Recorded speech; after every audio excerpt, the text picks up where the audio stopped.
What you doing for Valentine's, man? Where's your Valentine there? She's coming. Oh, she's coming?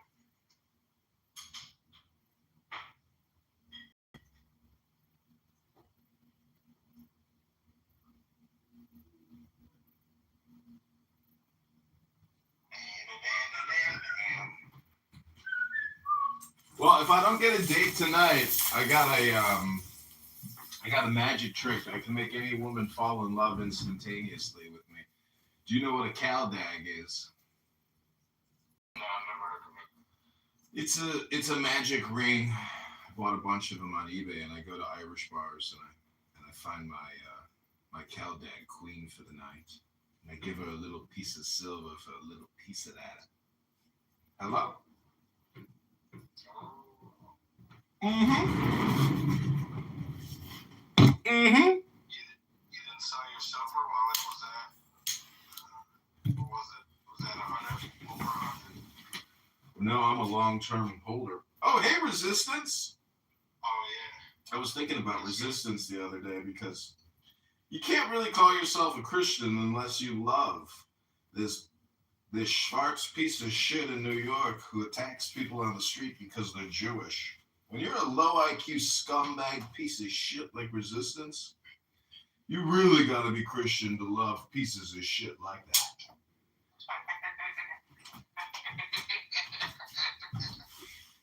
There's no other way about it. He Resistance, without him, there would be no Christianity because there would be no charity. It takes incredible charity to be patient with a human piece of shit like that. Does somebody smell a turd? Did somebody step in a piece of shit? I smell Resistance! Stanky, stanky. He knows he's stanky. He's the worst of all of us. What's it like, Resistance, being the worst person on Clubhouse? Tell us, what is it like knowing that you are rated at a -1 on a scale of 10?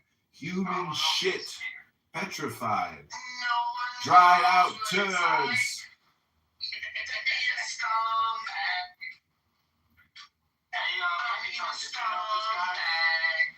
guy down here in Chicago. I love this guy. You know he's in Chicago. You don't know this, but I've been producing the Barthology show for many months now.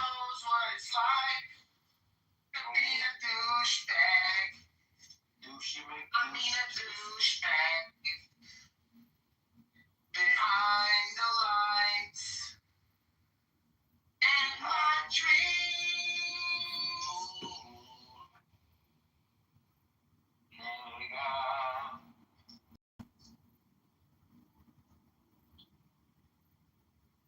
So the belief is that the Christian religion existed for thousands of years prior to Christ's arrival on the scene. That's bullshit.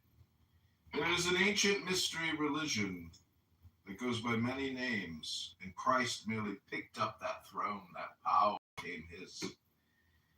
And ever since, we have deceived man through the power of Jesus. But a new equinox is here. Jesus. Hello? I call it the cult of hello.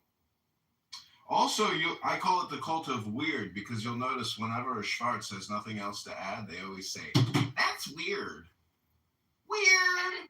Weird. Like as if that's like saying anything in a conversation. That's weird. Oh, well, thank you for your opinion.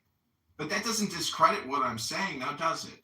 In fact, when somebody says that's weird, what they're saying is, I am weird, meaning they're projecting their own weirdness, the way they feel about what you're saying. So, if that sounds weird to you, well, I just made my point. Hello? Hello. No one knows what it's like. Nobody knows. To be a douchebag. A douchebag. A douchebag. You know what's amazing is with regards. You know what's amazing? Yo, they don't fix up. They love the fitna. They don't like the fitna. I'm telling you, man. They're all about the fitna. Never about the fitna. You made them laugh. You broke it. I'll be staying on that.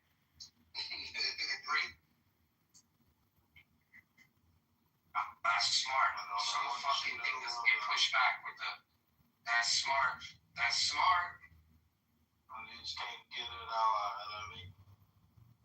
Hello. So, Barth, I'm setting up multiple recording studios. So I'm so glad you're so cool with me live streaming your rooms. Hello? Because I'm dedicating a recording studio to you, big guy. Every time you put in a nail, every time you put in a staple, I'll be there recording you listening to Muslims debate Christians about the validity of their false religion, their cult. Their cult. Is Islam just a Christian cult? They're not coming in here anymore. Well, that's why you got to spice up the titles. Your titles are too generic. You need to get into something specific within their theogony in order to attract the flies to the light. It's not working anymore, man. It has peak hours and peak usage. That's really what's happening. Yeah. Yeah, you gotta give me the heads up on the peak hours. You know, when I should plug in.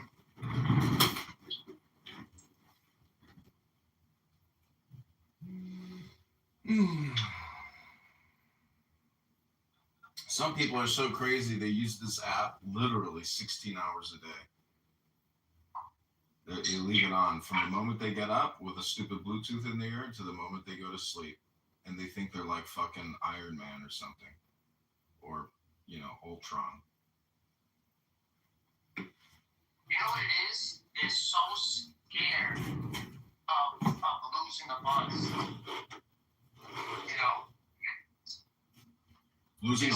Losing a buzz? A buzz, you know, like being popular, being known. Because I guarantee you, if I stop coming here for a week or so, I'm talking like I'm already old news. No, it's just your opinion. Believe me. Again, it goes back to peak time usage. It's an illusion that, you know, popularity is something real. It doesn't exist. It's just a concept. And see, this is the power of the Holy Spirit. We're not leaving anytime soon. You got staying power. I mean, a lot of you think so. You got staying power. Oh, I need some cutoffs. Some stud cutoffs. Not now. Right now. He's a stud. Right now.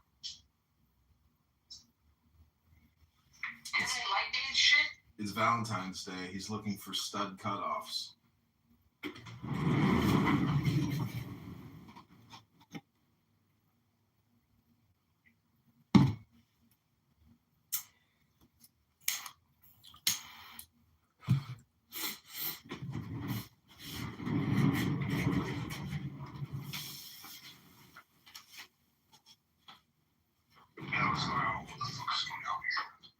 Oh, hello, it's my friend Coptic. Tell me, motherfucker. No, that's why they're under control. What's going on? Coptic, for a believer in Christ, you have the worst attitude. Why would you dare use profanity? Shut up. No, You shut up. I'm going to read from a book and imitate Coptic as I read from this book. It's not really my voice, guys. The seminary is the number of initiation by ordeal. It is the number of equilibrium. It is the hieroglyph of the knowledge of good and evil. He who seeks the origin of evil seeks the source. Hello? He who seeks the origin of evil seeks the source of what is not. Evil is the discordant appetite of God. The unfruitful attempt of an unskillful will. Everyone possesses the fruit of his work, and poverty is only the spur to toil. For the flock of men, suffering is like the shepherd dog, who bites the wool of the sheep to put them back in the right way. It is because of shadow that we are able to see light, because of cold that we feel heat, because of pain that we are sensible to pleasure. So now you know what you sound like, Coptic. Now you know what you sound like to a nasally Chicagoan. Hello? It's so annoying. The voice is so annoying, sir. Yes, that is what you sound like when you talk to other people. Why? But that's my voice. What should I do about it? You should try to use your nose more in your conversation. Like this. Hello? That's just my voice, sir. I don't know. I don't know what to tell you, but you need to use your nose instead of your lips when you talk. I don't know what that means. That means you talk like this. It's a nasal rasp. You use your nose, not your gut.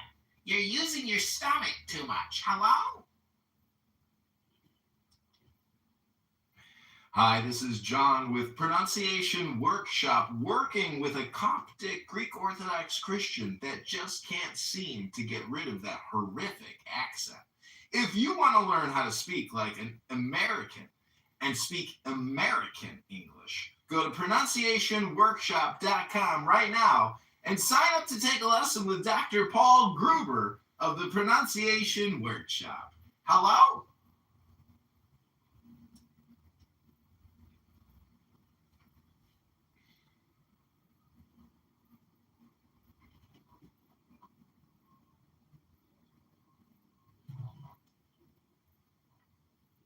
Bima. It's all symbolic, Bima.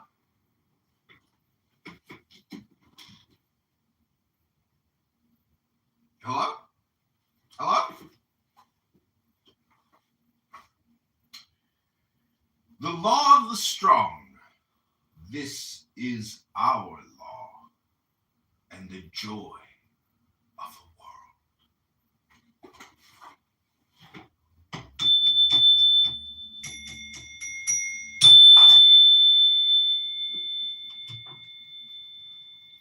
Coptic, you're Egyptian? Look at my PTR. That's the Temple of Isis. Taken from the Nile. Brought to New York City at the Metropolitan Museum of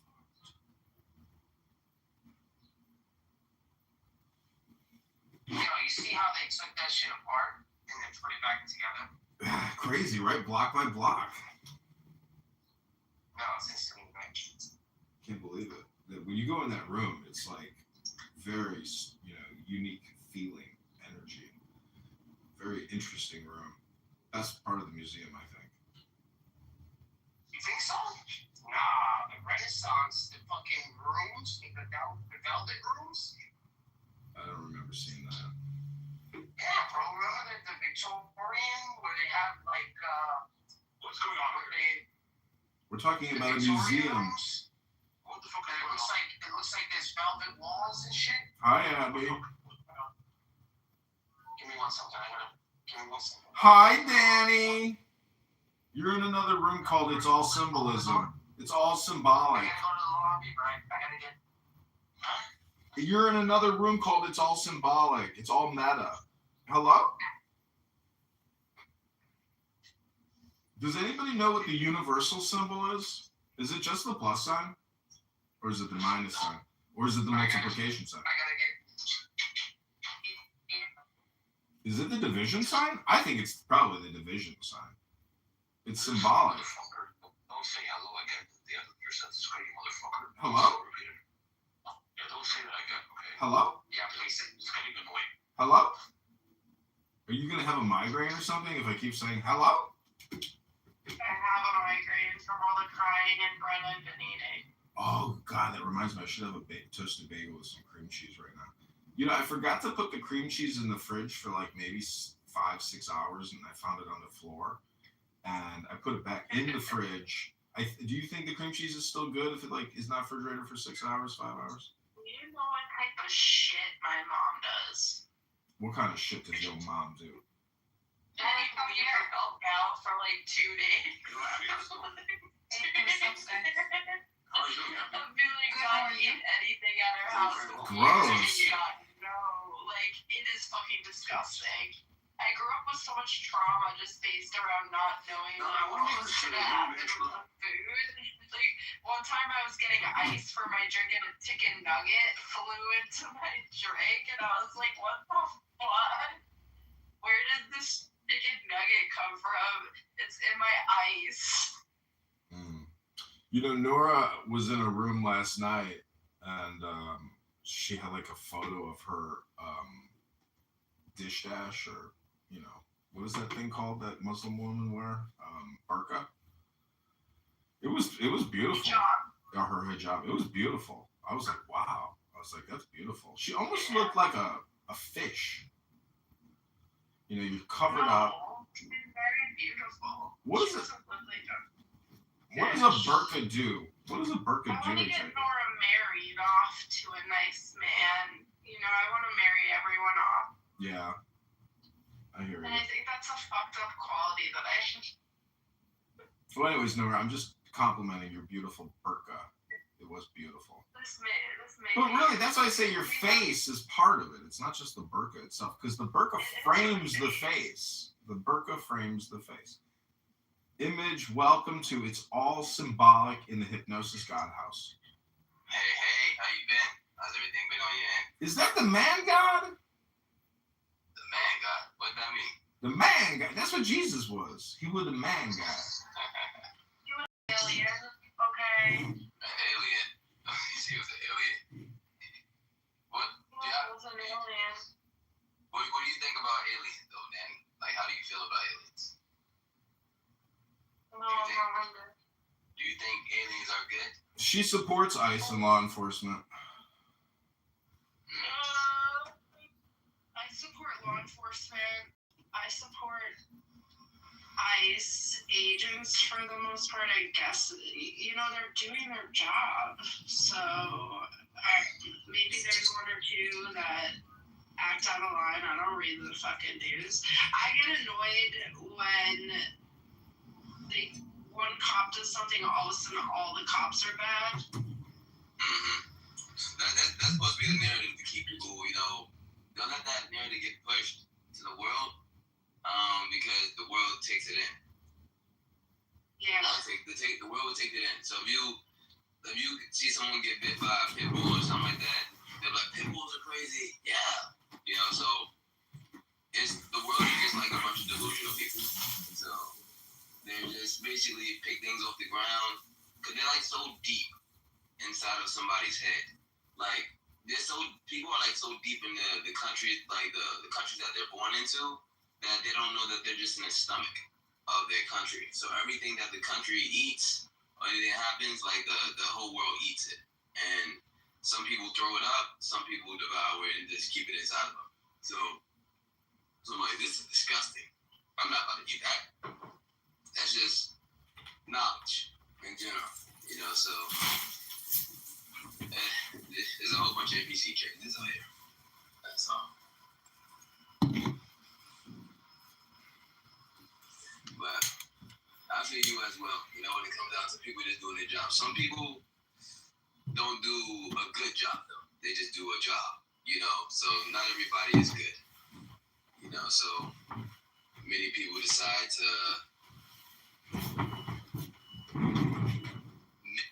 make something good to be ignorant. You know what I'm saying? Point of order, moderator, point of order. It's my responsibility as the moderator in It's All Symbolic Hypnosis God to maybe guide the conversation for the sake of the room, the house. And so I would just like to ask, Image, You into the Matrix. if you could just give us a prayer for peace, for strength, for health, and for love this beautiful Valentine's Day. Truly with the Lord. Our Father in heaven, please bring great health and wisdom to all that's on this earth today. Have all people follow your word. Have all people hear your voice. Have all people follow your way. Have all people get their tears wiped away.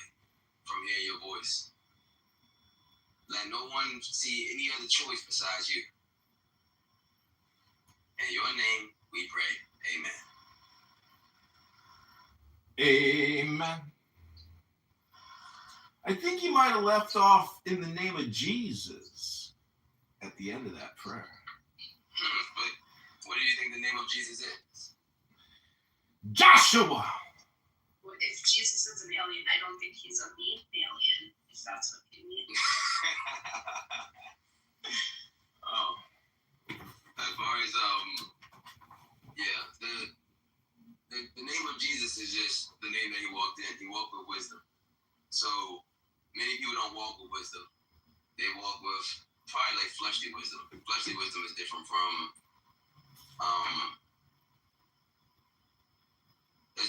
spiritual wisdom. So when it comes down to what fleshly wisdom looks like, it looks like basically somebody's history in this world. So when they say, "Oh, back yesterday, or last week," that's fleshly history. You know, but when it comes down to the wisdom of the spirit, yeah, it's Image, let me ask you a question. How many people betrayed Jesus? The whole world. Because the whole world doesn't know wisdom. They don't have wisdom. That's not true. They can't understand wisdom. That's not true. His mother never abandoned Jesus. Because she wasn't a part of the world. So that's why he says we're in the world but not of it. Did God the Father abandon Jesus? Did God the Father, did the Godfather abandon his son, Jesus Christ, our Lord and Savior? No, Jesus said himself, he said, "Heaven and earth will pass away, but my word will remain forever." So the word prevailed at the end. Because he rose up. So the word can't be destroyed. So God is not a liar. So even if someone dies, he shows that he's the one that has all power, even the power over death as well. It's wisdom, you know? So like I said, when someone decides to go against wisdom, wisdom is just, like I said, it surpasses the years of all people. Well, so if says, "Hey, don't go out there, you're going to get hit by a car," wisdom might not really be even talking about you. You might be talking about your children, you know? So the one that you have. Well, have you ever broken the word wisdom down? Is that word wisdom down? Broken it down. It's two words. It's domination plus wise. So the domination of the wise. You said the domination of the wise. Wisdom. It's like a Why dom. does domination sound like dominion? Dominion is part of it. It's all symbolic. Do you know the difference between symbolic and metaphor? No, let it be known. Do you know what an analogy is? Mm-hmm. What's an analogy? This is to this is to that. Is that symbolic or is that a metaphor? That is an analogy. It's an analogy, but not a metaphor, and it's not symbolic? I would say they all look the same to me, but I'm not sure what the difference is, to be honest. So A equals A equals A. What is an allegory? Hello? What is a proverbial proverb? Ribono Shalom. It's all So she's trying to symbolic. put you on the hypnotism. She's trying to put you on the hypnotism right now. My Jewess is a powerful hypnotist. Fight back. Danny's going to put you in a hypnotism. Nora is a hypnotist. You know what's funny about Nora? She spent all this time in the Ultra Derecha with her Dom, Diego. And the question is, who was hypnotizing who? Because when I hear Nora speak, she sounds so pleasant to me. And yesterday she was like, "I feel since my injury, I have to spend a lot of time articulating." And they couldn't stop laughing because My favorite word to hear on Clubhouse is articulation. When I hear somebody start talking about articulation, that's when I know that we've crossed over into the world of articulation. Do you know what the word articulation means? It means To articulate. To articulate. So, like, To articulate. Put it in a sentence.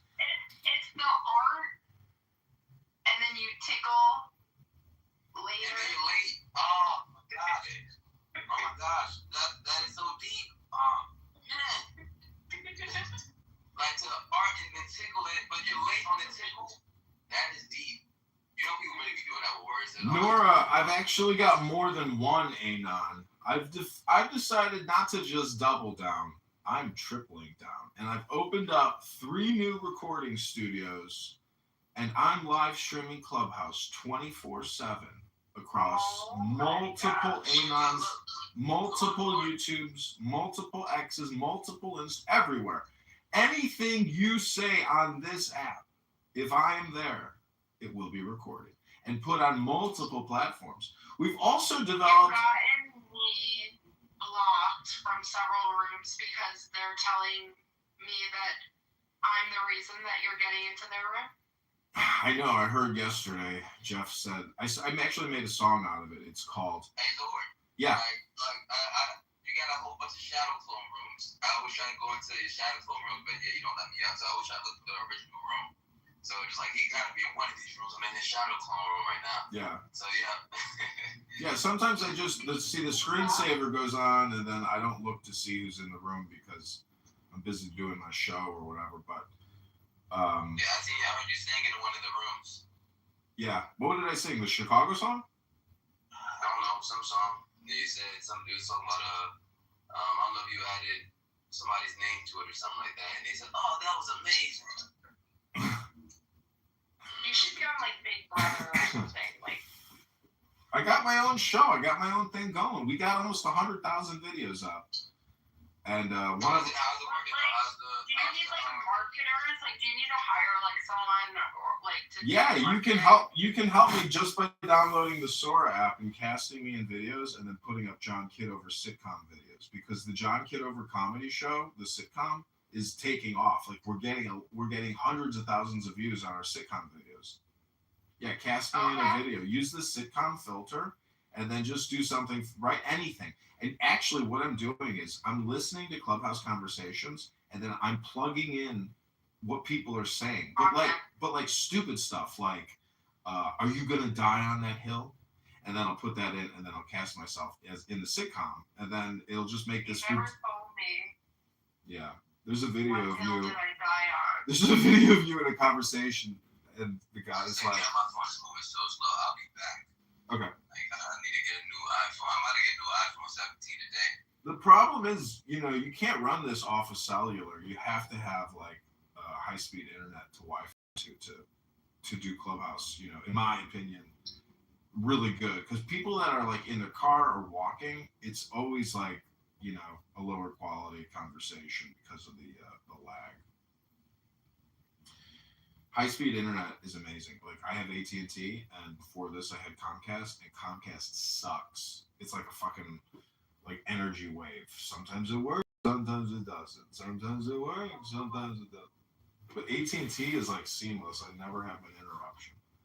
Okay, so it's all symbolic. And that's a little bit like saying in Yiddish, alles ist Gott, or it's all God, because God is not a symbol. God is most likely a movement or an action.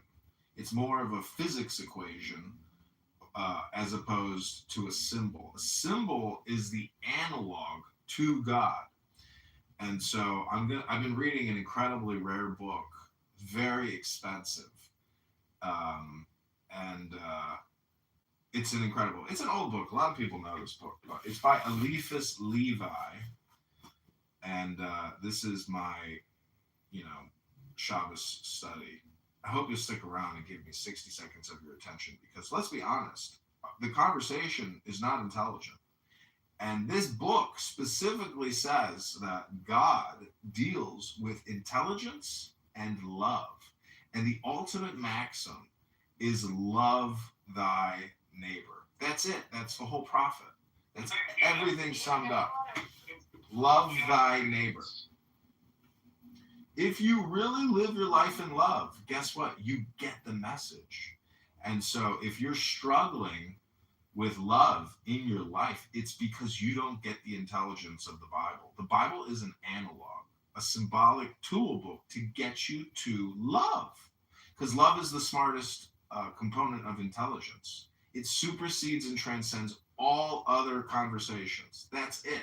And I can read you the passage from this book, and it was a big aha moment for me yesterday. I was like, wow, because it basically explains it in like a math equation. It uses all the analogs, narrows it down, and then you get to love and intelligence. That's God. Oh my God. Huh. Love and intelligence. So the question is, can you always stay in love? Can you always remain intelligent? Not really. It's very difficult. But once you read it and you practice it, then it becomes easier. It's like riding a bicycle. And too many people on this app are resisting love. They are resisting intelligence. And they just want to get their dopamine. And they want to run back to their little cave.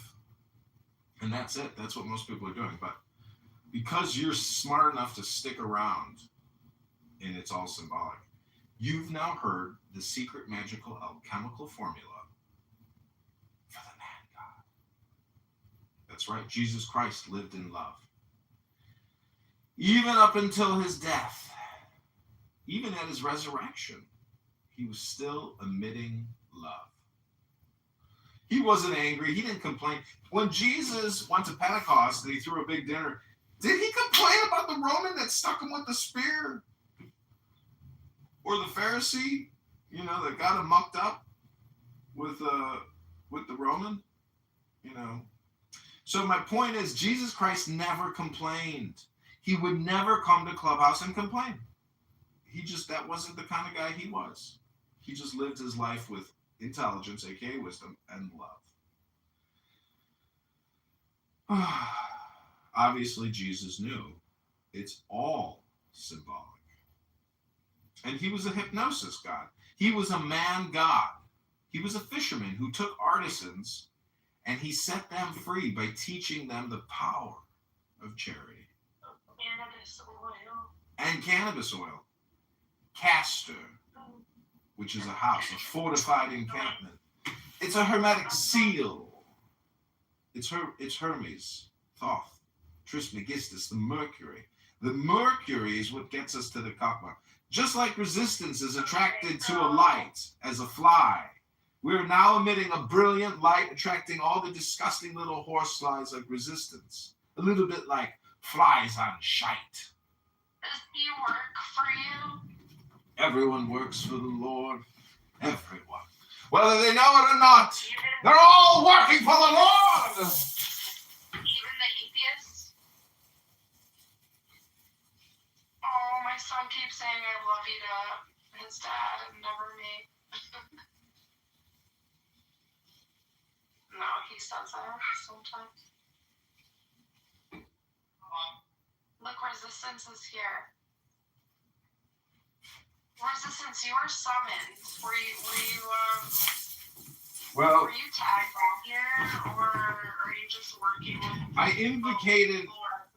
I did a complicated invocation to create a human turd shitball demon. And it turns out that resistance was the best that my magic could create. So resistance is a bot? No, he's an invocation. He is a combination of a horsefly and a 180-pound pile of human excrement. I'm a cockroach. You know what bugs live the longest on the planet? Cockroach? Nope. It's probably part of the cockroach family. What is it? What eats wood? Roly-polies? No, what eats wood? Termites. Termites. Termites are the oldest living organisms on the planet. in the Brazilian, Really? yeah, the Brazilian rainforest. They have termites that have been alive for 200,000 years. Do you think the N word is symbolic? Nigger. Do you think It's saying a pine tree. I just want your YouTube channel to get clipped. Nigger. it won't get clipped? Who is it? It won't. It doesn't get clipped when you use the N word. We love.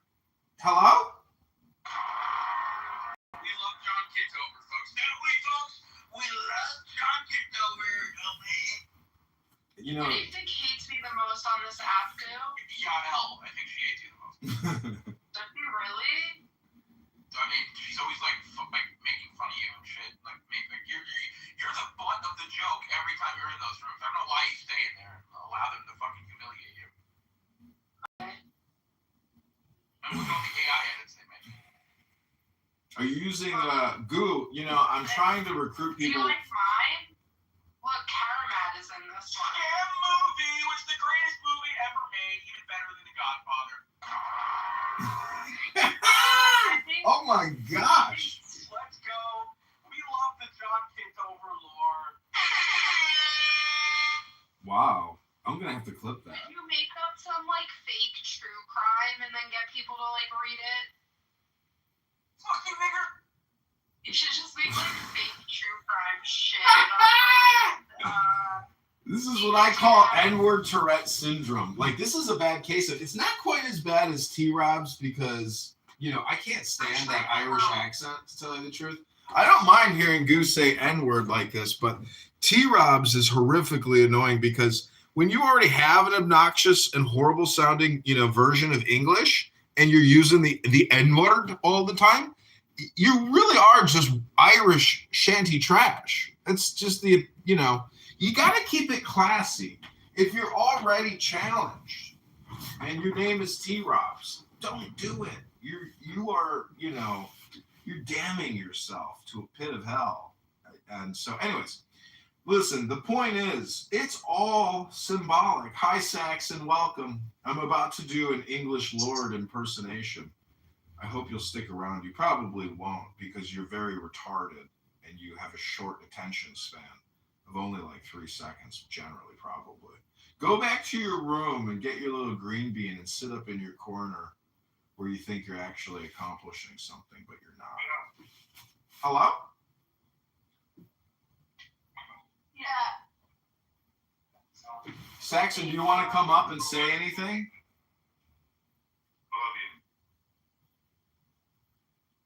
That's when you say, I love you too, honey. I love you back. 10x. Oh, I didn't know I was unmuted. Welcome to It's All Symbolic, Saxon. You said that I've only got an attention span of 3 seconds. Bro, that's bullshit. It's my opinion. And I think Your most... opinion's bullshit. All right, well then prove to me you can stick around because I'm going to read a book for 60 seconds and we'll see if you leave or not. Chances are you'll leave because maybe you won't get the dopamine you're looking for. But Saxon, my theory is, do you know what the 1530 rule is? No. So you say on average 1,500 words a day and you listen to 3,000 words a day. But it's your choice of what you say and what you listen to. Most people just aren't in control of what they say or what they listen to. Like the way you're listening to me right now, if you were to choose to go to YouTube and listen to an audiobook or music, that could be a part of your 3,000 words. But instead, you're getting me filling you up with my words, and I'm getting up to my 1,500 number. So when we know the rules of the word game, we're more discerning and discriminating about what we listen to because it's all symbolic. And if you listen to somebody on this app and they talk just endlessly, the thing is, the worst thing about this app is any prompt I give a room, like a purple elephant, the room will start talking about a purple elephant. And a purple elephant conversation could go on for 2 hours. So it's a little bit like inserting a command into a line of code. And therefore, the 1530 rule is, if you're smart, you will be very discerning about what codes get, you know, put in front of your command prompt. That, you know, that's my symbolic or analog interpretation of the situation. What do you think, Saxon? What do you think about my master theory? I like listening to you, bro. Like, I think you're very soothing, and I like that. But I like your master theory. It's great.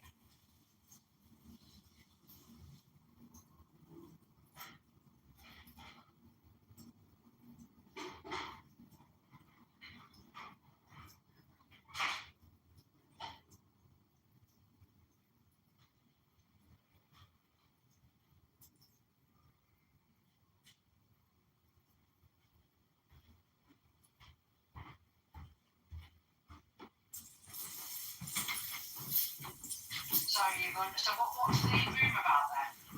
I'm gonna read a book. It's called "It's All Symbolic." That's not the real name of the book, but it's a book called "The Secret Key to the Mysteries" by Eliphas Levi. If you don't know who Eliphas Levi is, let me Google that for you. I'm eating a banana, and what's funny is in my sitcom, I picked up the phone, but it was a banana. And then my girlfriend said, "John, that's a banana." And then I got on the phone with my mom, and my mom says, "Yeah." And I said to my mom, "Yeah, I'm eating vegetables, Mom." I'll be right back. I'm going to go get my coffee. Right, sounds like you've had too much coffee today. In fact, every day you sound like you've had too much coffee.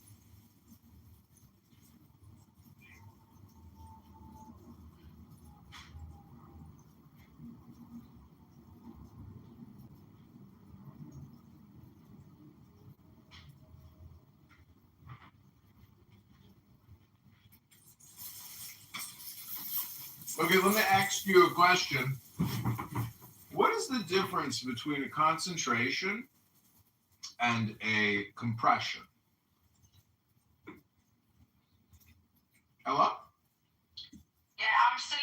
Just 1 minute. I'm just doing something. I've just been shopping, so I'm just packing my shopping away. So would I have to ask or say, I was watching some random shit, and it was just some guy in the city, and he just goes up to people and he's like, what makes you confident, right? And it's like, I don't know, I never saw it before, but like, he goes up to some guy and he didn't realize it was Machine Gun Kelly. And he's like, what makes you confident? The guy's like, basically said that he was striving for it and like didn't admit that he was confident, but then he started talking about reading books. And it like sounded like you. And he was like, talked about that book you always read. And he was saying how it changed his life.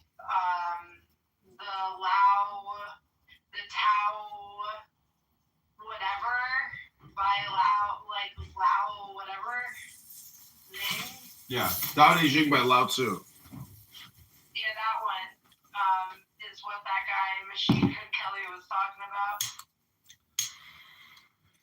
Yeah, it's a very, it's not Christian, it's not Jewish, it's not Hindu, so it's kind of like a fourth way, and it deals with the way. And the Tao, is a nameless name.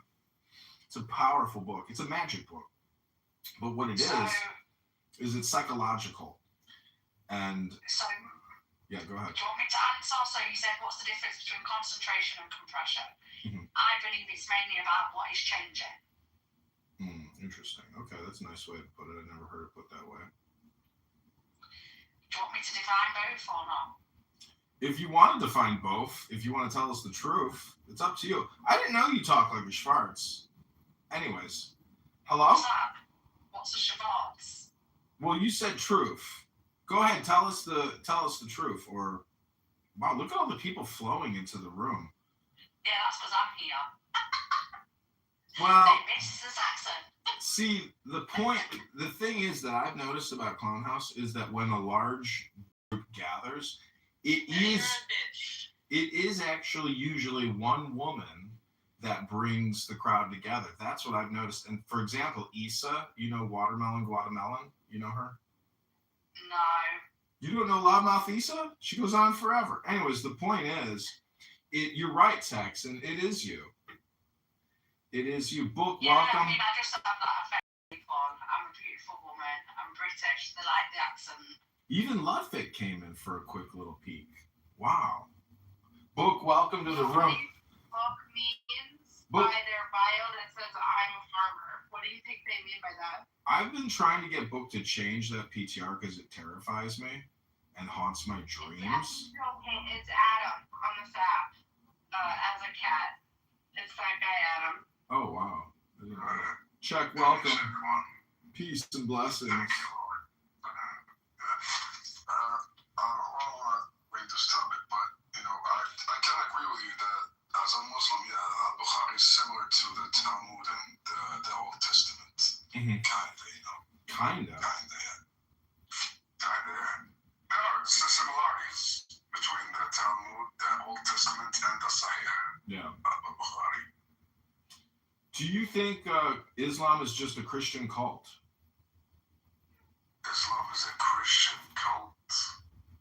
Yeah, because Jesus Christ to Christians is the man God, the Son of God, the Redeemer of mankind. So Muhammad comes along and makes a one-up. And he says, guess what, everybody? I'm the new Jesus.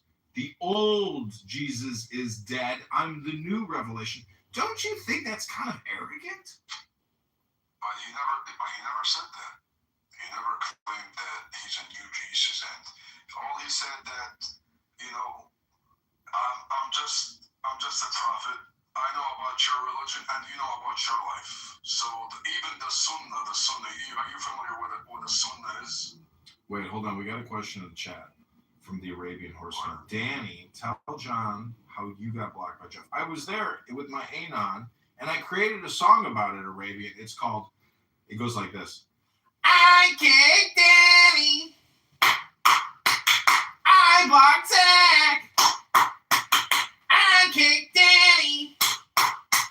I blocked Zach. That's basically Jeff's mentality. Many people think he's like a grown man. He's actually just a young child in an old man's body with a 40-year-old coffer's lung.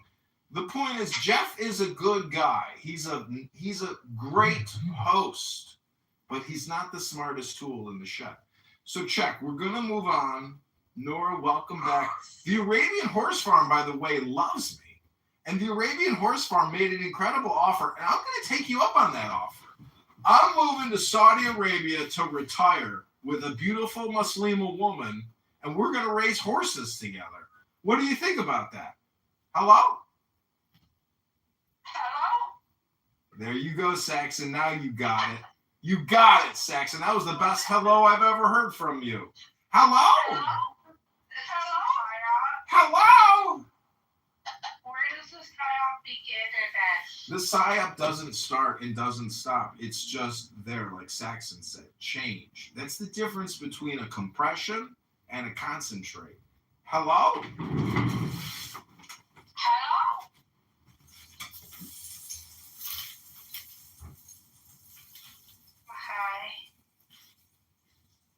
Hi, Danny.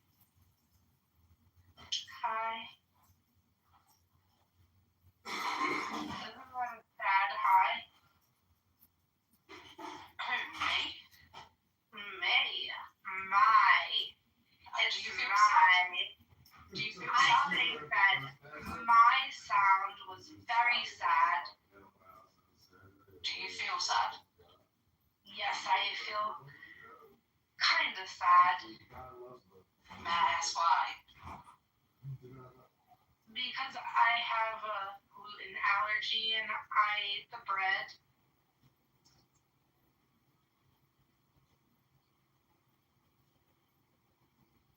So why do you eat the bread if you have a gluten? I convinced myself I was gonna die.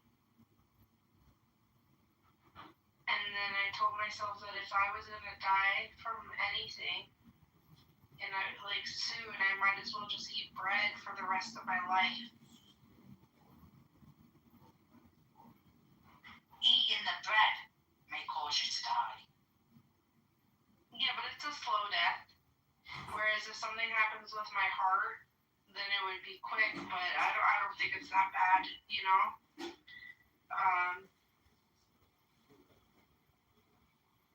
Yeah, it's not that bad. I'm lactose intolerant. I think a lot of people are. They just won't admit it, and they suffer. But like, I think it's worse for some people, and some people are just allergic to the proteins. Yeah, I've got ulcerative colitis. So anything that's lactose, oh my god, it causes me horrific pain.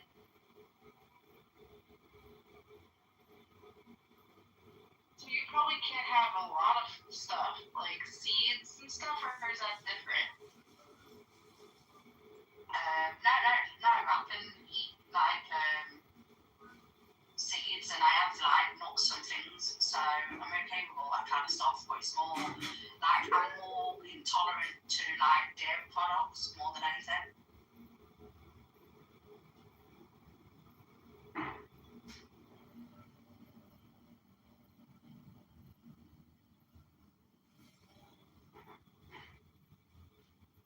Like if I was to have cow's milk, oh my god, I'd be on the toilet for hours. But if you be pasteurized or unpasteurized or anything like that? I just get lactose intolerant milk that's got no lactose in, or I will get almond milk which is no dairy. But it is if I have like full cow's milk, dairy products, it just really, really gives me a bad stomach.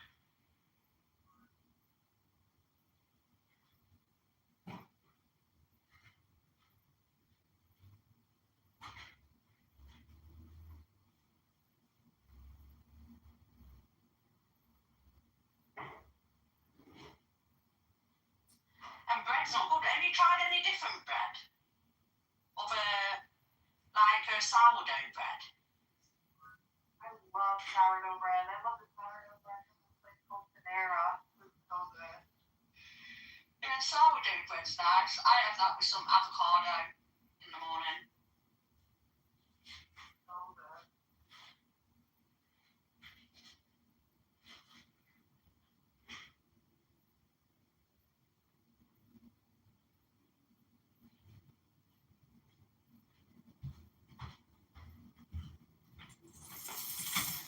So I want to dedicate this bagel to you, Danny. It's almost finished, and I'm about to put the cream cheese that I left on the floor for about 6 hours. I think it's okay. I think it's okay. Philadelphia cheese. So what did you have on your bagel? Cream cheese and what else? I took a bite of a bagel today. I like bacon in my bagel. I gave up bacon, but I did have some beef bacon lately. I love a bit of bacon on a bagel or salmon. I don't like salmon.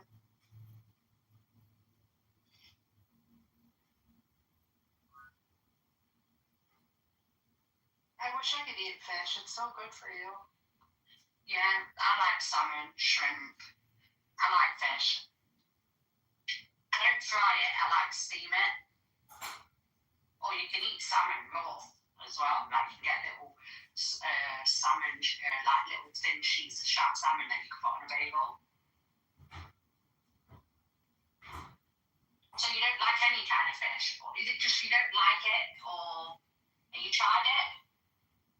I'm allergic to shrimp, but I'm allergic to shrimp. I'm allergic to other seafood. That sounds fun. And then I gave up pork, and I'm not supposed to have shrimp. And I think it's funny I became allergic. And it was like my favorite food. I used to love popcorn shrimp so much. I was just thinking about Nora, and there she is. She's been here the whole time. I feel like you guys are a team. Huh. She's upset still that she can't have her Dom, Diego, her hypnosis master. what? I think Nora hypnotized Diego more than Diego hypnotized her. That's just my opinion. I was kind of thinking that earlier. Like before you said that, I was kind of like, who was in control there? I think that's why she's actually upset, because she lost her control.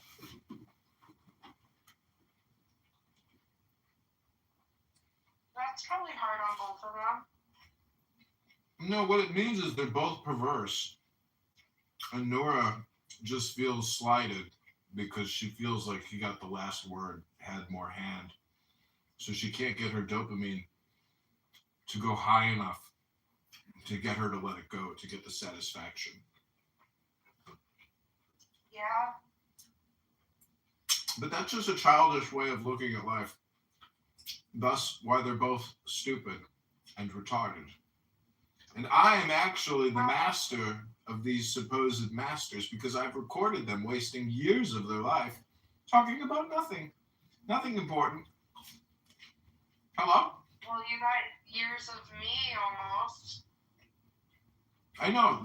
That's why I say, if you don't read a book, you're really wasting your time on this app. And I'm about to read a What's book. gonna happen?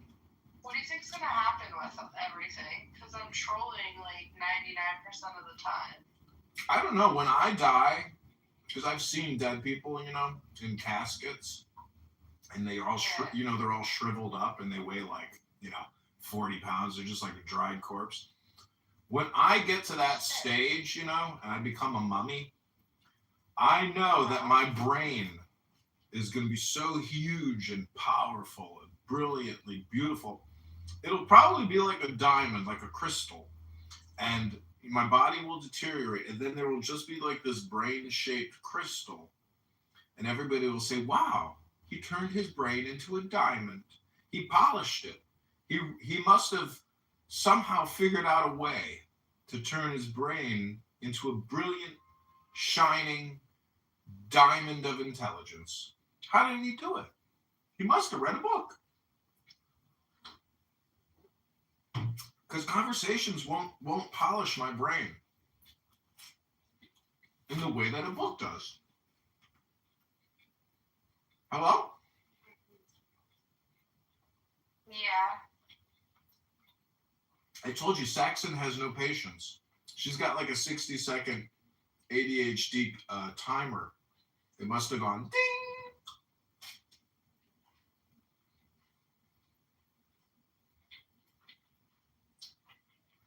Anyways, I'm looking forward to living on an Arabian horse farm. Of course, I don't want to pick any of the horse. Will we have any? So explain to me, what's going on with Lou? Who knew? Like, why are you fucking with this Arabian shit?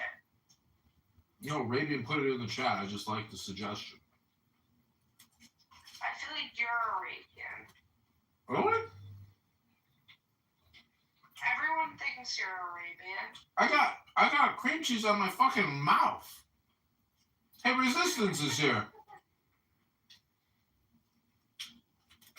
It just feels such a psyop. Does it feel synthetic? I mean, it did, like, since a specific day. But then it subsided a little.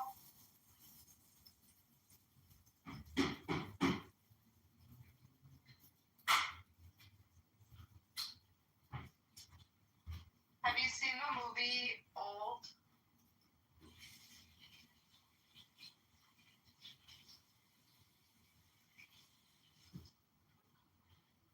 No.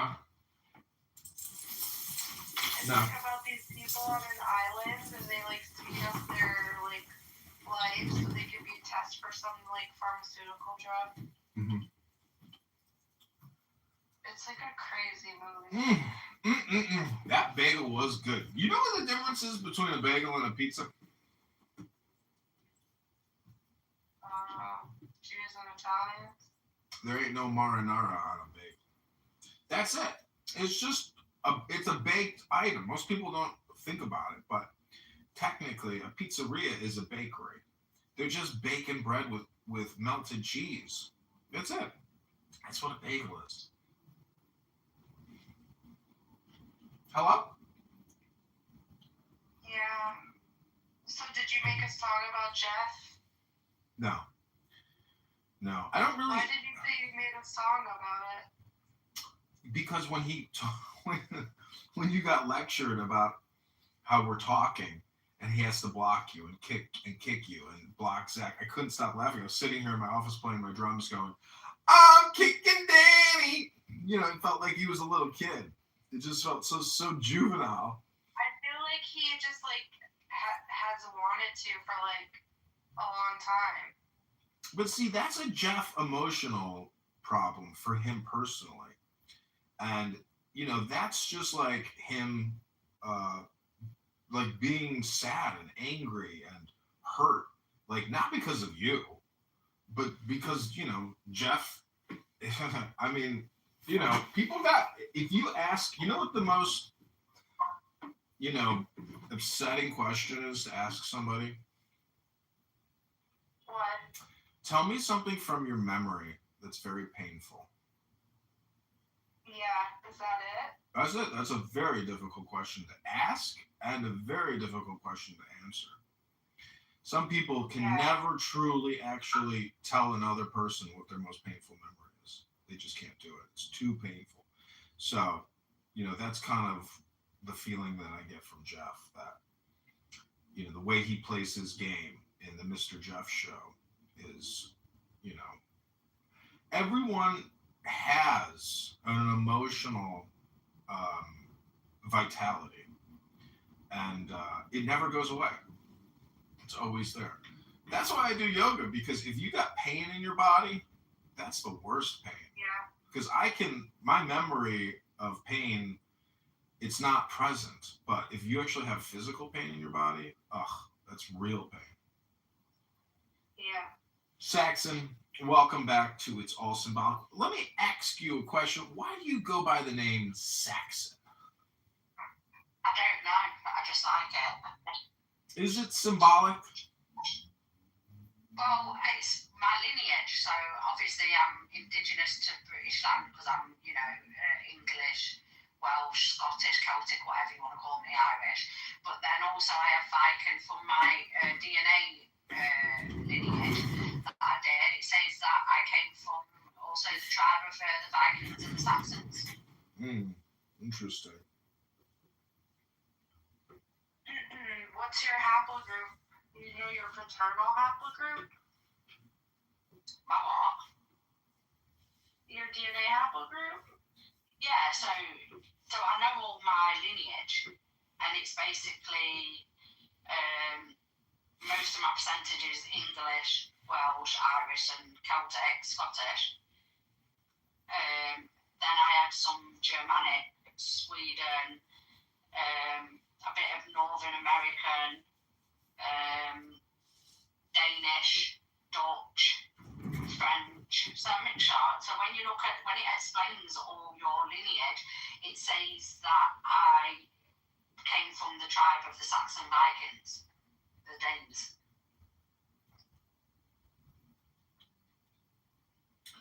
It's all symbolic. Well, Nora, I want to thank you for coming into the room and being such a great listener, because, you know, Nora said she's trying to work with how she navigates this app and certain people.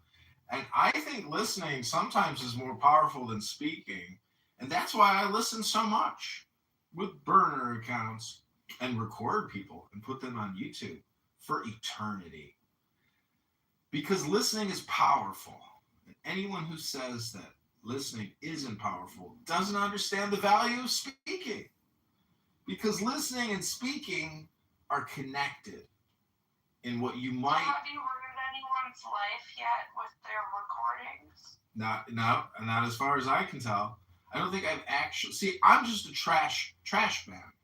I gather up garbage and I put it in a landfill, a wasteland, And whoever happens to go into that wasteland to pick up something that they found that I collected in my garbage gathering efforts, well, I don't know what they're going to do with garbage, but personally, I just throw it in the garbage when I have garbage, and I leave it in the garbage. I don't go back and fish around in the garbage for garbage. I just leave the garbage in the garbage. And thus, if you want to go into my wasteland and pick up some garbage, well, that's your right. But Have you ever recorded me? you're being recorded right now. The now is No, all I'm talking important. about in other rooms. Probably, I'm a trash collector. I gather garbage.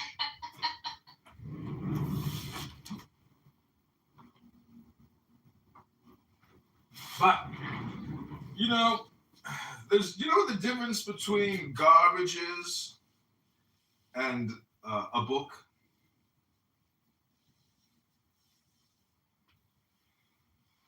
Garbage in, garbage out. It's just change. It's like when I asked you what's the difference between compression and concentration. Many people are It's all about change. change. Got any change? You ever hear anybody on the street say, got any change? Got any change? Couldn't stop laughing the first time I heard that because I was like, imagine if I went up to him and was like, yeah, I can change your life. He'd be like, no, I want some change. I'd be like, oh, I want to give you real change forever. Nah, I want some change. All right, man, here's $1. Thank you. Somebody once asked if I could spare some change for gas I need to get myself away from this place. I said, yes, what a concept. I could use a little fuel myself, and we could all use a little change.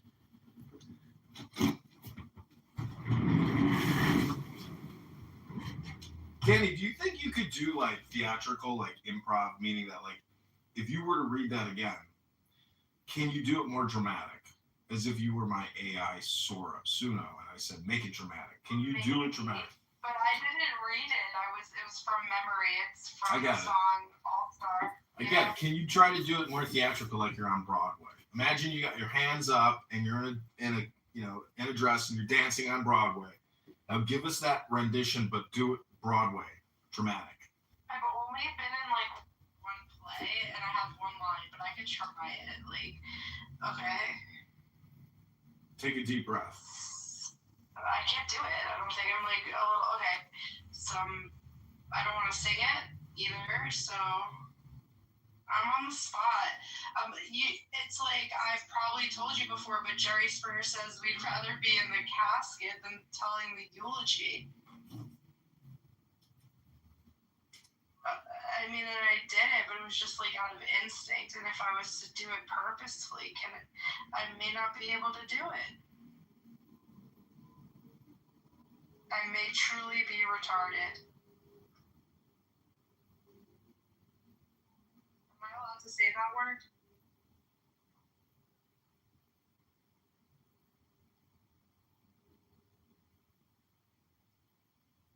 Okay, so it's all symbolic. Narja's welcome.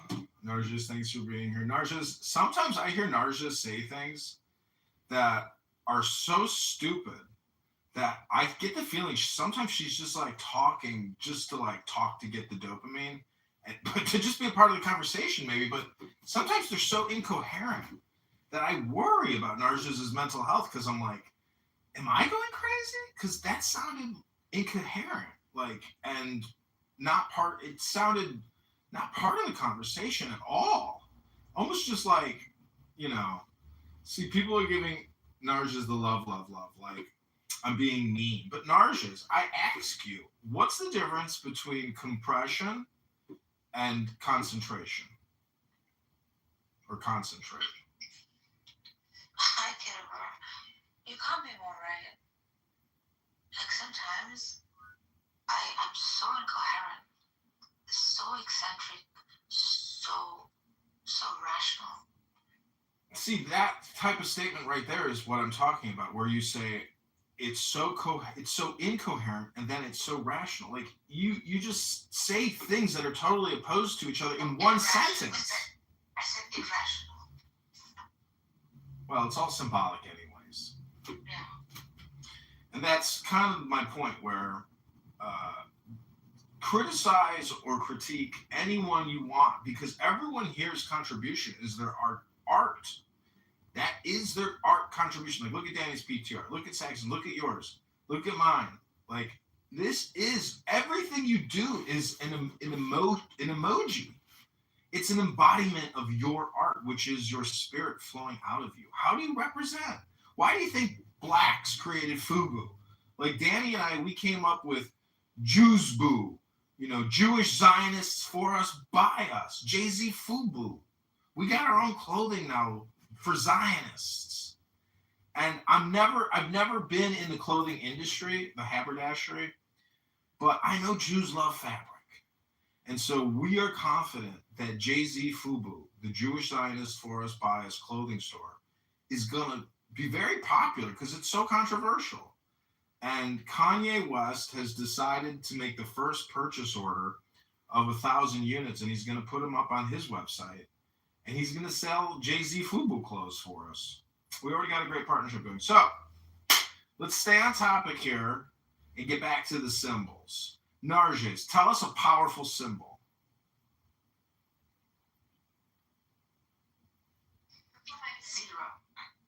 Zero. What's the difference between a 0 and an O? One is longer, the other's fatter. Mm-hmm.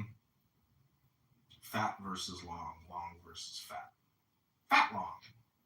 Long fat. Thick versus length. Width versus length. Thick versus length. Length versus... So how does everything rapidly become phallic? If it's all symbolic, how... Last hour Sigmund Freud, though. Well, how did we immediately get back to the girth? Girth is not a word that you hear often. They're just Freud, Einstein. We're just so good at it. We're just born to be them, damn it. Is this a psyop? Because do you know what framing is, Narges? Framing, yeah, NLP. Do you know how to frame a frame? Yeah, with NLP. Do you know how to frame a framer? Do I know how to frame a framer? Sometimes, yeah.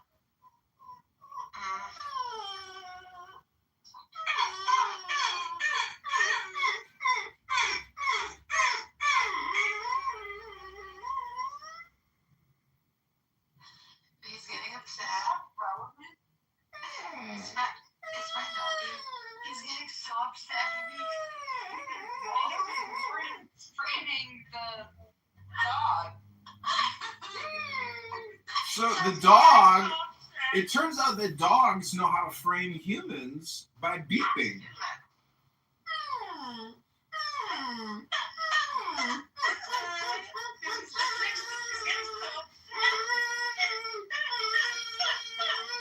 Dog is like, are you mocking me? You're mocking me.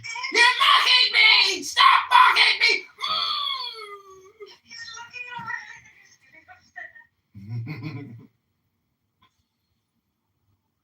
So, in the word symbolic, we have the word symbol. And a cymbal is a metallic musical instrument that you clap. You bring together left to the right, bong, ding, ding, bong, bong. And we get the sound of a cymbal, which is the all sound, because the cymbal drones and, dilutes out all other sounds by overriding all the other sounds. So the question is, what is the universal symbol? Is it Om?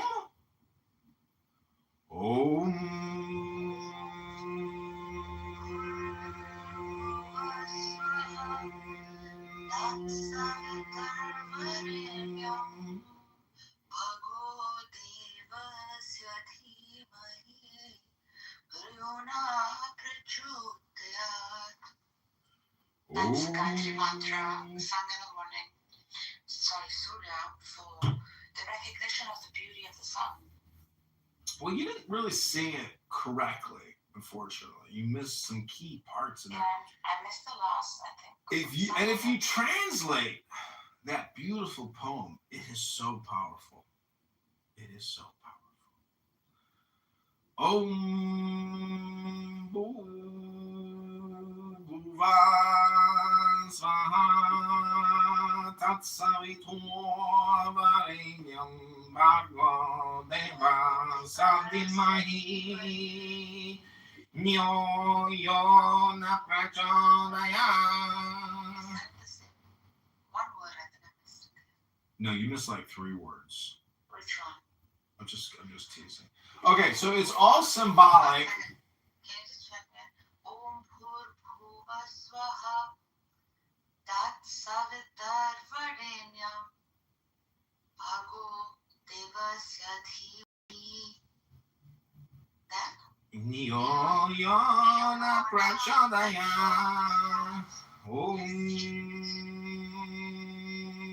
Okay, so there's 4 parts to the Om. There's the O, then the then the and then the silence. Most people don't know that the silence is the 4th part. It's the hidden part. So you have to notate the silence, and you can't have music without intervals. And the interval is the silence between the notes. So there's a pause between the ohms, which is the silence, which is the peace of silence. And a sigh is how you get to lets. So sigh, oh, and the lets, the silence. That's the peace. It deals with breathing. Whereas they like to say in the Babonic community, breathing, breath, the breath of life. Because if you're not breathing, guess what happens? That means you're dead. So keep breathing before you die, because when you die, there's no more breathing. So therefore, breath is the most important thing anyone can do. And it turns out that breath, when translated into multiple languages, it becomes the truth of the earth, the spirit.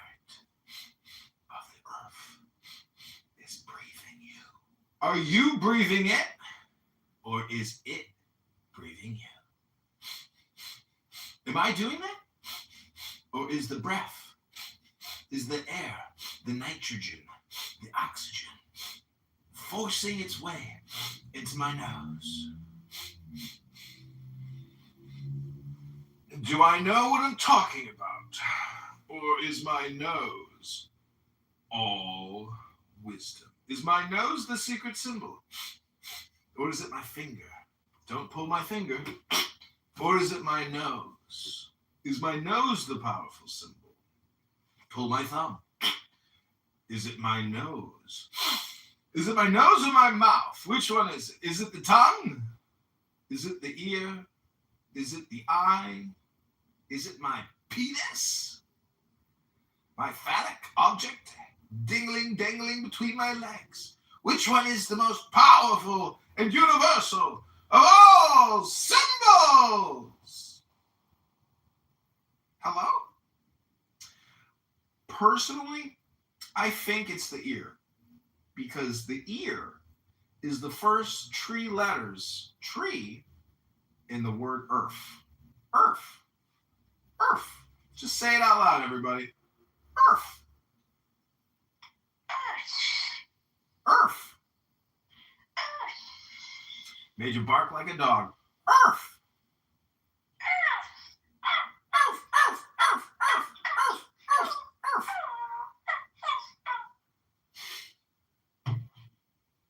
So the truth of the earth is the ear. The ear, see, this is why I think it's better to be blind than it is to be deaf. Because if you deaf, that means you can't use your ear. So the truth of the earth is all in the concentration of listening. That's the essence of meditation. The first place to go whenever you need to go within is use your ear canal. Visualize your ear opening. Imagine you diving into your own ear. And then you go into the brain. And then in the brain, there's a gazillion, trillion, quadrillion, sextillion number of tubes, wires, carrying all types of dopamine and genetic code. And if you're double vaxxed, triple boosted, maybe a spike protein just flew by you as you go into the ear. And when you're inside of your own ears and you're in the temple, known as your brain, it's there where you can begin to construct and deconstruct all your concepts, all your symbolic interpretations and opinions. That's right. It's all symbolic. And so you could spend 1 trillion years here on Clown House letting other people go into your ears, just as I am coming into your ears right now. You might be in Boff's room. You might be in Andrew R's room. You might be in that red-headed monkey's room. You might be in somebody else's room. There's a million rooms. You might be in Mr. Jeff's room. But never forget the power of the fascist green bean. Will they mute you? Will they censor you? Do they have the fortitude to listen to you?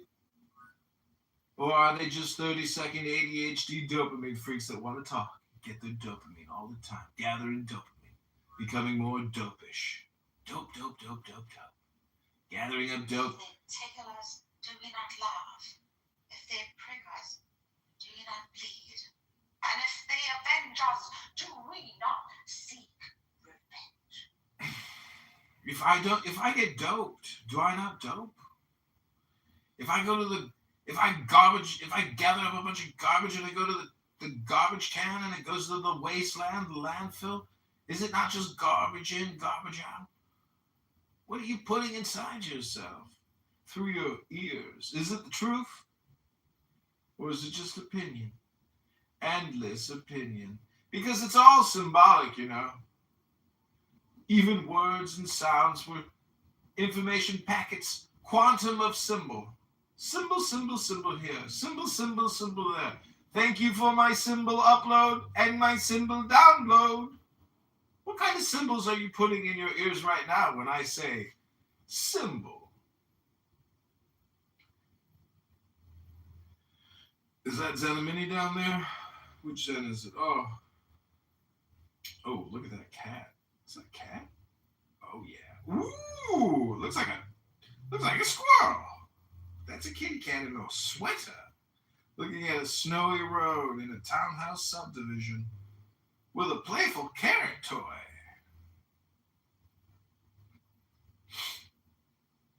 Ooh, Narges is trans now. She's the Frida Kahlo of Persia. That was my first self-portrait. I did that when I was very young. Really? Wow, Frida Kahlo over here. It's kind of cool. Nicely done. Damn, it's pretty good. Look at that. Was it like a collage or it's like It's a painting. you did that all? Oh, she's an architect. She's an artiste. No, it's still just the texture, everything about it. Just brush the Yeti's life. The piece. Wow, I can't paint like that. I want a very different style, but I do like some art. That's incredible.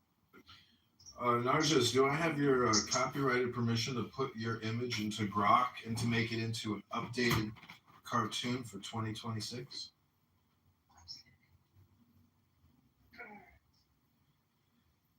Here's my self-portrait from high school.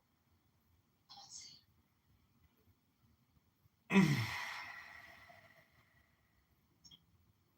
Colored pencils. Cute. Well done. It's alright.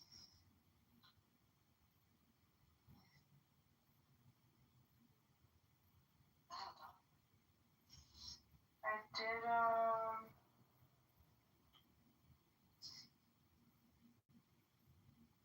Oh, cool. I made it 3D. Narjays, you're gonna love this. Oh my god, it's so cool. Because I've never axed it to make it into a high resolution 3D image. I usually just say make it into a cartoon.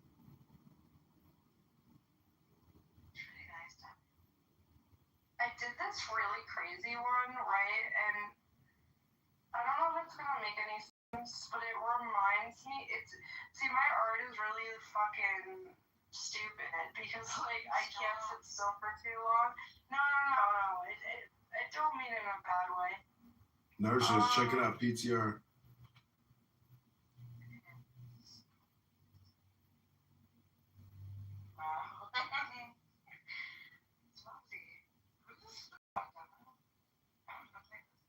I like yours better. It just, there's something like, it's like a Barbie, but it's not a Barbie. And that's why I really like it.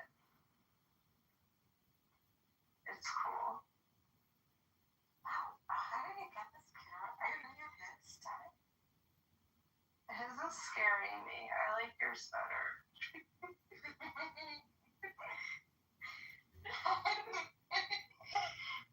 a different face, though. It's just I like yours better. I can feel the cameras too from the top. Actually peers through it. That thing is actually glass. Okay, Danny, you're gonna like this one. Danny, you should start catfishing. Look what? I was convinced that me and Virgil Abloh were on the same wavelength with this one. Okay, Danny, PTR.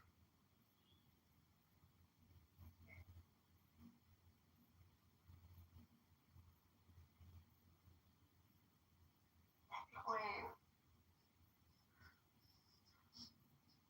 You have 493 photos on here? Holy shit, girl. Yeah. How many do you have, Narjays? That is gorgeous. I've never done this with the 3D resolution. I'm going to start making a lot of AI images of myself. You know, I have a lot of like Andy Warhol artwork, and Andy to me is like an obnoxious troll who probably didn't even know, like he's so autistic, he didn't even know that he was like such an obnoxious troll, but he's so ugly, you know, he's so, if he took that wig off, he'd be like, see, the wig is actually what makes him like horrifically ugly and notable and notorious, because like if you had a soiree or a party and Andy Warhol showed up, you knew it was Andy because of the wig. If that wig wasn't on, you wouldn't know who that old fucking Pollock was. But that's what Trump did with his hair.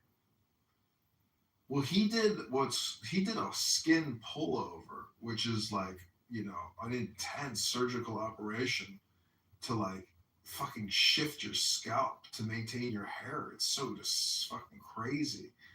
But that was like what he did, I think, you know, way back when. Fucking crazy. I think people who are obsessed over their hair are like the most obnoxious people you can ever meet. They're so self-centered, whether they want to admit it or not, because they're already ugly.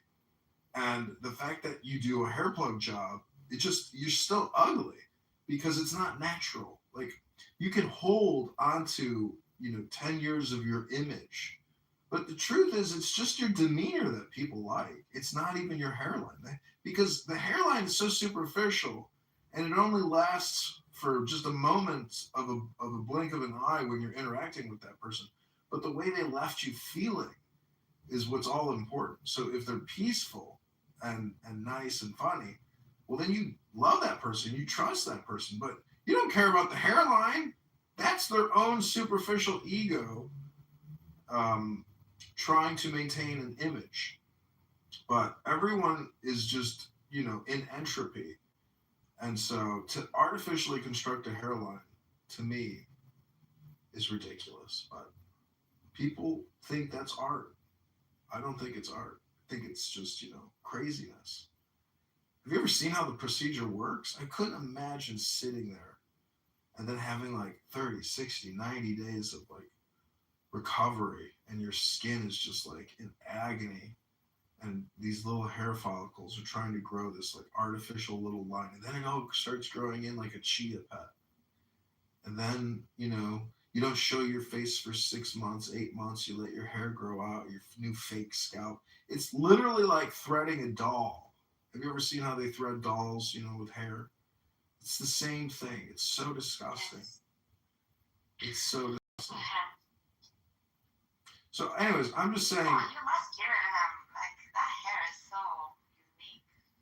Wow. Yeah, Andy Warhol. But that was a wig. Yeah, but everything about Anthony, he was just an advertiser that made some of the world's best propaganda.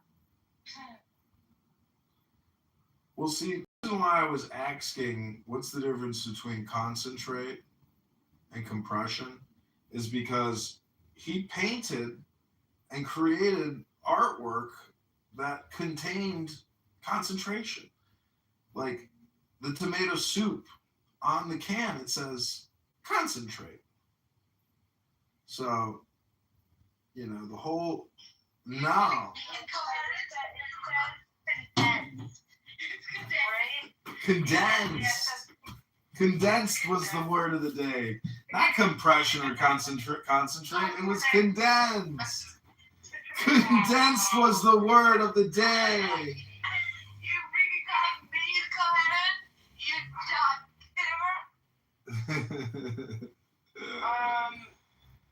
Don't you think that was a collaboration? Like, they both made each other more better?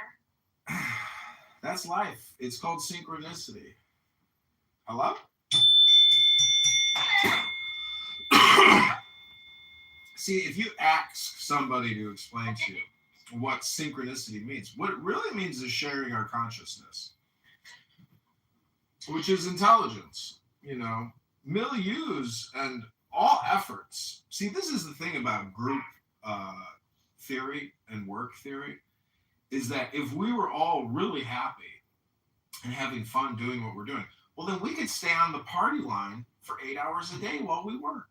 And then we would have the basis of an actual creative, artistic organization attempting to make money together. It's very difficult to achieve. Many people who have tried to start businesses don't realize that it's actually a social engineering experiment. And that's what many people don't realize. And they fail to see that. And they have fear in the workplace. Oh, I'm going to lose my job. What they're really saying is, I'm going to be kicked out of the social experiment. Because all organizations and governments and government agencies are just social experiments in group theory, in work theory, in social theory. So that's the amazing thing about life, is it's all cast. And it's all condensed. Condensed is the word of the day. Tomorrow, the word of the day will be genocide. The day after that, it'll be occupation. The day after that, it'll be colonial. The day after that, it'll be some other. What'll be the word of the day after that, Nages? Day after that, it'll be Zionist. Can't tell you how many times I've heard the word Zionist and Zionism on this app, on X. Nothing but Zionism, Zionists. Every day, every way, Zionist, Zionist, Zionist, Zionist. They never talk about the Indian nationalists, the Hindu nationalists, do Listen, they? John, it could also be contingent. The other word. Contingency. Oh my god, the contingency argument. Or it could be psychophysical harmony. I had that word for like months together. Because that became like a month argument. We don't understand time. We don't understand consciousness.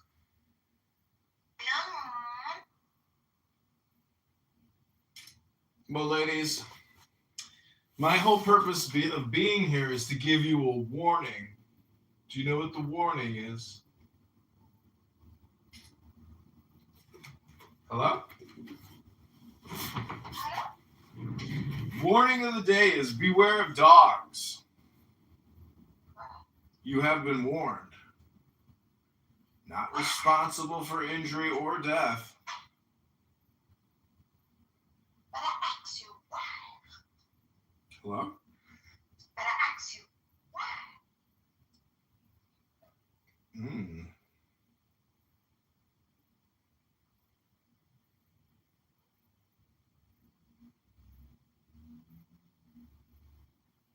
Okay, ladies. We're about to do a meditation. I'm updating my PTR with my most recent image. Oh, here we go.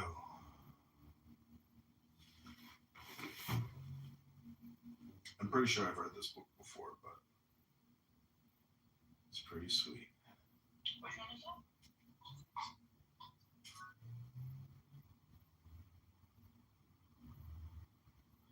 I think I like. It's hard to say. I asked Grok to make my image 3D and high resolution, but I don't know how much better it actually, doesn't really like make me look better. It kind of makes me look worse, maybe. Wow. So this is much. Don't be so long. I don't know. You tell me. Look at my PTR. What can I say?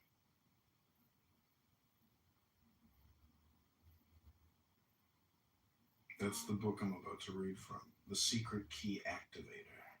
Let's pick what is that? Okay. Check.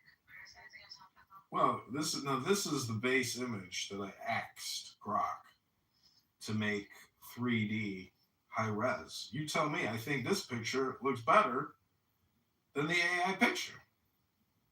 The real picture.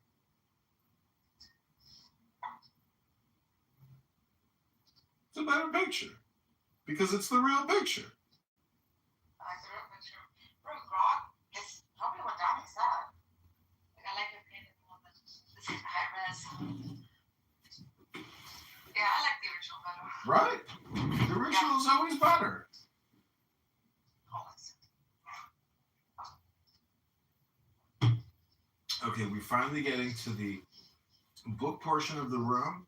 I hope you have the attention span of a gnat fly, which is only 3 seconds. Here we go.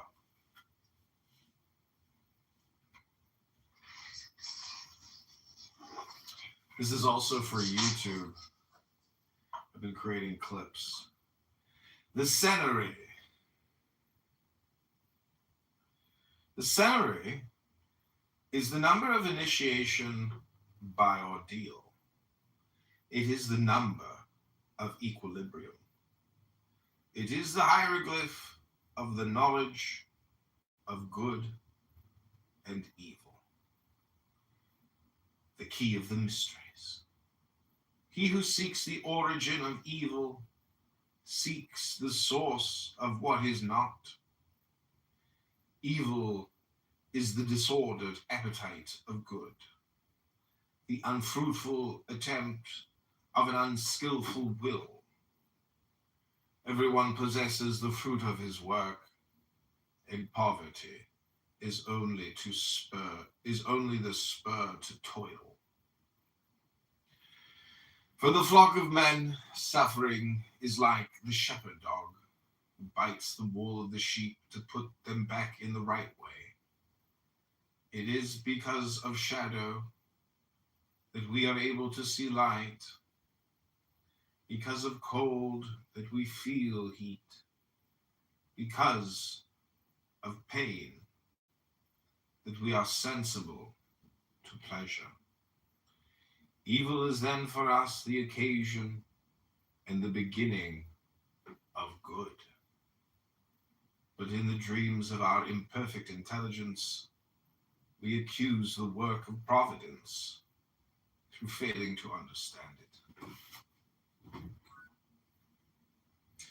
Ribbon Shalom, good Shabbos, David, King of the Jews has arrived. Yekachet lechten ein Fusta.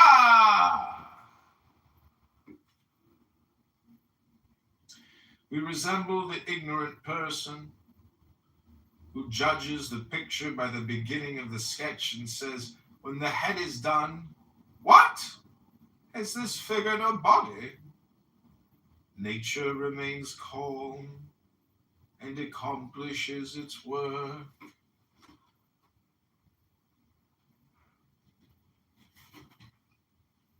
The plowshare is not cruel when it takes the bosom of the earth, and the great revolutions of the world are the husbandry of God.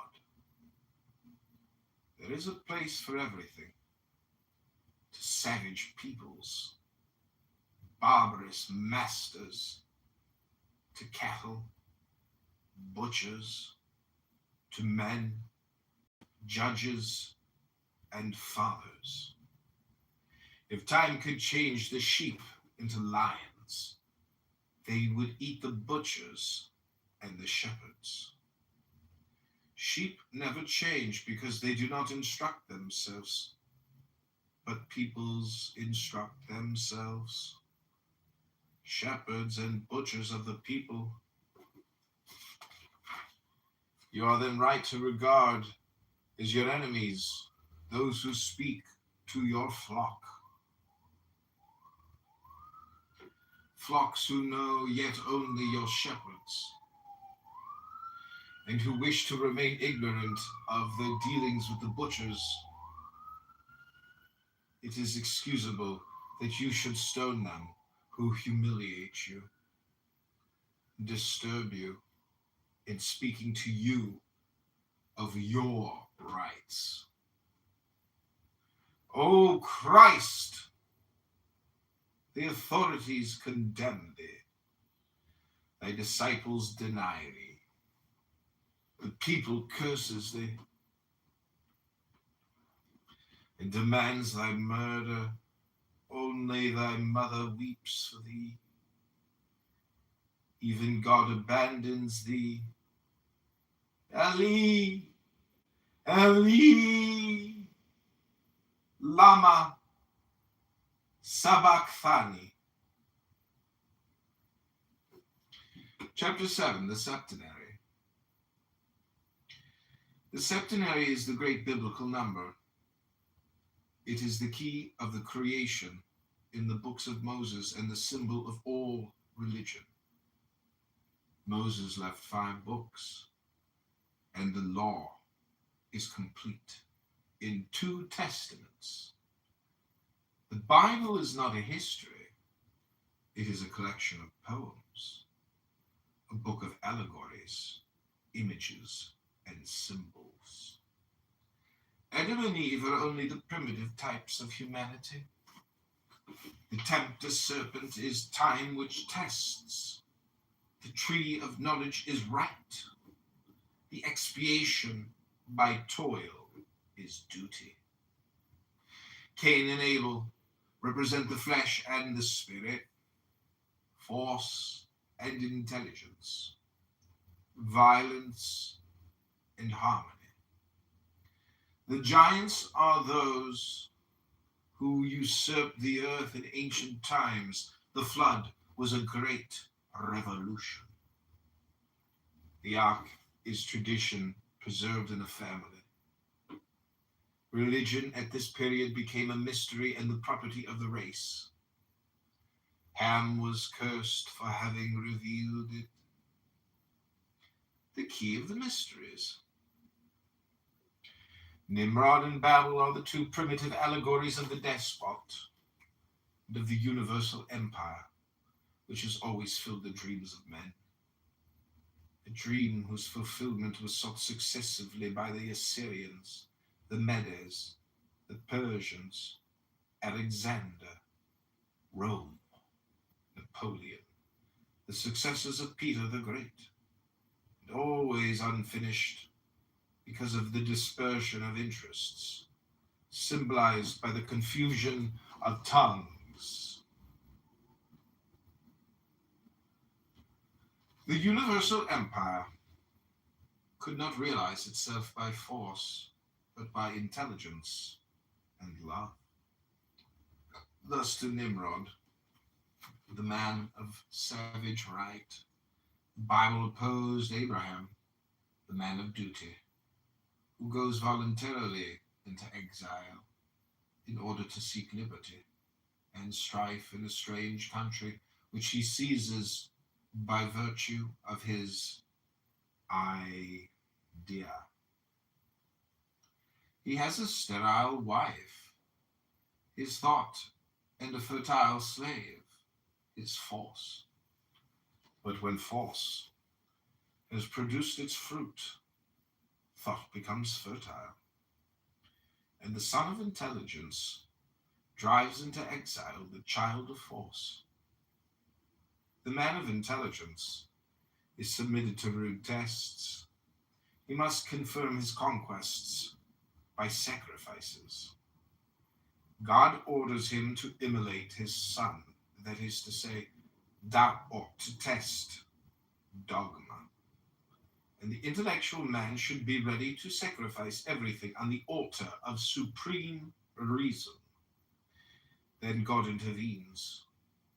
Universal reason yields to the efforts of labor and shows herself to science. The material side of dogma is alone immolated. This is the meaning of the ram caught by its horns in a thicket. The history of Abraham is then a symbol in the ancient manner and contains a lofty revelation of the destinies of the human soul. Taken literally, it is an absurd and revolting story. Did not St. Augustine take literally the golden ass of Apuleius? Poor, great men.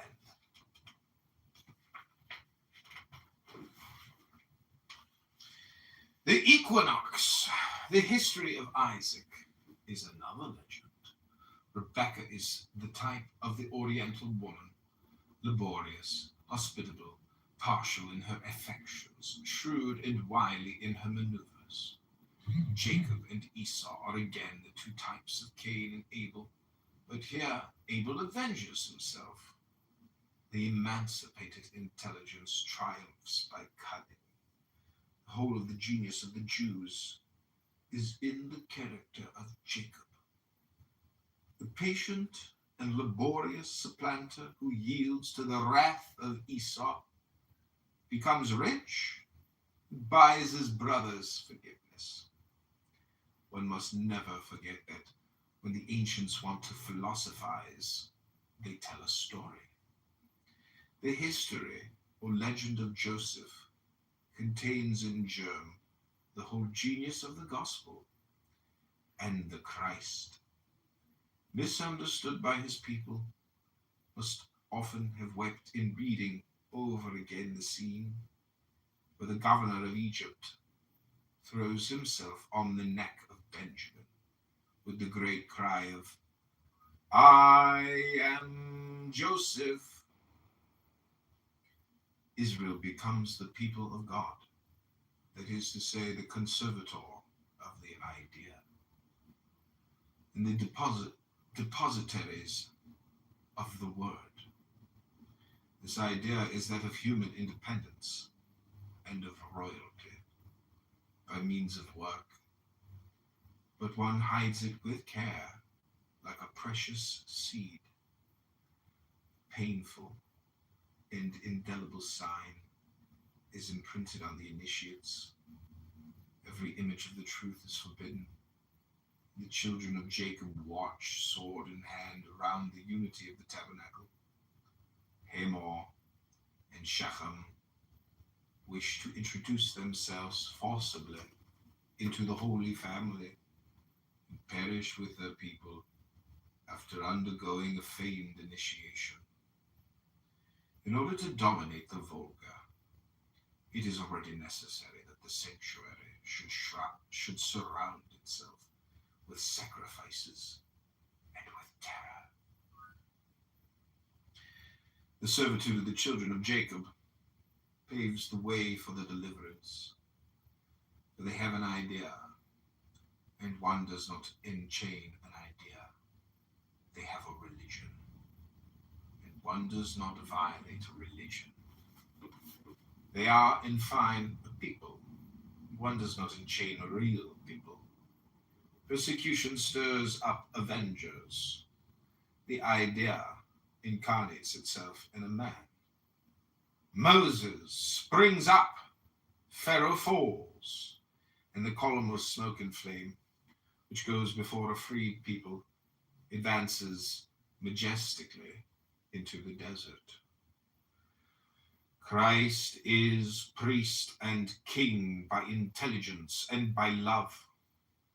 He has received the holy unction, the unction of genius, faith, and virtue, which is force, comes when the priesthood is worn out, when the old symbols have no more virtue, when the beacon of intelligence is extinguished.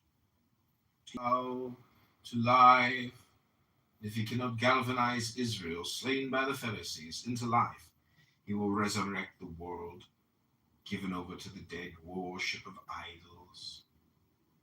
Christ is the right to do one's duty. Man has the right to do duty, and he has no other right. O man, thou hast the right to resist even unto death any who prevents thee from doing thy duty. Mother, thy child is drowning. A man prevents thee from helping him. Thou strikest this man. Thou dost run to save thy son. Who then will dare to condemn thee? Christ came to oppose the right of duty to the duty of right. Right with Jews was the doctrine of the Pharisees. And indeed, they seem to have acquired the privilege of dogmatizing. Were they not the legitimate heirs of the synagogue? They had the right to condemn the Savior, and the Savior knew that his duty was to resist them.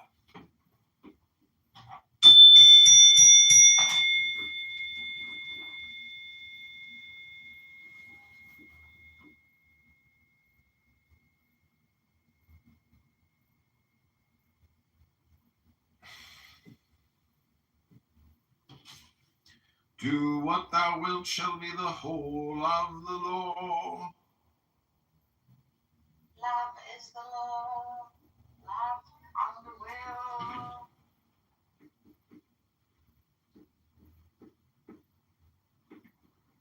Thou hast no right but to do thy will.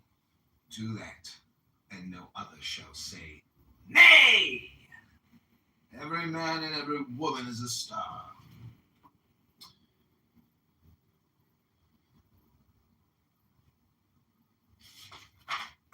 Christ is the soul. John, yesterday, Yeah. I think I survived the longest in one of these super like traditionalist heavy rooms. And finally I got a mob because I moved while I was refuting that position. And then when the refutation bore fruit, I was declared a kafir. And they fucking dropped me down. And in that moment of other rising, right, I felt like perhaps mission accomplished. Because all this while refuting, they were okay with it. They were okay to like hold a stance that was false. But when it really became false, that is when the one I was refuting just said, oh, but she's a Catholic. Yeah, the right in that moment. Well, have you ever butchered a cow? No, I'm a vegetarian. Hello? Well, you know, the word kafir is from the word calf, and her, a female calf. And it's very emotional to kill a baby calf to eat it because you love that sweet little thing. It's so precious. But to cut its neck and then to have it for dinner, that's pretty serious. Yes, So what happens linguistically when we scream kafir and kick somebody to the goo? The dopamine flares like an electric shock. That's what people want. You are their sacrifice. yeah. Kafir!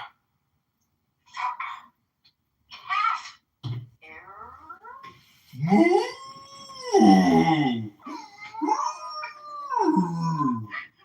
Moo! Moo! Moo! I said, thank you guys so much for having me on your stage with us so long. But if you are a God worshipper, then I certainly am an atheist. If God worshipper looks like you, I am an atheist. Please go sit on the good life for 5 minutes. See, the problem with an atheist, and again, it's not pronounced atheist, it's pronounced atheist with an F, an atheist. And the whole thing is, if you're going to spend all your time denying God, well, then you're not very much like God, are you? If you spend all your time invoking God, talking about God, thinking about God, reading about God, writing about God, guess what? You're more like God because you're surrounding yourself with an environment of God. Yes. And it can become dangerous because some people are very annoying. And when they become like God, because all they do is spend all their time talking about it, guess what? They can become a tyrant, a fascist. Abby, welcome. It's all symbolic. Symbolic. So, I mean, I came to the conclusion that for someone to truly commit a crime against reality, one must take the stance of a positive atheist. Have you listened to anything I've been reading about intelligence and love? Intelligence and love, Narcissus, deal with God. We might not like the word, the definition, but as you know, this is an ESL training app, and people here want to ask questions about what does the word God mean to you? Can you define it? Can you give me an explanation? It's very, very difficult because God is everything. It's obvious that it's the all. So I might say, well, God is like a bunny. God is like a horse. God is like your cell phone, which allows you to transmit infinite amounts of noises to people to troll them. God is everything. The all. God is a sound.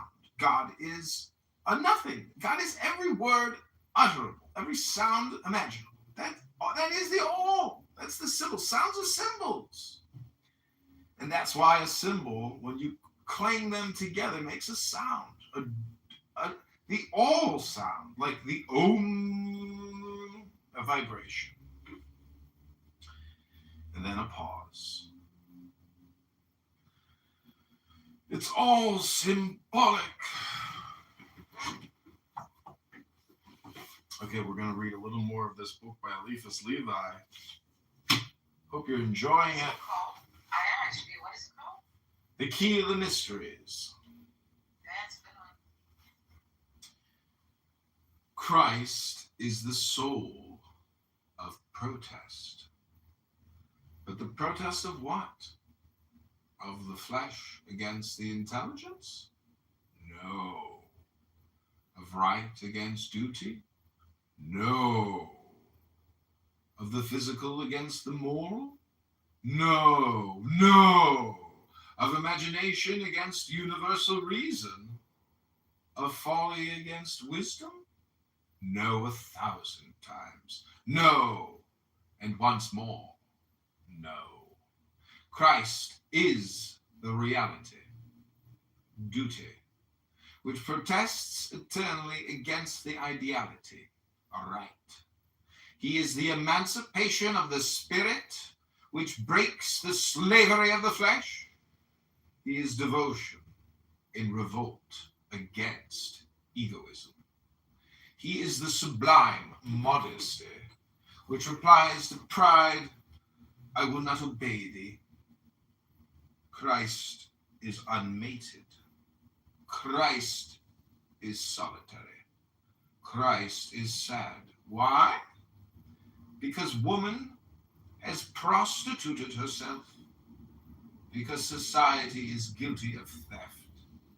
Because selfish joy is impious. Christ is judged, condemned, and executed, and men adore him. This happened in a world perhaps as serious as our own. Judges of the world in which we live, pay attention and think of him who will judge your judgments. But before dying, the Savior bequeathed to his children the immortal sign of salvation, communion, communion, common union, the final word of the Savior of the world. The bread and the wine shared among all, he said this is my flesh and my blood.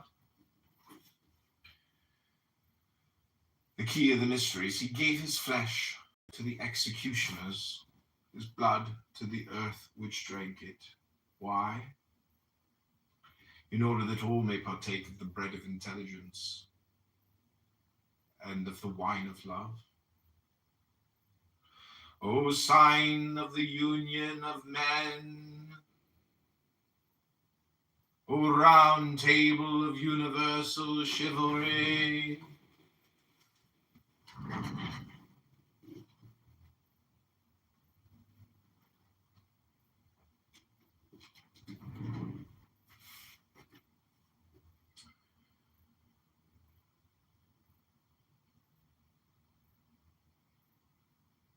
O sign of the union of men, O round table of universal chivalry, O banquet of fraternity and equality, when will you be better understood? Martyrs of humanity, all ye who have given your life in order that all should have the bread which nourishes and the wine which fortifies, do ye not also say, placing your hands on the signs of the universal communion, this is our flesh and our blood? And you, men of the whole world, you whom the Master calls his brothers, oh, do you not feel that the universal bread, the fraternal bread, the bread of the communion is God? Retailers of the crucified one, all you who are not ready to give your blood, your flesh, and your life to humanity, you are not worthy of the communion of the Son of God. Do not let his blood flow upon you, for it would brand your forehead. Do not approach your lips to the heart of God. He would feel your sting. Do not drink the blood of the Christ.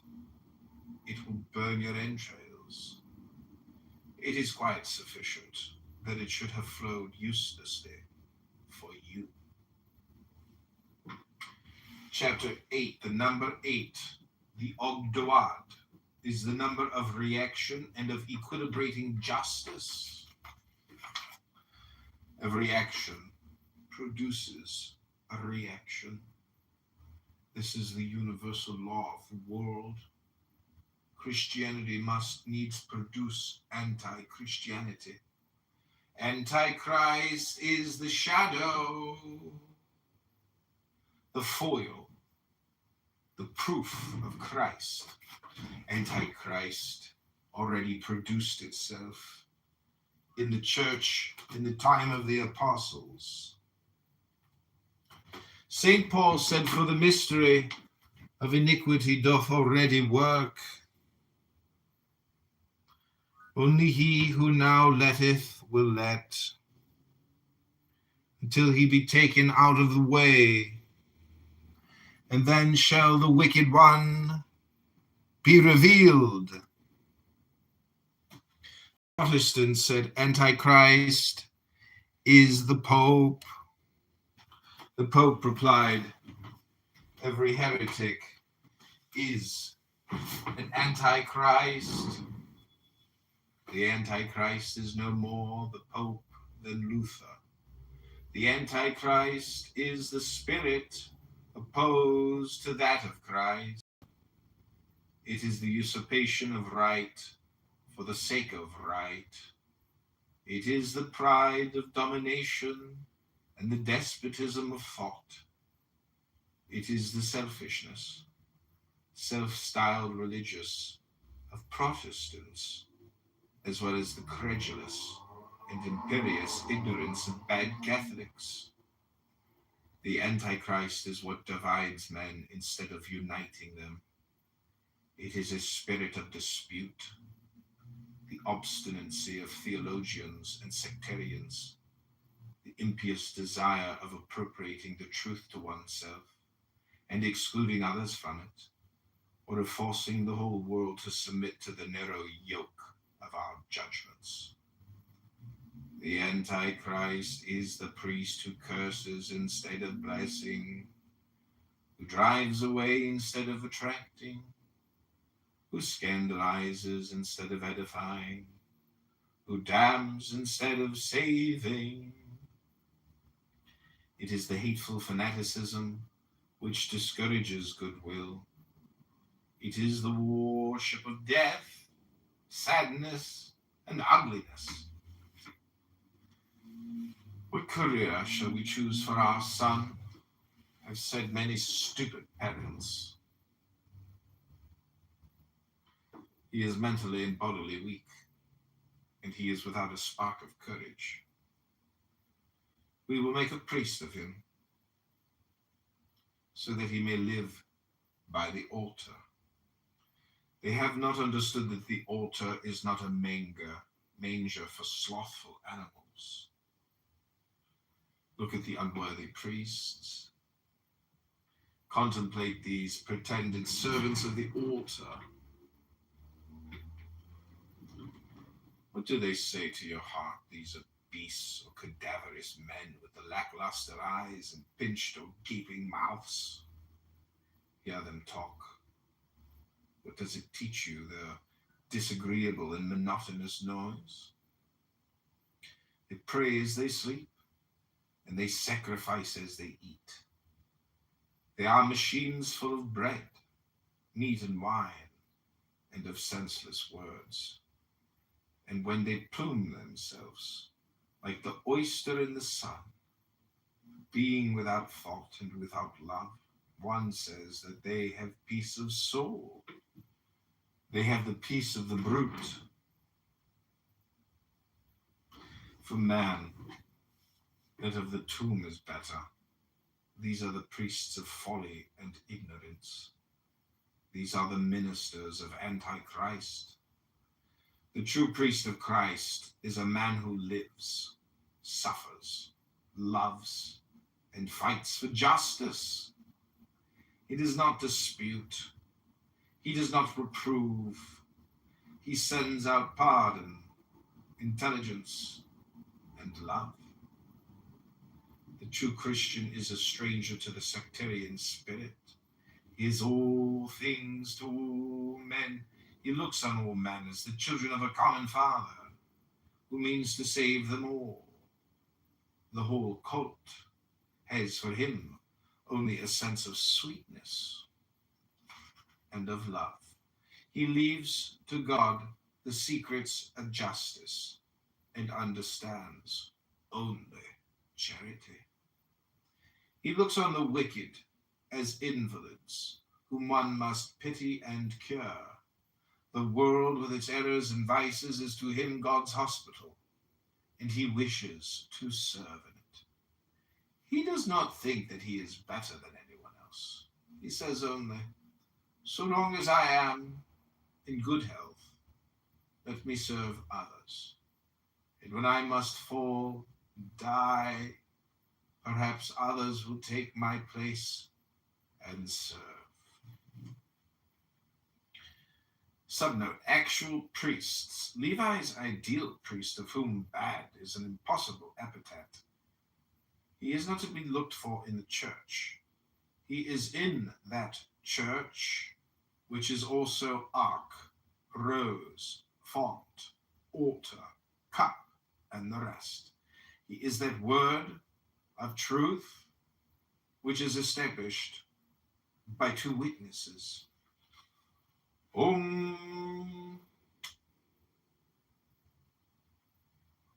The number 9.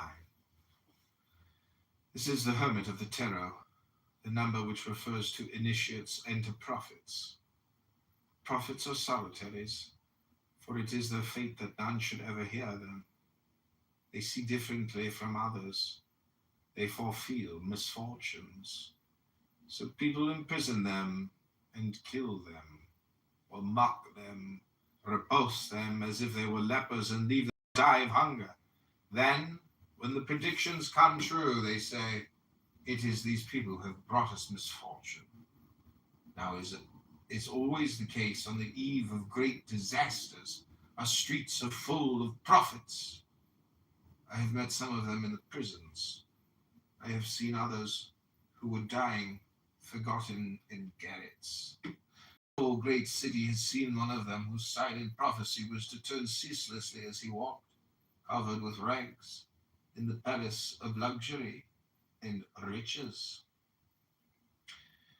Subnote, this is the true clairvoyant Levi, the Levi who prophesied universal empire. For Napoleon III was either the Mogis trying to use him as a tool, or a Micaiah unadjured.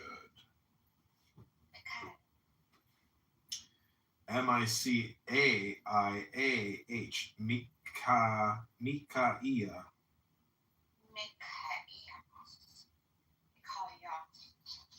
Yeah, Micaiah. I have seen one of them whose face shone like that of Christ. He had calicites on his hands, and wore the workman's blouse. Oh, calicites. Calocitias. And wore the workman's blouse. With clay he needed epics.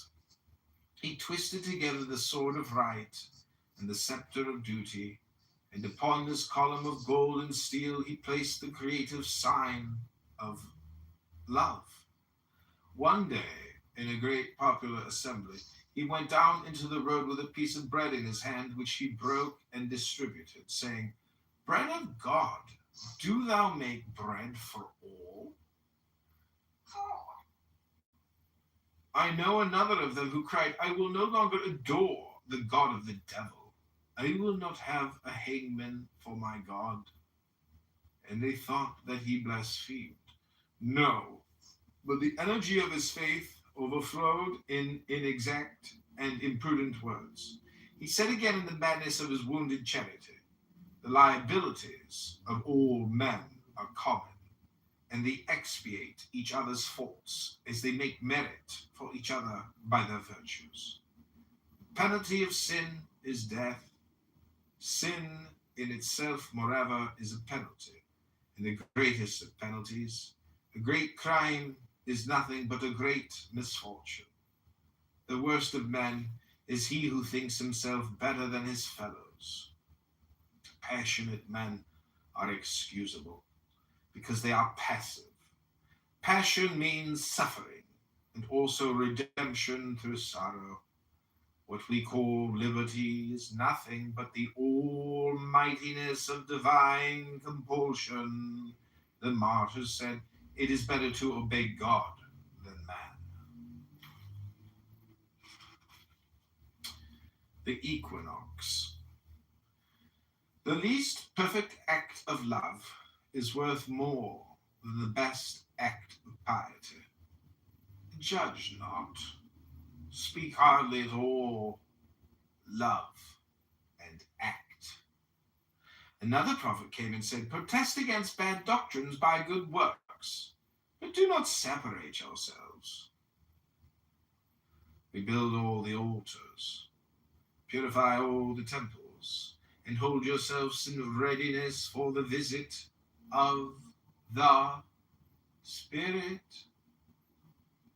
Let everyone pray in his own fashion and hold communion with his own, but do not condemn others. A religious practice is never contemptible, for it is the sign of a great and holy thought. To pray together is to communicate in the same hope, the same faith, and the same charity. The sign by itself is nothing. It is the faith which sanctifies it. Religion is the most sacred and the strongest bond of human association. And to perform an act of religion is to perform an act of humanity. When men understand at last that one must not dispute about things about which one is ignorant, when they feel that a little charity is worth more than much influence and domination, when the whole world respects what even God respects in the least of his creatures, the spontaneity of obedience and the liberty of duty, then there will be no more than one religion in the world. The Christian and universal religion, the true Catholic religion, will no longer deny itself by restrictions of place and of persons. Woman, said the Savior to the woman of Samaria, verily I say unto thee, that the time cometh when men shall no longer worship God, either in Jerusalem or on this mountain. For God is a spirit, and they that worship him must worship him in spirit and in truth. Subnote, a mistranslation by monotheists. The Greek is, in quotations, spirit is God. Chapter 10, the absolute number of the Kabbalah, the key of the Sephiroth, vide dogme et ritual de la haute magie, the number 11, chapter 11. 11 is the number of force. It is that of strife and martyrdom. Every man who dies for an idea is a martyr, for in him the aspirations of the spirit have triumphed over the fears of the animal. Every man who falls in war is a martyr, for he dies for others. Every man who dies of starvation is a martyr, for he is like a soldier struck down in the battle of life. Those who die in defense of right are as holy in the sacrifice as the victims of duty. And in the great struggles and revolutions against power, martyrs fell equally on both sides. Right being the root of duty, our duty is to defend our rights. What is a crime? The exaggeration of a right. Murder and theft are negations of society. It is the isolated despotism of an individual who usurps royalty, makes war at his own risk and peril.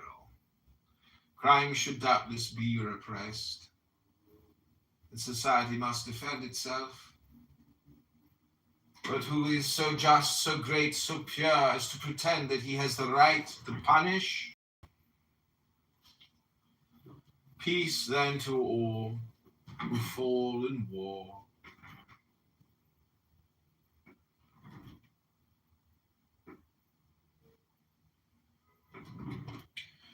Even in unlawful war. They have staked their heads and they have lost them. They have paid, and what more can I ask of them?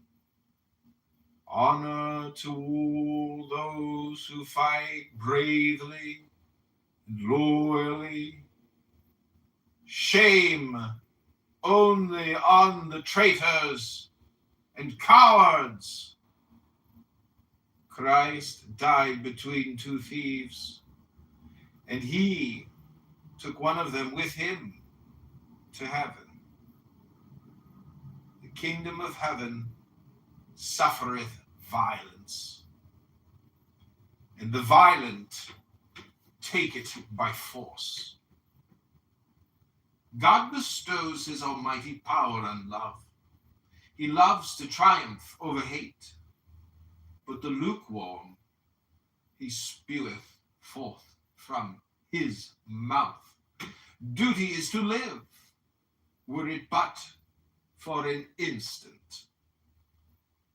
It is fine to have reigned for a day, even for an hour, though it were beneath the sword of Damocles, or upon the pyre of Sardanapalus,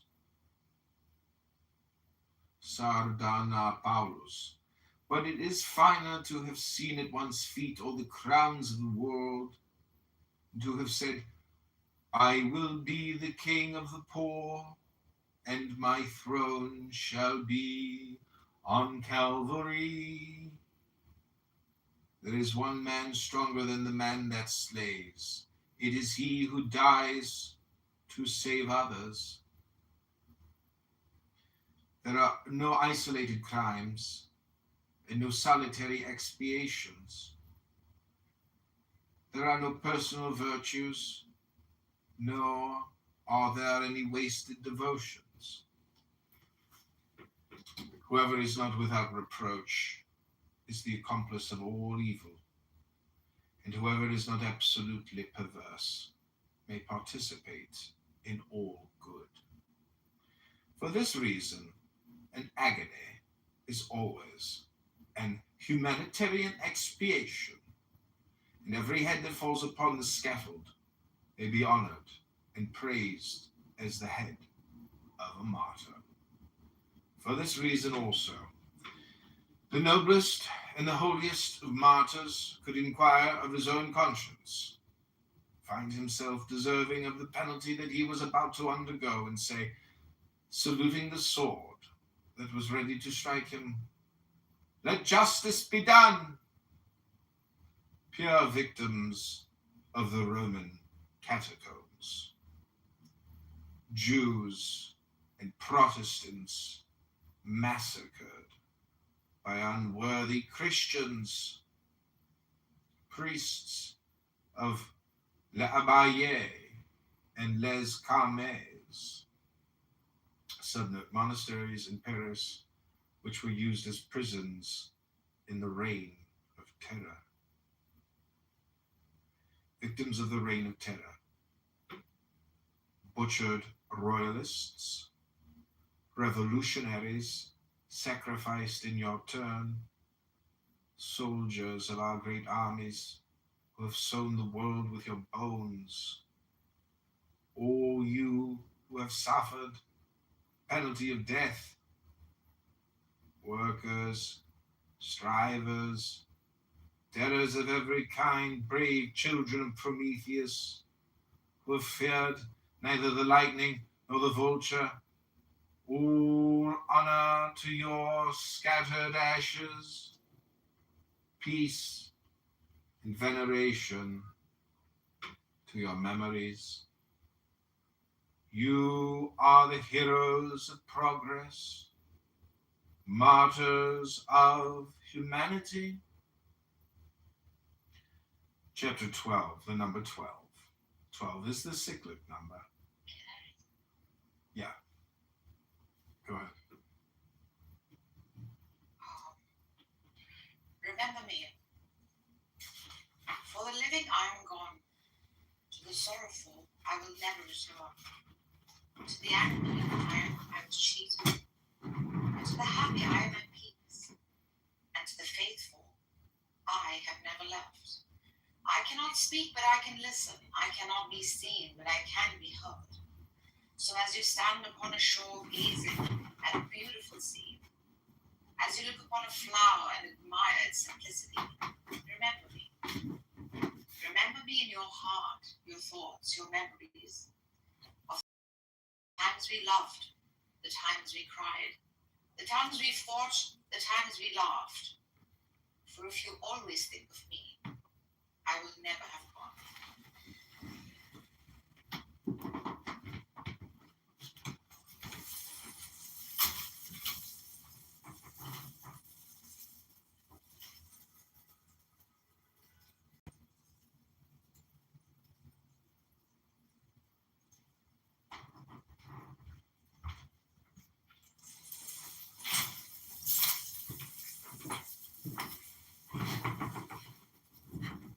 Okay, welcome back to It's All Symbolic. That was a beautiful reading, Narjis. What does it mean to you? It means sorrow, pain, joy, any feelings. It means I must leave Clubhouse.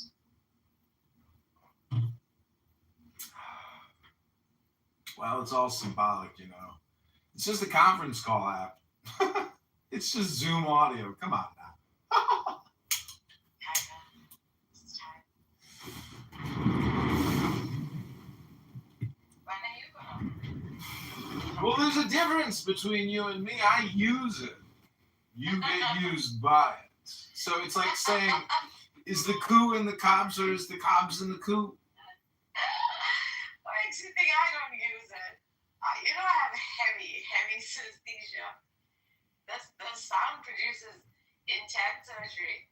I've made money off of this just because it allows for creativity. What does it come out to? 0.0001 cents for every hour you spend here?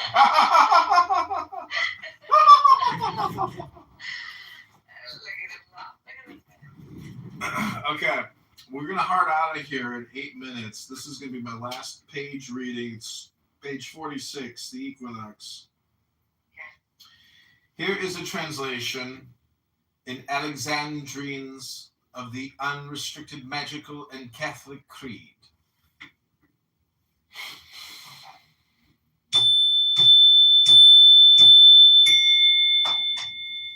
I do believe in God, Almighty Sire of man, one God who did create the universe, his plan.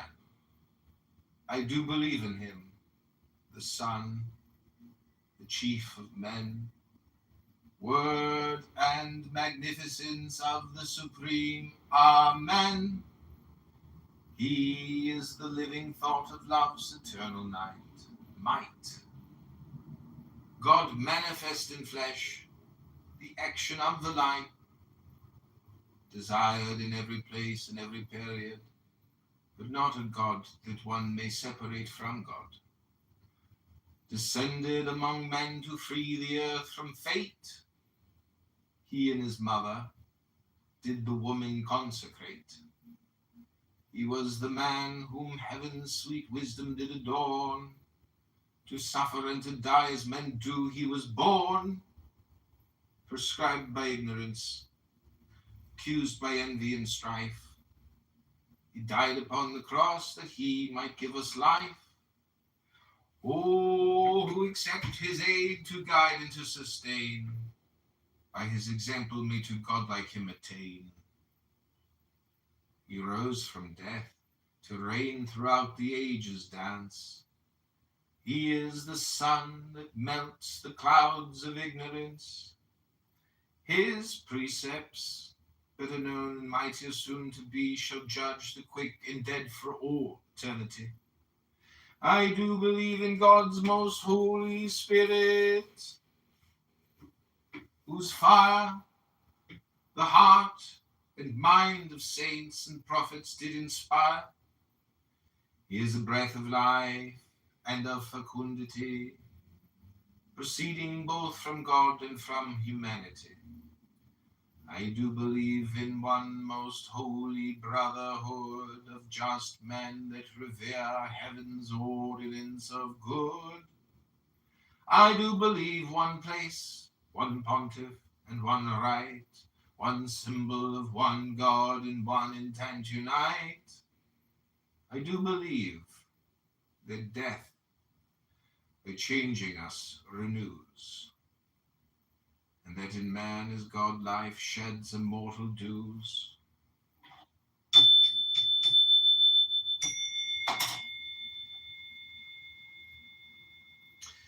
Number 13. 13 is the number of death and of birth. It is that of property and of inheritance, of society and of family, of war and of treaties. The basis of society is the exchange of right, duty, and good faith. Right is property. Exchange is necessity. Good faith is duty. He who wants to receive more than he gives, or who wants to receive without giving, is a thief. Property is the right to dispose of a portion of the commonwealth. It is not the right to destroy, but the right to sequestrate.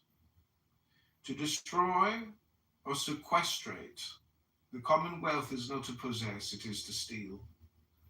I say commonwealth, because the true proprietor of all things is God, who wishes all things to belong to everybody.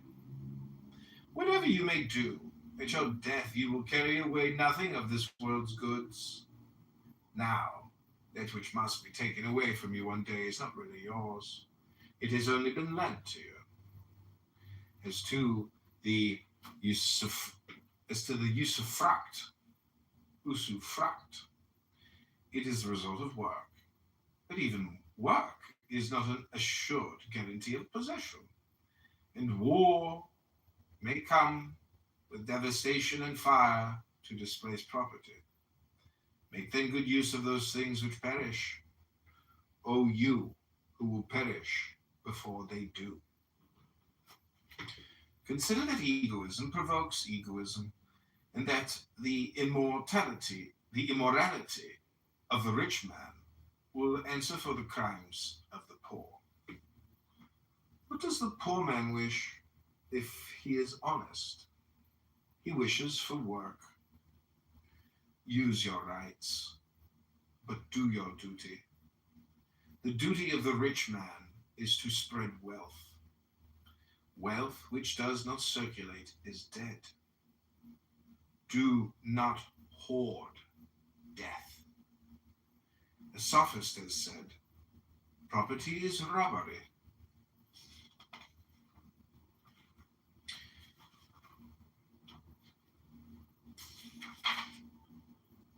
Doubtless wish to speak of property absorbed in itself, withdrawn from free exchange, turned from common use. If such were his thought, he might go further and say that such a suppression of public life is indeed assassination. It is the crime of monopoly, which public instinct has always looked upon as treason to the human race. The family is a natural society which results from marriage. Marriage is the union of two beings joined by love, who promise each other mutual devotion in the interest of the children who may be born. Married persons who have a child and who separate are impious. Do they then wish to execute the judgment of Solomon and hew the child asunder? To vow eternal love is puerile. Sexual love is an emotion. Divine, doubtless, but accidental. Involuntary and transitory, but the promise of reciprocal devotion is the essence of marriage and the fundamental principle of the family. Sanction and the guarantee of this promise must then be in absolute confidence. Every jealousy is a suspicion, and every suspicion is an outrage. The real adultery is the breach of this trust. A woman who complains of her husband to another man. The man who confides to another woman the disappointments or the hopes of his heart. These do indeed betray conjugal faith. The surprises which one's senses spring upon one are only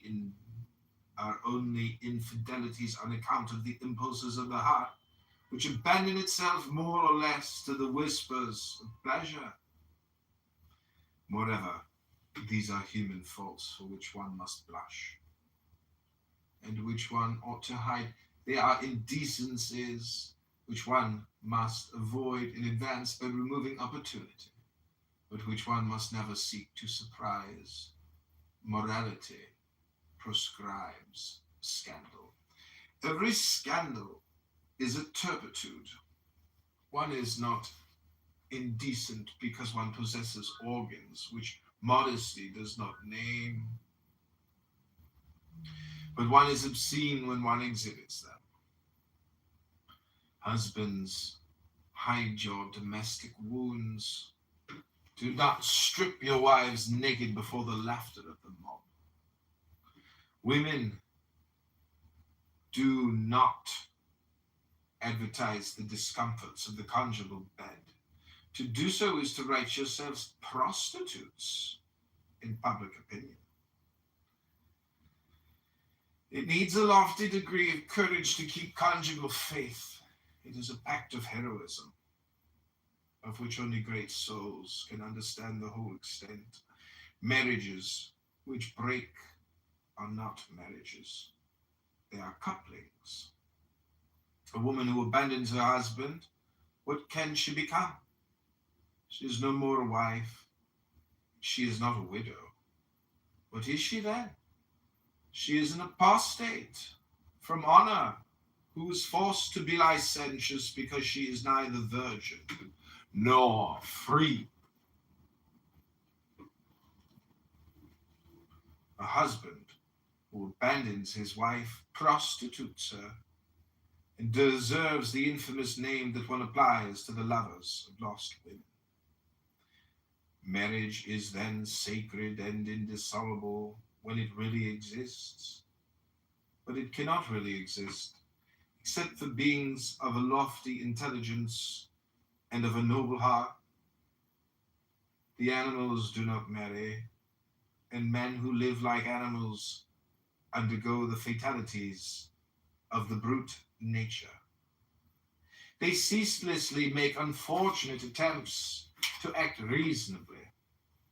The promises are attempts at and imitations of promises.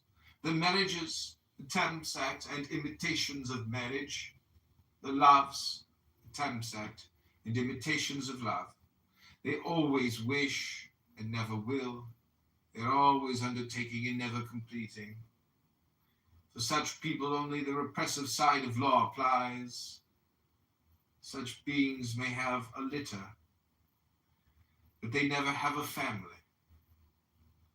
Marriage and family are the rights of the perfect man, the emancipated man, the man who is intelligent and free. Ask also the annals of the courts, and read the history of parricides. Raise the black veil from off all those chopped heads, and ask them what they thought of marriage and of the family, what milk they sucked, what caresses ennobled them. Then shudder, all you who do not give to your children the bread of intelligence and of love, all you who do not saint paternal authority by the virtue of a good example. Those wretches were orphans in spirit and in heart, and they have avenged their birth. We live in a century when more than ever the family is misunderstood in all that it possesses, which partakes of the august and the sacred. Material interest is killing intelligence and love. The lessons of experience are despised. The things of God are hawked about the street. The flesh insults the spirit. Fraud laughs in the face of loyalty. No more idealism. No more justice. Human life has murdered both its father and its mother. Courage and patience. This century will go where great criminals should go. Look at it. How sad it is. Weariness is the black veil of its face. The tumbril rolls on, and the shuddering crowd follows it. Soon one more century will be judged by history.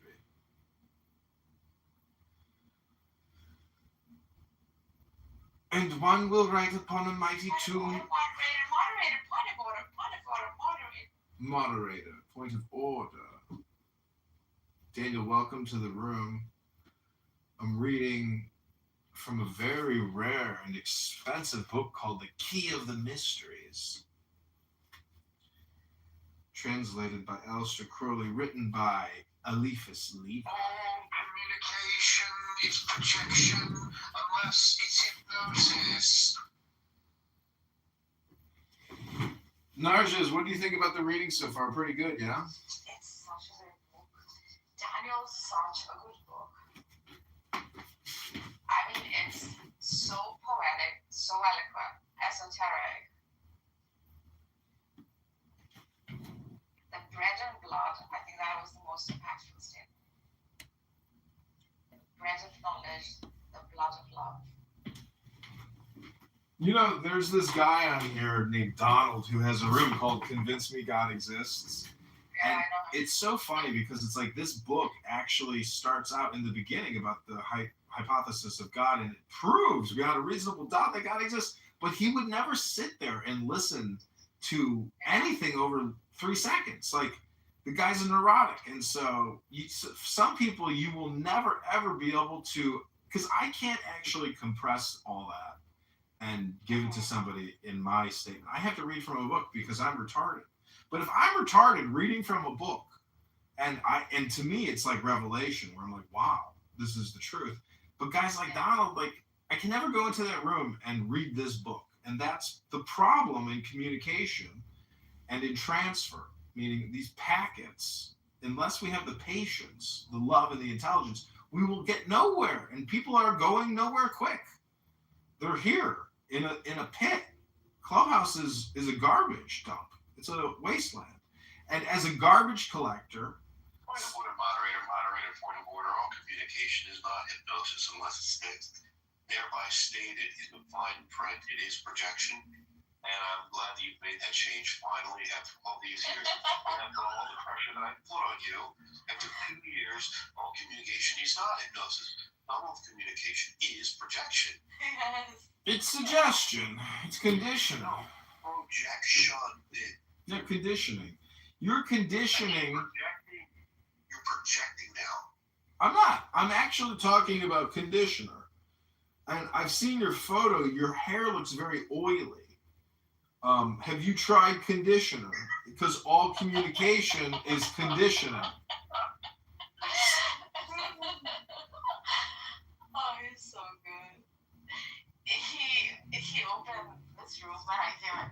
He said, I've heard you in quite a few rooms. You are sounding incoherent, irrational. You're speaking for a dopamine high. Probably very true. You make non-sequential statements, and in one sentence you can literally contradict yourself not just once but twice. I'm like, what the fuck? Am I listening? Am I going crazy, or am I not hearing things right? This sounds to me like bullshit. I can't know the contradiction. What are you talking about? This is rubbish. Utter rubbish. I just ordered a surprise bag from fucking Frank's Pizza. What's wrong with you, At Daniel? the end of the night, they like whatever they got left over, they put in these surprise bags. I swear to God, if they do something weird, or like I don't get a piece of pizza like last time, they give me ingredients. What? Yeah, they just give you ingredients like dough and like fuck. I'm like, what? No, give me the food. What are you talking about? The restaurant gives you ingredients?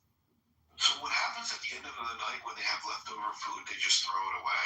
So there's this website where they are like, all right, well you can go and buy it, so they don't just throw it away. For like cheap or what? Yeah.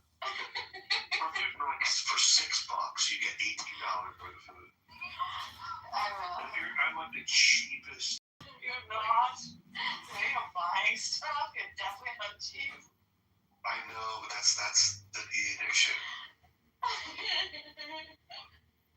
I know.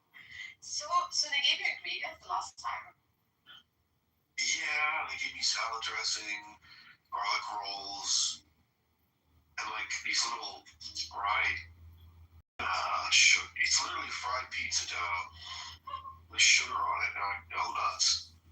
It's so weird. That's horrible. Like, ew. It was pretty good. Are you having dinner with like a special someone tonight? I am. What do you wear?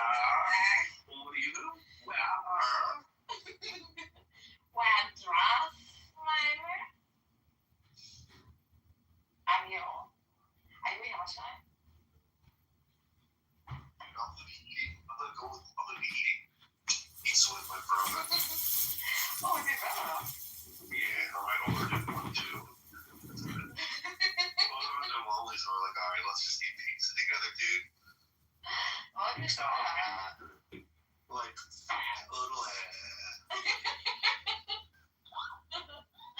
Obviously. So Narja is Daniel. I've got one request and two conditions. The first request is that you download the app Sora, Sora, and then you cast yourself, and then you create a video, and you tag me and you in the video, and you render us in an AI video. Do it now, please. Chris is doing it. Chris is casting me in movies. Who's Chris? Oh, Zen. it's hypostasis.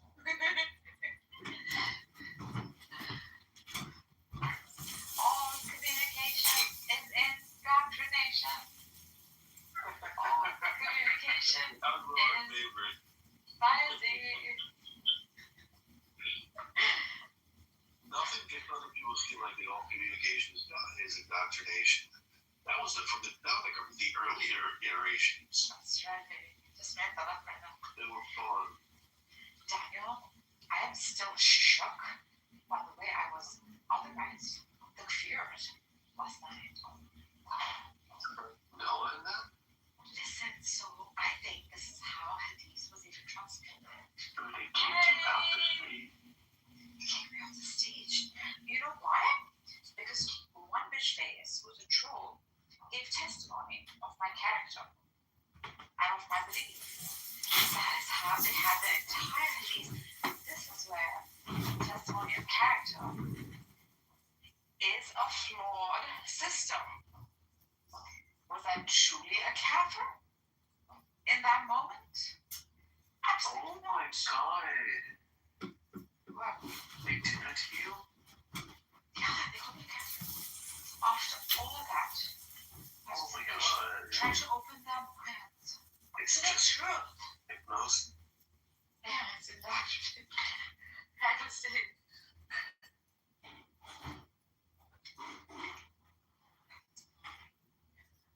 All communication is hypnosis.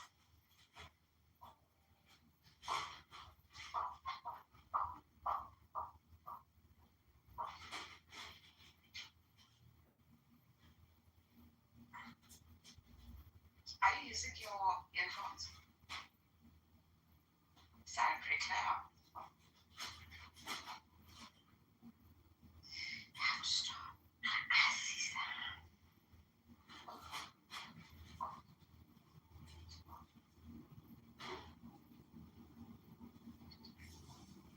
These are my finest books. You touch them, I can see.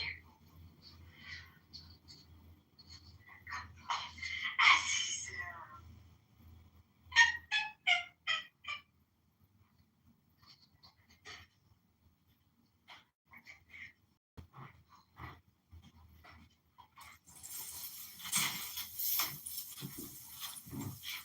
Where did you get the spot? Where did you go? I'm here. What do you think John is doing, Daniel, right now? Danny boy? Danny boy, Tides are turning violently. Oh, Danny boy. Danny boy, Danny boy, Danny boy, boy. Hello? Hello. So if you haven't downloaded Sora yet, just remember that all communication is hypnosis. Download Sora now and cast John Kitover in a new movie. Johnny, wanna be like a star? You do. So does Black Rabbi. He wants to be president. Hello? Hello? Good afternoon, hon. Good afternoon. Hello? Mm-mm-mm. Lordy, lordy, lordy.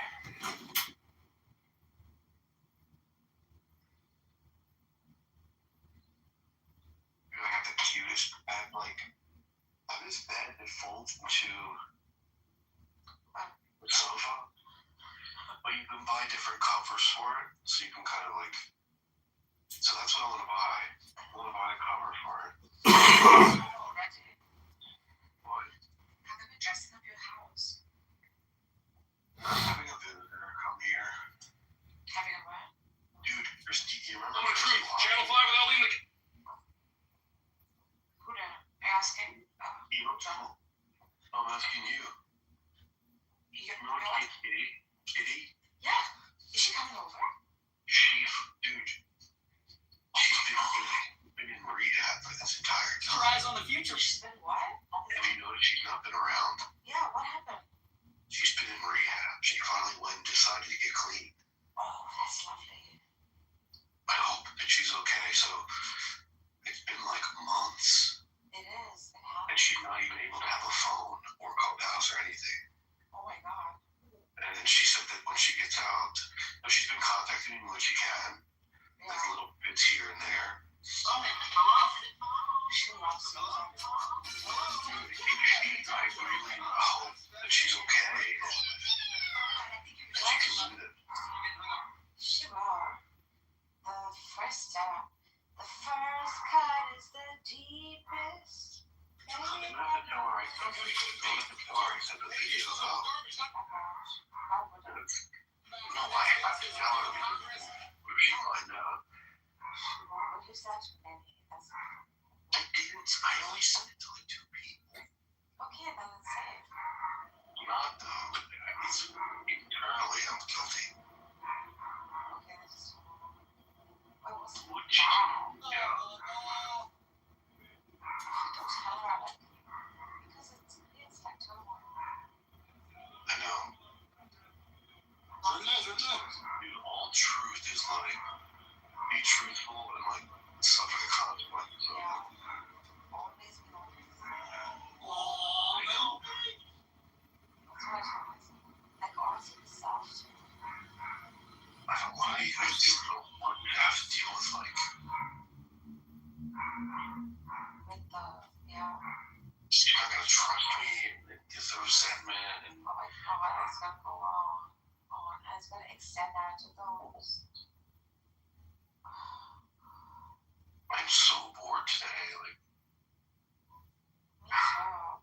At this nobody's room except John Kitover's room. what did you buy?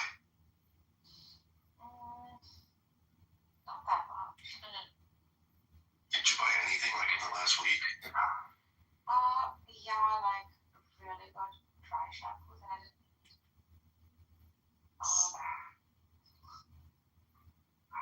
You didn't even use it yet?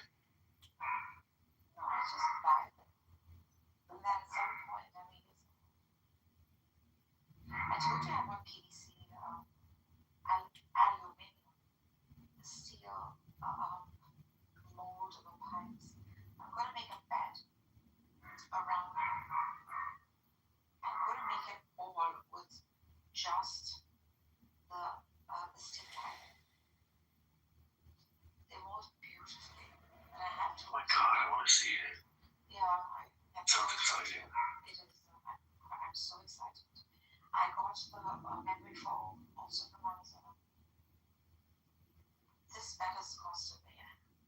so much before even making it. I want different sizes of the beans. Why am I doing this? Does it have a canopy? That's what I'm thinking of doing. It's not a dig bed. It's not a bad bed. I want to make it like maybe for my kid, but I want a hand. I have just freaking. It was so strange that you sent me the pictures of the hands, right? The ones that I cast. I've been casting hands for a while. Yeah. That is so cool. I can't wait to see it.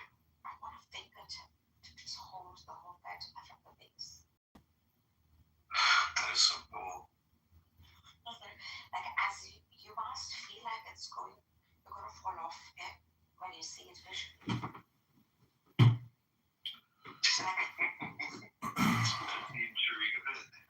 Yeah, like held on a pinpoint, right? And wobbly in the illusion of the mind, whilst it stands still and firm, because the structure beneath is swirling that can never make it fall. But I need a hidden structure to sort of balance the illusion. I love creating imagery that's interesting. That is incredible. Incredible. I love one. Okay, I think I have it. Me and my friend once, we were doing product design way after we did architecture. We made a couch that is a water couch, a water bed. And we held it down with like heavy fucking chains. So the bed is floating, the couch is floating, the seating floating. So when you look at it, it seems like it's just floating in the air, held down by these fucking chains, and it wants to flow. But water is just standing static for you to sit on. That is extraordinary. Daniel, creating a product is just poetry. It is the poetry of illusion. It is the simulation.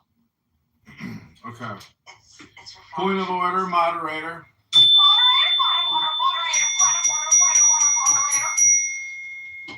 Okay, I'm going to now read page 51 from The Key of the Mysteries. Daniel, listen closely and tell me if you agree with what you're about to listen to.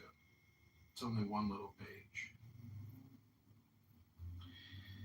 Soon, one more century will be judged by history, and one will write upon a mighty tomb of ruins. Here ends the parricide century, the century which murdered its God and its Christ. In war, one has the right to kill in order not to die. But in the battle of life, the most sublime of rights is that of dying in order not to kill. Intelligence and love should resist oppression unto death, but never unto murder. Brave man,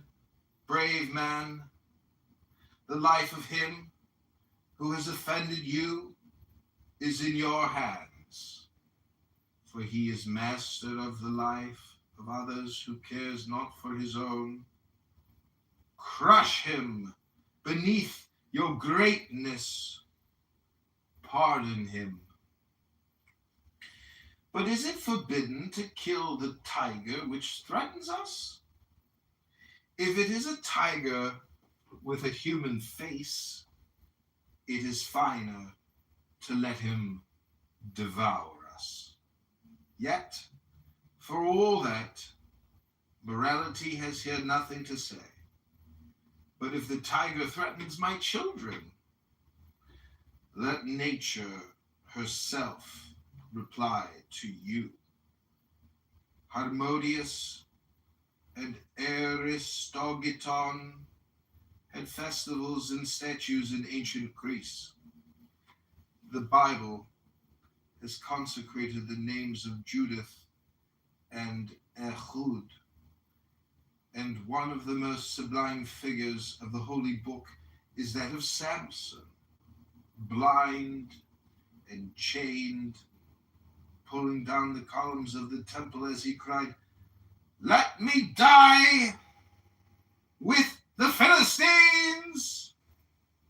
And yet, do you think that if Jesus, before dying, had gone to Rome to plunge his dagger in the heart of Tiberius, he would have saved the world as he did in forgiving his executioners and in dying in dying for even Tiberius? Did Brutus save Roman liberty by killing Caesar? In killing Caligula, Caera only made place for Claudius and Nero. Oh, I gotta take a break because that is like so crazy that you go by Daniel Nero and I'm reading a book and up comes Nero. To protest against violence by violence is to justify it and to force it to reproduce itself. Okay, I'm gonna take a break there, but I love how on Clown House there's always like it's right there, like it's in the words, it's in the pictures. Synchronicity, you might say. It's all symbolic.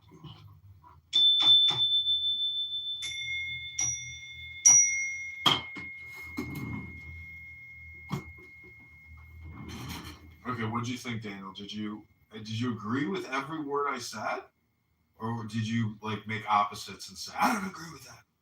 I don't agree with that. It's all symbolic.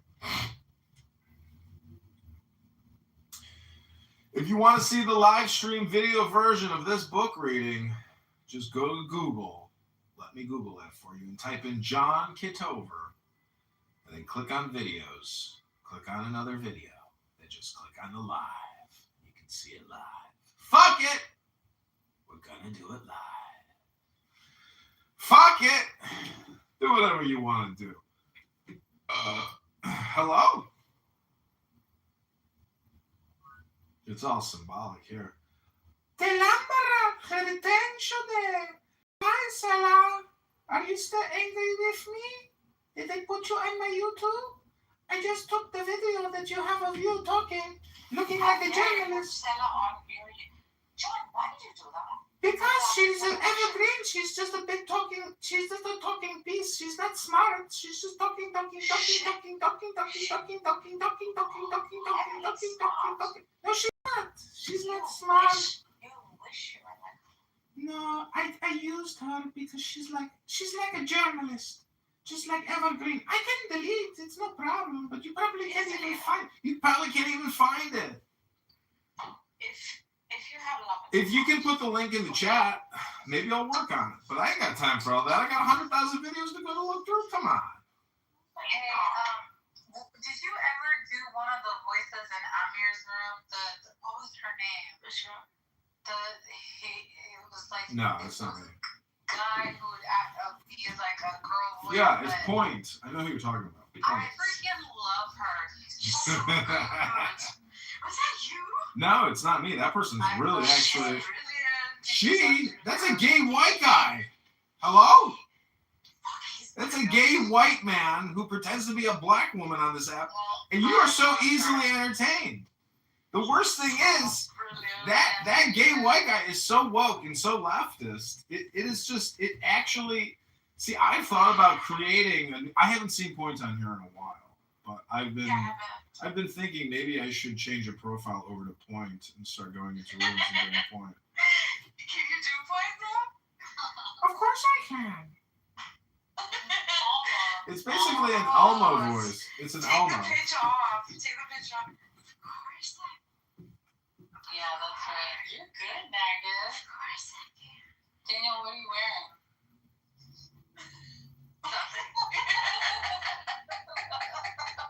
So I think in those videos, I just filmed your Instagram or your YouTube, and then, I know. but I turned your volume down, and then I just played The Room, which was like a mirror. What's that kid's name? He's really annoying. Who? You have to see, if you have the video, you could hear it. The thing is, you're just telling me to take it down, but why don't we listen to it and then actually talk about it? Because that's the reason why I did it. Is, Okay, go ahead. it's not about you, it's about what the video's about. Alright, play it. I'm not going to play it. I told you just a second ago, I'm not going to go through 100,000 videos to find the video that I worked on a couple weeks ago. It's too many videos.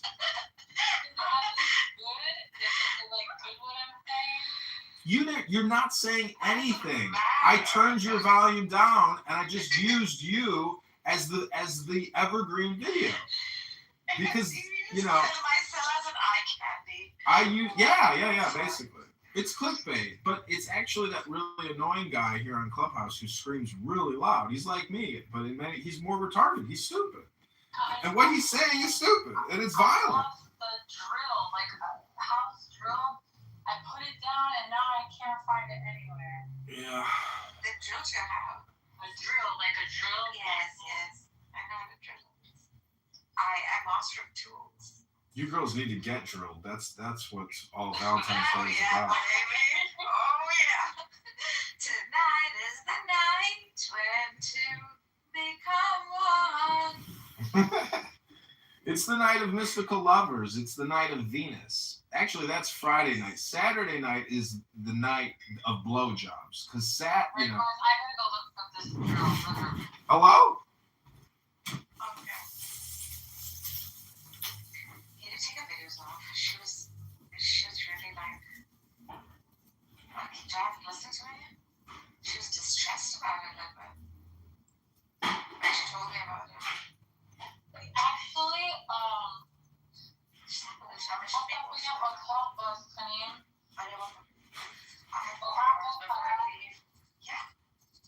can I tell you something? So I went to Tehran Radio. And then I didn't see you, but I did see earlier modding and things. No, there's no way.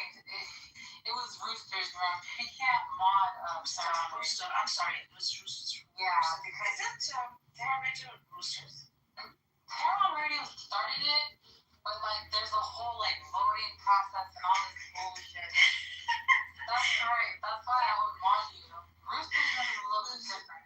Yes, so I went in and I was like, all the friends we were hanging with, Hamid and the rest of them, they're there.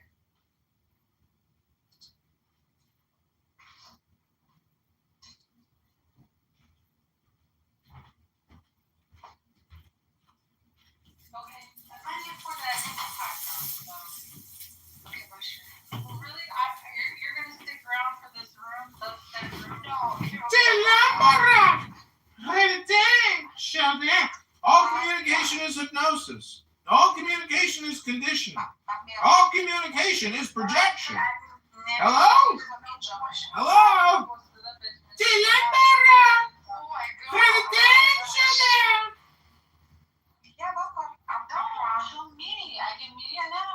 Fast and June, walnuts, chopped watermelon, and feta cheese. Hello?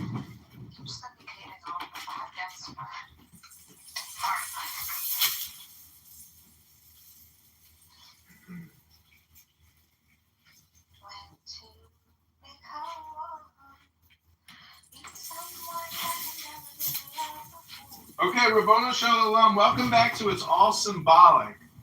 If you want to watch the live stream version of this video, just Google John Kitover right now. I'm not going to Google it for you and give you the link. You got to do it yourself. And then I want you to leave me a comment on my YouTube live. And then I want you to download Sora and cast yourself in an AI video and use the sitcom filter and just put a little blurb in there like, it's all symbolic, and make a sitcom out of it. And then you're going to tickle yourself with a feather and cast John Kitover in a video and call it It's All Symbolic. And tag John Kitover at JOHNKITOVER. John Kitover. Many of you are in my videos on YouTube, countless tens of thousands of YouTube live streams that I've been running here for 5 years straight. And we're about to expand to 2 more recording studios thanks to the hard work of Daniel Nero and his accomplice, fellow superhero, Barthologist, the Megatron. These 2 gentlemen have spent over 7,000 hours talking, listening to some of the world's dumbest people that haven't figured out the technology of a thing called a book. But nonetheless, here we are in a conference call roasting Daniel Nero, who has for so long, people call him my arch nemesis.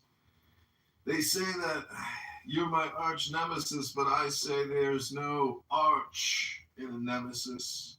There's just a nemesis. There's no such thing as an arc or an arch. Anyways, Mr. Nero, Dr. Zen, Dr. Daniel, actually. You know, my cousin's name is Daniel, and he hates my guts. But that's okay.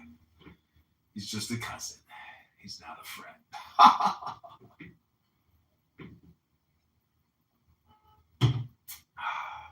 Well, Daniel, would you like to hear a little bit more?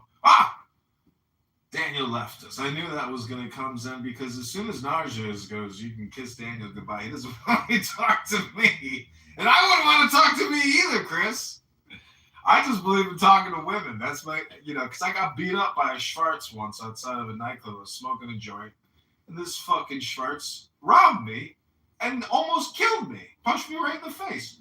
So, you know what I learned, Chris? Fuck them. Let them do whatever they want, but I ain't talking to you no more. And then so I respect Daniel for leaving the room. And I would respect you too if you just disappeared, because every year, thousands and thousands of people just disappear. That's it. It's called death. But some people die of unnatural causes and they disappear, but it never gets recorded. Anyways, it's all symbolic.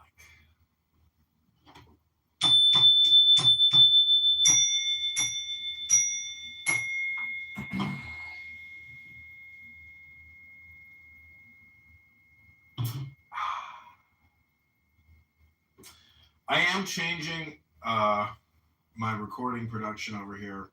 I am going to expand to more recordings, just as like an experiment. You got to set it up. It takes work, time to set all this up and to monitor it because of copyrighted music. I don't want the YouTube account to actually get deleted. Welcome to All Symbolic, Dr. Zen. Hey, what's going on, John? I'm reading about the universal story of Dr. Good and Dr. Bad. I really enjoyed that reading of the Secret Key. It was really good. Appreciate it by Hush Crowley. No, it's not by Crowley. It's by Eliphas Levi. But you can tell it's translated by Crowley because a lot of it sounds like Crowley writing it. Which is, he translated it from French because Eliphas Levi was a Jewish French Kabbalist. And hey, you should, if you ever have the chance in the future sometime, you could read that essay that I posted in the chat. It's pretty good. Okay. I got the text. I saw it come through. Yeah, it's legit. It sort of symbolically describes the sort of way that capitalism eats away at everything in every sort of aspect in every moment of someone's life, and that you can make profit off of it. It's pretty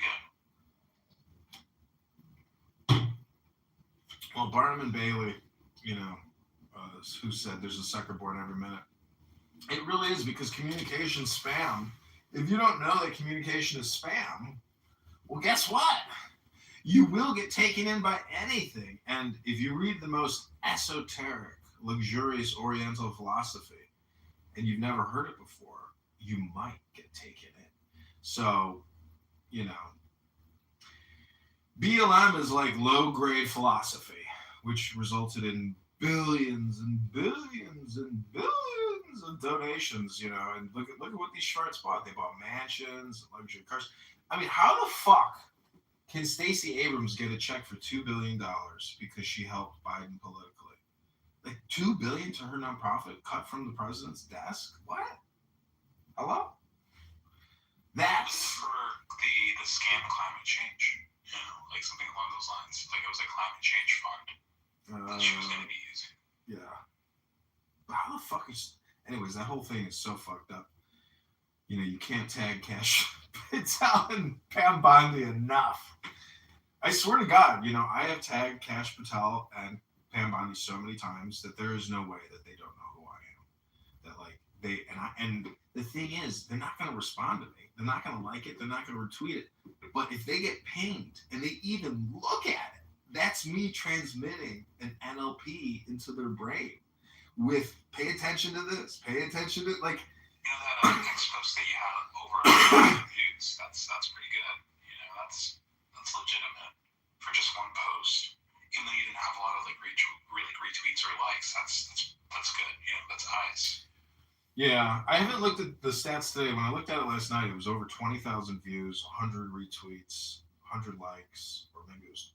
Anyways, but the thing is, it was like right time, right moment. Then I think somebody knocked me out of the lead reply. But not enough people use Grok that way. So just to make the demonstration of how to use Grok instantly to get an extract, a compression, a condensation, you know, concentrate. That's what we're trying, you know.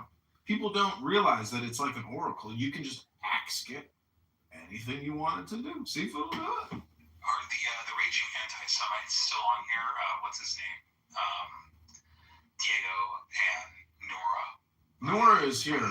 Nora is here. She was just in this room. She's too much of a chicken shit to come up on stage and talk. But she wrote in the chat, she's like, yeah, Scarface. She confirmed. She's like, at least we've confirmed he's using anonymous again. You know, it's like, I love drama people who say, like, you're targeting me! You're harassing me! It's like, no! No, I'm not. Just turn off your phone, you know?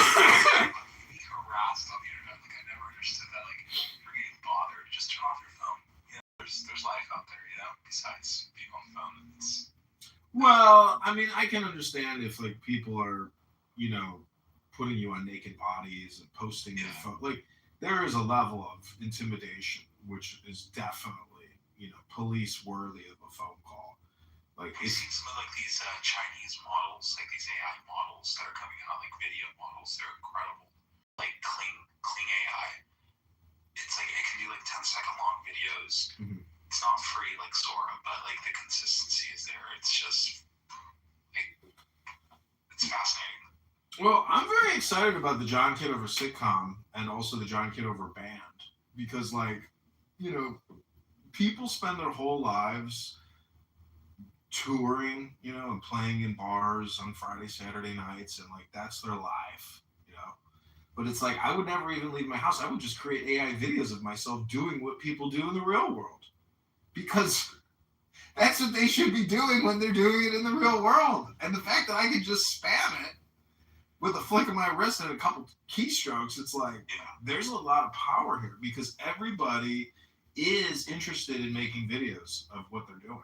And the fact is, you know, that type of layering. You should do something like Larry David's Curb Your Enthusiasm sort of style sitcom, you know, Seinfeld. That's a sitcom. I mean, I'm doing that. Like, I have many AI accounts creating these sitcom videos. And I see a prompt that I would put in is like the John Kitover sitcom, you know, and that's it. Like, but what's funny is on here on Clownhouse, when you hear people making statements, just take a part of their statement, you know, and their broken English and just put it into Sora and cast it in a sitcom. That's kind of like taking, you know, if I were to go into all the black rooms and listen for a couple minutes and take the most ridiculous statements and create lyrics on Sora, it's the same thing. It's taking all this broken Ebonic English and using it as the prompts. That is funny because when you watch it, you've heard people say that shit.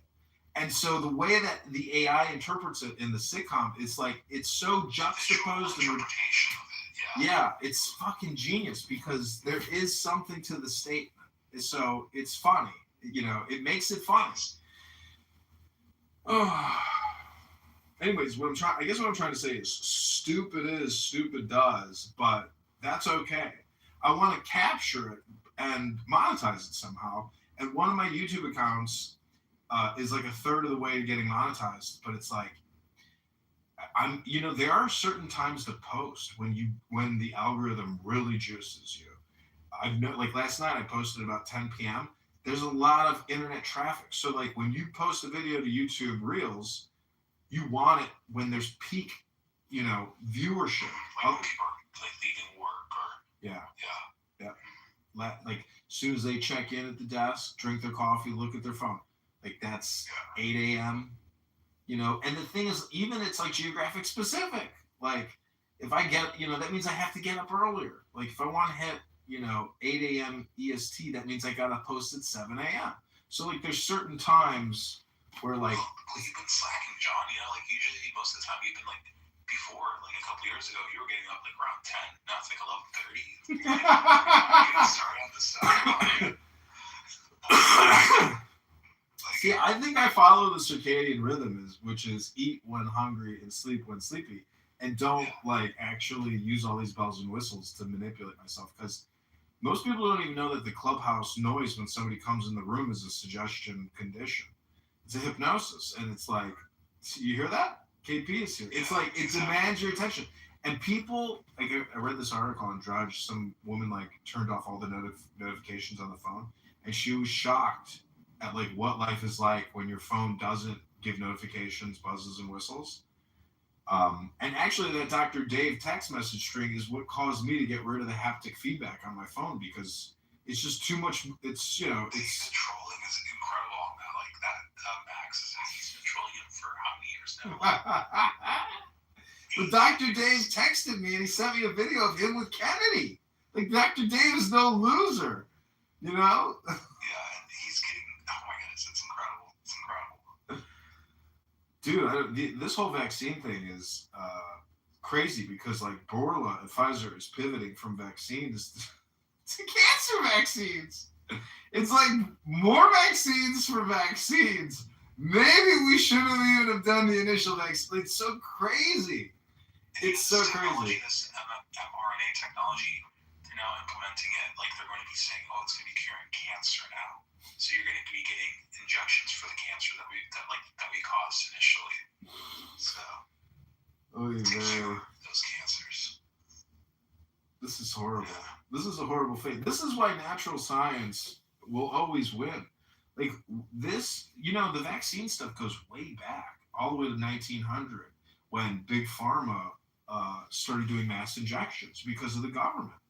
So, You look at Anchi's, like he was like talking about like this thing called like the digital control system. Mm-hmm. Sort of like this idea where like the vaccines are sort of a part of this as well, where certain molecules are injected inside your body, which could resonate with vibrations sent through wirelessly, and that can alter specific protein structures inside your body, like instantly killing you. Yeah, well, I don't know what to tell you. This isn't like, first of all, his name ain't fucking Diogenes. It's like Matt or Tommy or Billy. Like, he's a fucking online schmuck, doesn't read a fucking book, and, he's just a personality. He's a loud, screaming schmuck, but, like, he's funny. That's all. That's what he's got. But that schmuck is an idiot. I mean, not really, but, anyways. Well, he's not that much of an idiot if he's not on here on Clubhouse anymore. So. Him and the Abby show is pretty fucking stupid. I don't know. I don't know what to tell you, dude. Well, he demonstrated that he's an idiot. He's a fool.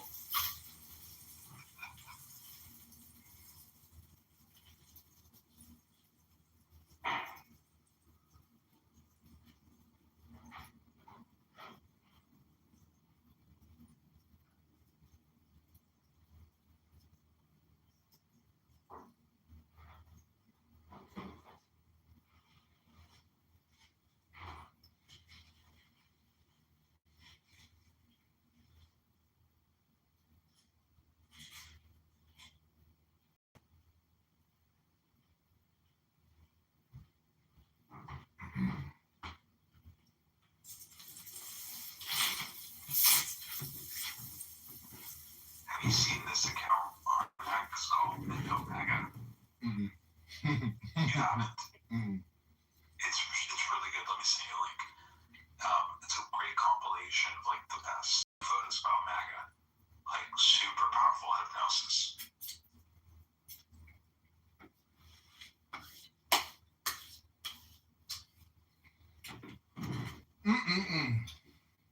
Lord, oh Lord, mighty, oh my, oh my Lord, oh mighty, mighty, mighty. Lord, Lord, Lord, Lord, Lord, Lord.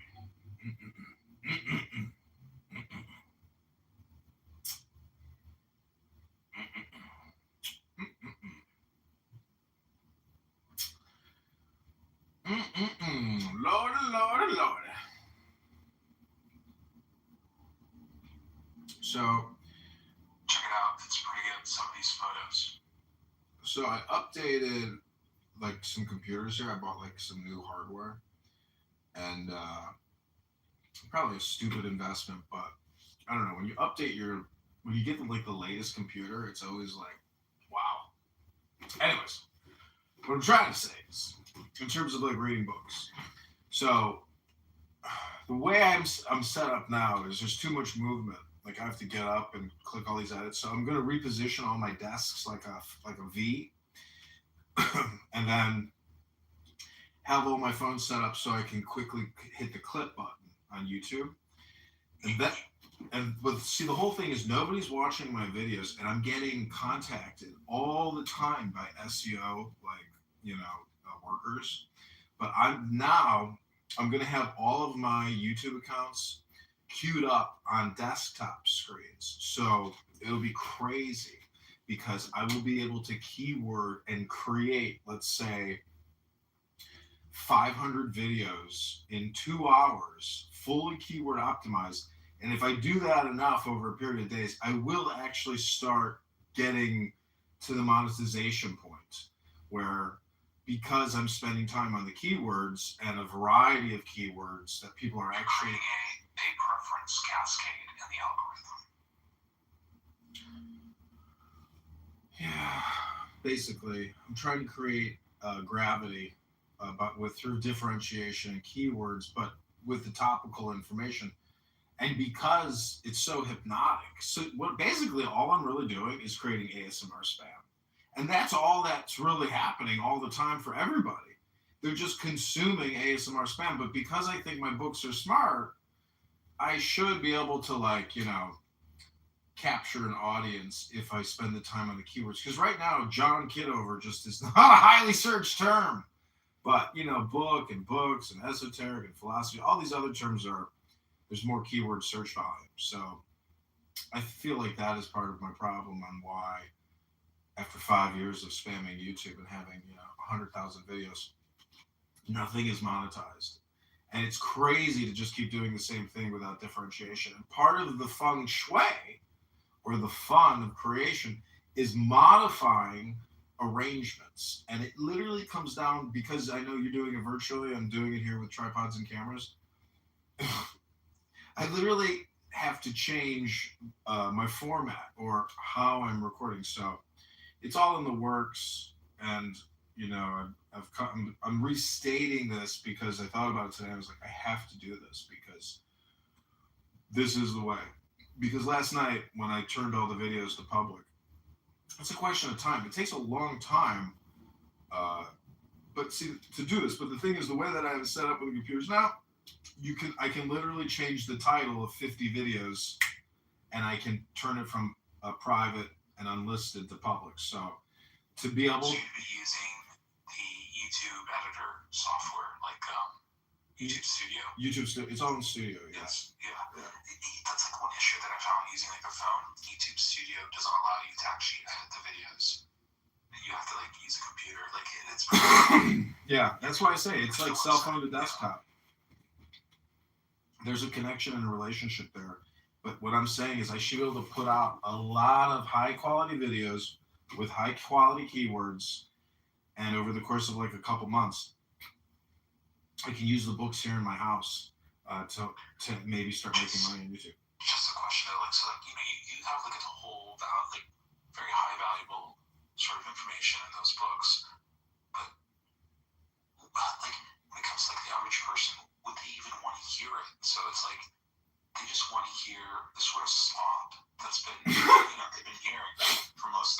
That's Yeah, that's okay. I think. See, I would hire people to do the slop. Well, myself, I read the exquisite. So, like, if I can get this thing going and make money, I can hire somebody like a hot model off of Craigslist to come to my house and read Dr. Seuss and make money from that. Because, like you said, the slop has value. The garbage collection is, agnostic to what's in the garbage. But there's so much garbage that, you realize it's not just about putting out the top 10%. Like, part of life is the 80-20, 80% of the garbage. The Pareto principle. The Pareto principle. So, but I would say Klaus is like 99% garbage, because I would rather read a book than teach English to a non-native English speaker. And that's really what's happening here. This app is just ESL. People on this app, it's 95%, 98% of the people on this app, they don't have a mastery of the English language, for sure. That's it. And so read a book. And so I Googled, you say 15,000 words a day or 1,500 words a day, and you hear 3,000 words a day. So, like, if you want to change your life, you have to control that 15-30 rule. You have to control what you say and what you hear. Otherwise, what hope do you have? Because if you're just consuming slop, and chances are you're saying slop. So, control what you hear, control what you say. Control what you say, control what you hear. I mean, how could that be? How can, that's because you're overriding what you're hearing by saying. Have you heard of this word called cybernetic? Yeah. Yeah, so it's like literally like what humans are built to do, cybernetic, like digital operator control systems of sort of like the actions that we take, and then it's sort of like a thermostat, right? It controls whether it's too hot or too cold by feedback loops, cybernetically. Well, we are just constantly... See, that's why I like the analogy of the trash collector, because I'm just going out and harvesting data, bringing it all into my wasteland. And somebody asked me earlier, like, have any of your recordings resulted in anybody getting hurt? And I was like, well, if somebody went into that wasteland and pulled garbage out of it to bring into another room to hurt somebody, like, that's because they did the work to go into the dump where I gather all the garbage. But that just means they're a garbage picker. So we got bag ladies on this app. And, women in many ways control the app. And in many ways, women, through testimonials, control the narrative. And when I was in college, I created all these business websites, like how to open a car wash business, how to open a pizza business, how to open a liquor store business, how to open a tanning salon business, how to open a hookah business. And people for years and years and years were sending me money to open these small businesses. But do you know what sold the product? It wasn't my label on the CD-ROM. It was the testimonials that I wrote myself. Because I realized all communication is hypnosis. And if a fake testimonial on a website said that, by God, they opened a hookah business and made $120,000 their first year, by God, they too, my customer, who sent me $29.99 for my little business plan, could also have that opportunity to make $10,000 a month with a hookah business. It's all symbolic. It's all about planting the seed, the desire, the will to succeed. Can I read a chapter for your sort of, garbage collection? I run Waste Management Incorporated. Go ahead, please proceed. Okay, so it's called Bronze Age Mindset. Victory to the Gods. Prologue. This is not a book of philosophy. It is an exhortation. I hardly have anything to say to most who aren't like me. Still less do I care about convincing. This is a account of my reveries. I tried to put as brief and simple as I could the thought, and that motivates me, and the problem faced by life in ascent and decline. I was convinced to write this book by certain frogs who told me, is it not a shame that hucksters are multiplying lies and jizzing their filthy doctrines into receptive minds everywhere?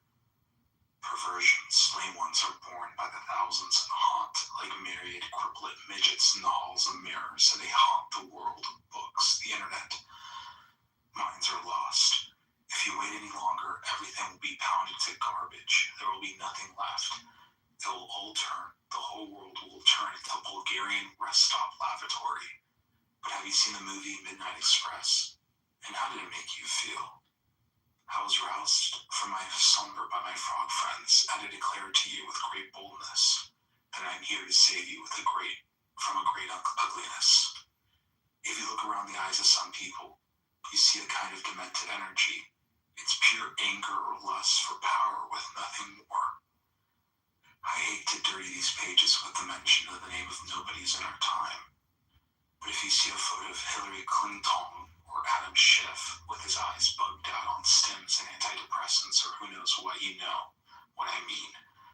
There's a crease around the eye that tells it. It looks like a cyborg gone off script. These people have an inhuman gaze in our vehicles for something else. You see this also in the chiefs of the EU bureaucracy with tiny mole man eyes behind small glasses and the tiny lenses that reflect light.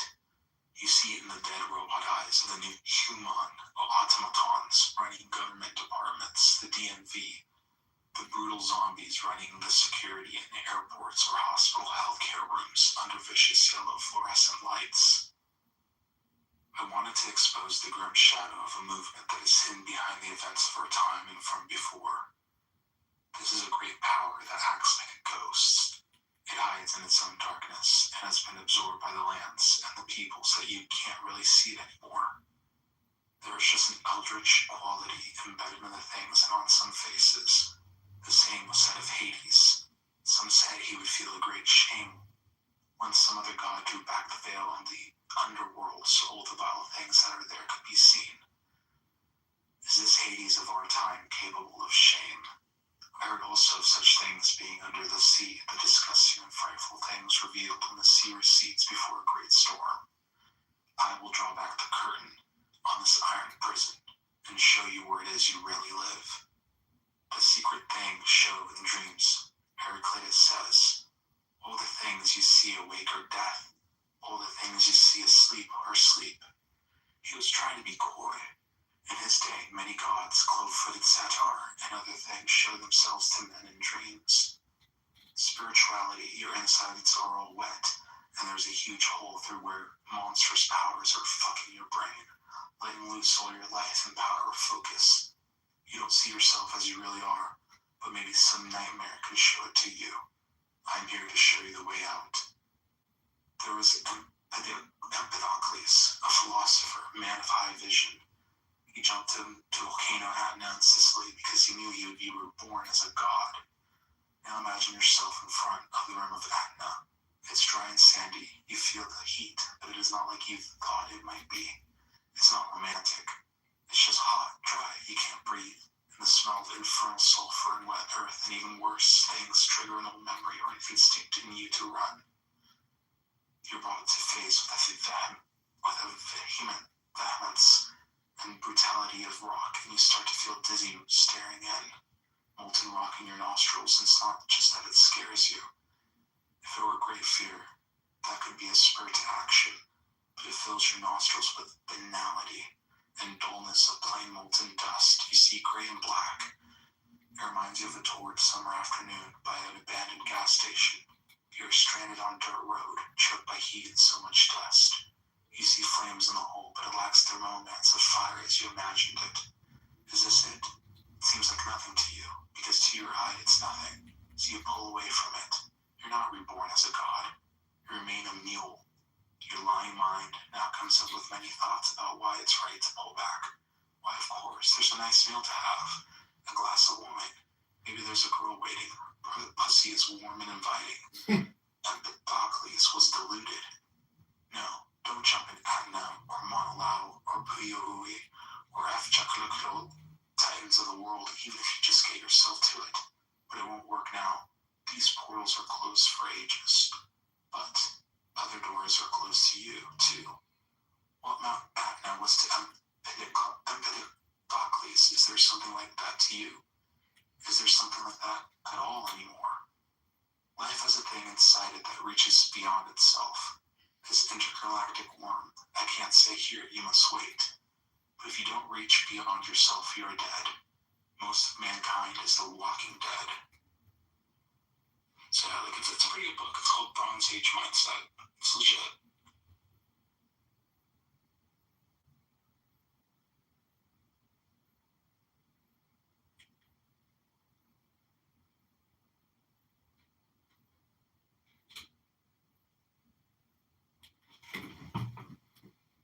I'm looking at Mythomaga and screenshotting all these pictures of Trump. What's up?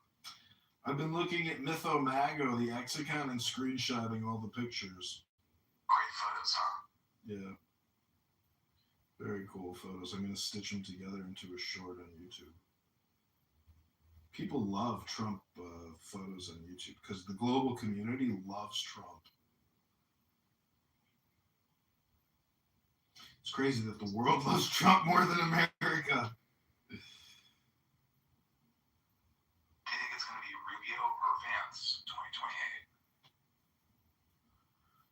2028? It'll come down to those debates. Rubio will be fierce.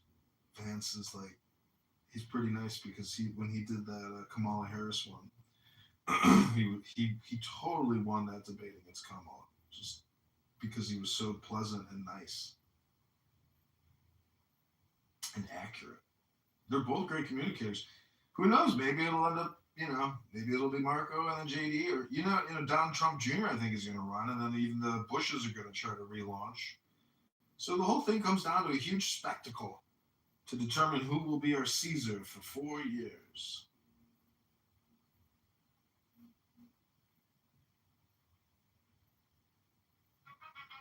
I really feel like the Democrats are completely demoralized in the sense that, I don't think they'll have the energy to vote someone in for Democratic president.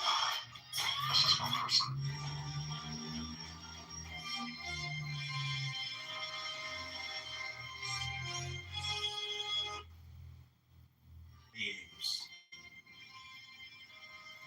Dude, when I was dying laughing on this app because when Trump posted that monkey meme, all these black rooms started talking about evolution and how we're not talking dude, that overlay was so fucking funny. Black people defend the fact that they're not monkeys. Like, they spent the time to constantly keep saying, we're not fucking monkeys. I was just like, holy shit. But what if we are monkeys? And that was like the funniest thing. It's like, anyways, there were just so many ways to look at that, and like from a historical comedy, like it's like a monkey actually trying to get like enlightenment. Like, what is enlightenment? Like, is it just the monkey like coming out of the monkey mind? Like, and so that room was just so funny. God, it was funny because then they started going into Darwinism and evolution, and like the atheist came out. It was just so revealing about how projection works and how people think of themselves. It was like funny, sad. Yeah, especially what you were saying. It's like, I don't think of like mayonnaise or or whenever like someone brings up like, oh, a white person, but but for them, whenever someone says monkey, it's like, oh, Yeah. this automatically means black. Like, no. It's that is really my point, or what I'm thinking as well. Like, that's just, God, it's just so funny. Like, it's funny what we talk about, because it's like it shows the lack of understanding, and it is always projection. So like when a monkey is projecting that it's not a monkey, is it a monkey? And I'm not saying I'm any different. Like, I know that we definitely are related, genetically. Because like when I go to the zoo and I see a silverback pressed up against the glass looking at me, and I look at its, like, I saw the fingerprints of a monkey, and I'm just like, they say, anyways, it's just, we're so similar. It's like obvious. Women, they don't like monkeys. I've realized that, like, a lot of women, it's like they kind of hate monkeys, but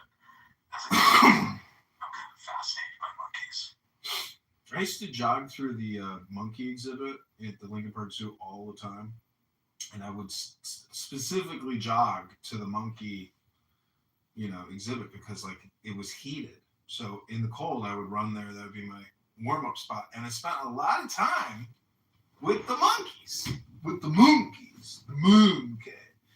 and looking from the perspective of the monkey, it gets its bananas, multiple times a day. People are always looking after those monkeys. And the monkeys are in a totally secure environment. Just looking back at us, saying, I can't believe you fools literally clean up after us and give us our food every day. Thank you. What a paradise. But you're trapped in the monkey cage. But after a while, guess what happens? You completely ignore all these random other monkeys who come outside the glass and stare at you. And sometimes you stare back at them. But the monkey isn't capable of advanced communication to say, hey, please save me from this glass prison. No, that monkey doesn't want to go anywhere because it can't communicate the fact that it wants to go somewhere else. So all I'm trying to say is that these monkeys are trying to have fun in the cage. They run around, they play grab ass, and then they all have their positions.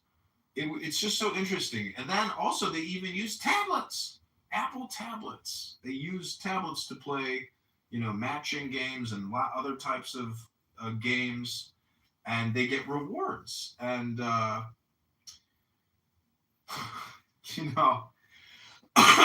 anyways, I think it's just kind of funny how we're really not any different than the monkeys in the cage, but God is basically like the zookeeper. Have you ever thought that you were sort of like a protege of Robert Anton Wilson? No, I personally, maybe I'm like, kind of repulsed by that guy's presentation. I'm probably more like Eliphas Levi, meaning like, so you don't like he's like too. Operation Mindfucks? No, I think that. Oh, I see what you're saying. Yeah, I wouldn't want to present myself as a Satanist. That would, to me, would be revolting. That would be the opposite of what I'm trying to achieve, what I'm trying to educate myself and others. I don't want to be Dr. Evil, I want to be Dr. Good. And that's, we can let the... Oh, do you know what FFN is? I don't know. Oh, I'm sorry, NFFN. Is that like that sex cult where they're like... No, I'm saying the guys that, there's a guy here in Jefferson Park here in Chicago who dresses up every Friday, Saturday night and does a live stream music show where he sings, he does dancing, and he's disgusting. And he goes by the name, who's that murderer? The crazy guy in Los Angeles who was in prison for all those years. Anyways, what I'm just trying to say is those mindfuck psyops of like the Anton LaVey's or the guy that I'm talking about in California. Sort of like the left-handed path of magic. Yeah, it goes back to NFFN. Let the NFFNs do that type of shit. That's not me. And NFFN means nigga, faggot, faggot, nigga. So all I'm trying to say is, I wrote a joke this morning. I thought it was kind of funny, but I haven't really it's not an actual joke. Maybe we'll see if it comes out as a joke. But did you hear about the Jewish guy who wrote the Postmaster and he said, tell that N-word to stop delivering mail to my house on Shabbos. Otherwise, I'm going to kill that F and N-word. Do you know what the Postmaster wrote back to the Jew? Stop being a K-word. That's a good punchline. Thanks. That's what I'll use from now on when I tell people that joke. I don't know. That'll be the punchline, but I'll actually say the K-word instead of the N-word. I'll say, oh my goodness. Stop writing me letters, you effing K-word. That'll be the punchline. That's hilarious. It's so funny. That is so funny. Oh my goodness. Yeah, we should use that joke here on this app. Like, see, that's a profane, vulgar joke where we use racist terminology for the sake of hypnosis. That's what It's not like at anybody's sake, you know. Like it's not really. it's a hypothetical, and so the hypothetical enrages the monkeys in the monkey cage, and that's the thing about Plato and the shadow in the cave. If you're aware of the fact that people are gaslighting you with hypotheticals, that's what's happening here all the time. Like, do you know this chick Emrose on this app? I might have met her, but She's like a performance. She's a performance actress for genocide. Like the key word of the day every day is genocide with her, and occupation, and how. Oh, she hangs out with Buttercup, right? Yeah. Buttercup's been hosting. Yeah. So. The liberal Jews. Yeah. The thing is, it's all performance, and that's the hard thing to really be aware of when you're listening to it. Is that it is performative, and they are performing, and it's manipulative. It's like that Shakespearean poem, like all men are actors on the stage. Exactly. And this app. Look, you're on the stage. It fits all the same definitions for a performance, and they demand.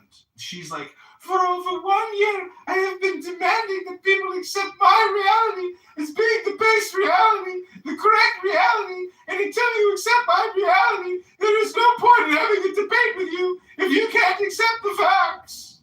That's the basis of their credibility. You could be doing like a guerrilla ontology on these people. You know, that's what Robert Anton Wilson was doing. You know? Well, as a bald man and a man who, has facial hair, see, Robert Anton Wilson is like evergreen. He's an evergreen. Just being bald is evergreen. That's the thing about my Sora. Start casting me in videos in the sitcom, because that to me is the funniest artwork America's ever created. Like, the movie, the TV show, you might call it Debauched and Fallen Society, but Married with Children with Al Bundy, like that to me is fucking hilarious and universal. Like, how is because I guess the living room is a universal thing. The family in the house all resides around the living room. So it has its place in human history, the living room. And that's why the sitcom is very evergreen. Well, another thing that he did as well was he encouraged you the world as a conspiracy orchestrated by a tight-knit group of people, but one consisting of yourself and your friends, rather than it's like one or two people, right? Like, you are the conspiracy. People are telling me to just stop. So what am I going to do? I'm going to open up Sora and just put in, John, people are telling you to just stop. You're not an artist. Hey, John, it was good talking. Me, the wife, and my parents are going to be going to see a movie. It was fun. Good joke. It was great. Okay, take care. God bless. Have fun.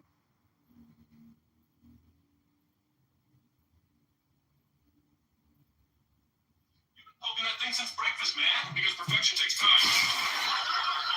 This is the hill you want to die on, John Kitover? John Kitover? Tone of Truth, Channel 5 with... You know what really has value? Innocence. We're still talking about that jar, huh? Not just a jar, untouched, unspoiled marble. I was going to say this, but not to be annoying. Everybody keeps saying my name like it's a drum beat. Articulation! I have to articulate! John Kitover TV! John Kitover! John Kitover! That was cute, John. Thanks, John. You're both welcome, John. You really gotta don't quit on me now. I just changed the batteries. Hello. Oh, who are you? Me? I'm John Kitover. This is my apartment. All right. Tagline take one. And... Whoa, it's not the stereo. Oh, this sweater's brand new. All right, just a quick tune-up. Can't be that hard. A couple of screws, a little cleaning. Here we go. Whoa, hey, this is doing far more damage, John Kitover. This isn't a tutorial for John Kitover. All right, just a quick tune-up. All right, new shoes. It's supposed to be a size 10. Supposed to be. Hey, right through. Gotta coax it in. That's snug. Thing, mission accomplished. I only had to argue with one cashier. Only one? That's progress. She tried to tell me my coupon expired in 1979. I said, so did I. And bought the cereal anyway. Thing, mission accomplished. I only had to argue with one cashier. Only one? That's progress. She tried to tell me my coupon expired in 1979. I said, Yo, man, bro, you talk about this, money that. You know you can get touched too, right? Oh, my God. What do you think, money, bro? Do you think you got value because you got money, cuz? Y'all niggas completely. Money don't mean nothing. It's scary. Everything. I don't like that, bro. You've been doing that shit. All you clubhouse bros, same shit, rinse and repeat. Until you go outside, you're a very polite young man. Stop playing with me. It's too many hard legs talking on this stage. God damn. I'm so fucking irritable. Oh my goodness. Damn time saving.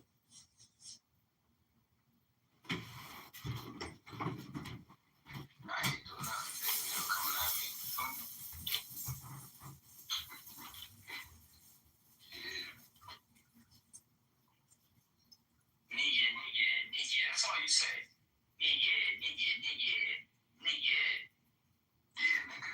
Nigga, you a divorce, man. Shut up, you a adult. Shut up, you a divorce, man. Stop trying to act cool on the internet. You know you got an interview at Citadel on Monday. Nigga. You stick. You went to Erasmus.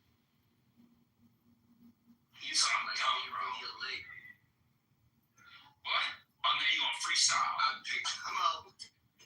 Listen to you. This snitch. Stop playing with me, boy. I am dumb. This whole nigga. Dumb body, bitch. Silly body.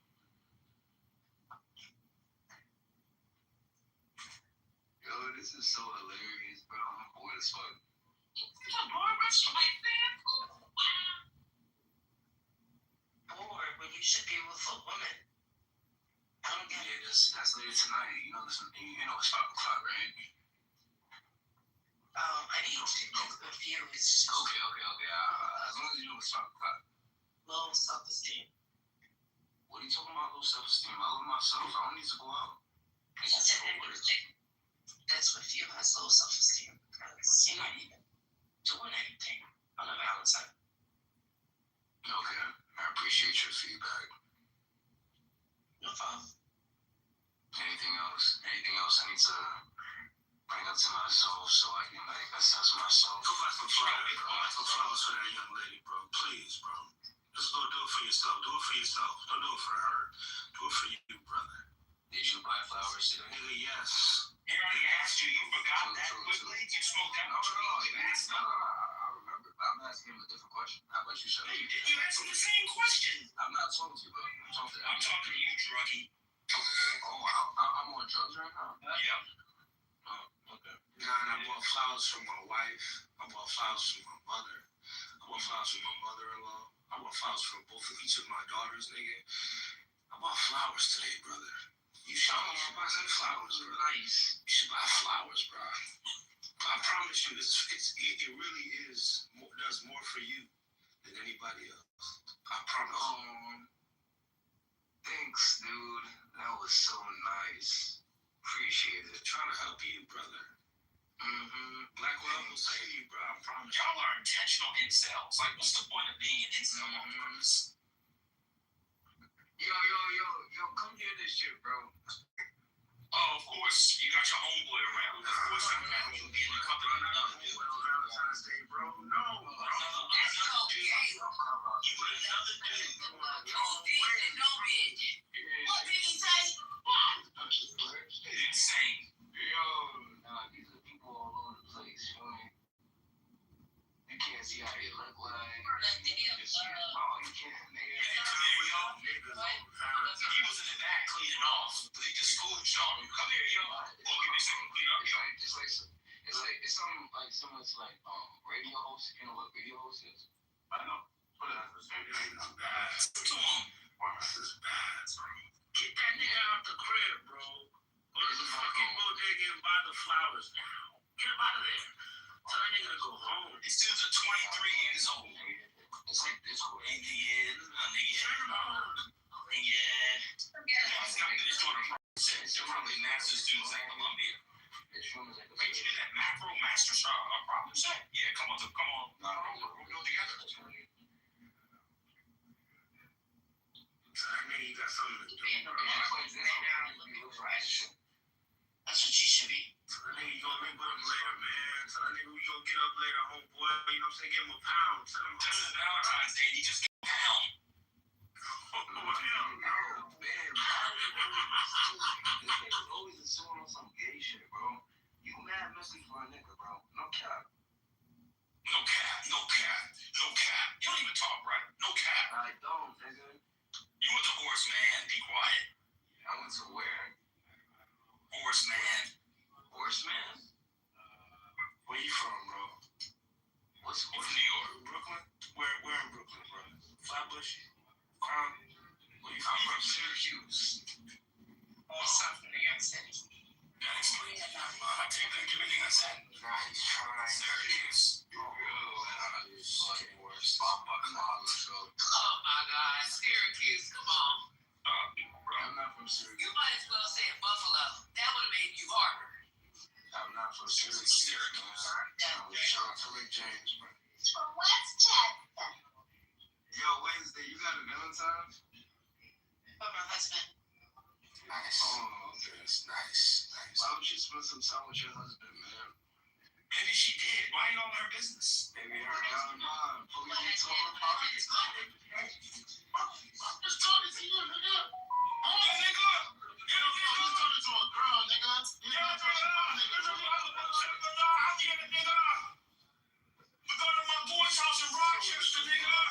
Yo, nice and man. I was talking to that lady. I wasn't talking to you, bro. Yeah. Yo, Patty, happy Valentine's Day. Here we go. Patty's in here. I already talked when spoken to, nigga. Shit. Nigga. What you doing, nigga? Listen to y'all. To New York, bro, niggas will touch you, bro. Answer, bro. Yeah, I'm gonna touch you, yo. You can get touched. Brother, go touch a woman. You can get touched. I'm talking about touching dudes. You touching about dudes all day. That's all you been talking about is touching dudes. Bro, bring some fun with you when you come to New York, dude. So we have a good time, man. I ain't trying to be with y'all niggas, man. I'm trying to have a good time. Wait, why would you need to bring fine women to New York? Women are already fine in New York. What's going on? Of course, bro. I'm saying we gonna have girls for y'all. Y'all don't bring girls.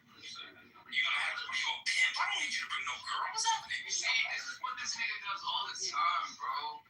He just a lame ass. Everybody, man. Yes, I'm a lame. Yes. Bro. You got it, bro. You got it, bro. Like that, and he's already assessing you, bro. That shit It crazy. sounds like a slightly more sane shade. Anybody else hear that? Anybody hear that? Hey, you bring some lady to New York. Okay? He did. He sounded like shady. Slightly more sane. Well, hey, man. Do your thing, man. Say what you want, man. It sounds like he got 3 Holy Tabernacle captures in the drawer. That's cute. That's Rose. That was adorable. Nice try. Try again. Listen to you.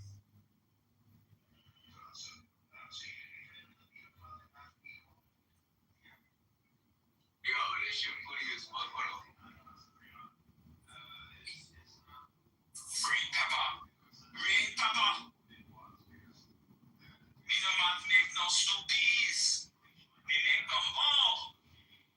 With part 10, we got the pink tail. Bumper clock.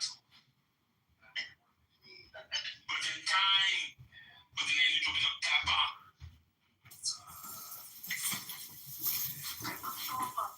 Make this room. Oh, my God. But yeah, what's the word though? Yeah, y'all going to like Valentine's Day stuff?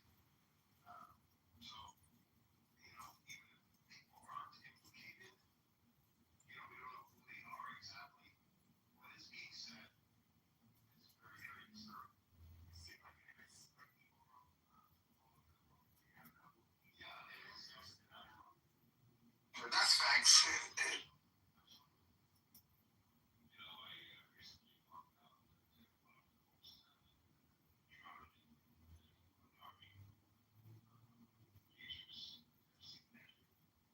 Have all people follow your name. And thus, if you want to go into my wasteland and pick up some garbage, well, that's your right. But Have you ever recalled your name? you're being recorded right now. The now is No, what I'm supposed to have become a ruse. Probably. I'm a trash collector. I gather garbage.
Oh, wow. Sunshine, no wind, 72 degrees on the dot. Feels like the world's apologizing.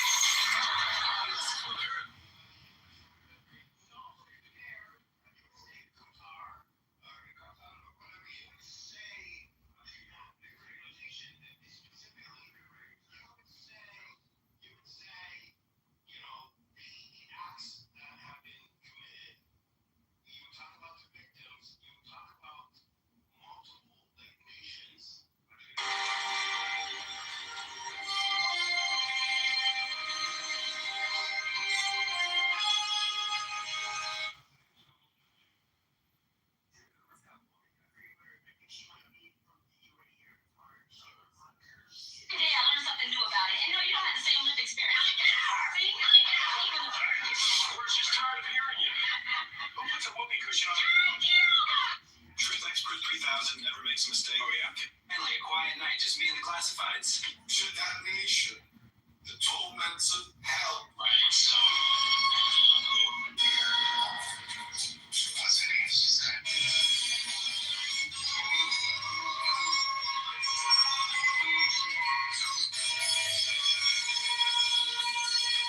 Okay, point of order, moderator, point of order.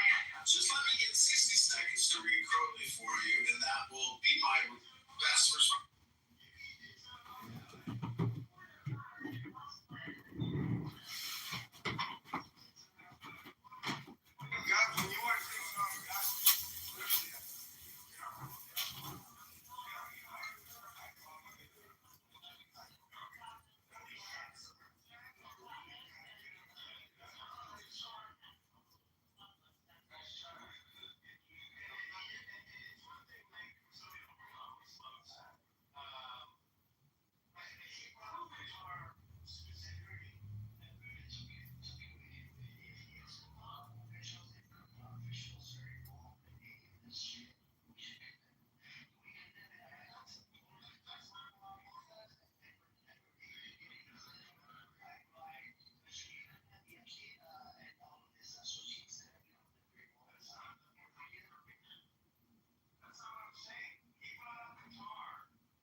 my assignment.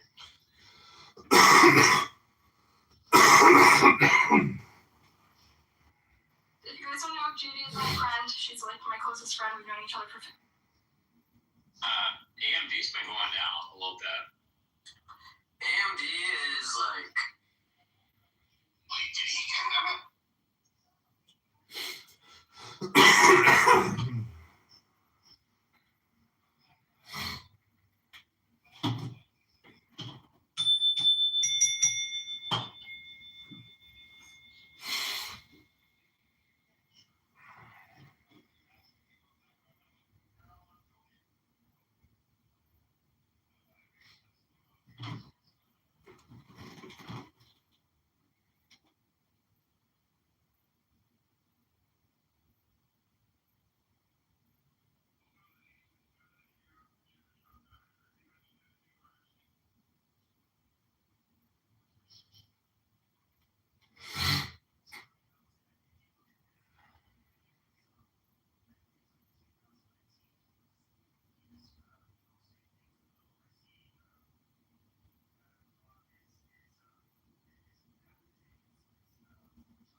Kitover, Diego.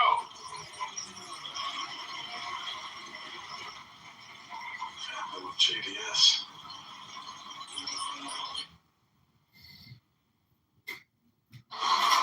Diego.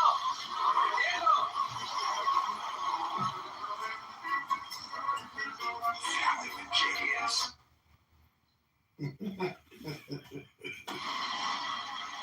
Kitover. Diego.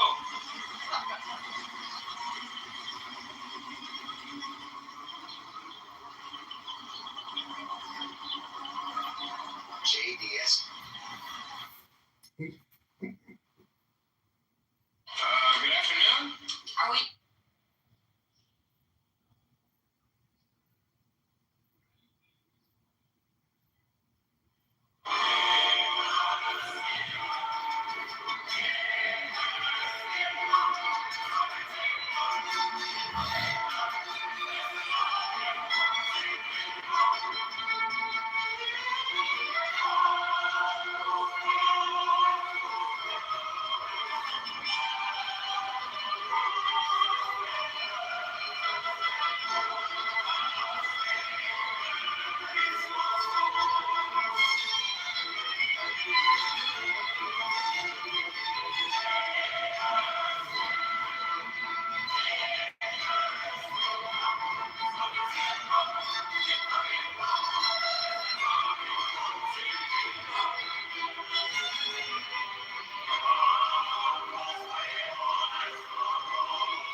So, I don't know, for bringing on the end of the world and civilization and everything.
It's different because it's different for different parties. You know, like Orthodox, like Orthodox, we saw it different than. Uh,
Kitover.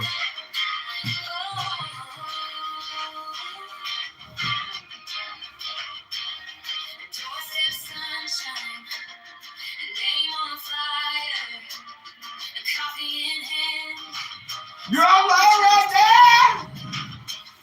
From our schools to the small town stores, John's been listening at our doors. Kitover, can win, we can win this time. March 17, let your voice alive. Every battle, cast every hope we bring. John Kitover, let the people sing. Kitover, can win, yeah. We choose him in for our future.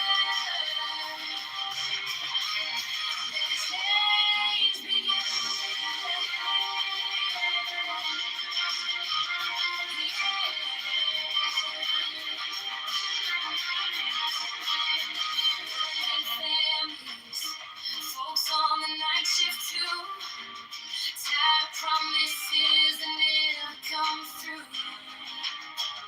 He's got plans, not just a polished line. Fair work, safe streets, and a vote that's mine. Can win, we can win this time. March 17, let your voice alive. Every battle, cast every hope we bring. John Kitover, let the people sing. Kitover, can win, yeah. We choose him in for our future.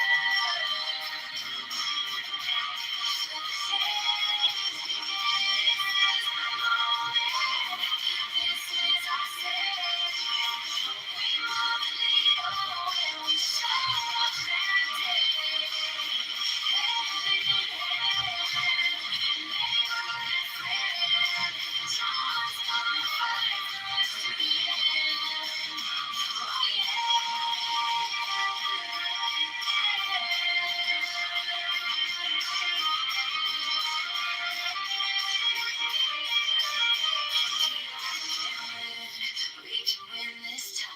March 17, let your voice align. Every ballot cast, every hope we bring. John Kitover, let the people sing. Kitover, can win. March the tide rolling for our future. Let the change begin.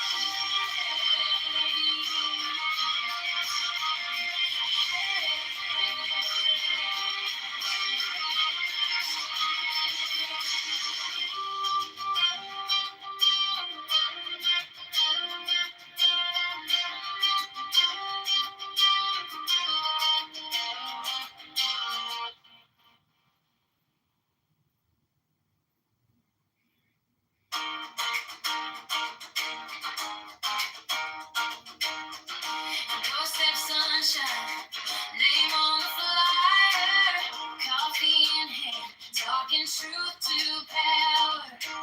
From our schools to the small town stores, John's been listening at our doors. Kitover, can win, we can win this time. March 17, let your voice alive. Every ballot cast, every hope we bring. John Kitover, let the people sing. Kitover, can win.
our time. I seen our town get brushed aside. Heard the time, maybe next time. We've been patient, we've been kind.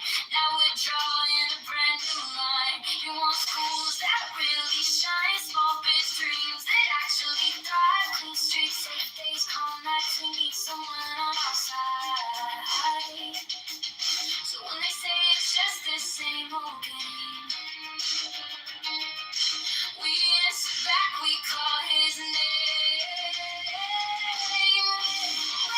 Don't get over, let's make our future clearer. Every voice a little stronger. We pull back, living together on March 17th. Stand up, let your hope show up. Boys marching forward, side by side. 2026, this is our time. I've seen our town get brushed aside. Heard the time, maybe next time. We've been patient, we've been kind. Now we're drawing a brand new line. You want schools that really shine, small biz dreams that actually thrive. Clean streets, safe days, calm nights. We need someone on our side. So when you say it's just the same old game, we answer back, we call his name. We don't get over.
thyself hast not a sure foundation, whereon wilt thou stand to direct the forces of nature?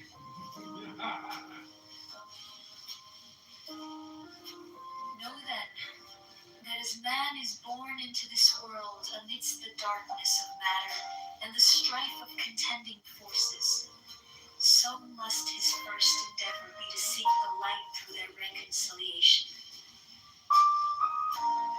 Thou then, who hast trials and troubles, rejoice because of them. For in them is strength, and by their means is a pathway opened unto that light. How should it be otherwise? O man, whose life is but a day in eternity, a drop in the ocean of time. How were thy trials not many, couldst thou purge thy soul from the dross of earth? Is it but now that the higher life is beset with dangers and difficulties? Hath it not ever been so with the sages and hierophants of the past? They have been persecuted and reviled. They have been tormented of men. Yet through this also has their glory increased.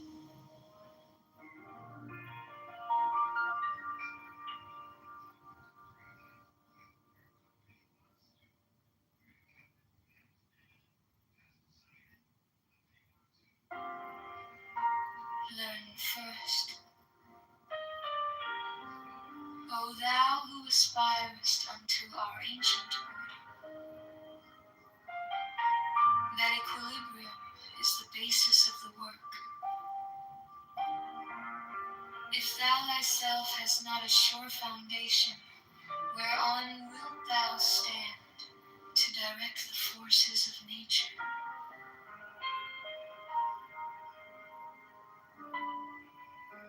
Know then, that as man is born into this world amidst the darkness of matter and the strife of contending forces, so must his first endeavor be to seek the light through their reconciliation.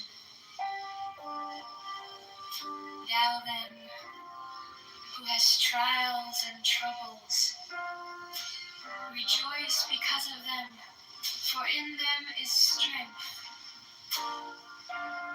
and by their means is a pathway opened into that light. How should it be otherwise, O man, whose life is but a day in eternity, a drop in the ocean of time? How were thy trials not many, couldst thou purge thy soul from the dross of earth? Is it but now that the higher life is beset with dangers and difficulties? Hath it not ever been so with the sages and hierophants of the past? They have been persecuted and reviled. They have been tormented of men. Yet through this also has their glory increased.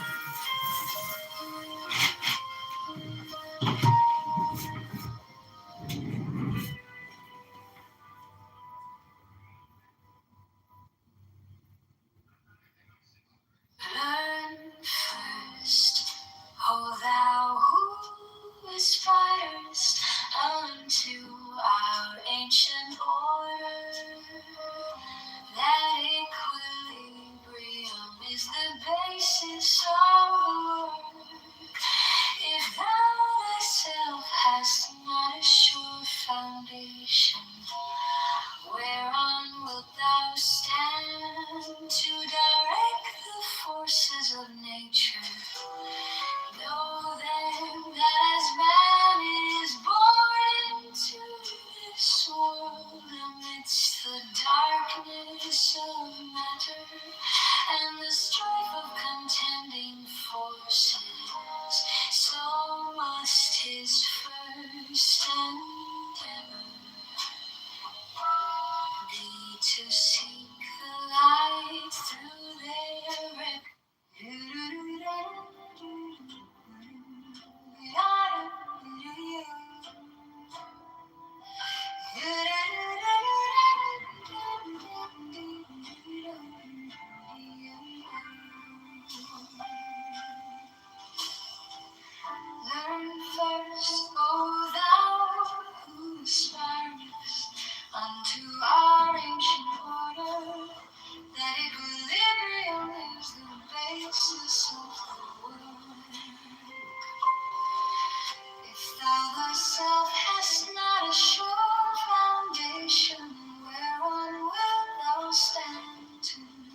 Take the deepest breath of the day and hold for 10 seconds, and not 11, and not 9.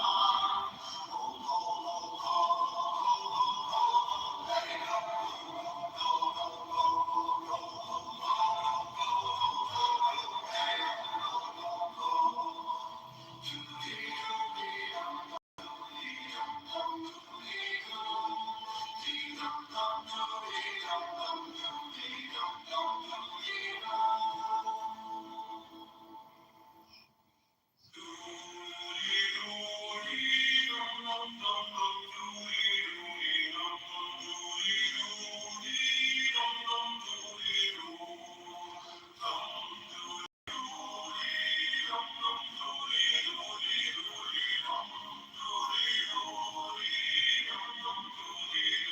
Take the deepest breath of the day and hold for 10 seconds, 10, not 11, 10, not 9.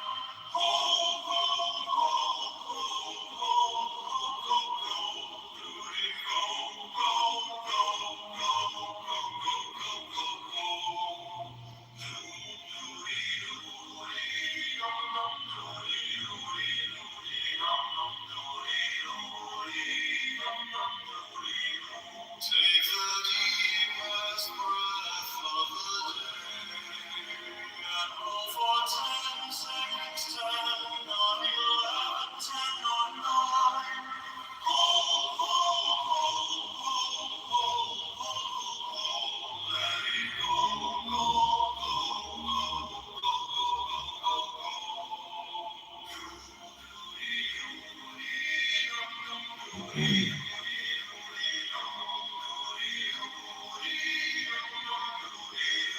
Take the deepest breath of the day and hold for 10 seconds, 10, not 11, 10, not 9.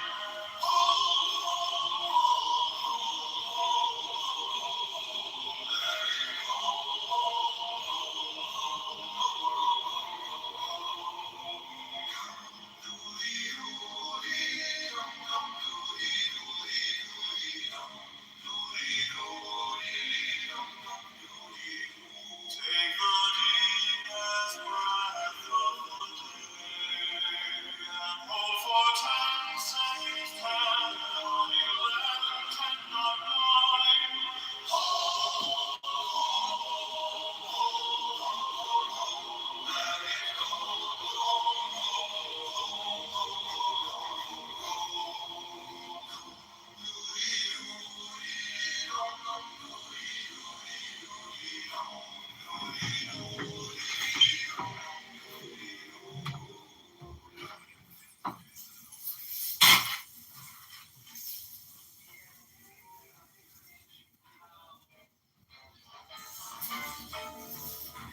mystic union of fairy In the future, there's going to be a chance. For sure. Not those guys. No, You can mark my words. You want them back? I don't think so. It's pretty clear that she almost hit them with the car. Oh, yeah, the guy did get that. See, if you when Both sides of the government on both sides were And this is starting the crisis in the article that we're having. It's like, okay, you know, take the one on us. Well, why not? Because he already just basically deal with it because he already got hurt. through shadows that shimmer, through whispers that hum, an echo eternal, heart beats a drum, a secret communion.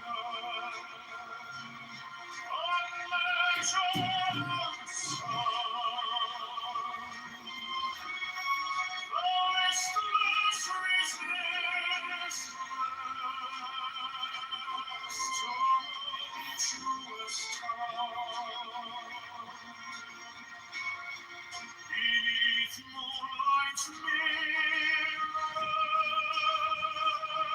where stars softly weave,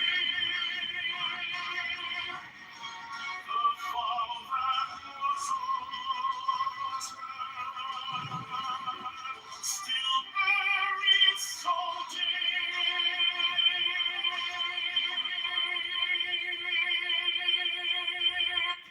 A secret communion, unmeasured unsung, the listless resistance,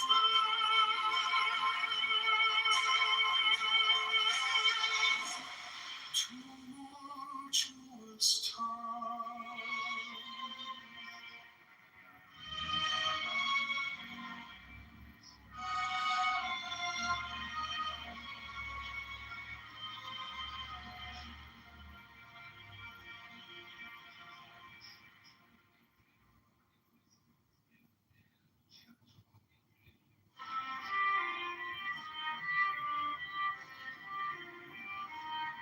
By the mystical union of fairy and fawn, unspoken, unbroken, the dust to the dawn, a secret communion, measured unsung, listless resistance, tumultuous time, through shadows that shimmer, through whispers that hum, an echo eternal, a heartbeat, a drum, a secret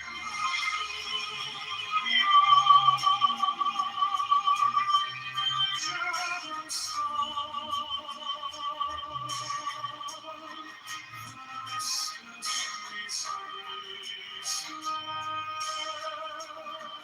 tumultuous time.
night.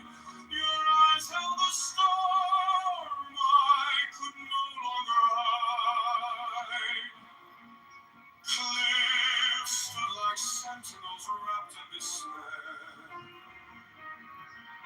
The pine trees clung tight to the sharp salted air. That night,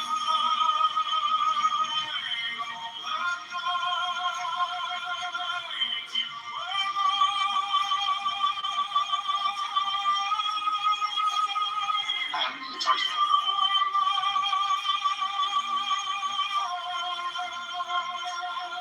You are not an artist. Just stop.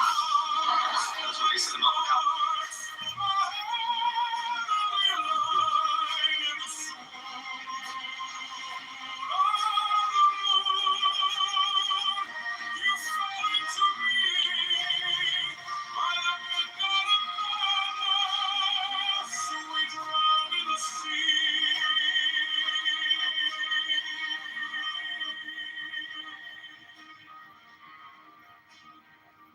The wind sang a dirge, a lament of the deep.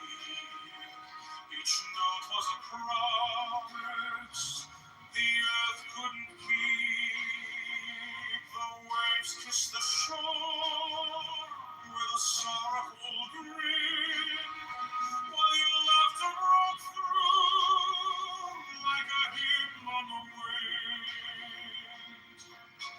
Time held its breath as the heavens stood still.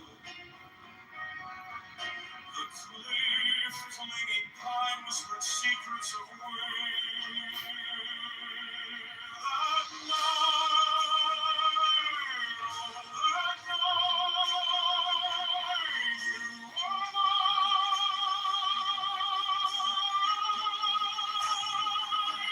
You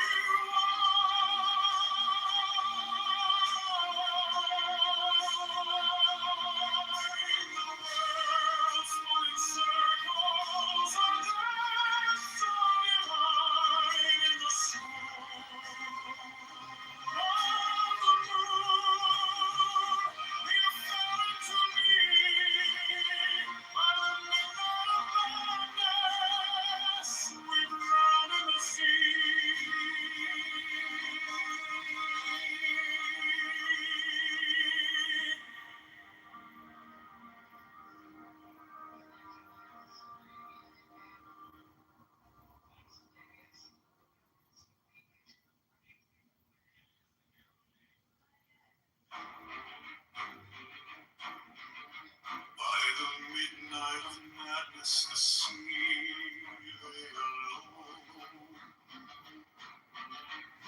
Oh, a silent expanse where no shadow is thrown. The moon in a swoon like a ghost in the tide. Your eyes held the storm I could no longer hide. Cliffs stood like sentinels wrapped in despair. The pine trees clung tight to the sharp salted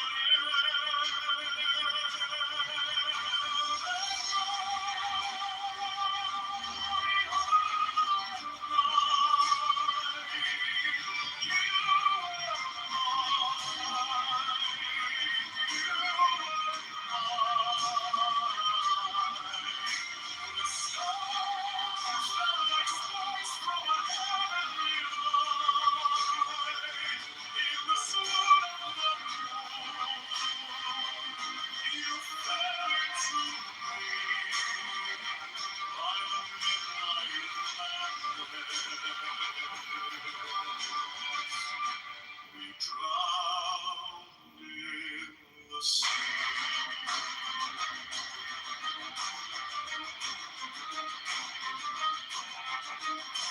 The wind sang an air to lament of the deep.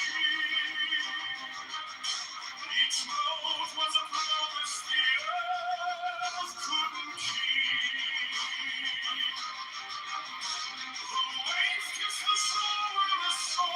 Wait, polls. There you go. More polls. 70% of the momentum is huge.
By the force of the fashion of love, when I grew through the shroud, through the clouds, through the storm, through the smoke, to the mountain of glass and volcanic glow. I rise, I rise,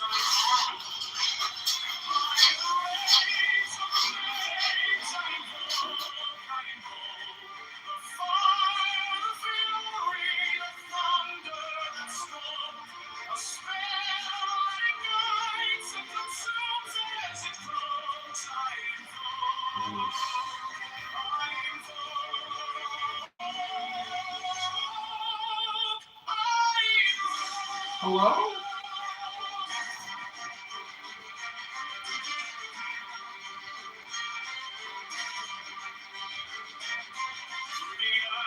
through the ice where the shadows entwine.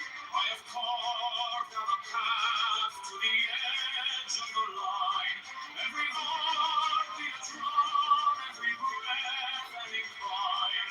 I climb divine. By the rage of rage I invoke, the fire, the fury of wondrous love. The spell that ignites and consumes as it glows. I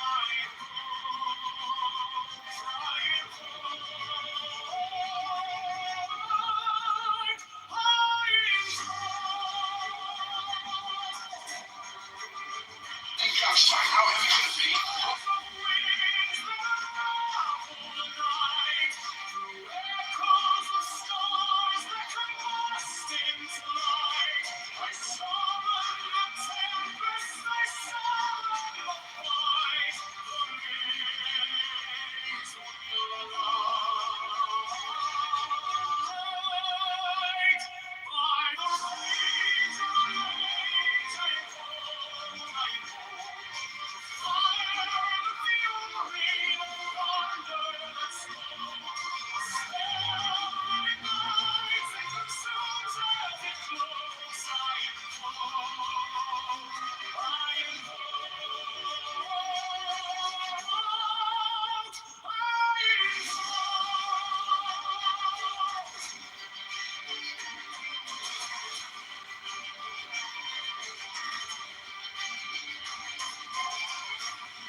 course of the fashion of love when I blow.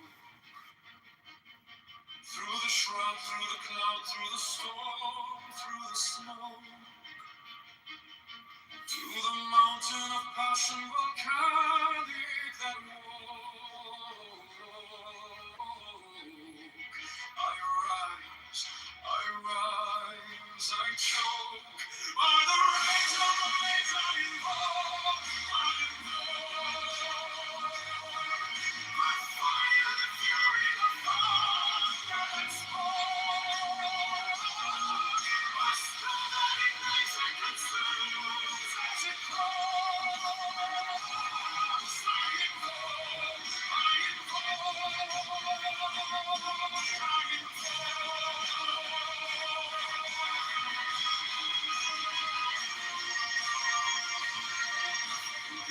through the ice where the shadows entwine, I have carved out a path to the edge of the line. Every heartbeat a drum, every breath an incline. I climb divine. By the rage of the things I invoke, I invoke. The fire, the fury, the thunder that spoke. My spell that ignites and consumes as it glows. I invoke, I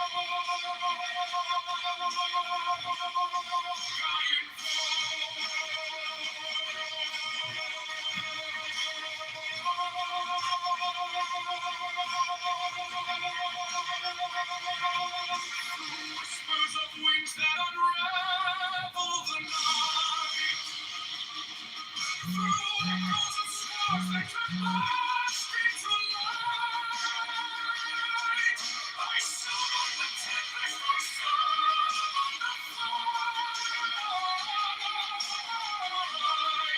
From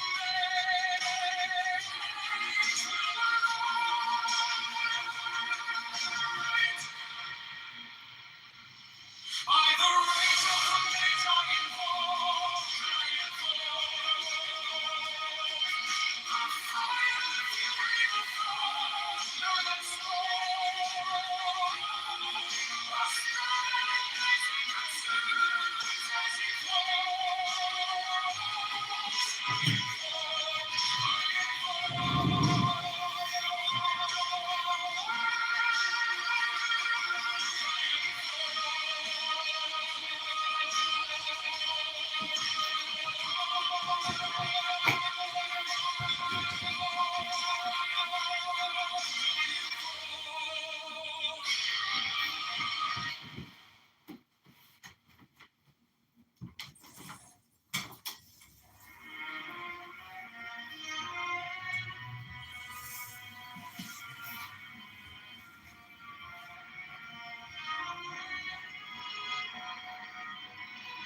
Uncharmable charmer, you dance with the flame of Bacchus and Mars in a cosmic game.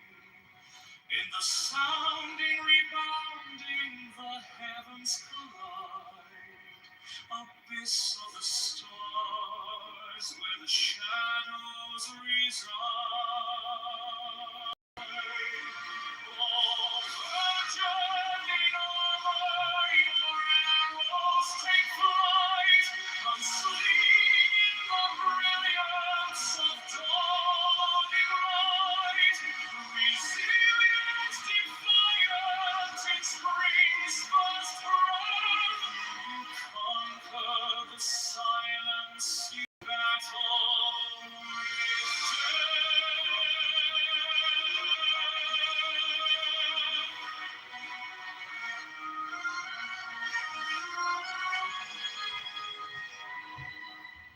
thunder, it follows your echoing call. A symphony rises from the heavens that fall. Your armor, it glistens glistens like fire on ice, a paradox woven of chaos and vice. Maiden or warrior, your name they will sing, through valleys, through mountains, through endless spring. Your legend unyielding, your spirit untamed, in the abyss of the stars, forever.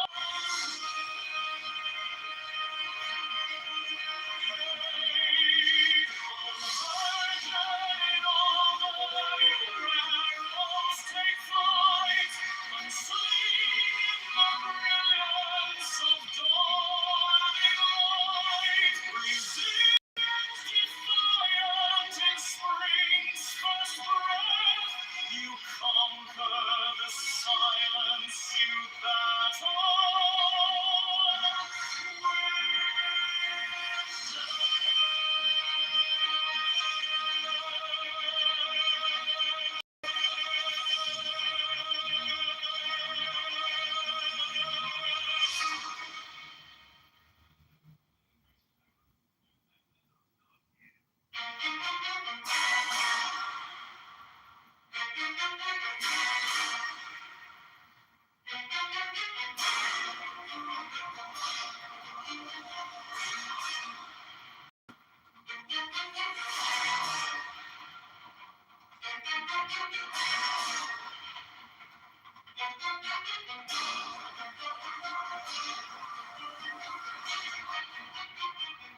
uncharmable charmer, you dance with the flame of Bacchus and Mars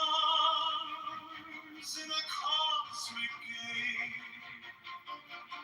In the sounding, rebounding, the heavens collide, abyss of the stars where the shadows reside. Oh, virgin in armor, your arrows take flight, answering in the brightness of dawning light, resilient, defiant in spring's first breath. You conquer the silence, you battle with death.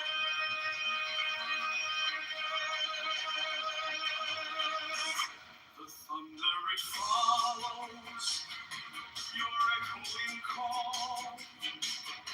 A symphony rises from the heavens that fall. Your armor, it glistens like fire on ice. A paradox woven of chaos and vice.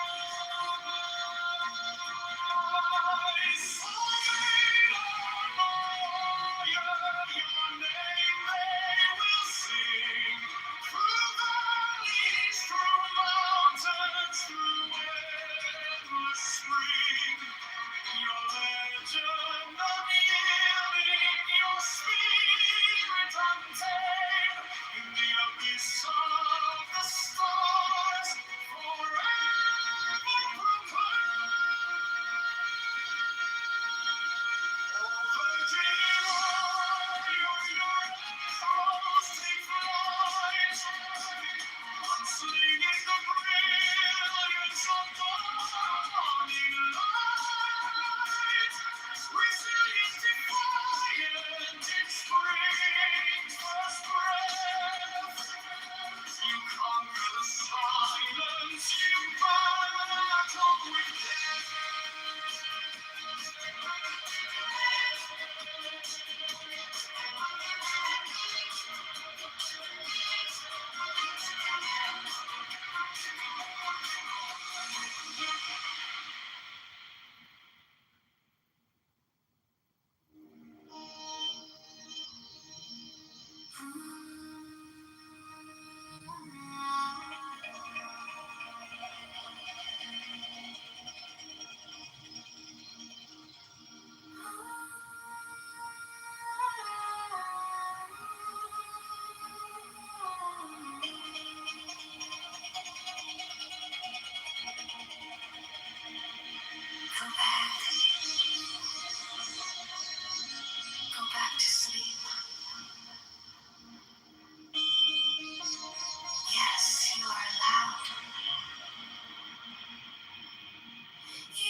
so now is exclusive to us. You go back to sleep.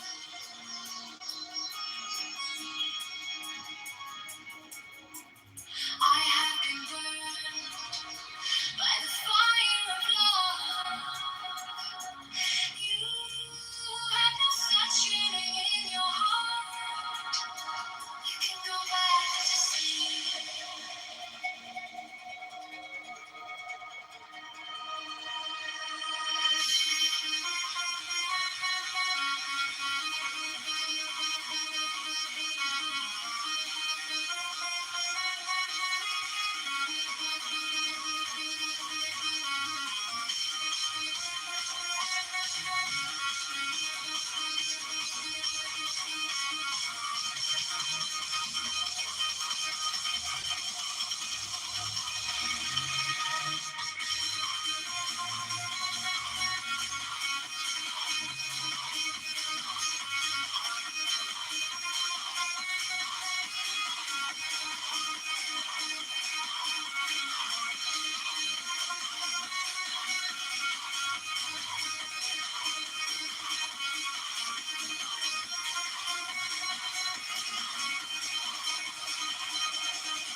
You can go back to sleep.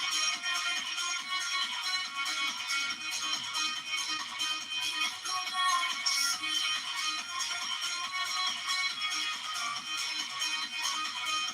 Go back to sleep.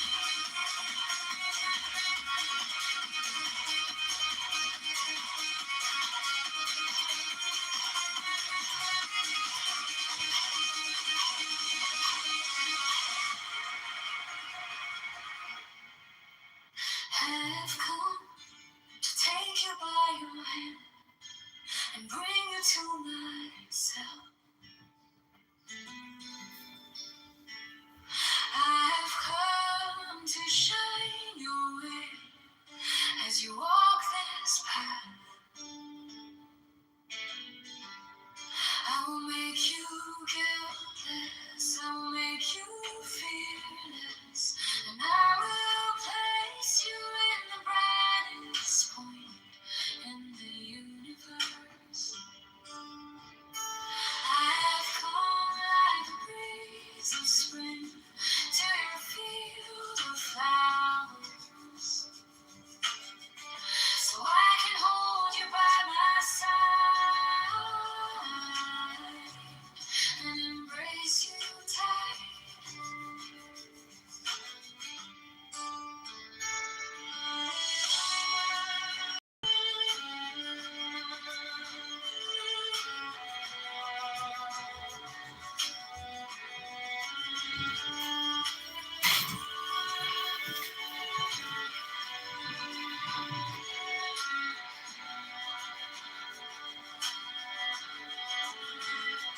I've come to take you by your hand, bring you to myself.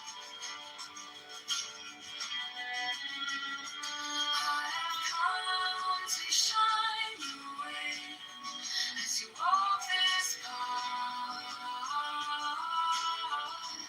Like the cry of lovers, I will help you reach the roof of heavens, from the dust of the earth to a human being. There are 1,000 steps, I've been with you through these steps. I have held your hand and walked by your side, and I will be with you as you move beyond this human form and soar to the highest heaven.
My name's L.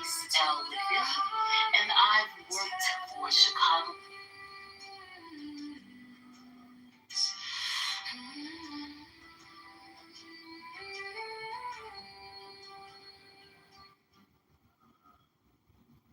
Public schools. The whole universe dances. All the realms spun around in endless celebration. Your soul loses its grip. Your body sheds its fatigue. Hearing my hands clap and my drum beat, you begin to whirl.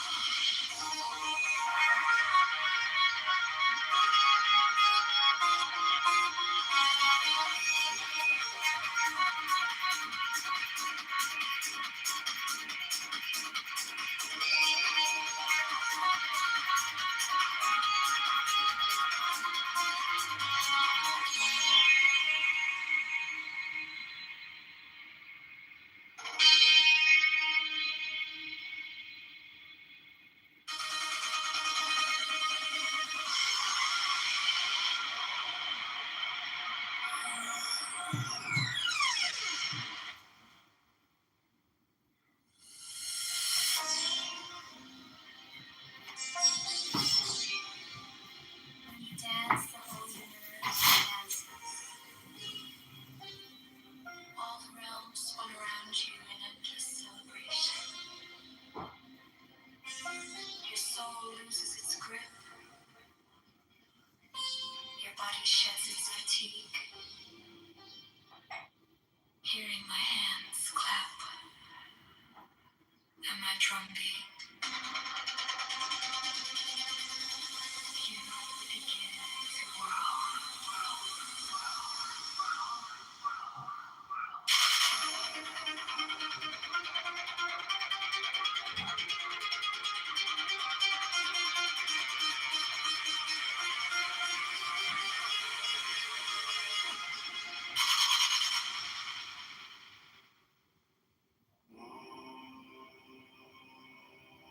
walk the middle path, that's right. Walk the middle path, embrace the part of you. Embrace the dark in your light, the pleasure in your life, the chaos in your peace, the shift in your routine. You're a set hierarchy.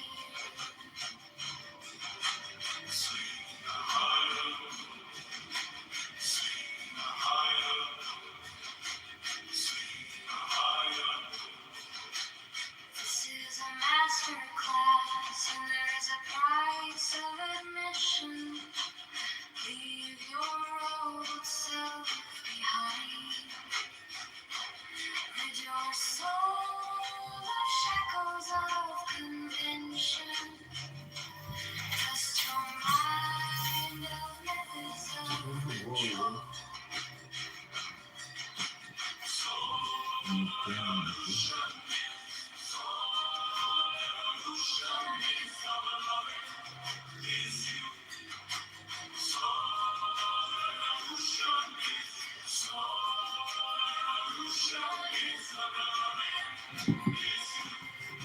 The beloved is you. You're the deity that you worship.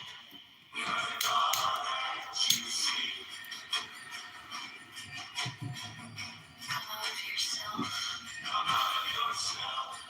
We are eternal beings, currently three-dimensional. From the moment you are born, an escape hatch is placed in front of you. Escape with your mind and the desire to be free and learn more. You are starlight, particles of matter mixed with energy. You are born of light and will return to light. Manifest like a flame. No place in time. Power on the inside.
circle throughout your soul. You think you got it all figured out. You think you got it all figured out. You are all that you'll ever want. You are all that you'll ever need.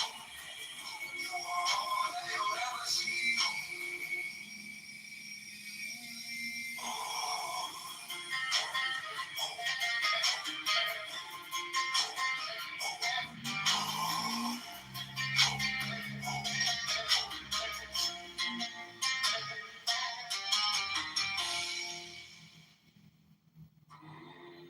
Tonight, I see the realm of joy and pleasure. I've lost myself in it, and it has lost itself in me. No religion, no dogma, no conformity, no guilt, no shame, no fear, no conviction, no uncertainty remain. In the middle of my heart, a star appears, and the seven heavens are lost in its brilliance.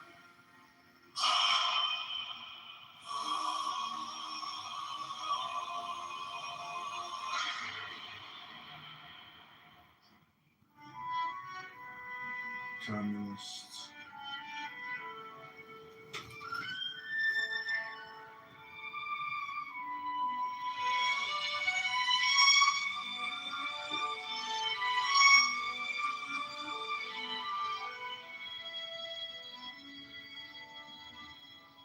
Listen, my love, your soul is ever intact. Don't mind the destination, don't mind the end, don't mind the good or bad, or right and wrong. Grow from the past, but grab hold of now. Now is always revolving. The end is eternal, it's ever reaching. As there are billions of stars, there are billions of steps. As there are billions of souls, there are billions of ways to grow. Last night, under the roof of all nations, a woman in red spoke of self-realization. She said, I am fully illuminated. Listen, my love, illumination is eternal. It can never be formed. Evolution is eternal.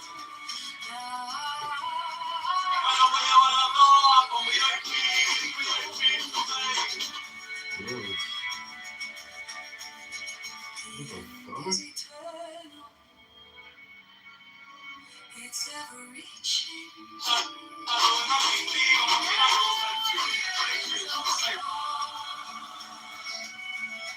There are billions of steps,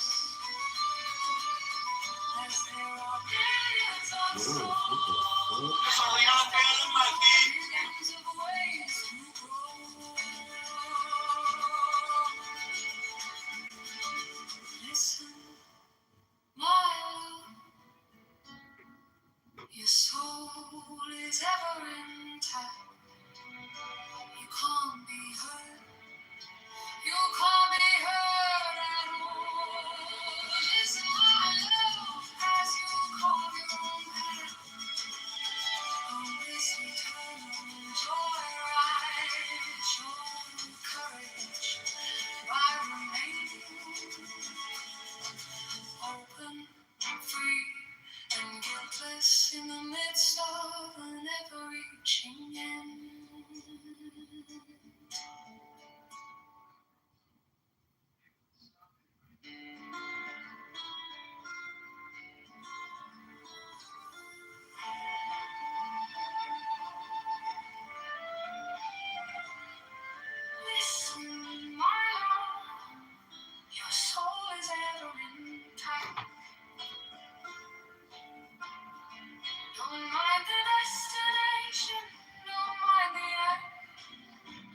and guiltless in the midst of a never-reaching end.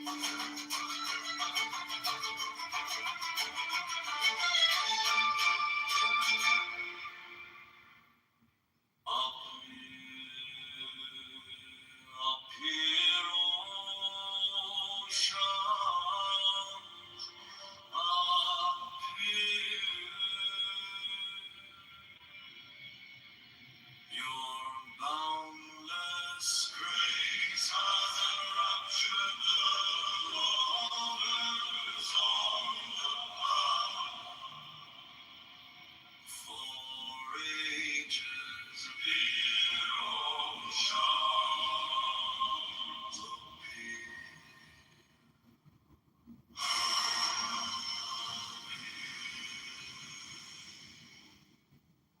Once more, love is pouring down my ceiling and my walls. Once more, it is the night of the full moon. It is time for madness. All my immense knowledge cannot help me now.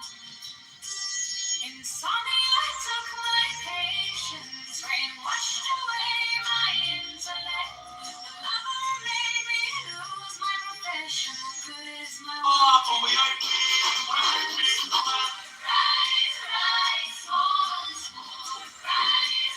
Hello, everyone. Joseph Lee, running for the next Republican governor of Illinois. I need your help.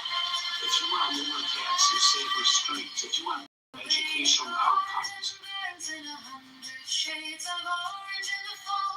A lover's heart shrivels for a sense of the beloved's touch. Now the face of that charred garden is my field of flowers. Look, 200 Jupiters are dancing around my moon. My business is booming, but don't credit the consultants. I am done with the consultants. The pundits, they call you Jafar, the imposter. Little do they know that you are my shams. You are my shams, the flyer. Rise, rise, rise. Rise, rise, rise. Rise, rise, rise.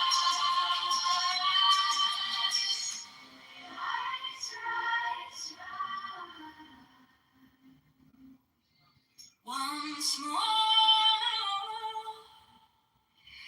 love is pouring down my ceiling and my walls. Once more, it is the night of the full moon. It is time for madness. All my immense knowledge cannot help me now. Insomnia took my patience, rain washed away my intellect. The lover made me lose my profession. What good is my work anyway? Once more, rise, rise, rise. Once more, rise. Once more, rise, rise, rise. Burns in 100 shades of orange in the fall. A lover's heart shrivels for a sense of the beloved's touch. Now the face of that charred garden is my field of flowers. 200 Jupiters are dancing around my moon. My love business is booming, but don't credit the consultants. I am done with the consultants and the pundits. They call you Jafar the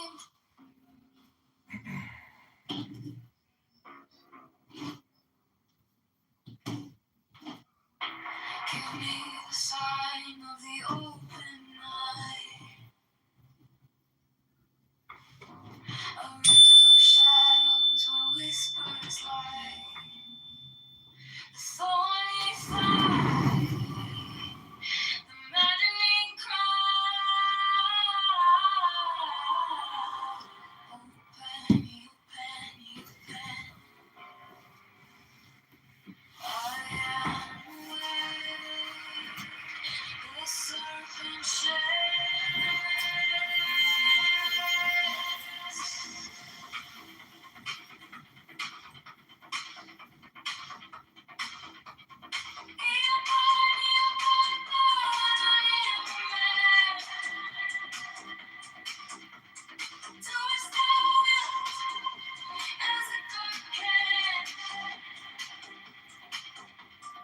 The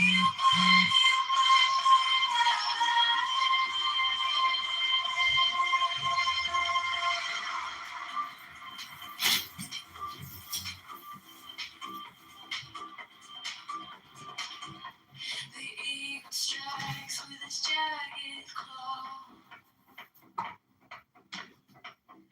The beast emerges, the gods withdraw. A storm of silence, a broken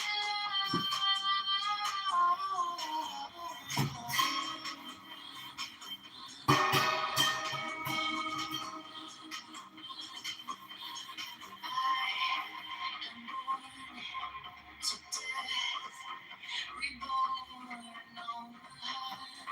on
You don't get a right to back out. On the neon skies where the star comes. So do you think Valentine's Day, the whole sushis are sold for Valentine's Day? That's the number one day. Changing signals, useless. Shadows with speed streams. Flowers are like funky pain, like you're buying something so in your house in like 2-3 days. It's so like untamed. I'm Love is written, no soul is brave. Thou hast no right but to thy will. Feel the stars, let the fire expel your will on flames. all right, John, who's gonna invite you back up every time you go down? You disappear down there.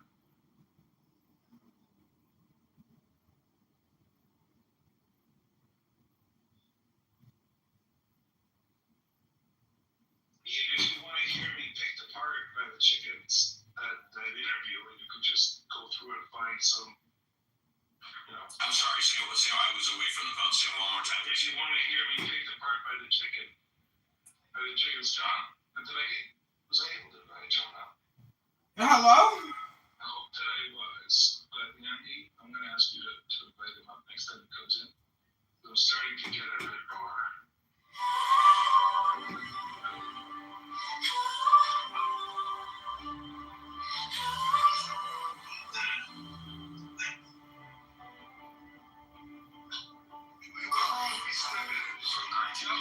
In my chest like a sea, something moving in the gaps where I breathe.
rooms where whispers lie, the thorny thigh, the maddening cry.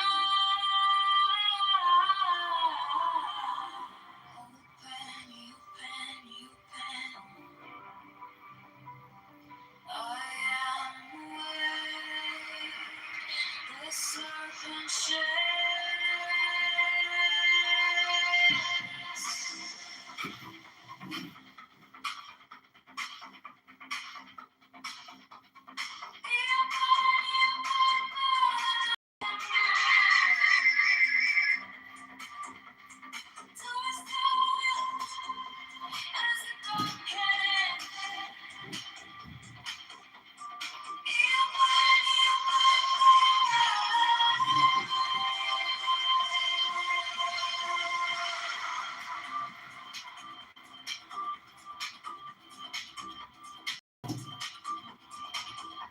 The eagle strikes with his jagged claw.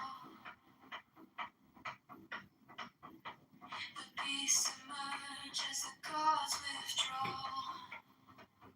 A storm of silence, a broken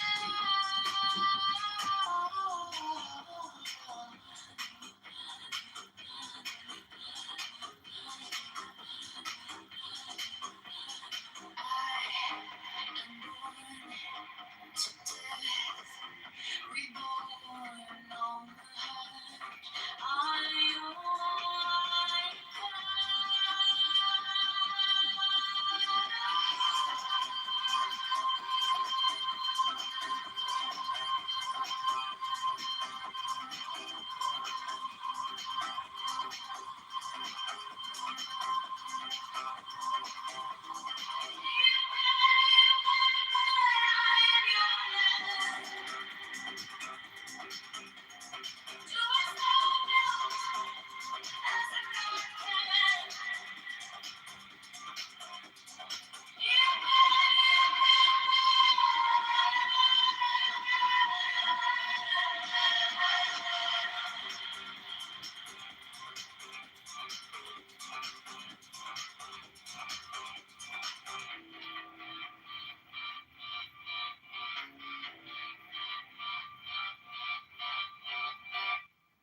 On neon skies where the starlight comes,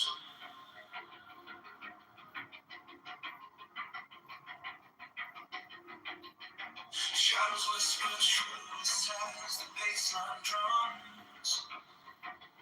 The will is fire, unchained, untamed.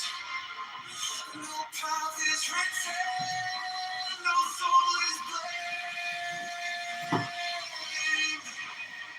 Thou hast no right but to do thy will. Feel the surge, let the silence fill your will. Unflinch, it's life, it's deliver from the lust of the thrill.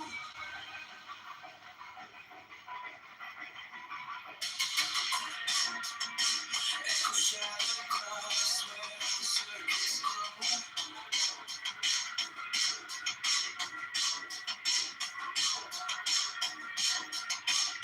Clock ticks no telling.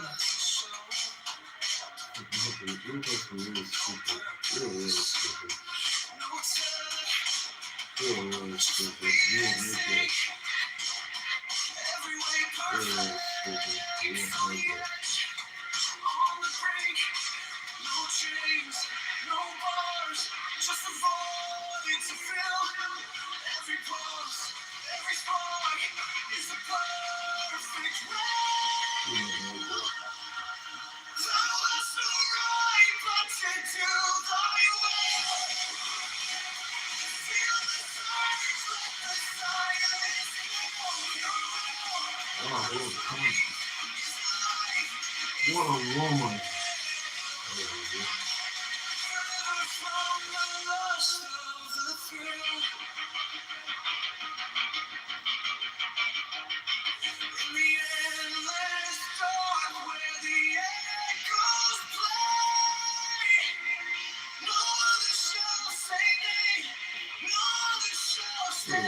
I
walk alone where silence hums. No shadows chase, no voices come. The air is still, it wraps me tight. No fear, no sin, Hello? no way to live. The sweetness whispers everywhere. Sweet air, so sweet it fills my veins. Small rivers wash my chains. No need for gold, no need for fame. This quiet place, it knows my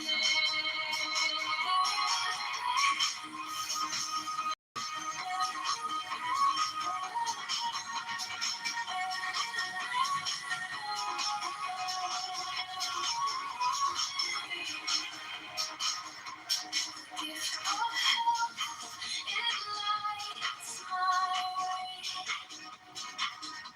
Contentment blooms where I choose to stay. Trust is the bridge where hearts align. No fear, no sin, no way to bear.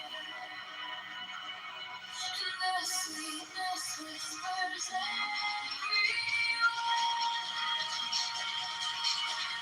Sweetness of solitude fills my veins. Rivers wash my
hatred piled.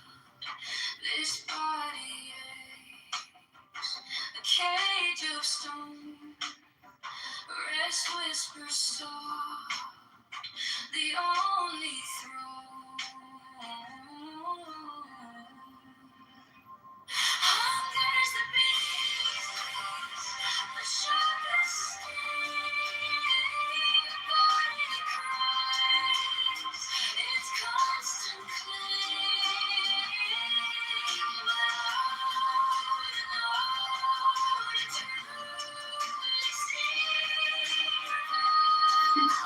But Smoke shots. Pro Steve Fella.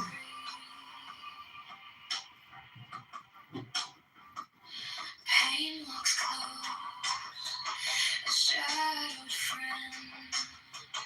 Each step we take, it will ascend. Joy lies quiet, just out of view. A high Like cockroaches. Well, it's weird. What's kind of interesting, let's see, how does that work? If you're anonymous and you join today, it suggests that you've got a burner and you paid, and you're paying Clubhouse already. I mean, or can you? I wonder how that Your works. report is wrong. My opinion, your report is wrong. That date is just a pseudo. It might be, yeah. I'll have to see if I can find Now, another. and then it gets updated if the data returns from the data store, which it doesn't. So the date just because a date variable has to be a date. If it's not a date, then it will break the program. In other words, Yeah. I don't know that the date can be null. Anyway, those kind of things. All right, John. Hello? Hi, John. You know that I have the wrong facts and I interpret the world the wrong way. So you agree with Jason? Usually, yeah. What do you think is my worst flaw in interpretation? Your worst interpretation. Oh, I don't know. There's so many things. I mean, there is kind of the backdrop of. Let's see, what was it? I mean, I think the thing, of course, that's kind of the constant. If I had to sum up Benjamin in one word, I would say, he looks for an unpopular take or an unusual take. I give you credit for Explain to me how any thinking about calculation things, doesn't thinking end the outside security issue. I'm telling you exactly how it doesn't. No, Caleb wanted to answer that question. So that, no, it's weak. It's weak. It's Caleb's story. It's Caleb's story. They told us they do not want us there. Point of order, moderator. Moderator, point of order. We've already heard this. Moderator, point of order, moderator. Hello? Hold on, I forgot to vote by statements made by representative. I'm not even voting like decades later. Let's look at the statements that are coming out from both sides today, the official sides, right? So we have the PLO that hosts Israeli, hold on, Caleb, I need to do this, that hosts Israeli peace activists. You have the PLO that is doing every fucking reform under the sun. Point of order, moderator. Please, no profanity. Please, point of order, moderator. Point of order. Please, no profanity. Please, moderator. Please, no profanity. No profanity, please. Please, no profanity, moderator. Please, moderator. Please, no profanity. Sorry, on the platform of the UN, I'm trying to. On the platform of the UN, the president of the PLO said multiple times in the past year, saying we want a two-state solution, fuck Hamas, everything the liberal Zionists ever wanted them to say. What is coming out of Israel? There is a Palestinian solution.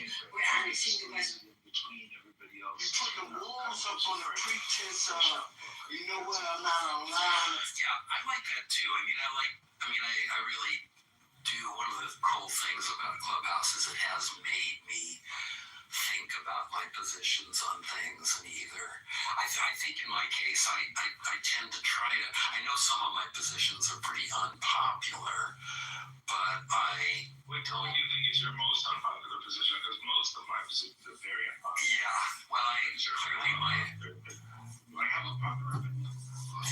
my anti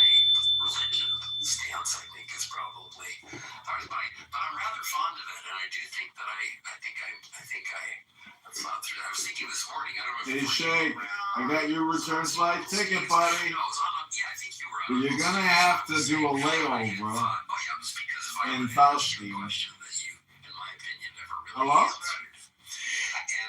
it made the process of thinking about that made me realize that I think it's a defensible position to suggest this idea that people who have left religion but still believe Hello? in God, still say they believe in God, are much more likely to really believe in God Hello? than people who are in a religion, especially, Shavuot, Aton, Shavuot, Shavuot.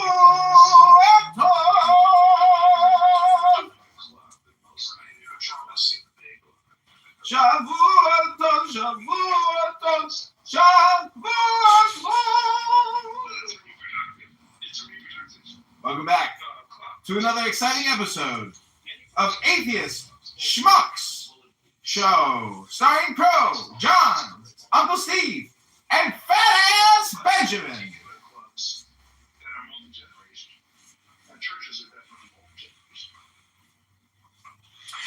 Then you think about it, we got to talking about, I don't know if you're listening, but talking about all the people, basically everybody in the Trump administration who claims to be Yeah, this is it. You're in the troll show now. really important gods, really important. Possibly believe in the Christian God, right? A judgmental God. Could you be a Christine Elm, a married Christine Elm, sleeping with a married Corey Lewandowski on his 737, and having a pilot who forgets your blanket and gets fired, and all of these, could you be a Pam Bondi and really believe in a judgmental God? Is that really even conceivable? I don't think so. Hello? Right. No, I mean, they're just there for the clout, right? Yeah, they are definitely LARPing. Yeah. Hello? They're Christians for clout. Yeah.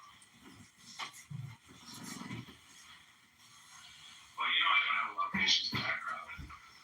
Welcome back to our local news report covering the local reporter reporting live. Yeah, but I think, when you leave religion, the kind of the obvious thing is to become an atheist, but a lot of people maintain their belief in God even after leaving. My mother kind of did this. My mother left religion and maintained her belief in God, but also her religion.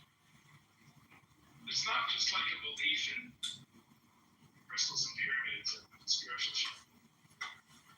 It's very explicitly a belief in the God of the Bible, but without any organization. Now, I don't know what you require for his organization. She's lost all the hierarchy. Yeah, I think it's right, and that's probably good as long as you're not going to a church taking marching orders or anything like that. But it is kind of weird to leave the Christian church but still kind of take the Bible seriously. What? That's odd. It's not that weird, but it's just, Hello? I don't know what the point of leaving the church is. This is what they do.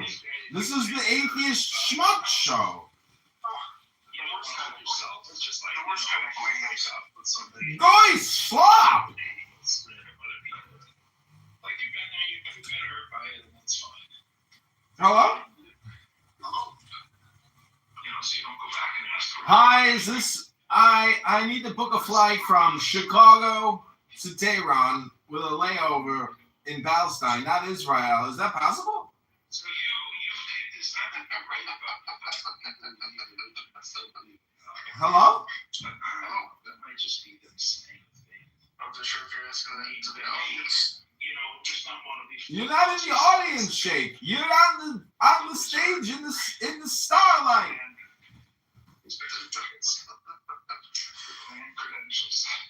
Hello? Hello? When I talk about my Christian friends all the time, and admittedly I don't have that many Christian friends, but several. And one I always think about because I think he's so interesting. He kind of came to, I think he was raised Christian, but was kind of a lapsed Christian in a way, and kind of found it. I mean, but sometimes it's just not. Like right now, I don't feel comfortable traveling. Not too much, anyway. But these people are tripping. Also, it's kind of funny when people string shit together. Interestingly, if you just use one of them, it doesn't have to be followed with bastard, but it can be. Right? I can just say, pat you up. That's fine. But if I say you up, Diego, it's got to be followed by bastard. Well, it would be preferred if you said you fucking gay or you fucking wop, like. Yes, we're mid-Holocaust. We've passed the point of no return. There is no management of the conflict. We're done with that. It is black and white. It is do or die. If we don't end this now, that's it. Palestinians are gone, and eventually we will end up committing, a Mossad too. This is a different game. We have committed a genocide and we're expanding it. This is not a time to be feely touchy and try to walk the line. No, we need to be a non-apologetic left, a non-apologetic Jews who stand against atrocities and not whitewash them. Wake it up, girl. Hello? This is one. Can I ask an off-topic question? Zvi, if you don't mind, can I just make one statement? Absolutely. Thank you, sir. There is one thing, though, that I see from Colin, from the years that I've known him. And I think he would agree to it too if he's intellectually honest. It's just self-protection. That's all I can see and I can hear. He just wants to self-protect. That's all. And is it enough? Sorry, is he in any danger that I don't know? That's no self-protection as in not in that sense. Keep your tribe, identity. Yeah. And How is it racing his identity? his own and his people's. You are. And am I right? Yes, Emrose, you're the one erasing identity. You think No, hold on. There is an entailment to this though. At what cost? To what end? Is it okay? Is it spiritually in tune? These are the questions on the mind. It's baffled me every time when I speak to you. I don't think there are clear answers to these questions. I think these remain. I think the struggle It's quite is. black and white, isn't it? I don't believe in that kind of word. That's not how I view the universe. I'm sorry. And neither do I. But when it comes to oppressed and oppressor, children dying, I don't believe in that. I don't believe in that framework. I don't believe in that framework. The framework. Children dying is not a framework. No, I don't believe that the whole world can be seen and broken down into oppressed, oppressor. I believe in It's not the whole world. It's between the river and the sea. I don't believe in that. That's not how I view it. Did you just say you wanted to end the occupation? Doesn't that imply that there's an occupied and occupying, which implies oppression? I don't get it. But what it doesn't imply is that there's no complexity. Okay. They really like to say that No, hold on. Even then, like through that simplicity, do you not see the distinction and the duality? Occupier, occupyee, oppressed, oppressor. Like, I mean, it's pretty I don't think that's world. I don't think that's the whole story of the relationship between Jews and Palestinians. Are you kidding? Jesus fuck. You just said the occupation is the problem. You've been through this for like 2 hours. Do you listen? I'm trying to it just baffled me. It's like my. Anyway, when you're ready to listen, talk to Sheikh. Okay, I'm gonna go. But talk to Sheikh. He knows I've been having this conversation with him for a long time. So talk to him. He's not what you think I am. Okay? And when you have a capacity to actually listen and take each other somebody seriously and rephrase back and not manipulate words, I'm happy to have a conversation with you. Until then, shut my toes. You see, Nargis, every time. Can I ask an off-topic question? The status of I read in the Jerusalem Post that there's a dust storm in Yerushalayim and Tel Aviv. You know what the status of that is? Is it expected to blow out? What's the storm? It blew out earlier this evening. Baruch Hashem. So hopefully I'll be in Yerushalayim tomorrow. Congratulations. Do you want a cookie? I'm not asking you for your approval. You don't need it. You have Jewish supremacy. You see, Marcus, this is my problem. Like, just like this, everything you've seen the past few days, I always end up head on crashing into this wall of denial. I don't know how to break that loop. I don't know.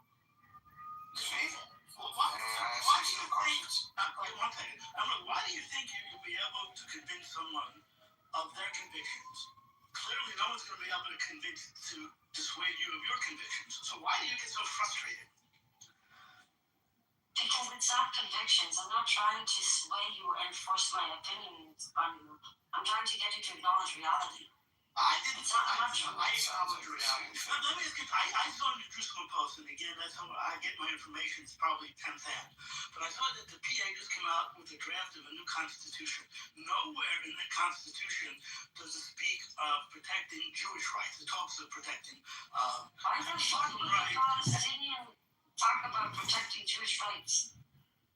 Well, you said we should give them 2 states. We should give them the ability to arm themselves. We should give them the ability. Yes, that's every other is their sovereign country. That's a good idea when they don't think they need to protect them. I'm telling you, it doesn't matter if you think it's a good idea or not.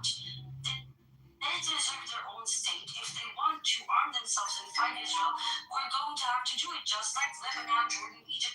We can't occupy and oppress every country that has a fraction that doesn't like us. So let me ask you this. Assuming that we did that, and then they attacked us, do you think... And we will attack them then, and they will have to... I'm sorry. See, if the mighty IDF that you people love so much, that did the paper attack, and this, and Iran, and that, cannot fucking defend the borders of a tiny little country, then what is the point? So Why are you so afraid? What are you so afraid of? That's a broken people that you oppressed for almost 100 years, left them destitute. And that's what you're scared of? You ask me a question, I'll answer. What am I afraid of? I'm afraid of 10 to 20,000 Israeli casualties. That's what I'm afraid of. Where are they going to come from? Where? From a fully armed Palestinian state. Really? So are you? Okay, then why don't the Palestinians get to say that? Do you know how many Palestinians and how many Israelis died between 48 and 7th of October? No, you don't. So I'll tell you. About 21,000 Israelis died in total. Soldiers, wars, terror attacks in total. Palestinians between 48 and October 7th, 121,000. How many Palestinians died since October 7th? The lightweight estimates talk about between 90 to 100,000. That's the lightweight, and that's just in Gaza. So who has the more rational, legitimate argument of being afraid of the other side being armed? Your arguments are so insane. You're telling me that you're scared of the Palestinians while you're literally exterminating each and every one of them with these trying to, and you're scared? Do you understand how preposterous it sounds? Are the Palestinians fully armed now? Let me ask you this. If Hamas had the weapons... I'll do that. I'll Stop interrupting me. I'll make Stop right now interrupting me. Stop. If Hamas had the missiles that Iran has, would they have totally... Their intent was to totally destroy Tel Aviv, Yerushalayim. That was their intent. They didn't have the weaponry to do it. What you're asking me to do now is give them the ability to obtain that weaponry, and let's see what happens. That's what you're telling me. Like the entire Palestinian society became Hamas. Every time you get triggered, the supremacists and the I Nazis. don't need the whole fucking society. All I need is a group of radicals who are able to do this. That's all I need. I don't So know. everywhere there is a group of people that hates you, according to you, that gives you cool, dude. Great way to run the world. Are you hearing yourself? I think Ambrose, you might be the Nazi here. What is stop? What a narc. Do you see where I get so frustrated, Marcus? Yeah. Ambrose, just to say you're not the Nazi. Come on, be serious here. You're basically saying let's arm them and then go to war and have mass casualty events. She didn't say that. That's what she just said. No, I didn't. You said let's arm them and then let's see who will win the war. No, that's not what I said. I actually didn't say it.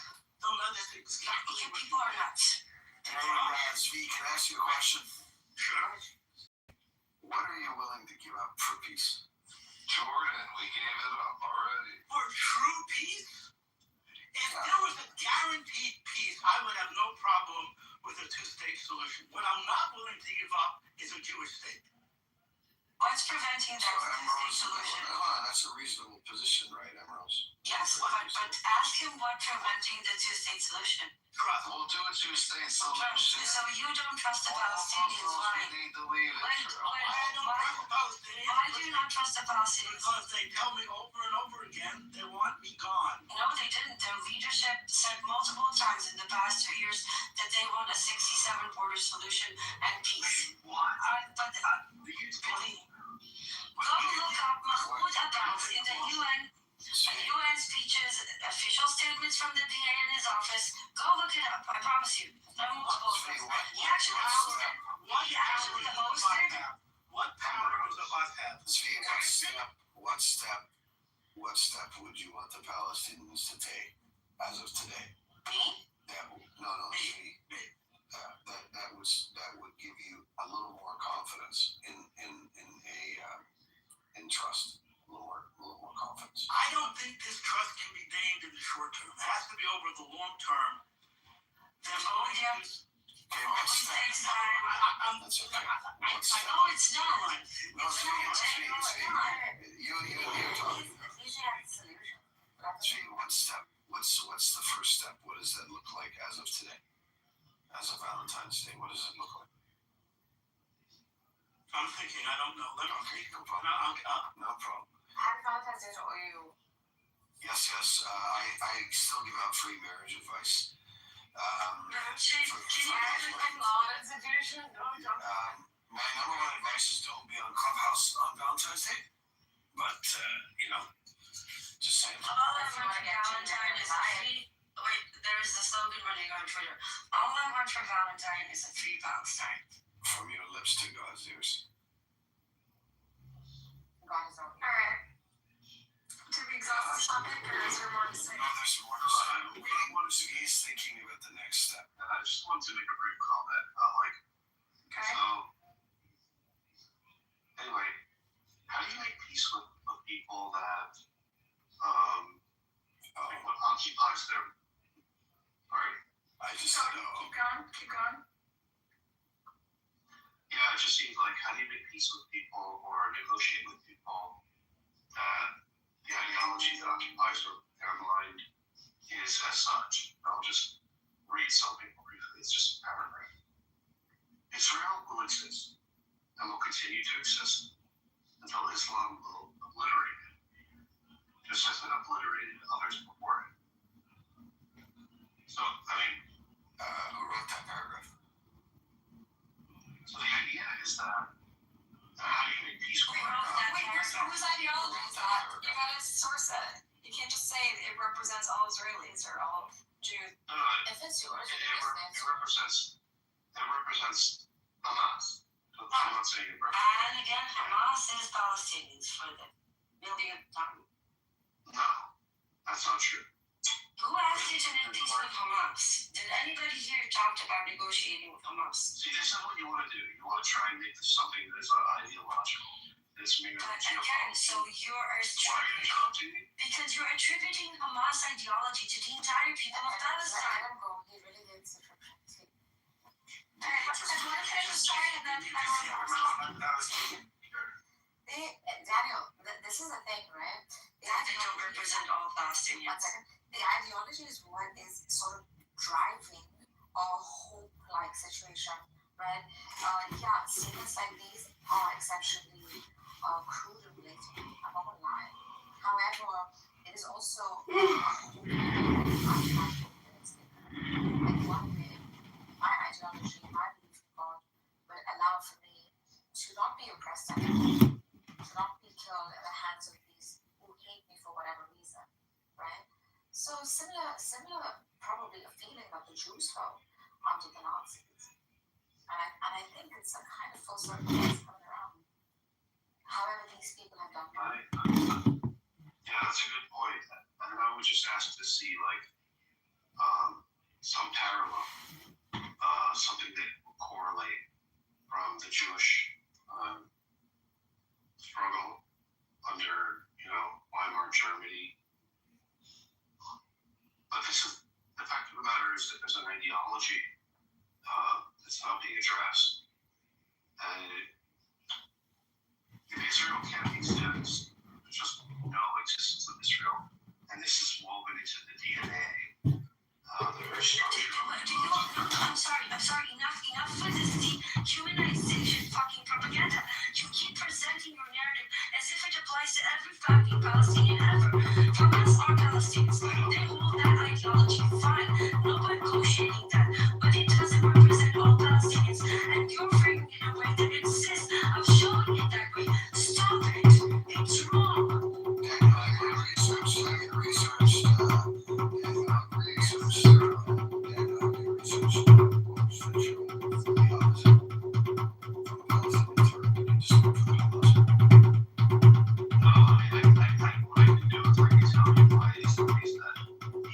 Something about what BB has said about the Palestinians. If I found a quote, a paragraph, and I read you a paragraph that suggested that Palestinians want peace and lasting peace with Israel, would that kind of nullify your point? Or would we go further? You have a quote and I have a quote. And how do we sort out? That's not my argument. Would you argue that would be better? No, I mean, that's not my argument. Let's go for your argument.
basis of Israel.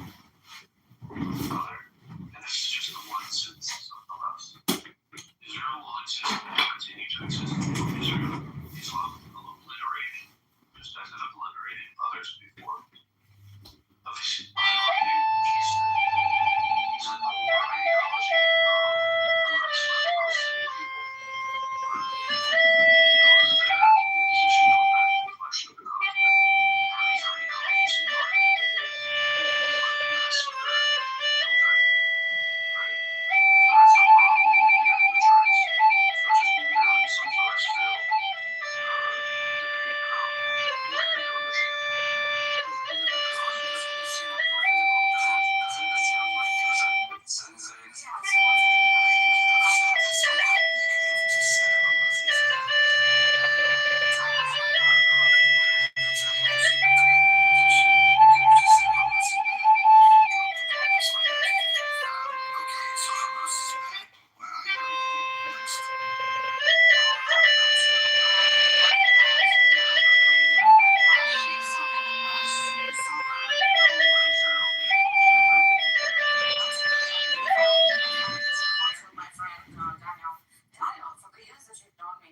Surely you have seen my aversion to watermelon, that I have no choice but to use it at this moment.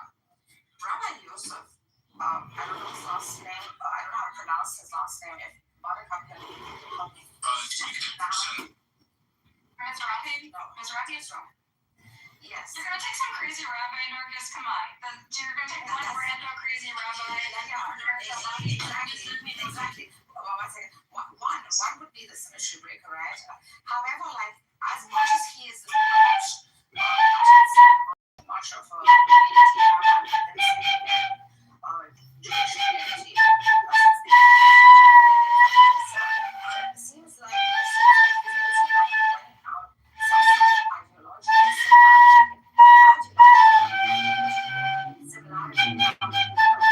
he would pronounce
Crazy. They repeat themselves. They're fucking so stupid. Hello? Misunderstood Daniel. Daniel just says Hamas is bad. Hamas is the entire Palestine. No. He corrected me when I said that. He corrected me when I said that. He corrected that I misunderstood his position. Okay. His actual position is Hamas is bad. He just chose words. Okay, so now can we ask, so do we want to... So I take on Emirates, I take on board. Like the abhorrent claims that I've heard even nasty.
listening, people. I'm sorry, Ambrose. Then he said, let me correct myself, and he said Hamas is bad.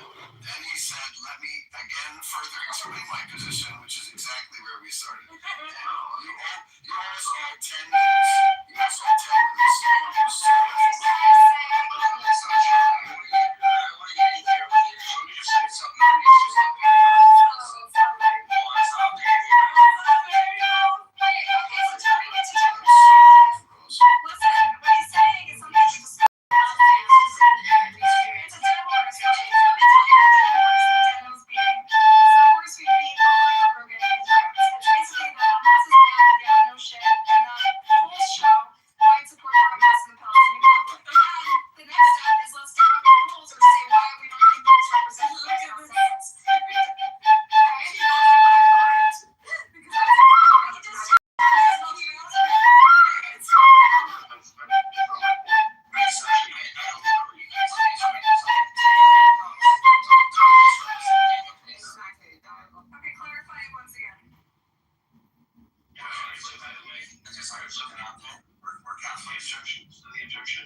So the idea is that look at this trope that Daniel's presented.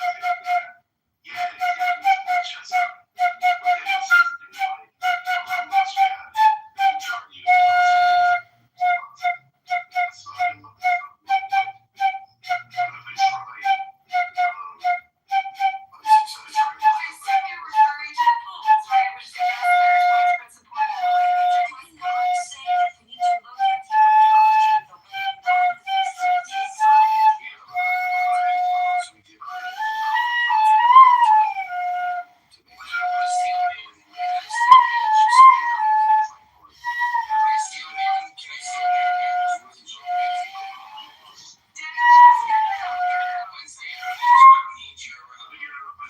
things like,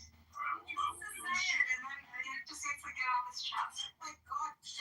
The majority of that's not in the but eventually, the objection is like, well, there goes Daniel again. Like, Hamas bad. Majority Palestinians agree Hamas and then like deserve genocide. Like, this is true. It's legitimate that there are polls that say it's true. It's true that there are polls. The problem with what's happening here with liberals, which I consider many liberals, is that they also understand just how potent religious ideology is, and how liberally you fail to understand just how motivated people are by their asking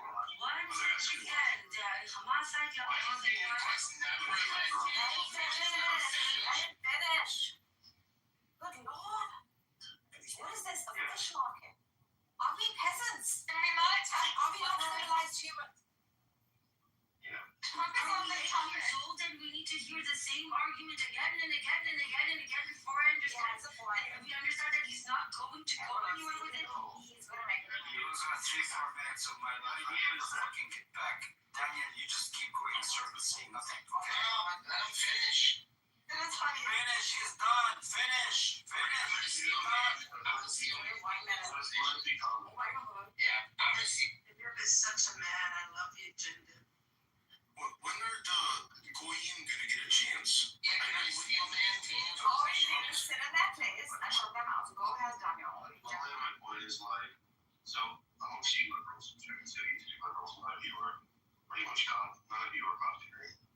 None of you understand the magnitude or the degree to which religious ideology motivates Focus. That's not the topic. Can I steal man? No, shut up. Well, let me finish my thought. So the idea is that what the liberals want to do is to focus on like this is just a terrestrial dispute on land, things like that. There's no religious or eschatological or religious ideological motivation amongst the people involved. So what you're doing is essentially just ignoring. You're looking at it from your liberal lens, where you don't consider religion to be something that would motivate an individual to die, to sacrifice themselves, to be a martyr, to die in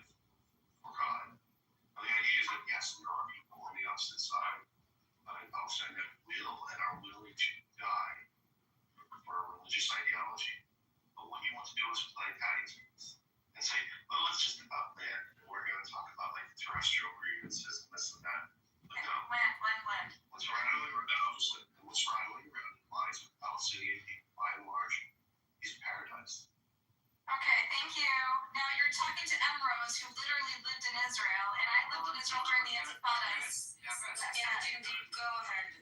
Oh God! No, I don't have much to say. Hold on. I don't have much to say to this guy, but I'm gonna say something out of it. Then I'm sleazy. Okay, so Daniel, did you make your point? Of course, you're only Arabic person I know. I'd like to know if Daniel's My turn. When are the queen gonna get a chance? Emma is going to tell you if she doesn't know about religious ideology. Go. Well, You don't let us go on school. Islamic ideology. So you can read it in any Bukhari. oh my God. Oh dear God, you're Islamophobe. Okay, look, I'm not even going to address what you said specifically. I'm going to address this as a general example, right? Like a teaching moment. This is a classic waste of time. This is a classic Hansborough agent. There's no matter what we did. We saw it coming. Hold on. Hold on. The thing trying to push at first that all Palestinians are Hamas. We agree Hamas is bad. We agree not all Palestinians are Hamas, and then he goes back to all Palestinians are Hamas. And then we start with the religious ideology, which is, by the way, before we went to the religious ideology, I gave you examples of two public officials, Israeli, right, that were elected, one from the opposition, one from the coalition. You said nothing about what that means about the ideology that Israelis believe in, right? That was completely redundant to you. But now we want to go to religious ideology. Let's talk about that. Hamas, first of all, was funded by Israel for a very long time. They're literally in control because of, they're literally in control because Bibi, the one you are having the photograph of, actually paid for Hamas for many, many years. That's number one. That's number one. That's number one. Number two, religious ideology. Israel doesn't separate church and state. Palestinian constitution, or at least that they have now, does separate church and state. Israel has many, many religious representatives in the government, including two that were literally convicted of terrorism motivated by religious ideology. I'm not applying that to all Israelis. You're again trying to apply that to all Palestinians. And third, you talk about Islam. Palestinians come in many shapes, ways, and colors. They can be blonde with blue eyes. There are Afro-Palestinians. There are Muslims. There are Samaritans. There are Christians. And there are atheists. But you insist that not all Palestinians, not just that all Palestinians are Hamas, all of them are fanatic religion people that come from Islam. And again, we go to the point. Just like me. I'm a fanatic. Just like me.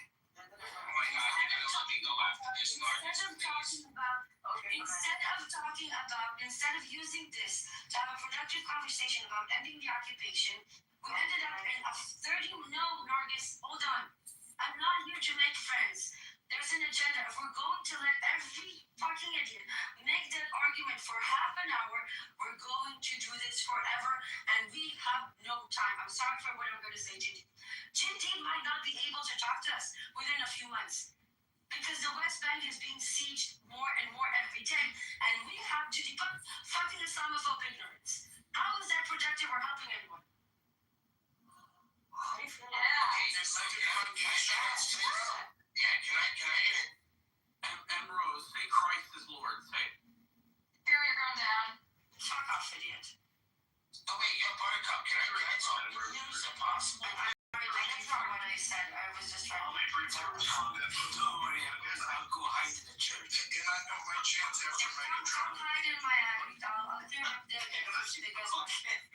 But Ambrose, I chance after Megatron. Ambrose, I acknowledge your objection and I respect it.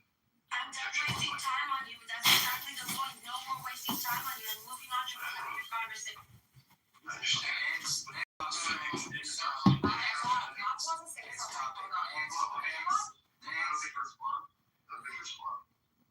No, you shouldn't.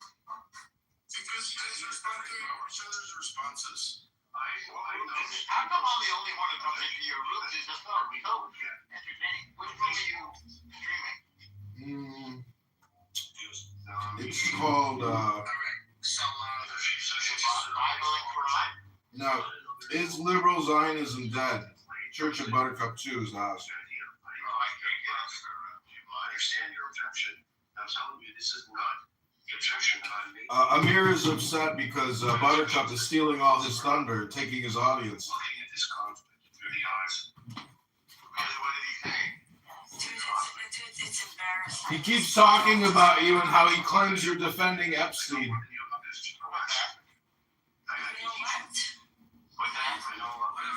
Amir keeps claiming that you're defending Epstein. Say.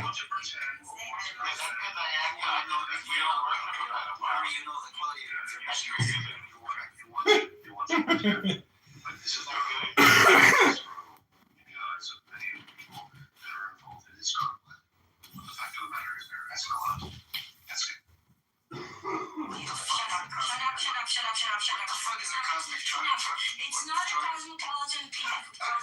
There are people. Enough. There are people dying, not all over the world, and in very specific places. Some of those people are in danger, and they're sitting on this stage now. You don't get to minimize it. Don't get to annex it. And enough wasting everybody's time. Enough. You have to, guys. Like, come on. Like, there's a level of enough is enough. What is it that you're doing? Someone like this. Okay. You're suggesting that she's naive. She lives in a fucking war zone. Like, she knows what she's fucking talking about. He meant ideologically. It's not ideologically naive. She lives in a fucking war zone. She's the last person Well, to be. ideologically as in religious. No, she's not. It's not. She isn't. I'm not saying what he's saying is right. Religion.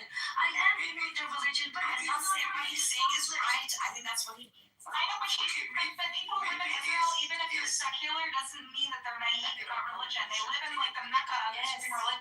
He might be a very skilled bullshit artist. That's pretty much it. But Alright, Megatron, do you he's want not even skilled. I don't know. Like, he's average at best. I'm much far better.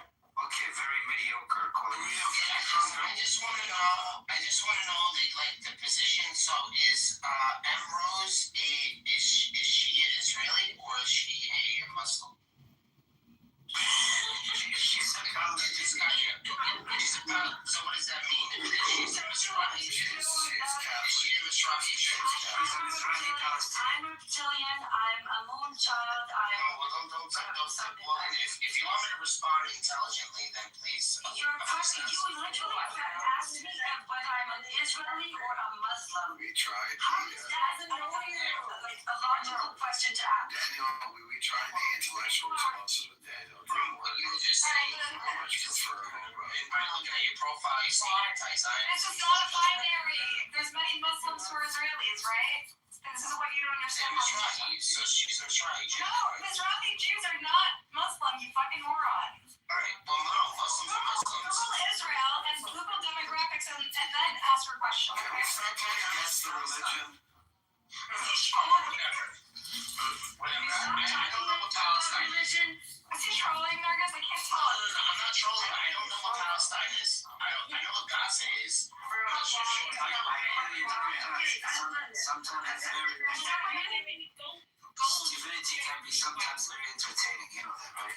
What's going on? Okay, so you're saying just give into it and like go to the black hole. Okay, is it my turn? Because I've been waiting. Sure, just have your religion before It's that. not going to be a serious question, I swear. I want to use hardcore drugs. We're making a new rule. If you have fucking Epstein in your profile, you're not coming up. I can't have the ghost of Epstein every single fucking stage. It's like Thank you. that. Thank you. I'll change it. You can't change it. Yeah, first change. I'll change it. Well, I'm down while we change it. Yeah, go think about what you did. Yeah, when you change it, we'll bring it back up. Why did motherfuckers get all creative the moment I made Maud? Like, what the fuck is going on? I don't think I can bring it back up. Hold on, let me refresh and see what he did. He's changing the other rule. Okay, make sure the door's closed.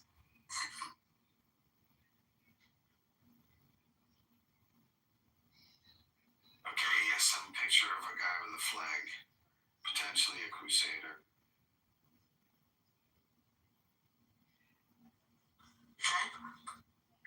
I want to make it back you. I do not have a good answer to your question. All right, can I say my thing? Earlier, when they said Israel's separation of church and government, it's not necessarily a separation. It's more of a synagogue, where my rabbi had a problem approximately 2,000 years ago, where he kicked the merchandisers out. Who are you? I waited to talk my part. Please don't jump in. Land your point, please. My point is that they put the markets in the synagogues where it's supposed to be a holy place. Thank you. This is not the Christian room, bro. Wrong room. Emerald, I have a question. I have a suggestion. With you. This is just a simple question, innocent question. How do you know what's in the minds of the average Palestinian? Mind control. Many ways. First of all, The best we have. my data, which I'm not going to disclose, but that means I actually talk to Palestinians on a day-to-day basis for many, many hours. Second of all, my activism, I also talk to Palestinians for many, many, many hours. Second of all, there are polls, there are data, there are facts on the ground. There are people that you can talk to. There are statements that you can listen to. And more than anything, and I want to make this very, very clear, the point of a two-state solution actually means that you do not get to say batshit nothing. If the entire Palestinian community decided that Hamas is gone tomorrow, they still get to do that because that's the right to self-determination. Determine your own fate. If they want to determine a fate of Hamas is gone, let's fight Israel to the death, we're going to have to deal with it. But they have a right to determine their own fate. And just because somebody elects leaders that hate you doesn't give you the right to occupy and oppress them. Because if that was the case, we would need to occupy. Well, that makes sense. Now I get why we're trying to occupy the entire Middle East. We kind of got used to the concept. Oh, I'm having a light bulb moment. But you see my point? So even if that ideology scares the shit out of you, it's none of your business. Thank you very much for your answer. The soapbox diatribe afterwards was reserved for the answer, but I thank you for that. I think there are two words. They can manipulate or control you. He is a respectful guy. I think he's very part of the right of us, but I think he actually is an intelligent guy, and he is thoughtful and supportive. I assume that just two words running in my mind. Never again. Never again. Never again. This comes back to this is what Respectfully, Marcus, never do that again. The use of the Holocaust. No. I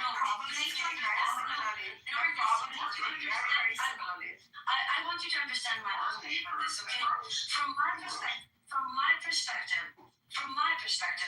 and my father's entire family, except for my grandfather, was wiped out in the Holocaust. To me, using the Holocaust as a testimony, I don't care, Narcus, is grace to my murdered family, whose their tragedy to justify another Holocaust, and I won't have it, not in my presence. The Holocaust was a monstrosity, but it doesn't give us the right to do it no matter how scared we are. It's never, ever an excuse. And I won't have my family's memory decimated for using it to justify these. Enough of it. Let me just mention, I did not make that argument. He didn't, and I want to point out that both sides like Norris points out, both sides use the memory of the Holocaust for their own argument. I invoke the Holocaust all the fucking time because to me it resembles echoes of what my great grandparents went through, right? So I think we're both using the memory of our. You get to do that. Others don't. So I think people see how people invoke the Holocaust, the memory of the Holocaust for their own convenient reasons, right? And so I try to be at least consistent and at least not hypocritical. But if I get to invoke the Holocaust because I see skinny, emaciated children, and they remind me of Holocaust photos, then they also get to, No, they don't get to use it to justify. No, they don't get to use it to justify atrocities. And Not that's to what justify atrocities, but like they are. they use it to describe October 7, right? They use No, it to no, no. say, Nargis said that the only thing that crosses your mind is never again, never again. No, they're fine. They're fine. What did you mean by that, Darius? Do you want to clarify? Yeah, so please ask me. I'm open to explain. I'm on your side. It's human empathy, right? They're also going through similar kind of extermination, if not more or less, one would say like similar, right? The Palestinians. Yeah. So he asked, what do you think is going on in the mind of a Palestinian? He's thinking, Oh, I'm so sorry, Nargis. that's okay. I'm so sorry. Yeah, so that's what I meant. So he's probably thinking that never again. Like, I'd rather die than live like in humiliation. I'd rather die than. That's what's. It's just human empathy. Thank you for clarifying that. Thank you for clarifying that. Yes, We're all super sensitive to it. We're all super sensitive to it. naturally. Because I think growing up in the Jewish community, everyone's trying to weaponize the Holocaust for their own But purposes. did you mention, do you remember when Zvi said before, it's a necessary evil? This is exactly what they use. And it's disrespectful and it's horrible. Holocaust doesn't work. What is the Palestinian? What I'm feeling, and I'm thinking a child is probably saying, What they want to my live. parents die like this. Never again do I want to live like this. Like it's such I moment. think the slogan for Jewish Voice for Peace, and if not now, never again. Why did you call that creepy? You want me to publicize the message or something? Go ahead. You think I have any shame? Okay. Drew was trying to convert me to Catholicism because he says they're anti-Zionist and that I'll be embraced by the Catholics. The Catholics who tried to kill us, right? Who killed probably more Jews than any. Read it out loud now. Okay, I have an off-topic question. Why is everybody on the clubhouse so obsessed with religion? You guys never shut up about Because we religion. actually have conviction and we have a faith and we're not emergent like you. You're gonna regret asking the question. But I'm right? I've You don't like never. Emers. You don't know Zionism. You don't like Zionism. Okay, sorry, you're too noisy. Emers, I think because we hang out in the Israel. Let me finish my point. We hang out in the Israel-Palestine rooms, which are kind of tangentially related to the Christian atheist No, they're not. theology They're rooms. not supposed to be. They overlap in the type of people that are interested in topics, so we end up overlapping with the type of people that move But in you do understand that this is not a religious conflict, right? Like everybody here understands it. People who are invested and have the stamina to talk about this ad nauseum tend to also have an interest in religion and theology, philosophy.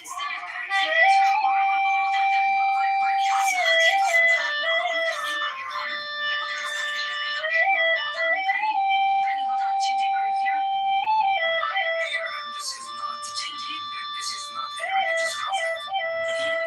How come the only two people who actually live here are telling you this isn't a religious conflict? That's what inspires people's interest in it.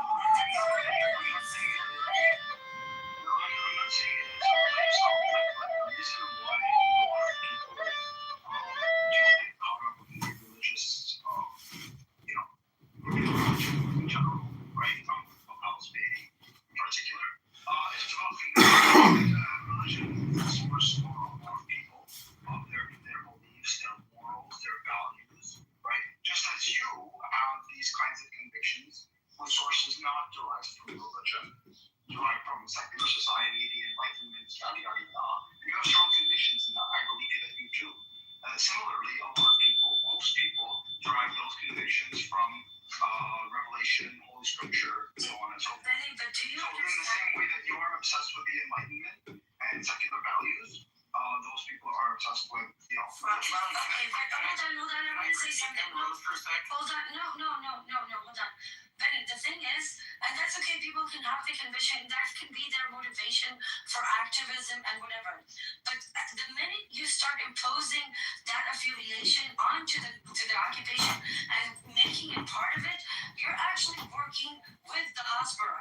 They're trying to make this a holy war, right? They're trying to make it a holy war, especially lately. And it's not. Shut up. We've been trying to explain this, and this is why I asked you for a very long time. Stop making it about religion because it's only making it worse. It's not about religion. It's wrong and right. Occupy. That's it. They don't care if Palestinians are Jews, Christians, or Muslims. At this point, I'm almost as bad as a Palestinian to them. It doesn't. It's not about religion. I mean, they were Jews. No, hold on. No. For a lot of people, I'm not saying inherently it is a religious war, but for a lot of people involved, it is. Like, look at how the Samaritans were treated as opposed to the Muslims and Christians in the West Bank. Samaritans were given citizenship. No, they were offered citizenship. Yeah, those who didn't take them, what happened to them? Yeah. But why were the Samaritans offered citizenship as opposed to the Muslims and Christians? Jewish supremacy. Yeah, exactly. That's what I'm But trying to it's say. not about religion. No. This has nothing to do with religion. This conflict is not about if the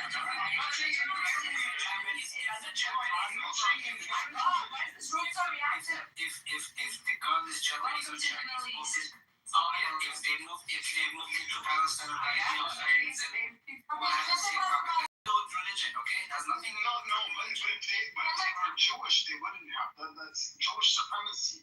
Yeah, they treat the goy the same, sure. Whether they're Japanese or... One more time.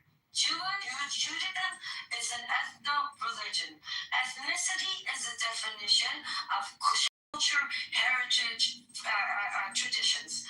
Religion is religion. So, they were offered the citizenship because they could affiliate to one of the two. The second they rejected it, they became the enemy. Doesn't matter that they're still Jewish. They rejected the Jewish supremacy, so they're the enemy. At the same time, hold on.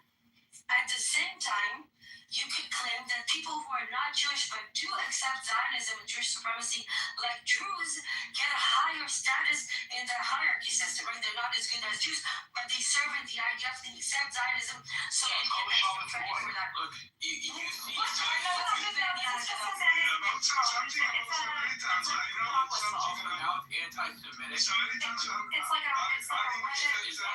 So you guys just said Jewish supremacy. That's what she just said. Insults off the stage. I'm sorry, Drew. Bye. Emrose, you know that there are Samaritans in Cologne. There is a community of Samaritans in Cologne. They are citizens and Yes, the Samaritans were offered citizenship. Part of them took it, and roughly about 800 didn't take it back then. Today, the Samaritan community in the West Bank is approximately 2,000 people. If you come to X, I can also introduce you to Faya, who is a really sweet, amazing Palestinian Samaritan. And many others. It proves that Israel will give status to anybody that can serve two purposes: be part of the Jewish majority they need, and accept the Jewish supremacy between the river and the sea. You get that, you get accepted into the circle. Within the circle, there are different levels. There is the privileged Jew, then you will have other levels, but you're still in the circle. The circle has its own supremacy inside, but you're in the circle. You can be Jewish, but reject Jewish supremacy and Zionism, like the Samaritans, and since they are actually Palestinians. Oh, for fuck's sake. they're not. Okay, Benny Adam, have I ever explained to you about the two-tier system of perception of Judaism in Israel? How you can actually be Jewish enough to receive the citizenship, but not Jewish enough to have babies, get married? Yes, I know. I'm fully aware of it. I know, but you want to call it Israelites, right? They're not actually Jews. Right? Because Michelle Enough. I can't, you know. Enough. You don't say like that. Derailing the conversation.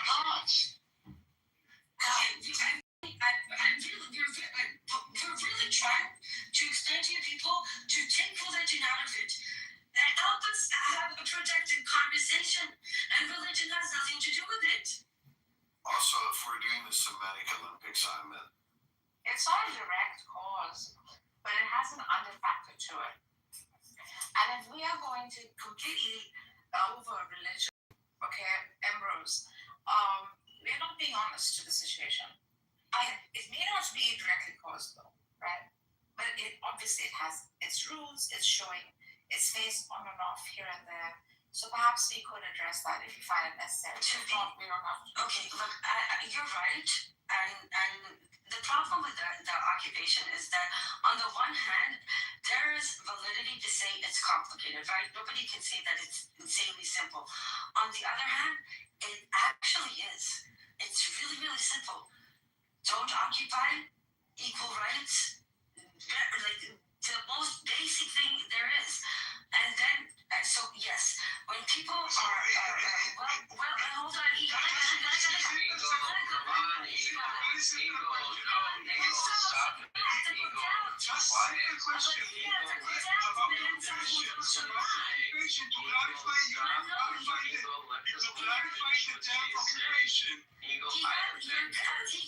קטעת לי את חוט המחשבה, די, זה לא לעניין.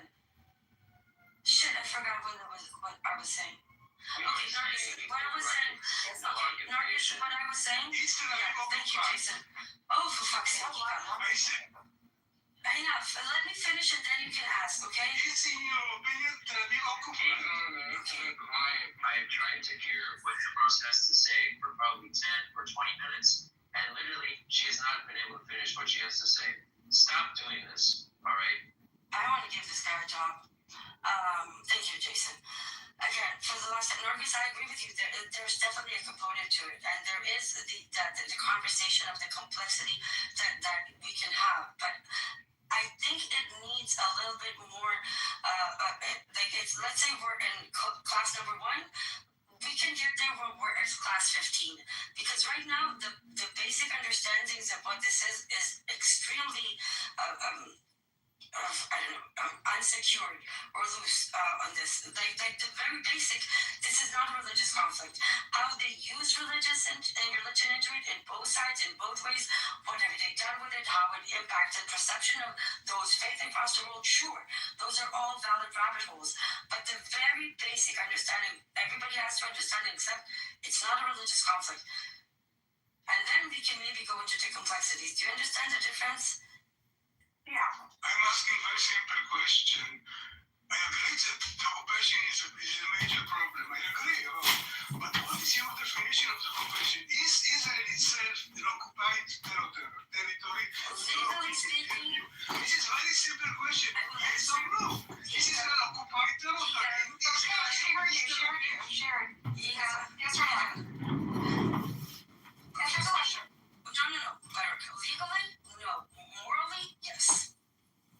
Politically? Practically, is it occupied regarding the solution of the... Practically it means legally, which means no. Moral-wise, yes.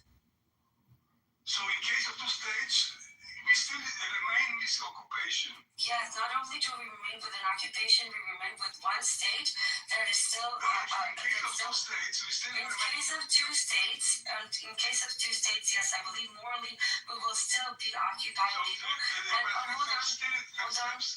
Have still the right to resist. But no. This is where this is the problem. That it's not just about the two-state solution. Because if you still, this is why I advocate for a one-state solution. To me, having a smaller Zionist state is a small step forward. I don't want a Zionist state at all.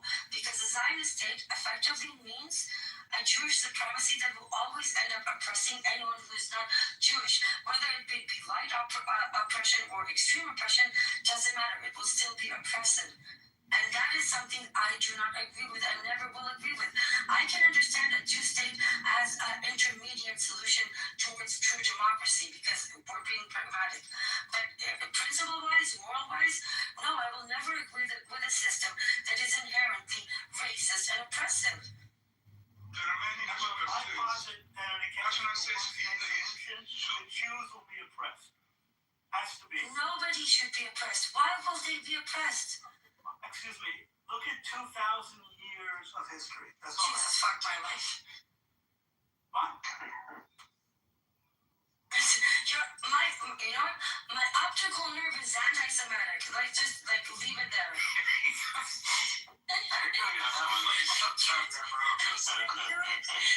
I can't do it anymore. I can't. And the minute they ran out of argument, 2,000 years of trying to promise You're us the thriving in How is that diaspora. running out of arguments? I'm not even saying that. You know what? It's ridiculous because you claim you have the right to return after being gone for 2,000 years, but somehow Palestinians who become less than 100 don't. That's why it's a stupid argument, but you keep making it. No, my argument against the Palestinian right of return is my belief that the Jews need a Jewish state. End of story. Yes, you are willing to commit evil atrocities because you think you have more right to be safe than Palestinians. That is why you're a bad person. Yeah, I want to add, it's not, I want to add, I'm a bad person. That's fine. I want to add that it's not worth the cost of Palestinians, for sure not, but also not worth the cost to Jews, okay? It's not making Jews safer in Israel or anywhere in the world. And yes, thousands of years, for thousands of years, being a minority was a threat and it was hard for us, right? But now we've become the very thing that used to oppress us.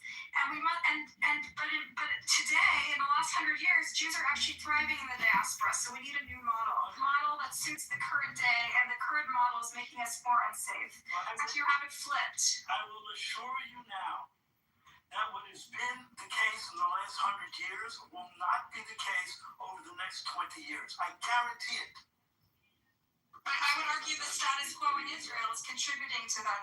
I would argue that Israel is a threat to Jews and Judaism in general. 100%. You can make that argument, that's fine. All I know is personally, that message. I pray 3 times a day for the return to Zion and Yerushalayim. That's what I do.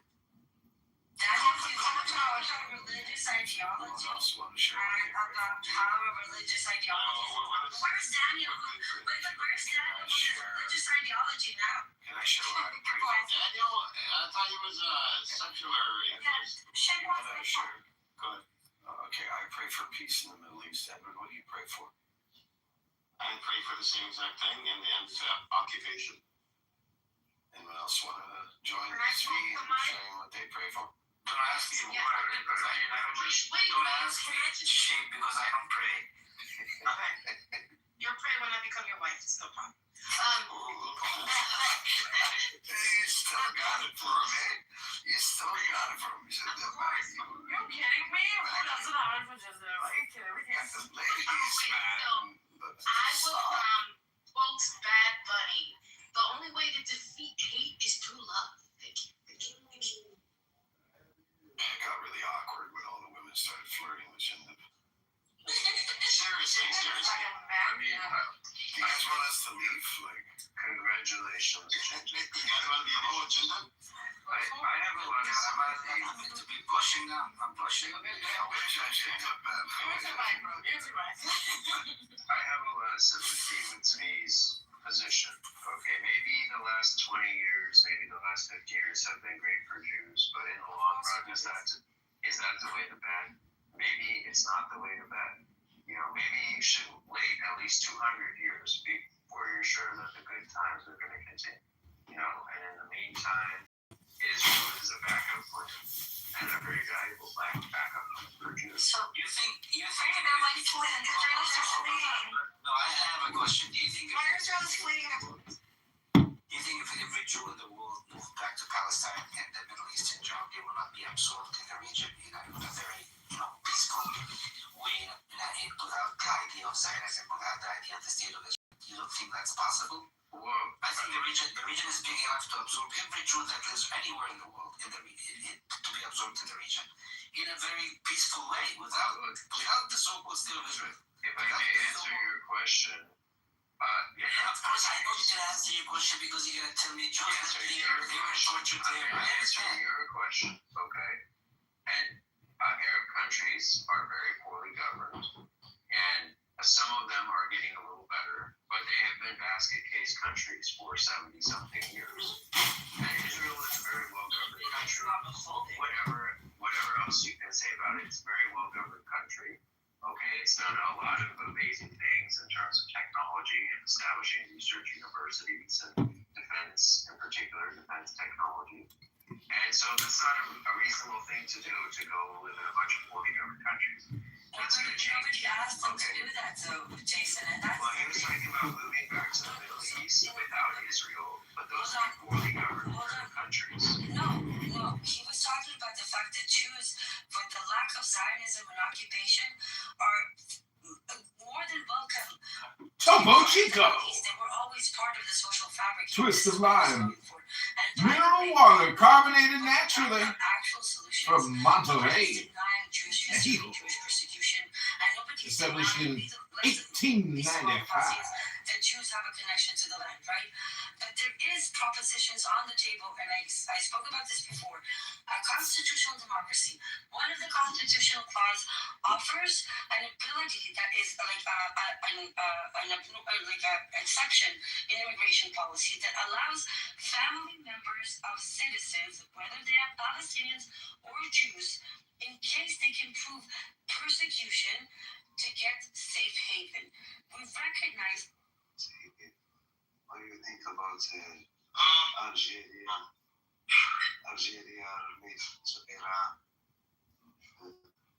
About we talked about all this. Algeria is a province in Iran. what about Ted Cruz? The moving vehicle. I am allowed to shoot into that moving vehicle, but I am not allowed to stand in front of that vehicle. Well, I don't know where you got your training. It is in my best interest to not.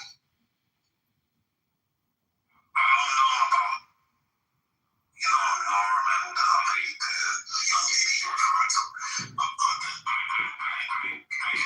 can get Norman defending because, like I said, they defend each other to the max. I said that earlier. But I'm a Jew born in Zionist. I would never defend that. You're one of those that won't, but Norman is. They will defend, like I have a Norman here in New York City. A lot of them do not. I don't know if he's not one of them, but a lot of Jews do not defend Epstein. But Norman's one of them, unexpected from the North, of course. It's atrocious.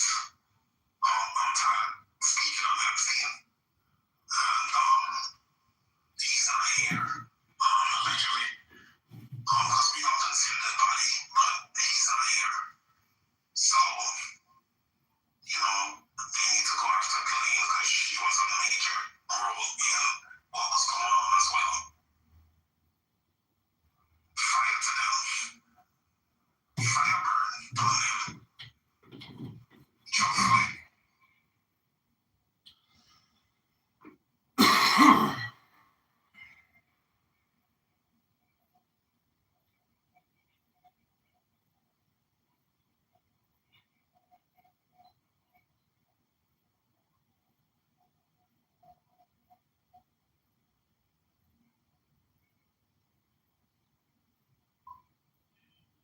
No, I hear you. Anybody else want to come up? You guys want to come up? That's the criminals about it's a second can of worm.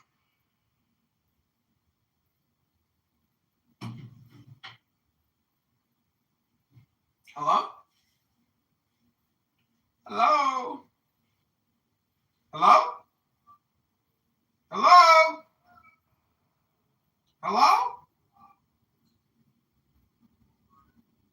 Hello?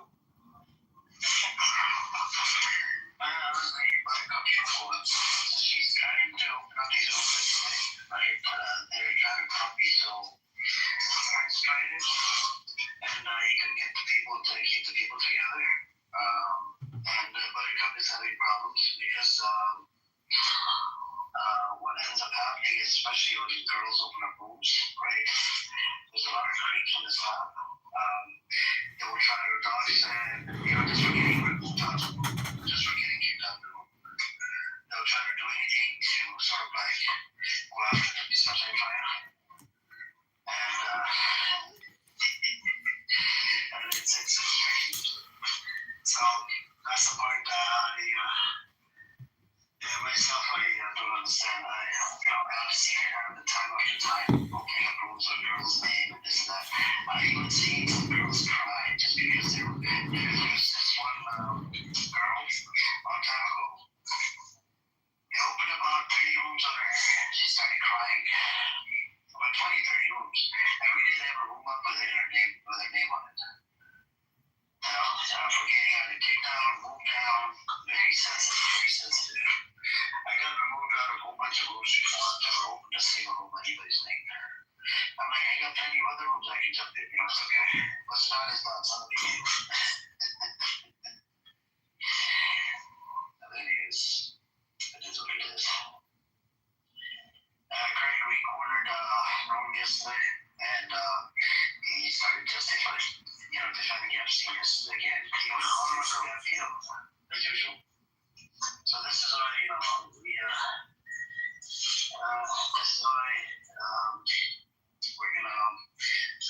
other safety. That's the thing. Like, it's one person's safety is dependent on the others. You can't have neither of us are safe as long as the Palestinians. They're not saying Well, I see that. I think people's behavior is also connected to people's safety. For example, I think that what's going on with the Epstein files is going to have an effect on Jesus Christ. So long as we don't Who's realize. this guy? Is this guy a real guy or Sean? I don't know. So long as we do not understand each other's connectedness, so long as we do not understand and acknowledge that what happens to one will necessarily follow up affecting the other, so long as we do not understand this, acknowledge this, and realize this, we will always create bloodshed. And this is something I think the world needs to sort of understand. It's like a no-brainer. It's like, why is it so hard for people to understand this? Because it's not. Just quick question. Go ahead. Edward, did any of you, did one of you disagree with anything I said? Do you have any No. reservations? I think you're no. I think you're an undercover Palestinian, bro. You see, so we just established a one state within this room because we actually know what the problems are. And bros, I used to know a guy who used to say any Yehudi, any law, so whatever the word in Zionism in Hebrew.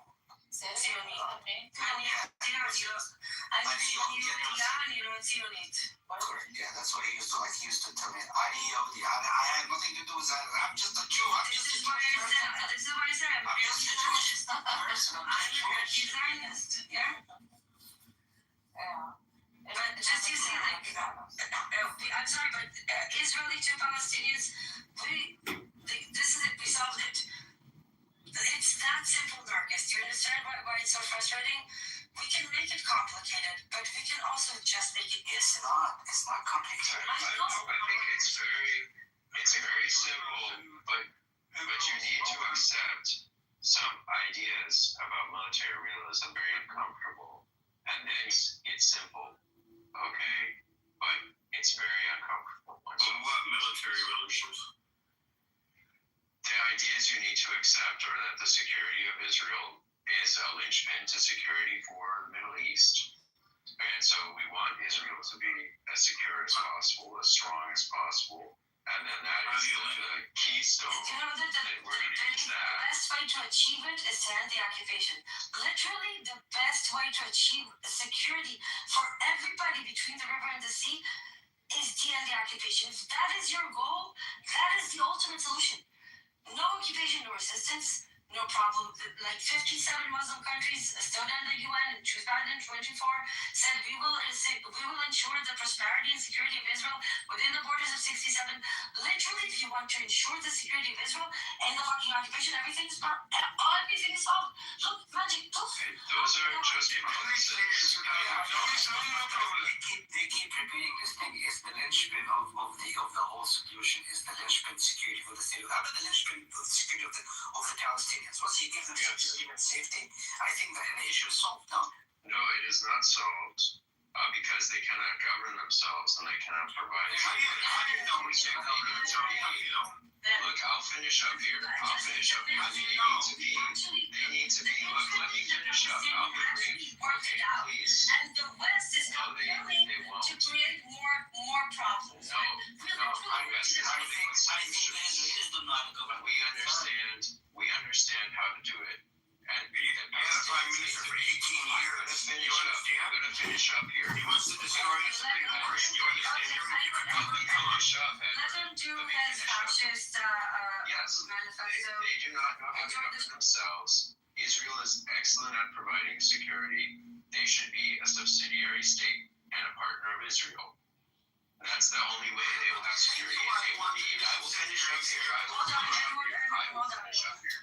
We're listening because honestly, I don't know if I've ever met someone as annoying as Emrose, and I'm thinking about renouncing Judaism because if Emrose is Jewish, you know what?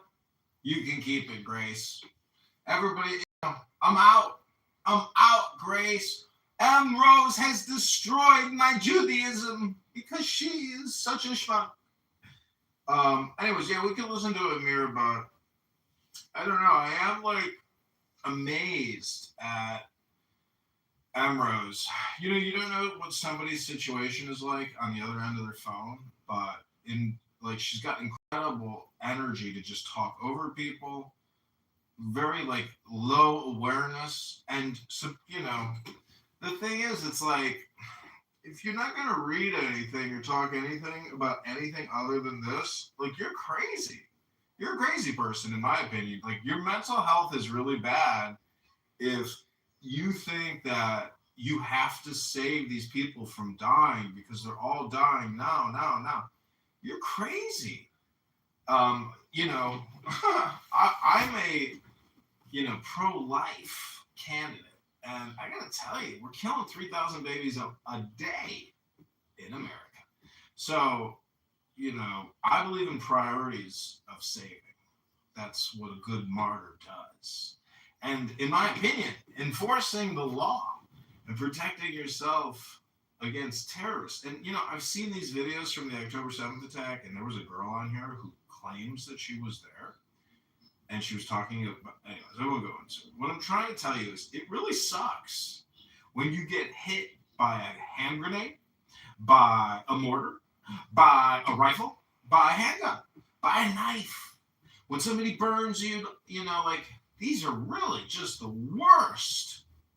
And I've seen the pictures and I've seen the shock on the faces of people who are literally bleeding out and they can't believe what just happened. So it's Valentine's Day and I just want to say love now, love intelligence, really.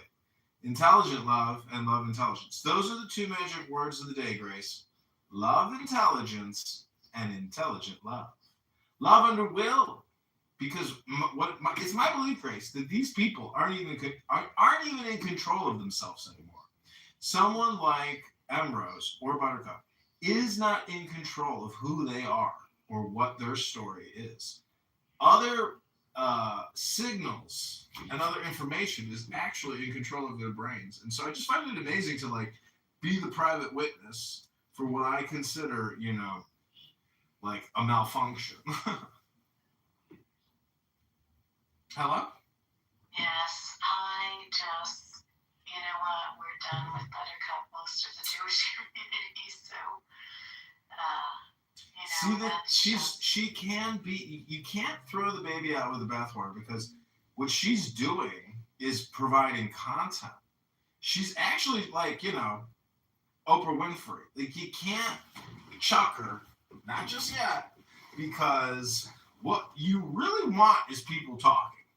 Because I'm recording, and I think when people come on here and they actually admit to terrorist activity, like that's the value that she can provide. Because I don't know, nobody else wants to talk to these people. So she, there's not a speck of dust out of place in the whole universe. She's somewhere over there. She has really uprooted the Jewish community on this app, and who knows what she thinks. I don't at all have anything to do with her. I know, but she's got. It's important that we know what she says, though. It's very important to know what she says. She's got a spirit, and I believe that spirit is political. And nobody is throwing a punch on this app. Everything here is a game. And I've got the volume turned down because the truth is you're in control. Meaning I'm in control. You're in control. Everybody's in control of what they're doing here. Listening or speaking. I call it the 1530 rule. We say 1,500 words a day, and we listen to 3,000 words a day. And you are gonna be insane if you sit there and listen to Buttercup and Emrose do their 3,000 words a day. Yeah, we don't do that anymore. Yeah. We've learned our lesson in the Jewish community, unfortunately. But see, if she's not willing to play with you, well then, you can't play with her. I mean, if you can't reverse program or condition or suggest or read poetry, they are in my opinion, not healthy. You know, if you It's interesting that she really left, the Jewish community on here. A lot of them just, won't tolerate her anymore. But she went right to Amir, and that's where she should be. well, you know, Those are her people. the thing is, the Jewish community here is not like other Jewish communities. It's very, very childish. It's totally amateur. It's vulgar. It's profane. It's stupid. It's petty. And the thing about the green bean thing is it feeds people's ego like they're a parasite.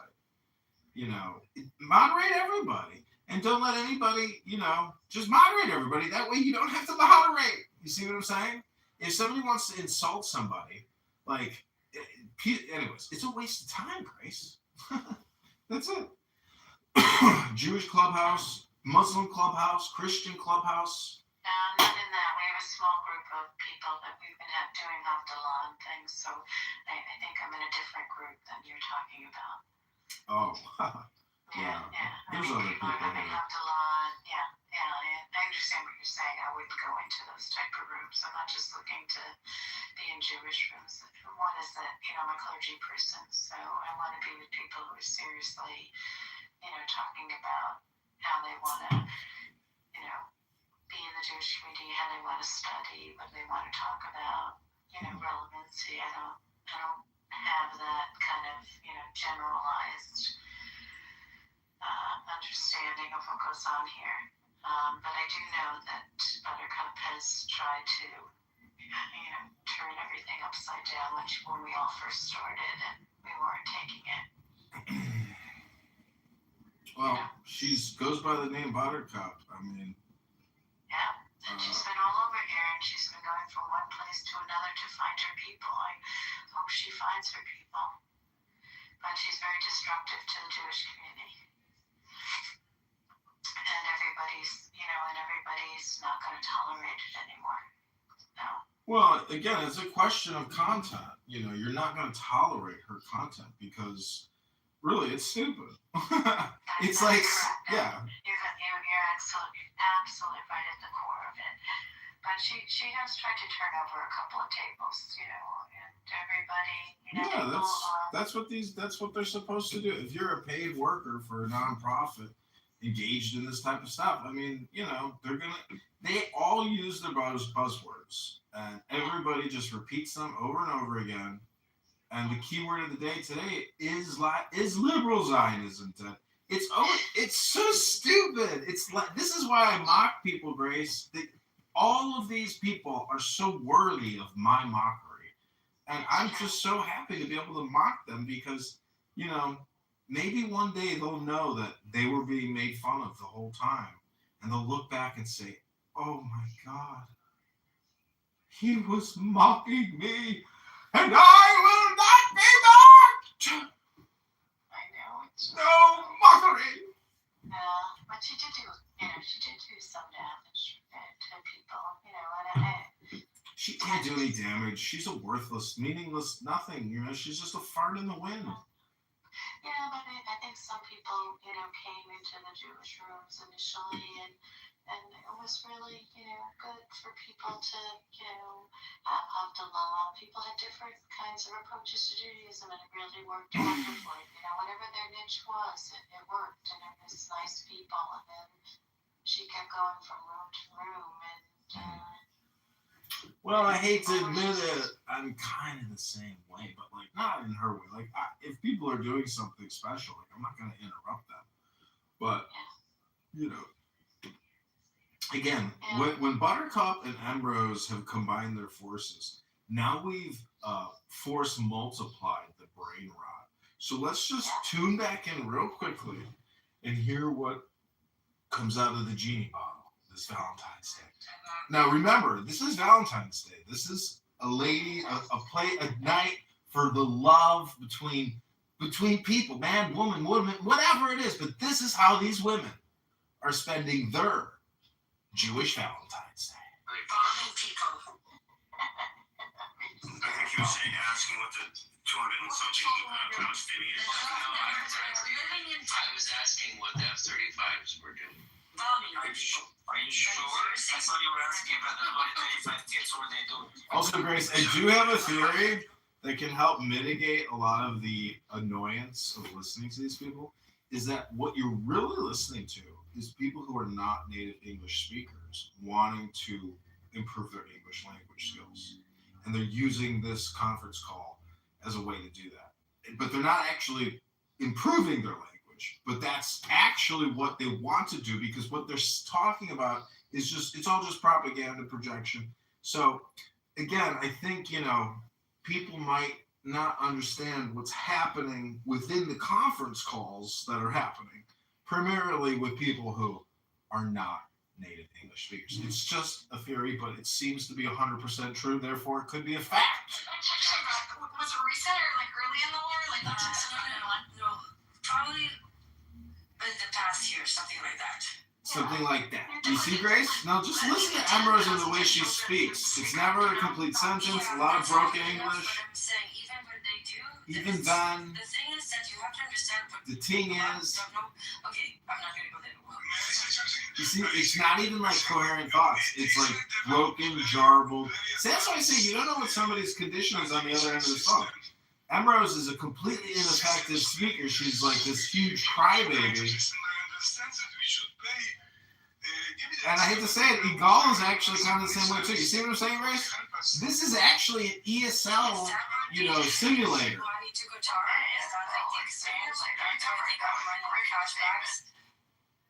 I think he has a very good point. what kind of thinking is this about? There's also people here that don't take showers, and they stink bad. I've seen their photos. You shouldn't like. I don't know a lot about Egal. What's Egal's point? You don't have respect for Can you tell me if you can understand it? It's not coherent thoughts. And I hear people contradicting themselves 2 to 3 times in their own sentence. I was joking because it's nonsense. We were under attack of missiles from Hamas, from Iran, and Israel developed all kinds of anti-missile systems, which are also sold. We also sold them. Nobody sold about the So is it better? What is the claim about?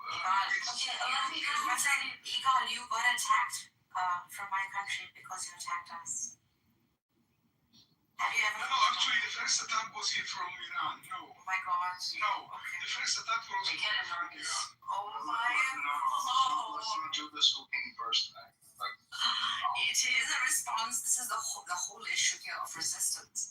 Is resisting to response, right? It's a cause and effect kind of a situation. Narcissus is another one incapable of actually. See, the problem is there's no time, and so people are just very short. It's all just dopamine boosts. That's it. But nothing actually. There's no point. Through the proxies around head first. What I like is take. Very clear what happened. It was the Israelis attacked the Iran consulate. See, I would take a statement like it's very clear what happened and put that into Sora. I just make a video called "It's very clear what happened." That would be it. So we get these like generalized statements that we can clip. That basically we don't want to know their context. We want to know like the setup prior to the context. So the Israelis attacked Iran's sword, which was Iran's consulate in Syria, and they killed a lot of people, as usual. And then Iran retaliated by sending them some missiles and drones. So that's what happened. Anyway, Israel has been bombing Syria for like 5 years in a row. no, Israel has been bombing Syria longer than 5 years. They've actually been bombing since the Syria, bro. since the start of the Civil War. Yeah, I said like okay, wow, okay. But I think we're not addressing the group they have actually. I don't know about like 2-3 times a week, but they have on a regular basis. The past few years, so ever since Assad was re-accepted into the Arab League or something like that, for some reason at that point in time, You see, it's not even coherent. Check that out. Israel started bombing like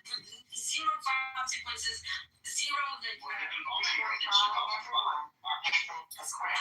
But I'm talking like 2-3 times a week of like the weapon A depots, week. the drugs, you know What country is that? Is she from like Ukraine? Like, where is she from? What accent is that? She's living in Israel. She speaks fluent Hebrew, but she has some type of European accent. More frequency in later years, but on a very regular basis with coordination. She doesn't sound like an Israeli, right? From Syria for the last 50 years. She doesn't have an Israeli accent when she speaks English. Society, which I actually agree with, by the way. They are relatively good relative to the region. And as a result, should be the ones that would be, the overlords of a future Palestinian society, help them develop their institutions and administer their society. The fundamental flaw here is that Israel does not want there to be a functioning Palestinian state with institution. They've actually been working hard for the last 70 years to prevent Palestinians from establishing institution or to attain independence. And that's the root cause of the problem. The Zionism wants to exert sovereignty, direct sovereignty over the land between the river and the sea. Well, if the facts change, I change Not my us, mind. no one else. That's what. And that may be a critical problem with my theory, right? Then maybe they won't do it. Okay. No, because I actually do agree with the fundamental point. If you take a society that has no institutions at all, you need someone to help them build those institutions until they attain independence. Take Syria, for example, right now. Syria has been demolished, deindustrialized, reverted back to an agrarian state.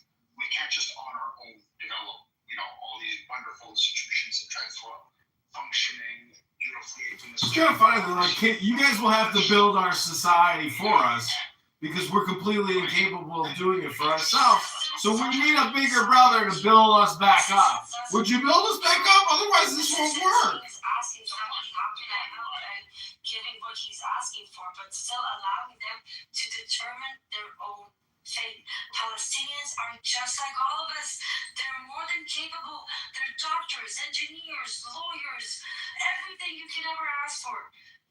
Everything. We built the Gulf states. We can build The Palestinians built the Gulf states. The joke in Israel is that Israel was built by Palestinians because they being used as cheap labor force. From the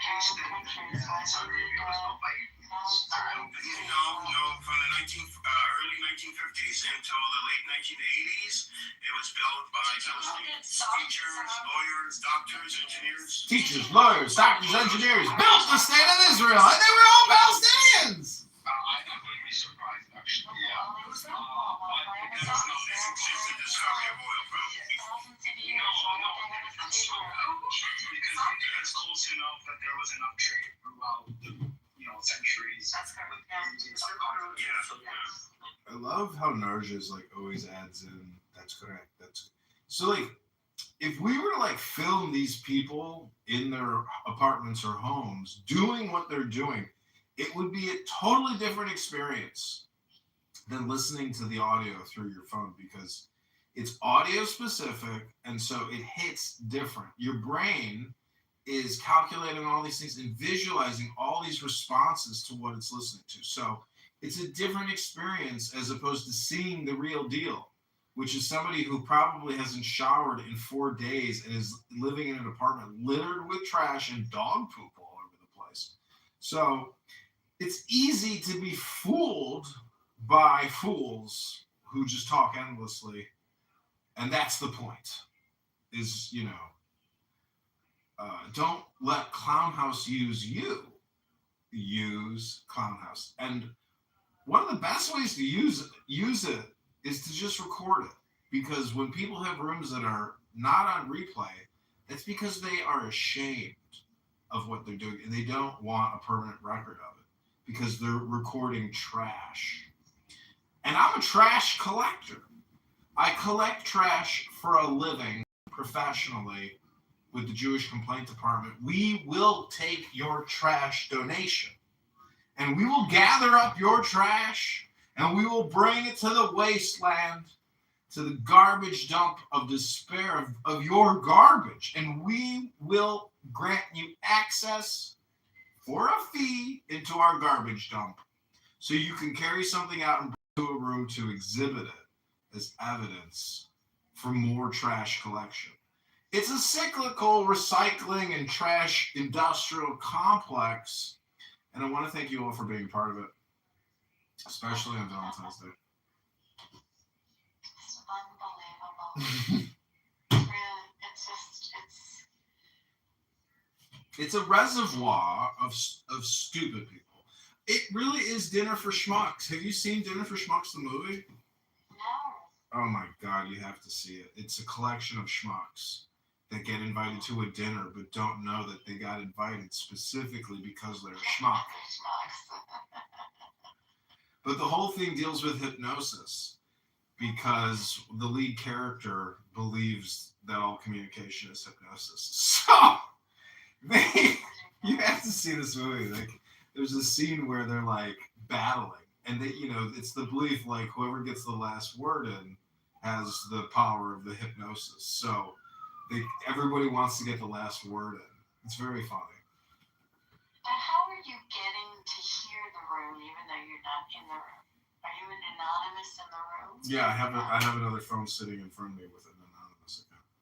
Oh, so you have an anon. They call it, right? Yeah. Is that in there? And they don't care that there's an anon in there? No, they don't care. People want to talk. They will not be stopped. Doesn't matter if they know they're being recorded and put on some bald asshole's YouTube. They want to talk, and they will not stop. Nothing will deter them. Yeah, because I'm always very suspicious when an anon comes into the room. So I don't want that in my room. People can't, be whatever they want. We can't hear their voice, and they're just anons. I would kick them out, but they don't care. That's interesting. Zen, welcome to Amir is a terrorist. Call the FBI. How was your dinner? Yeah. Hey, the movie was great. It was called Solo Mio. Fantastic. Really, really cute rom-com. Rom-com. I'm going out tonight, and I'm bringing a dozen roses with me. You are? Oh, yeah. I'm going to go up to a dozen girls and say, you are the most beautiful rose I have ever seen. You are too funny. I love it. Thank you. What is your name? My name is Dr. Have you Rose. guys ever seen the movie Nightcrawler? I think so. Yeah, I've seen it. That's a funny movie. Oh, that's what you are, John. You're a Nightcrawler. You're trying to capture the best content. Doing great. That was a good movie. It's pretty kind of scary, and there are people like that. But they're I don't know. They're making money. They must be. That's right. I'm still trying to figure out how, but they are making money. Paparazzi is kind of also like night crawlers, That's basically what the paparazzi are. That's right. That's how they get their best shot. John, I really I've been following you maybe for 5 years now, and I always appreciate the sort of work that you've put into this. Yeah. I'm one of John's biggest supporters and fans. He catches all these people and they're night owls. I'm nothing special. There's a lot of people in the recycling industry. It's a huge industrial complex. The garbage collection. Honestly, your team is the best. You're one of the best. I'm not trying to be braggadocious. You're a pretty cool guy, man. I appreciate the wisdom sometimes. With the books that you read. It's fantastic. Yeah. Thank you. There's critics and there's artists, and you're an artist too. Look at you. Hundreds and hundreds of YouTube recordings of garbage. 110. Just 110. Oh. 110. Wow. You digitized it. You're the new Motown of Clown House. Thank you for the dopamine, John. I love it. Oh man, there's you just can't let people get away with this. because what they want to do is demand that their reality be the accepted reality, and I find that to be so annoying. They're building their framework. Yeah. We need to build a counter framework that sort of takes up their framework. Yeah, we need to reframe the framer. Yes, exactly. Yep, frame the framer. And I won't be a victim of their frame. I refuse. And they're so annoying and so stupid. They're just worthy of mockery. So, you know, it is essentially the roast. It is the roast show, you know. People have been doing this forever, just reframing successfully at that. But, you know, it's funny.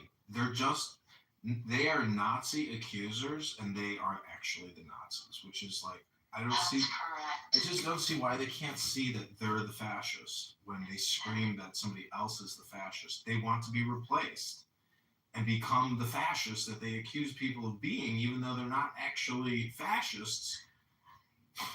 It's so crazy. If they were fascists, they wouldn't even be able to complain about the fascists. It's so stupid. It's essentially a show. And, you know, they hate the fact that I recorded it because it just makes them redundant and exposes them. You recorded? Yeah, everybody knows my name. The John Kitover sitcom is, you know, pretty popular at this point. No, I know that, but do they know? Yeah, I go into the room and I post a link. I say, you're all on my YouTube. And they don't care? They don't care. They don't care. Because they claim nobody watches me. Then they get paranoid and they say, but fuck, he's gathering up so many of our conversations. Like, they're, you know, they scream at me and say, they live in my head rent free. And then I start laughing and I go, no. Oh, that's the best. That's a projection. I'm living rent free in your head. I don't even want to live in your head rent free, but I am.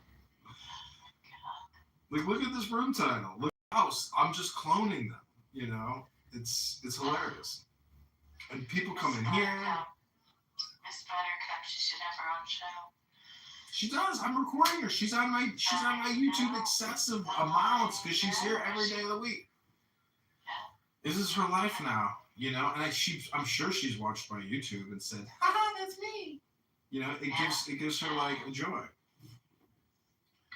all wonder if she has a job, if she makes a living.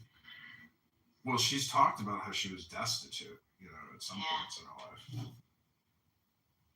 she's been on here like day and night. Somebody said she has a kid. Yes. So she's not taking care of the kid? Is the kid like did she like give the kid up or something? I don't know. We heard the kid. Early on, we heard that like a year ago, we heard the kid. But she hasn't done that since, I don't think. I mean, I don't hear her a lot. It's very annoying to me. Well, that's the point. Is part of this is annoying. So when you go into the real world, you are not annoyed by people like this in the real world because you can say to yourself, "Oh yeah, I've already met you on Clown House. Don't fuck with me." That's basically what happens. Yeah, we just turn. You know, you repeat. You know, once you're annoying, you're annoying. But she's just. This is her life. That's all we have to say. It's my life, and it's now or never. I'm gonna go to the bar and have a good Valentine's Day. Shabbos is all over, shaboom, what's on? Shaboom, toe.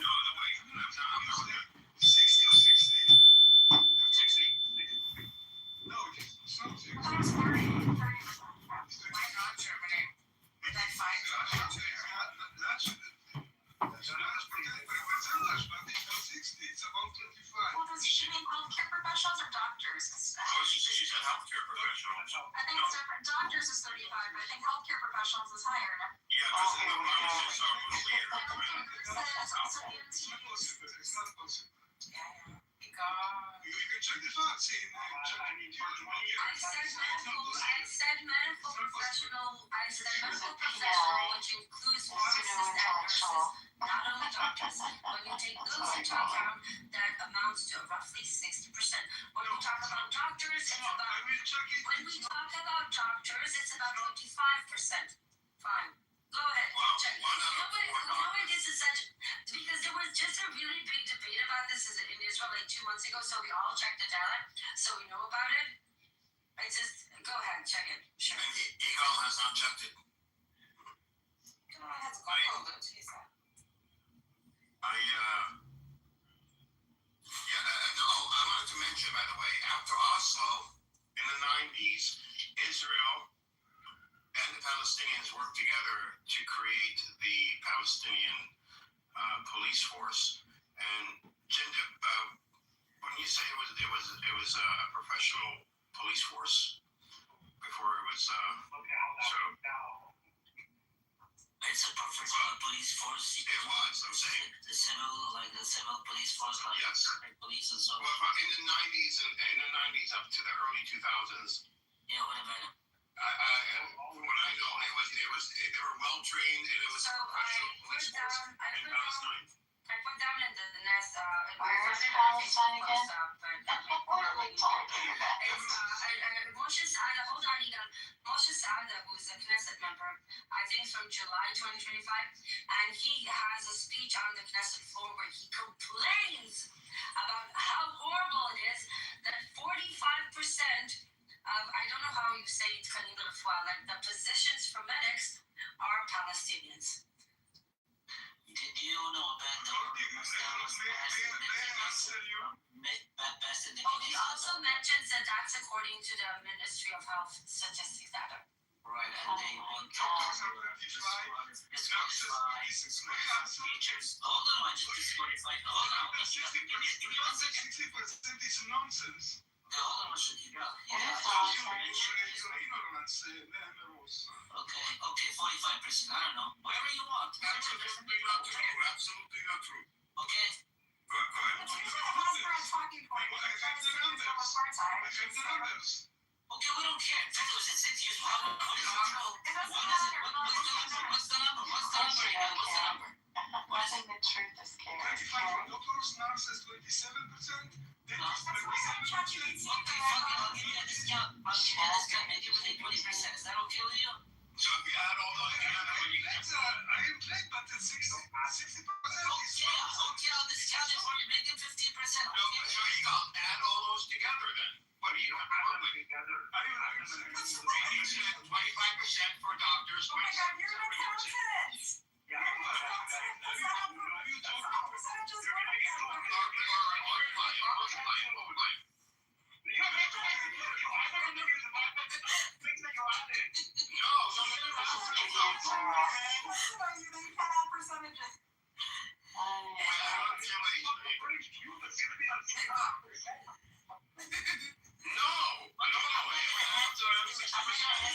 I'm not gonna haggle with you over 27%, 25%, 30%. I'm gonna give him a discount, 20%, okay?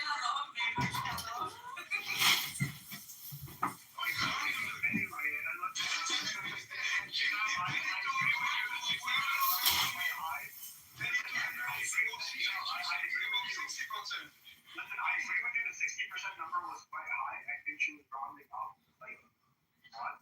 But it just doesn't really matter. Right? The point is that yes, Palestinian population is educated enough to participate in a function. That was your point. Yes, I don't think anybody disagrees with that. But there's a difference between having an educated population and building a state from the ground up. Right? These are two different things. It helps to have an educated population, but that's not all you need. That's not the only component required for building a functioning state. A really important component is stability. Right? So one of the reasons why a lot of Arab countries in the region, were not able to progress their socio-economic development is because of conflict enforcement. This was a big role, make a big role. And as a result, also, a lot of food happening from the Soviet Union in America, now Russia, right? So this would also be a backup. Like, we need someone to sponsor your independence, make sure that nobody gets involved.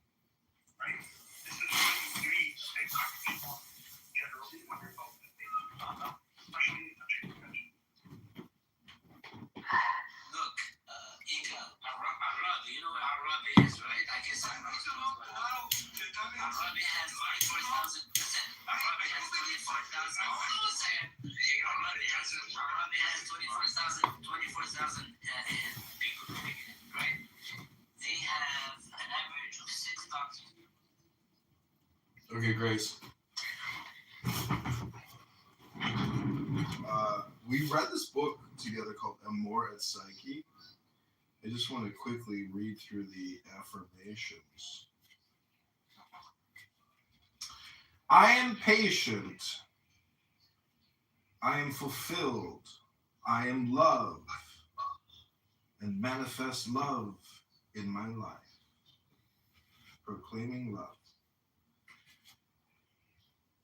Proclaiming love affirmation. I dream. I visualize. And I manifest what I long for. My life is filled with love. I am beautiful in every single way. I play the game of life and love with ease. I am light and full of joy.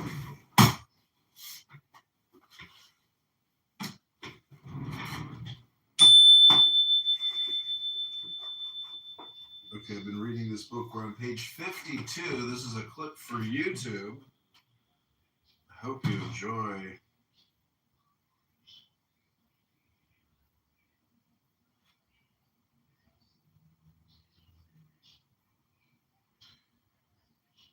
This is called the Equinox.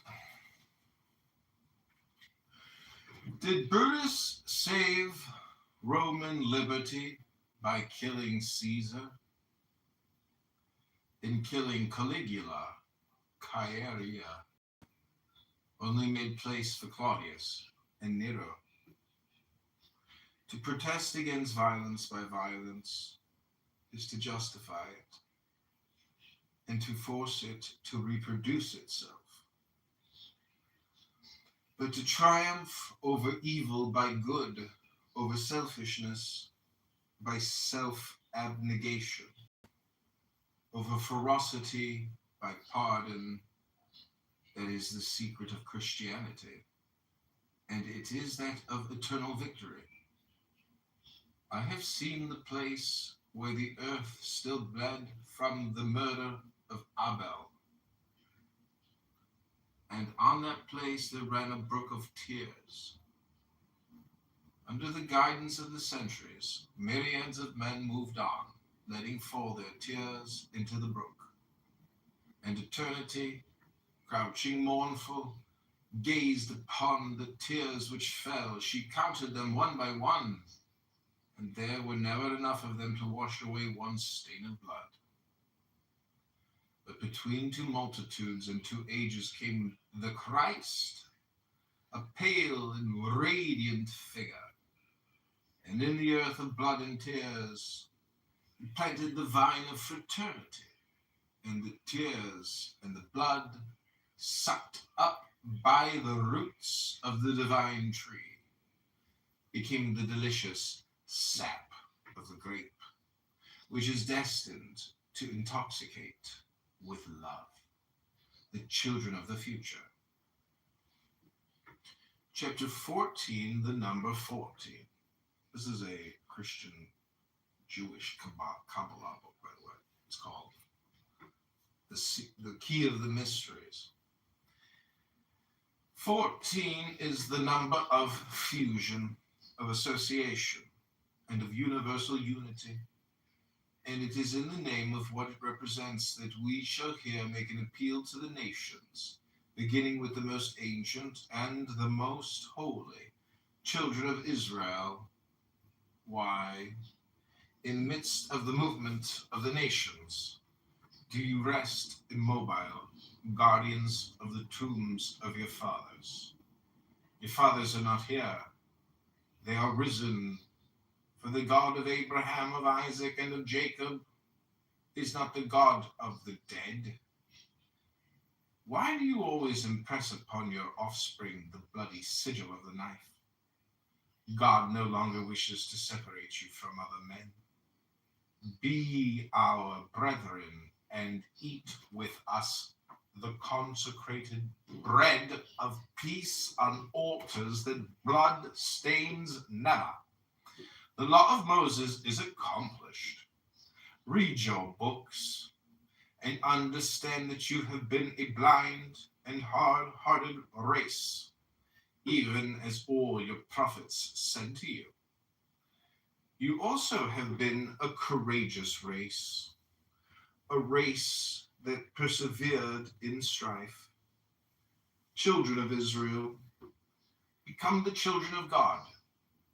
Understand and love. God has wiped from your forehead the brand of Cain, and the people seeing you pass will no longer say, "There go the Jews." They will cry, "Room for our brethren, room for our elders in the faith." And we shall go every year to eat the Passover with you in the city of New Jerusalem. And we shall take our rest under your vine and under your fig tree. For you will be once more the friend of the traveler, in memory of Abraham, of Tobias, and of the angels who visited them, and in memory of him who said, "He who receiveth the least of these my little ones receiveth me." For then you will no longer refuse an asylum in your house and in your heart to your brother Joseph, whom you sold to the Gentiles, because he has become powerful in the land of Egypt, where you sought bread in the days of famine. And he has remembered his father Jacob, and Benjamin his young brother, and he pardons you your jealousy and embraces you with tears. Children of true believers, we will sing with you. There is no God but God, and Muhammad is his prophet. Say with the children of Israel, there is no God but God, and Moses is his prophet. Say with the Christians, there is no God but God, and Jesus Christ is his prophet. Muhammad is the shadow of Moses. Moses is the forerunner of Jesus. What is a prophet? A representative of humanity, seeking God. God is God, and man is the prophet of God, when he causes us to believe in God. The Old Testament, the Quran, and the Gospel are three different translations of the same book. As God is one, so also is the law. O ideal woman, O reward of the elect, art thou more beautiful than Mary? O Mary, daughter of the East, chaste as pure love, great as the desire of motherhood, come and teach the children of Islam the mysteries of paradise and the secrets of beauty. Invite them to the festival of the New Alliance.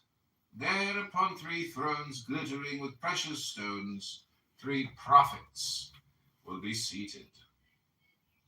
The tuba tree will make with its back curving branches a dais for the celestial table. The bride will be white as the moon and scarlet as the smile of morning.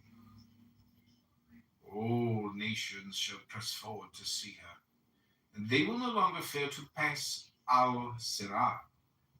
For on that razor-edged bridge, the Savior will stretch his cross, come to stretch his hand to those who stumble, and to those who have fallen, the bride will stretch a perfumed veil and draw them to her. O ye people, clap your hands and praise the last triumph of love. Death alone will remain dead, and hell alone will be consumed. O nations of Europe, to whom the East stretches forth its hands, unite and push back the northern bear. Subnote. Written about the time of the Crimean War, this indicates Levi's attempt to use imperialism as his magical weapon, just as Alan Bennett tried to use Buddhism. All these second-hand swords break, as Wagner saw when he wrote Siegfried, and invented a new music, a Nothung, which has shorn asunder more false scepters than Wotan's.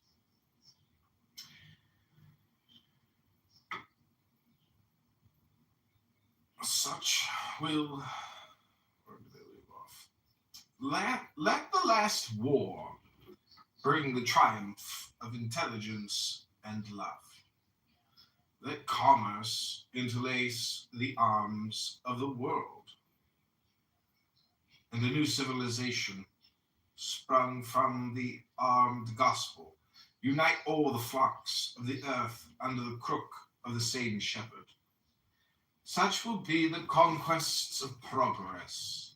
Such is the end towards which the whole movement of the world is pushing us. Progress is movement, and movement is life. To deny progress is to affirm nothingness, and to deify death. Progress is the only reply that reason can give to the objections which the existence of evil raises. All is not well, but all will be well one day. God begins his work, and he will finish it. Without progress, evil would be immutable like God. Progress explains ruins and consoles the weeping of Jeremiah. Nations succeed each other like men, and nothing is stable because everything is marching towards perfection. The great man who dies bequeaths to his country the fruit of his works. The great nation which becomes extinguished upon earth transforms itself into a star to enlighten the obscurities of history. What it has written by its actions remains graven in the eternal book. It has added a page to the Bible of the human race. Do not say that civilization is bad, for it resembles the damp heat which ripens the harvest. It rapidly develops the principles of life and the principles of death. It kills and it vivifies. It is like the angel of the judgment who separates the wicked from the good. Civilization transforms men of goodwill into angels of light, and lowers the selfish man beneath the brute. It is the corruption of bodies and the emancipation of souls. The impious world of the giants raised to heaven the soul of Enoch. Above the bacchanals of primitive Greece rises the harmonious spirit of Orpheus. Socrates and Pythagoras, Plato and Aristotle resume in explaining them all the aspirations and all the glories of the ancient world. The fables of Homer remain truer than history, and nothing remains to us of the grandeur of Rome but the immortal writings which the century of Augustus brought forth.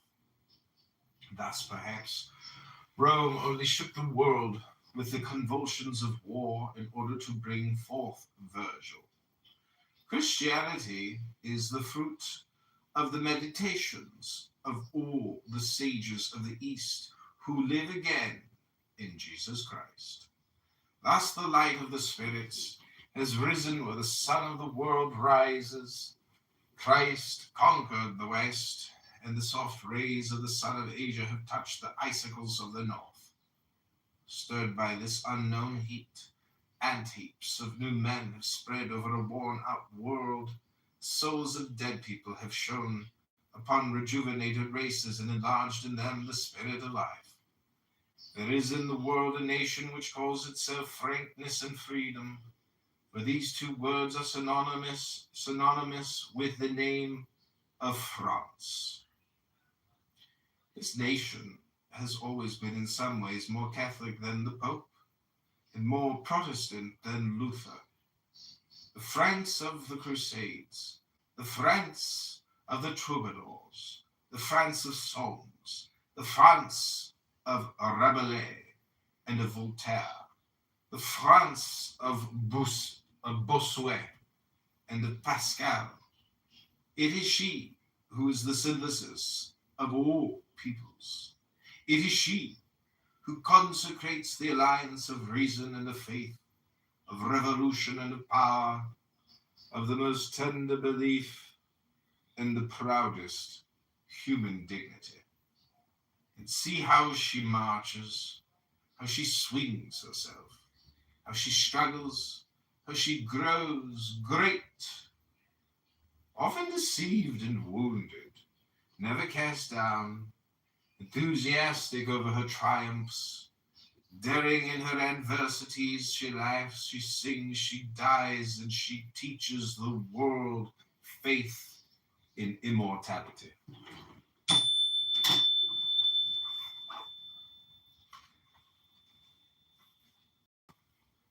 The old guard does not surrender, but neither does it die. The proof of it is the enthusiasm of our children, who mean one day to be also soldiers of the old guard. Napoleon is no more a man. He is the very genius of France. He is the second savior of the world. And he also gave for a sign the cross to his apostles. Saint Helena and Golgotha, the beacons of the new civilization. They are the two piles of an immense bridge made by the rainbow of the final deluge, and which throws a bridge between the two worlds. And can you believe that a past without Oreo and without glory might capture and devour so great a future? Could you think that the spur of a Tartar might one day tear up the pact of our glories, the testament of our liberties? Say rather that we may again become children and enter again into our mother's womb. Go on! Go on! Said the voice of God to the wandering Jew. Advance! Advance! The destiny of the world cries out to France. And where do we go? To the unknown, to the abyss perhaps, no matter, but to the past, to the cemeteries of oblivion, to the swaddling cloths which our childhood itself tore in shreds, towards the imbecility and ignorance of the earliest ages. Never. Never.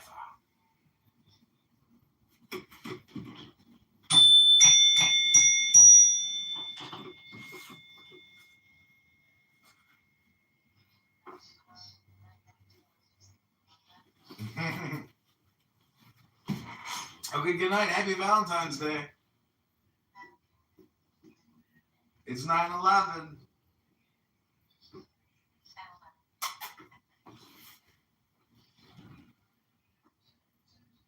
Okay, I return you to the world of two heartless women, Buttercup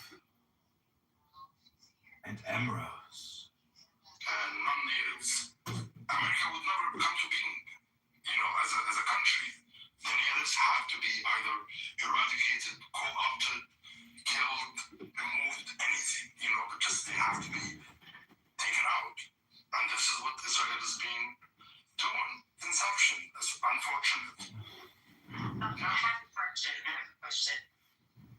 Hello? Is Hamas I know the answer. Hamas is not in the West Bank. To those who support what Bibi Netanyahu is doing, I mean, wasn't people in the West Bank, weren't they cooperating? So it's like the Palestinians, you're damn if you do, you're damn if you don't. If you resist, you get slaughtered. A mass slaughter. If you don't resist, you get a slow starter, a slow slaughter. But either way, you're losing your fucking land through death or through ethnic cleansing. Well, so what? Why are you guys doing this to the West Bank? What's the answer to that? Because they can and they want to, and nobody's stopping them. Go ahead, Daniel. Anyone else? Any Zionist Jew over here? There's no Zionist on stage. There's no one on stage. You're talking to the choir. Alright. Just want to understand this. Because in the beginning, it's Hamas. It's Hamas. It's Hamas. Hamas. We got Hamas. And Yes, now what? you saw through it. You see through it. And now what? What did Palestinian in the West Bank do? You guys are disgusting. Looks like we outlasted all the Zionists tonight. I guess we win. We won this one. I always win, except it became an echo chamber. Exactly. Exactly. Oh my God, except for Jason. But you know what? Being an echo chamber that echoes, That's crazy. but being an echo chamber that echoes the end of atrocities is not a bad thing. Just saying. I could understand a Buddhist. I could understand a Christian Zionist, but a Buddhist Zionist, that's crazy. You ever heard of that on Wednesday? Never heard of Jew booze? Wednesday there's a whole thing. The Jew booze are a thing. Jewish Buddhists. Jew booze. Yeah. Never heard about the Jew booze? No, I've met a bunch of them. Get the shop. Except Jason's not even a Jew. What was that again, Emerald? Get the shop. I need to throw it on some people. Kitover? Shop. Okay. Ship. Okay, which was the button? Not the wooden ones, the plastic one. The ones that are made in Hebron? Daniel, Zionist? Aren't you a Zionist, Daniel? No, I'm not. This is not. I have a question. How come, and this is a little bit, biased, right? But why the fuck do people have, most of the people here are Palestinians or pro-Palestinian, right? Palestinians are extremely educated. I make fun of them that they are the new Ashkenazi Jews. If you come from a Palestinian family, you have three options: doctor, engineer, or lawyer. That's it. Anything else and you're outcasted. They're worse than Polish Jewish moms. And it's the pathology of the striving immigrant class, you know? Yeah, of course. But the perception is this always amazes me. How they manage to indoctrinate people to such an extent that it's completely detached from reality. It's not even similar to reality. It's so fucking weird. And we live in an age where information is flowing. People are free to watch the truth whenever they want, but the dumb ages. No, man, it's like we in America are so lazy and so stupid. So few people become doctors. We're mostly nurse practitioners or PAs. I don't understand how they produce so many full-blown doctors. Why don't everyone's watching kids in my kid's school? Oh no, this isn't the delusion is within just a very few. It's so out there. It's almost. Yeah. This is why it's so weird. Everyone knows now. What's that? Sorry. Danny, come close to your mic, you boy. Come close to your mic.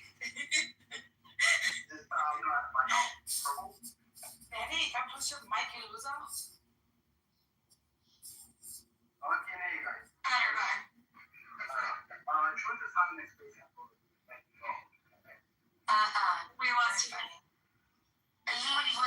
This So day the in a truth row? teller is having a space if I want to go. Truth teller is probably one of the top 5 You're Nazis really on X. stupid. You won't like that. It's an account on X, and he's one of the biggest Nazis. He runs anti-Jewish spaces. Oh, fuck's sake. Benny, there's literally memes about truth teller. Like the truth teller 109 country speech. The truth teller, what they call it? The generous speech. Benny believes all the shit though. Benny knows you're right. But that doesn't make you a Nazi. Benny's a white supremacist. No offense, Benny. I'm sorry, you're very smart, not a Nazi, but a Jew hater. Yeah. They're like Christian supremacists. That's what Did you see the truth teller docs? That's the modern Nazi. They're equivalent of Nazis for He's Iranian and he's a midget. He's foreigner, he is. It's short. I know, it was Did I just hear an Iranian and a midget? Is this like a stunt? But a midget is like a 1 meter 50. He's like tiny. Yeah, I know why Iranian. He's from Iranian descent. I'm sorry, Norris. It's Turkish. No, You call him an Iranian midget? trust me, they had like hours digging into trying to prove that he's not one of theirs. Iranian is a bad word. No. What? Nobody said Iranian is a bad word. Getting out. Oh, for fuck's sake. I have like a special thing with Iran, so don't troll me on it. You all have a special thing with Iranian fuckers. No. I do understand. It's like Benny, you're Iranian. we can't even hear you, which I don't know if it's a bad thing or a good thing. Yeah. Anything. Fucking boss. Fucking boss. Why do we have BB on stage? Fuck your rock. He said fuck your rock. I don't know. That's not BB. It's shake. I just got here. I didn't even say anything. Oh, Daniel put a BB picture? Yeah, it's like a GIF or GIF. Ugh. I think it's Jeff. I think it's. Oh no, he actually It was It's a Christian, Danny. It's a Christian. BB Netanyahu. It's Jeff X. No, it's Do you know what's the most popular EFP in liberal Zionist in Israelis in X? It's a picture of BB with a bloody hand on it. isn't that referred to? Because they blame him for October 7th. Is this better? Yes. The lefty Zionists in Israel call it the Netanyahu massacre. But the thing is, he was not there that day, so I can't really blame him.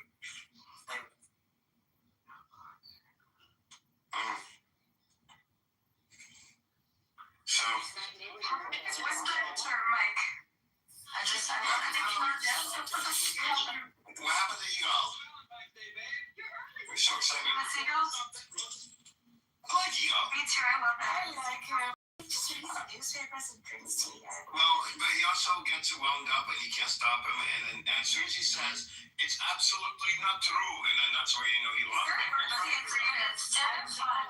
I'm scared he's gonna I'm so scared for him. He introduced these solutions. He's old. He's older. He's really older, and I get so worried when he gets worked up. He's actually really colorful. We're friends a little bit off the app. He's like an artist. He's very creative, avant-garde artist. I thought so.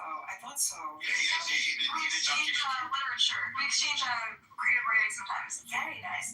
And even though he speaks, it's quite poetic, although like He's not poetic. What do you He's like mean? a visual artist. yeah, he's chaotic in the way he speaks of himself. Because it's a language issue, and he gets worked up to where he can't get the words out in English. It's all He's very sincere and earnest, you know? He's like in touch with himself. He's sincere to his Kool-Aid.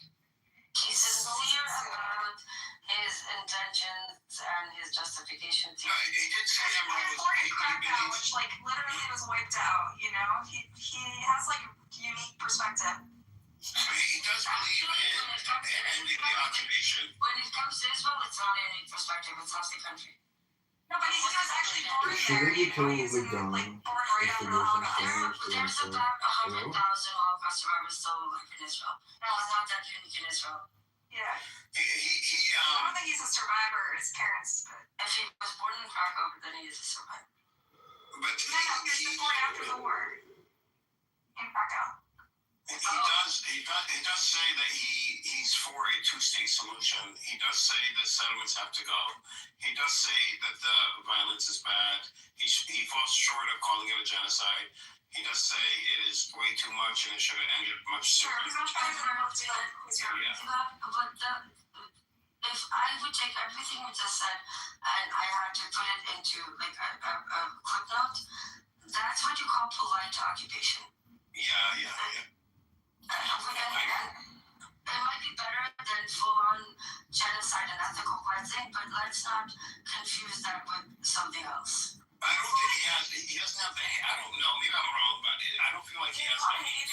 Not at all. Yeah, I don't feel like it's hate. He's He not. laments the occupation. He laments the war crimes. He laments all that Okay, shit. but this is the problem. It's you're right that with people like him, it's not because of hate. It's because of fear. But the problem is that fear is the majority of that fear is manufactured. They tell you we can't live in Gaza and they give October 7th. They tell you we take Gaza, it was every day. So you see that the understand that the fear is real. The fear is real.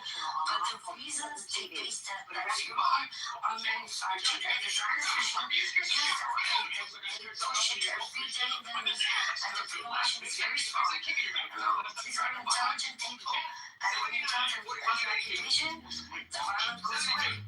That's it. And that's when you get stuck. The most simple thing becomes you're stuck. Complicated. It's not. You sound serious. John Kitover, his stamina and his passion, he won't back down. He doesn't give a fuck. I'll just be like, this happened. This is like weird. Like, he doesn't back down. He's really But that's psychosis. Holding on to what your life to fake reality is literally the definition of psychosis. Yeah, the toes are the mustache. That's the problem. He's so liberal. He's from this old generation of like, you know what I mean? Like, he's generational Zionist, and he's still very, very, very Christian.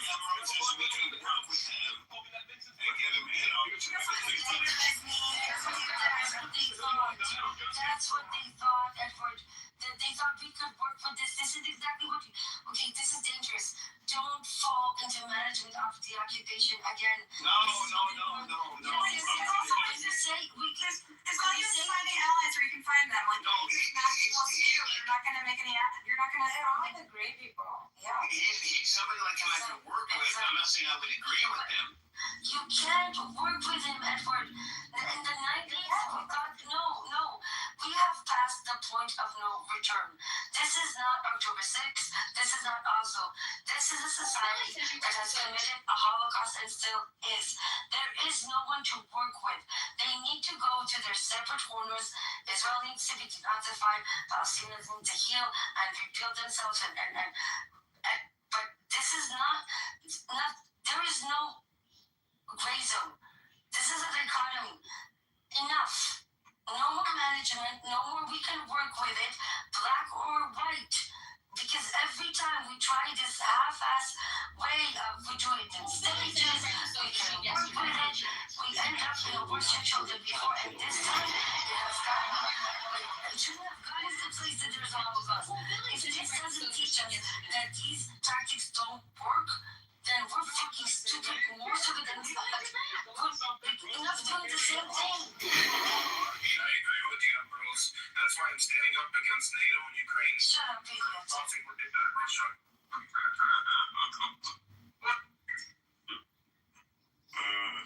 Did you see the position they put Russia in? So, Pakistan Zindabad. Pakistan? That's the thing we used to do next. Oh.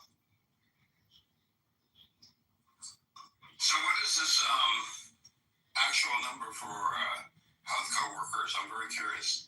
The numbers that Hugo gave us are correct, but I misrepresented what I remembered, which is not the current number. It's the current number of new licensed medicals that are given every year, and that is where you received 40%, 45% in 21, 52 in 22, and 60 in 2023. That's basically how It says like 10 years, 15 years ago, it was like 8%. And now it's like 30%. It's really a big jump. No, but I was like to redeem myself. What I was trying to get email to do is, since we didn't have all that information, to estimate by adding up all the three categories that we had, and then dividing it to get an average, which would have given us a rough estimate, which is around 26%. But I feel like that's only nurses. And I think I couldn't find any data regarding anything else. The thing is that this is like board state data, so it's really easy to find in Hebrew, really difficult to find in English. But if you said, did you guys quote 60%? I remembered the number 60%, but what I misunderstood is that they were talking about the number of new medical license granted every year. So in 2021, 45% of the new medical licenses on all professions, right? From dentist to pharmacist to doctor, 45% were Palestinians. In 2022, it was 52%, and in 23, it was 60%, and that's what I was 60%? 60%? of the new medical license given in 2023 were to Palestinians. That's 60%. Yeah, we don't know what the number of total licenses that were given out were. But you can see a consistent rise, and you can see that rise during the bottom said manifested in 15 years, from 9% it turned to 25 or 27%. What I think is amazing, and it goes back to Palestinian ingenuity, and this is even difficult to do here in the U.S. We started a medical university to teach doctors, so a medical school. I think there's two of them, and I looked into this, and it is extremely difficult to do even here in the U.S. because medical schools need so many different types of expertise resources that they're very hard to start. And the Palestinians were able to start their own medical program to have Palestinian doctors, which I think is pretty amazing being done under occupation. That's what they said. But I mean, at the same time, it's not good. It's not healthy to think of a food work as an exception. No, under occupation. We are like schools in the school. So under occupation, though, it's an exception. I'm sorry. But you have to like any other people in the school. We are sheep.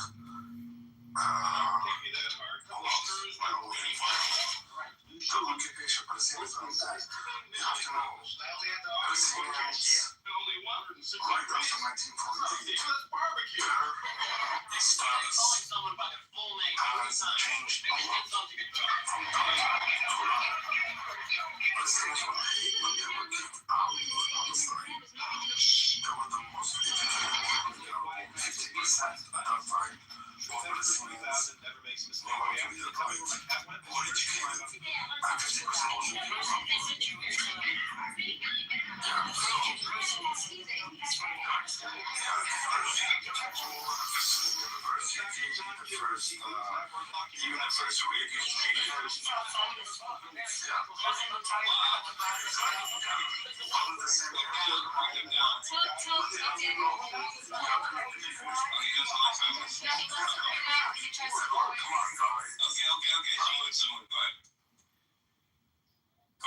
Sorry, go ahead. The mic is yours. Okay, I mean, if it's a quarantine, it's boring. I don't have to. No.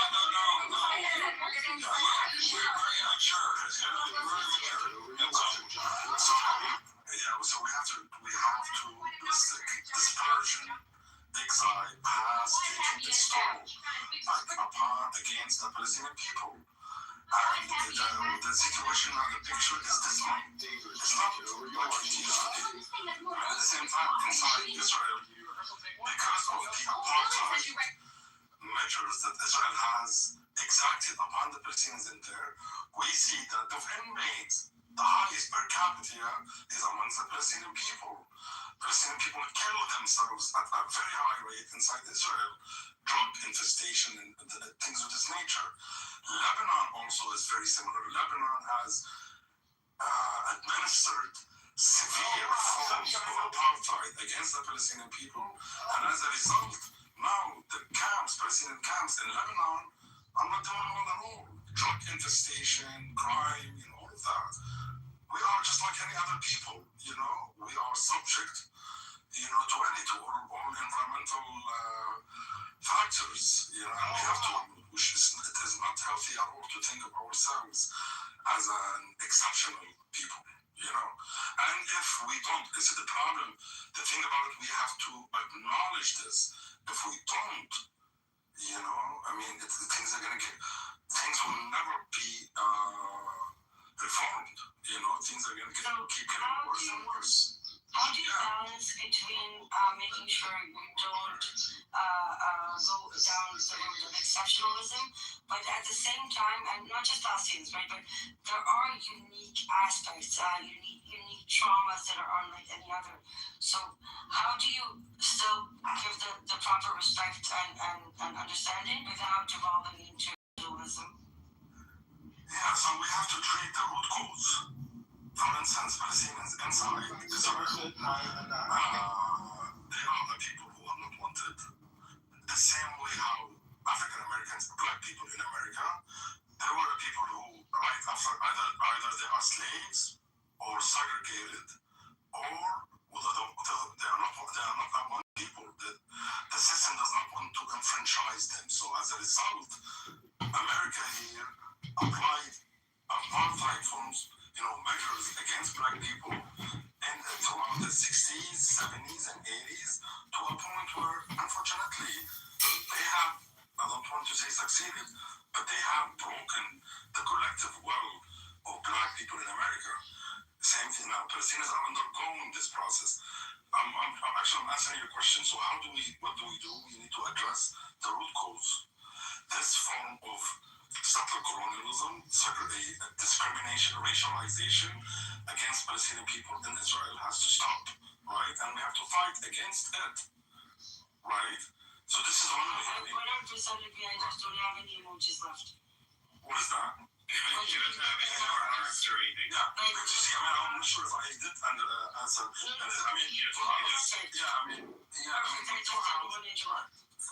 You see, we do have,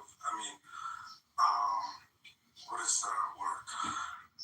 We have the means, as a people, we have the history and all of that. It is being disrupted, but we have to, for us to keep going, we have to address the issues. The same thing in Lebanon, what is taking place in Lebanon. Jordan has a different case also. Jordan is very similar. As far as Jordan, actually, with all due respect to Jordanians, it's not easy what is happening in Jordan. Jordan is erasing the identity of the Palestinian people in Jordan. You have 5 million people in Jordan who are going to, I don't want to complicate the matter. But you get my point, right? I do. Can I ask you a quick question? Yeah. Do you have a question you want to go before me? No, I just wanted to say you don't have good emoji discipline. That's all. Go ahead. Thank you.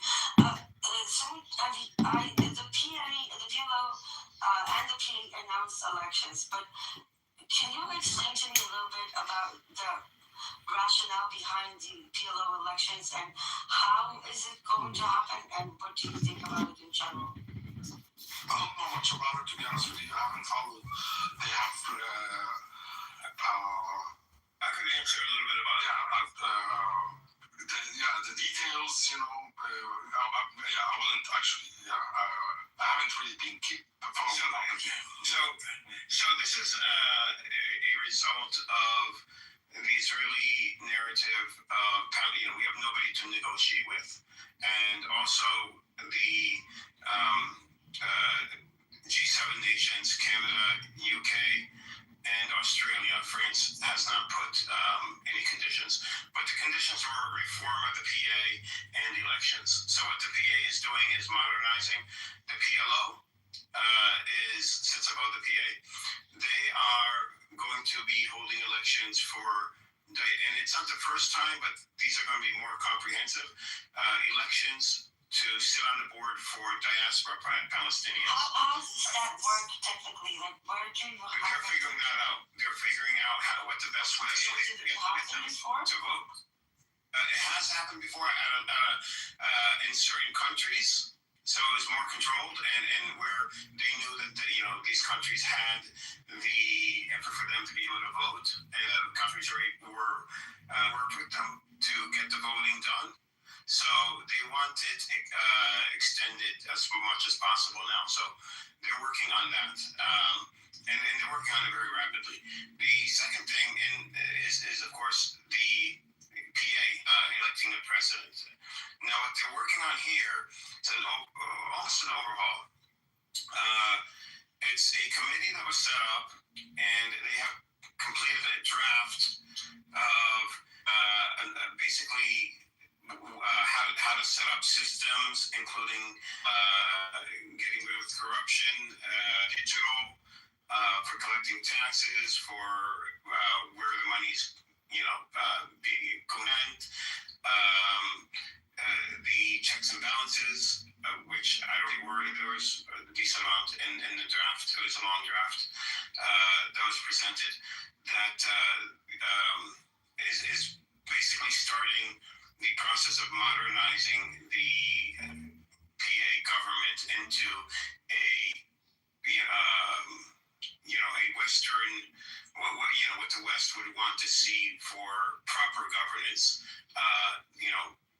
Getting rid of corruption, but also having a way of dealing with corruption and accountability and compliance through the government structure. This also included judicial reforms, and it included reforms on the president that would be elected, how elections would be done to ensure that they're fair, and terms on the president position itself. All kinds of other stuff. I don't remember everything, but it was a complete overhaul. It's been presented, and now they're going over everything, and I think there's going to be modifications. Are you referring to the new constitution that's being drafted? Oh, the constitution was a part of this draft also. Okay. Yes. And Rose, if you're referring to local elections, there have been some. No, I specifically was more curious about the PLO, because and for some reason, I think it's great. I'll be honest. How much of it is political theater, and how much of it is actually going to happen? Well, I'll tell you. I need to know how much I can. I can tell you they did some modifications on the laws, but the PLO or the PA or our Abbas signed into law some new things in which the people who are running for office have to pledge something of a guidelines, political commitment. Basically, Yeah. It says you can accept the PLO as the PLO program. They want to prevent another Right. They don't want anyone who does not recognize the does not recognize a PLO decision in any way, shape, or form. Meaning that sidelining anyone that does not recognize, the Oslo Accords or the decisions made in the PLO. Those things did not exist before, and I think they changed the quota system, and they lowered the age of people who want to run for office to 23 or 24 years old, something to that. And the draft, if you haven't read it, the pledge basically says the PLO is the the PLO decisions are binding, and those recognition of the state of Israel, renunciation of the armed resistance, and the acceptance of the idea of a two-state solution, and they need to abide by any PLO decision in international, on the world stage. Just to make it clear, so it's not confusing, Ambrose, that's the PLO, which sits above the PA, and then the PA has its own draft reforms that have not been approved yet. They just came out like a week ago, and this is the stuff that I was talking about, all these extensive actual government changes in the structure of how the government's set up and the accountability, including going digital for tax collecting purposes, the Constitution. This is all under the PA, and this is in draft mode right now. So, my question was going to, I specifically mentioned the PLO because I saw the statement and they are specifically calling for every Palestinian to come and vote and participate in a way. And first of all, I'm wondering if it's a trap. And second of all, if it's feasible, because the problem with PA elections is that Israel has and probably will again very easily derail it. But when it comes to PLO, if 48ers, the PLO positions are on the board, Ambrose. no, it's not about the positions. It's about I'm trying to figure out the strategy behind the move. Okay, the PLO represents the Palestinian. I know that, but this is a significant move that, if executed, is going to cost a lot of money, right? And it can also cause a lot of internal disagreements. But and don't get me wrong, I love that idea, right? I love the idea of all Palestinians coming together. But I'm wondering what I'm missing here because I can't seem to find a reason that will make such a large-scale operation worthwhile, even not as political theater. Something the positions are up. I believe the positions are up. But what the PLO is the committee that oversees, like it's the operations of the Palestinian people. So it's the committee above the Palestinian government. But Edward, if you need to have polling stations and data collected from pretty much everywhere across the globe, right? That's a huge operation to execute. And there are so many. So in order for them to put this operation in top priority, I'm wondering if I'm missing the strategy and the real. The strategy is we were told if you want recognition on one side from the UK, Australia, Canada, which is important. UK is a veto nation, so is France, and that would only leave the US to veto. So we would be only one nation away from being recognized by the Security Council as a state. Not that it's going to happen tomorrow. I'm not saying anything like that, but we are trying to negate or neutralize the Israeli narrative by doing what the Western countries want us to do. At the same time, it neutralizes the Israeli narrative, the Zionist narrative of, well, we have no one to negotiate with, and also they're all corrupt, and they don't really have a government. So we're addressing those. We are building the government. We are building checks and balances. We have a draft constitution. The PLO sits above everything. So by allowing diaspora Palestinians to be voted in on the committee, that then represents more Palestinians. So not just Palestinians in the West Bank, but for Palestinians from as many parts of the world as possible, where there's a large percentage of Palestinians. So we can say that we have, the majority. The board would represent the majority of Palestinians. So if the board represents the Palestinians, and then it, orders the PA to make these changes, like a constitution and everything, and the PA is planning, after making these changes very rapidly, then going to elections, and that's the tricky part, who would actually run, okay? But having a president that represents all Palestinians, and then declaring, because we have not done so, declaring a Palestinian state with borders. So government, board first to include everybody, all Palestinians, PA reform, and then declaring a Palestinian state. It just strategically would align much, much better with Western, what would it be? Western thought. West, how, Western audience. For Western demands for Yes. All this is just blowing in the wind. To me, it's just blowing in the wind, useless shit. That's whatever. Yes. This is why I asked, is it political theater? It does. I don't think so. I think it is more than that. Now, would it accomplish a Palestinian state, at least by itself? No, it wouldn't. But it would give us more leverage and credibility. And that's what they're aiming for, is credibility.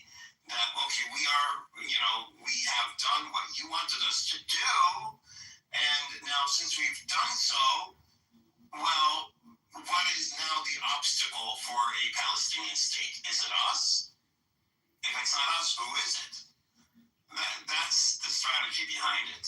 So to build credibility, to build leverage through credibility. And would it work? That's the underlying question,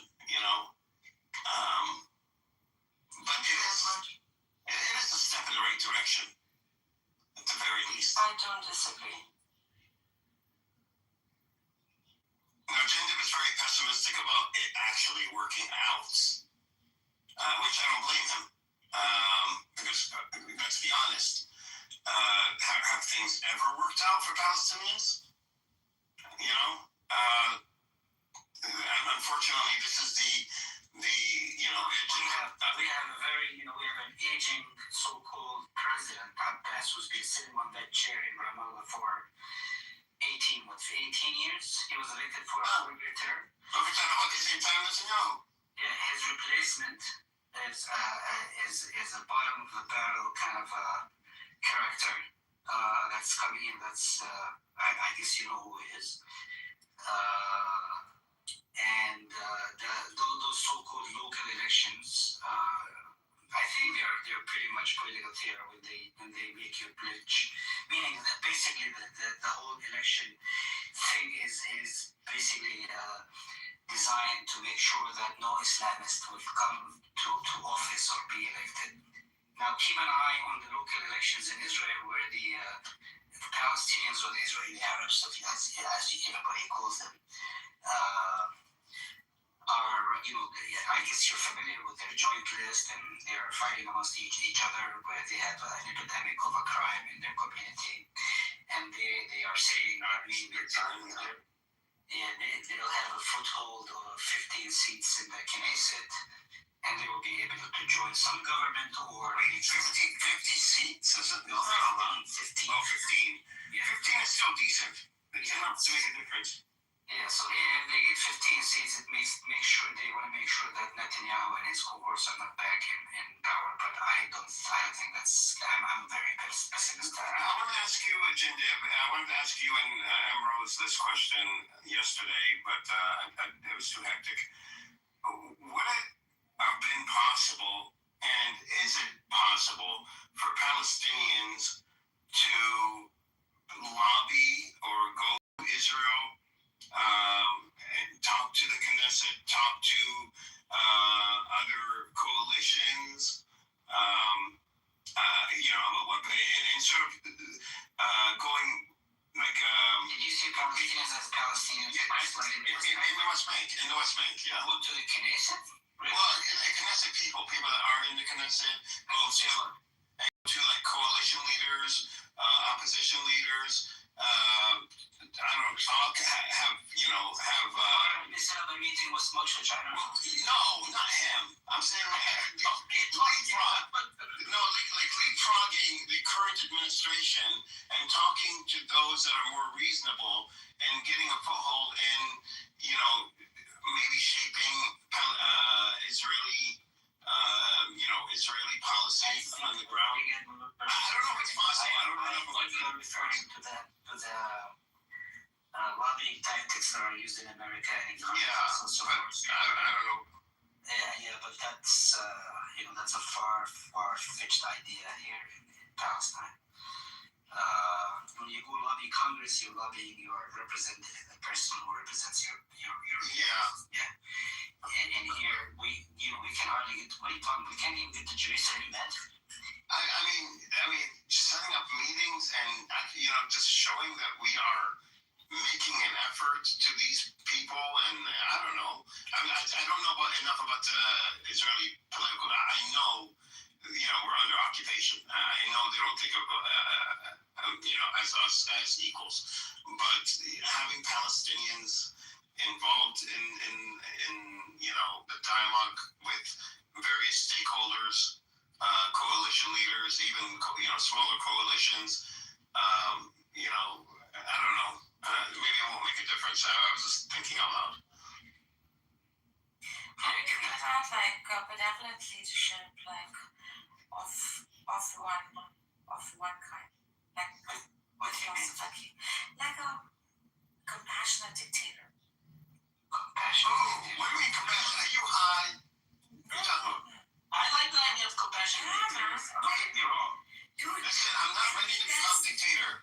I would agree. Yo, you are, and you're compassionate. Put away the ropes and the I'm talking about That's a form of compassion. Bro, think about it for a minute. Like, What are you talking about? this leader, okay, I have to go in a bit because I have to go get jiggy with it. But what I want to say is that We getting jiggy with a lot. it's not a nice way to lose it. Look at you. I'm talking about that one leadership with one freaking mind, okay?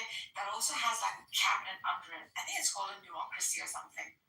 Daniel, you there? What did Plato call it? Democracy. I will look that up. For what? For the Palestinians?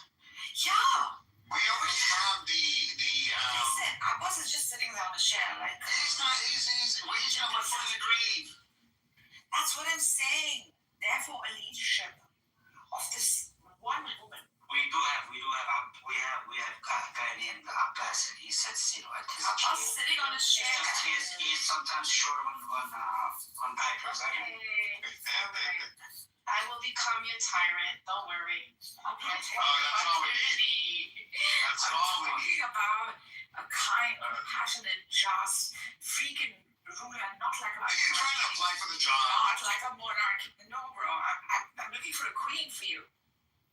What's I'm tired. I like the whole notion. I want to become your. You guys are not taking my freaking political system seriously. No, But I we're think not. the idea. Jacob likes the part about being, the tyrant part. He's willing to go along with this. And we all have things in our own freedom. Sovereign empires. We do. They're in our heads. In our own heads. Some of us manifest them, and that's where the problems start. Like your friends, bro. With the My God. friends. Yeah. Oh, So, yeah. What's up? What's up, Jacob? That's it, right? Huh? Getting my zipper. Is somebody gonna start smoking? All right. So we're leaving, closing the room. Yeah, I have to go. Okay. Are you gonna go to Amir's room? Probably for a little while, then they'll go to bed. Never. Not Wednesday. You're such a night owl, aren't you? Just like me. Yes. The night is young, life begins. For who? And Nargis? Yeah, she's a night owl. No, she's 3 hours behind, so it's it's 8 o'clock, and she has a hot date. Just don't bring him to your house. I don't want him hurt by your artwork. So cold up. Stella, I want to go. Will you just come in? I'll come back in a couple of hours. Para tu saber. Oh, pasta sa mga sourcrout. Come on, yeah. I'll come back in 2 hours. Hi, Jim. Hi, Daniel. Hi, Jason. Hi, Shape. Hi, Sarah. Hey, what up, Sarah? What's up, guys? Taylor, you good? I'm okay. I wasn't feeling very good earlier. What happened? I was gonna ask. I don't know, she came on died and come. Too hard. It's I have to get my Persian dictionary now. Have you guys seen this show? You know what? Wallah is wallah. When I said wallah, it's wallah. Yeah, those I understand. This is one of the shows that I have from here. I don't think you guys can see it. Don't use my name in vain, Sailor. The other one I saw you is very funny. This one. I miss talking to you, Ginger. You was talking to you too? Don't say we. I said you. Okay. That's a lie. Okay. I can hardly speak English. I was talking to you. Okay. He was talking in Royal B. That is the gift of the century, right? I know, I saw. There's another one. You know they did that only because she said that she doesn't want them to bomb her country. That's why they did that. She said she doesn't want I don't know if she said outside interference or war. I think she doesn't want war or something. I don't know. That was a mistake. So Their head almost exploded. That's who are those people? This is from Iran. Well, one of them is the Supreme Pizza of Iran, and the other one is a actress called Gul Shefte. Oh my god. You know who looks exactly? She's looking different. I have a friend. She looks exactly like Chief. Her name is Maria.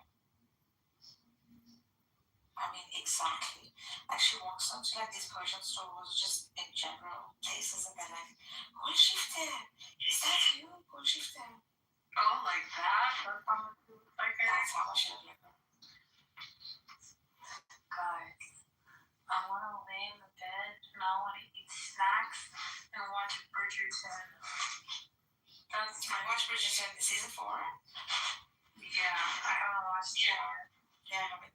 I've watched 2 episodes. I haven't finished it. I haven't watched any of it, and I just want Maybe I'll come back and watch it. I don't You're know going out what's tonight? in there. No, I feel like crap. Have you done your cardio today? Is it stomach hurting? I went for a long walk. Let's take a long walk around the park after dark. Something for us to start conversation. You don't know what song that is, I guess you're not cool enough. Just make sure you don't get mocked. Don't get mods.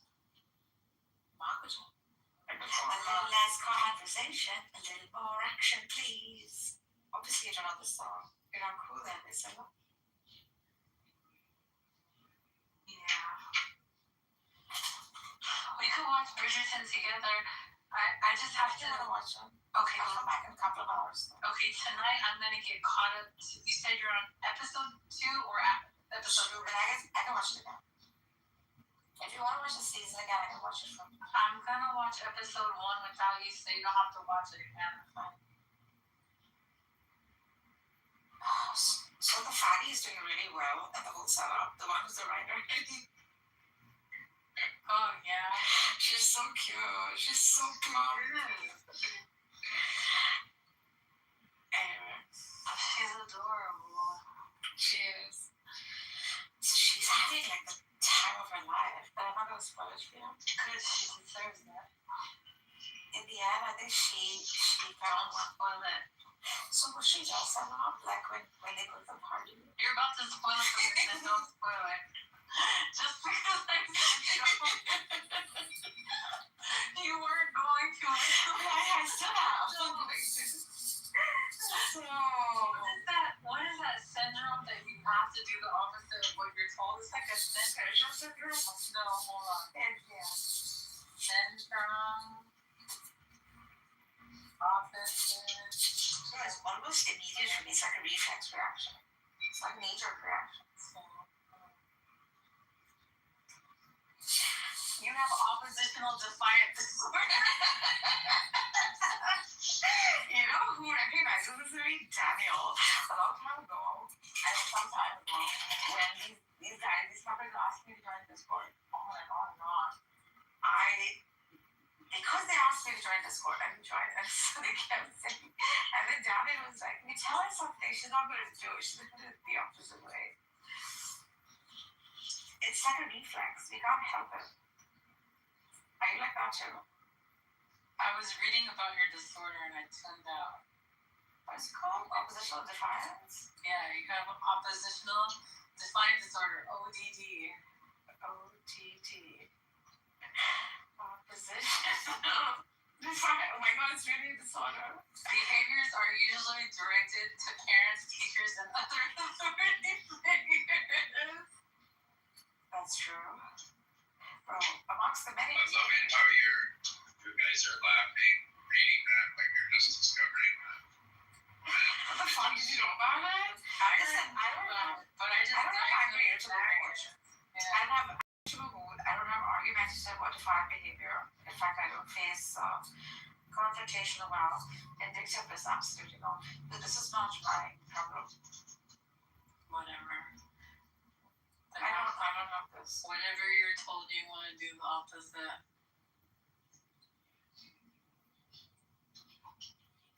So let me tell you what happens in the episode 2. You want episode 1 or 2? No. Zippity doo dah day. No, I don't have this. Maybe I have like authority. My kid is the same way too. My sister is the same way. So you have to tell her the opposite. The opposite works for me. Tell me the opposite. Exactly. Honestly, my kiddo, I say, do you like the pink one or the red one? I like the pink one. Okay, the red one then. Yeah. So And shitty. they're so sad. Yeah, same. Like, and then I'm like, why did you ask me? If you knew exactly what you were going to say. She asked me so that she chooses the opposite. Exactly. So then I learned that, and I would say the other one so I could get her to wear the other one. Mine is going for a Galentine night tonight. God, it's so cute. They're building some kind of chocolate house. Whatnot. Those kids were like, we want to go to Mariam's mommy's house so that we could all have fun because I have no restriction to group. They can do basically anything they want. Like songs rules. And then I called up one of my friends' moms and I said, she's Russian Jewish, very, very gorgeous mother, and very lovely person. I called her up and I said, can you please do the freaking Valentine? Of course.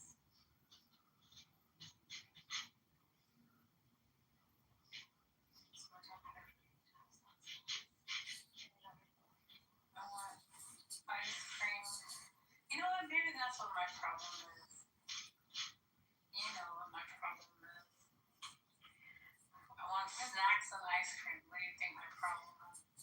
Just go fucking have it. Just go eat. No, your problem is you don't do enough cardio. God, Jason is so judgmental. I work out every day down This is here. not judgment. What cardio are you doing? I do kickboxing, I do boxing, I go walking, I go fast walking by the way. I do trampoline. I have a trampoline right next to my bed. But are you doing any moderate intensity or is it just high intensity? Moderate. I do high intensity and then I slow it down again. And then I do high intensity and then I slow it down again.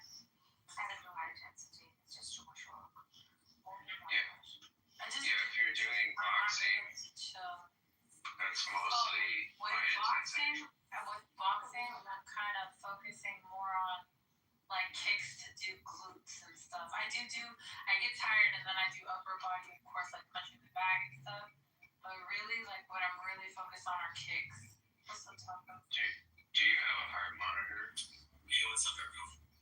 I have an Apple Watch, but I don't put it on. Do you know what your zone 2 heart rate is? I think it's like 1. Well, you don't have to tell me what it is. Just, yeah.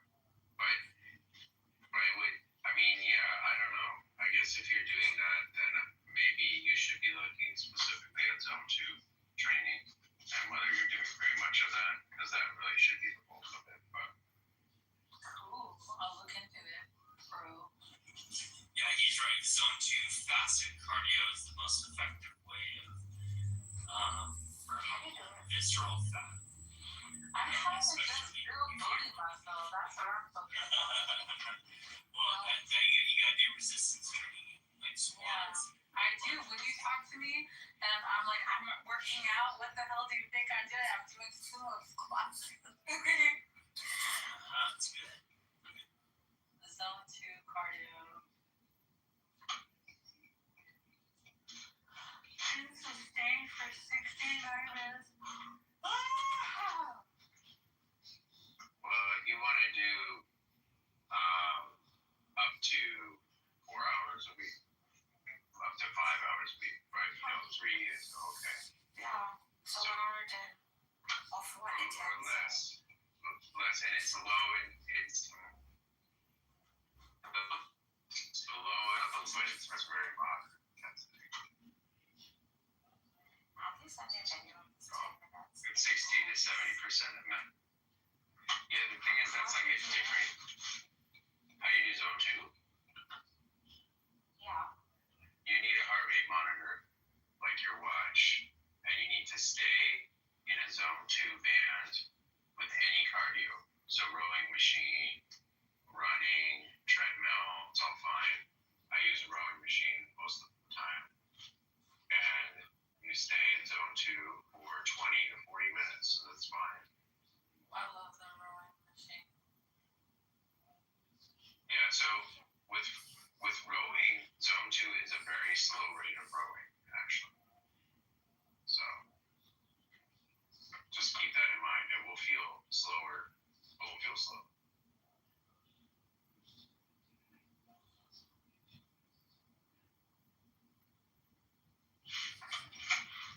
Where are you about to go in that area? Waiting for someone to come. It's raining outside. Hope you're gonna go after this.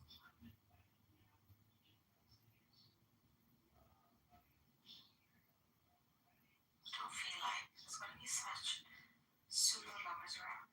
Marius, the way that like Pahlavi is gonna go meet with he's gone to meet with the Ukrainian Zelensky, the speech that he gave, he met with that senator, what the hell is that senator's name?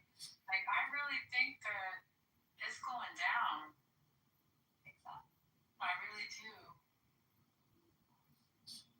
Yeah. Are you sure, Sarah? I do, I think so. Where do you go meet? If they co-sign it, it's halas. They're gonna do it. Well, pretty soon you guys are gonna have a country.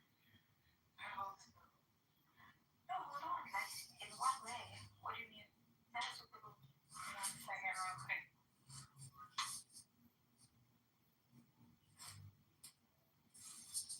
Then I'll be able to say, What?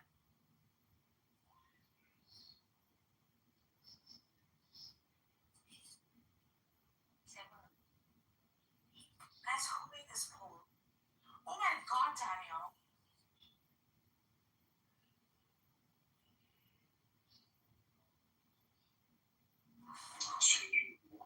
Change your vote. please change your vote. No. I want her to know that she was mom abusing tonight. No. Oh my God.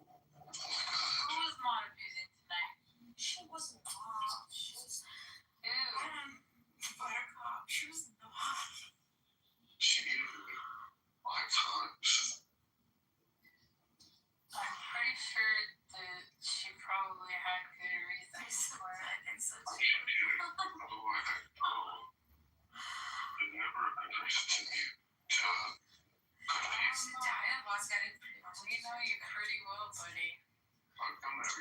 at me. Is it because I'm white? Is that what's going on? Because everybody's nice. Because of that shit-eating grin on your face. Because everybody's really white. Thinking race realism is not even Jason, who the fuck told you that race realism is real? I've never talked about that. What are you even talking about? What are you I even put in the talking chat about? and I said race realism is so real. And then your response was, no, no way, not. Where? I have no answer or something. What are you talking I about? have a shoe problem. I wonder where Doggett is going with Shut Applebeee. up. Where are you going? We're not going. He's coming. I told you. And then he's leaving. He's just coming home. Leaving outside. Yeah. Are you gonna order food? Yeah. What are y'all gonna order? What do you want me to order? Thai food. Thai food, you know. What do I How do you not eat Thai food? I eat. He doesn't eat. He's a white boy. What does he want? Like a burger? Yeah, like pizza or. Oh my god. You're gonna go to Georgia and it's such a beautiful restaurant at the beach. Oh, dumb. He's so weird. Like. If Daniel was there, he'd order you oysters. Daddy, I would order me pizza. Daniel is such a foodie. He'll start with an appetizer that you never seen. He's never Have you seen his dessert list? he takes a picture of like his food. Like Ask Daniel what he's eating tonight. Daniel, what are you eating tonight? he does not fuck around when it comes to food. Dude, he's so fine in his taste. Like he's so rich. Like exquisite. Why? You trying to let each other? No, It's so much modesty. like I mean, I really want these shoes a lot.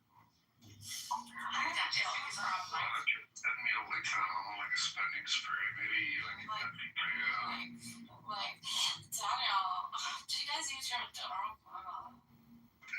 I was so ambitious. I'm like, oh, that looks really good. And then I was only able to eat like a slice or two. It was too You hot. with your brother or what? I gave my brother some, and I also, my mom picked one of the That pizzas. looks very nice. Hey, Daniel, did you see the M&M that's going around here nude? What? I saved it just for Daniel. The nude M&M. Let me see it. Daniel, this is dedicated to you. Oh, I'm about to run out of battery, y'all. If I hang up, Daniel, I saved this the minute I saw this. I was like, oh, this is so damn Daniel because it's raunchy. Oh, I know. wait. I'm gonna say this one. Oh my god, I love blush. What is that? You're gonna love it. I love blush so I much. don't want to send you pornography. It's M&M pornography. Fine. It's okay, Daniel sends me porn all the we time. can break rules. It's okay. No, then you're gonna think it's okay to send me pornography. No, He does it anywhere. I made a mistake. He's a favorite stuff. But that's cool. I guess Gorgeous. I like it. I say it's Fine. You're gonna love it. No, you're dumb. You I'm probably like when you're sorry, you like different kinds of items to buy. Daniel, check this out. When you're sad, you send me like different pictures of items. Did you see it, Daniel?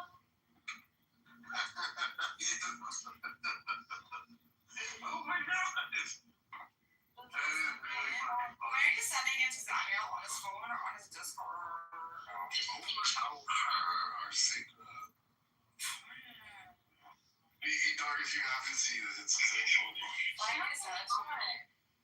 She looked good though, so she like fucking got it. Shots. I said that. You're clam too. Yeah, you can. I sent it to you, Nergis. It's on the phone. Yeah, they got clam out. Hold on, I'm gonna go get some ice cream. Oh yeah. I need to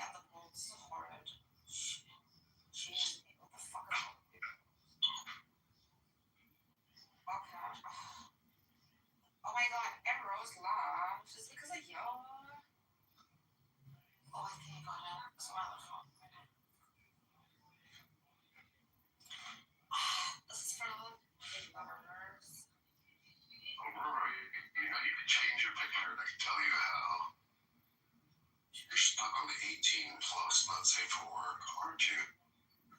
Oh, she decided to leave. Who's that? Rose. I really So that's how my game. so it's yours. I wonder what kind of ice cream she's gonna get. It's probably like Like chocolate again? no, it's gonna be coffee. Coffee. Yeah, coffee. This way at night. Yeah, she's like to go. We're gonna go. Lovers. Apparently. Restart. I think Dan kissing on me. What did she say to abortion business? It's company. Those Presley.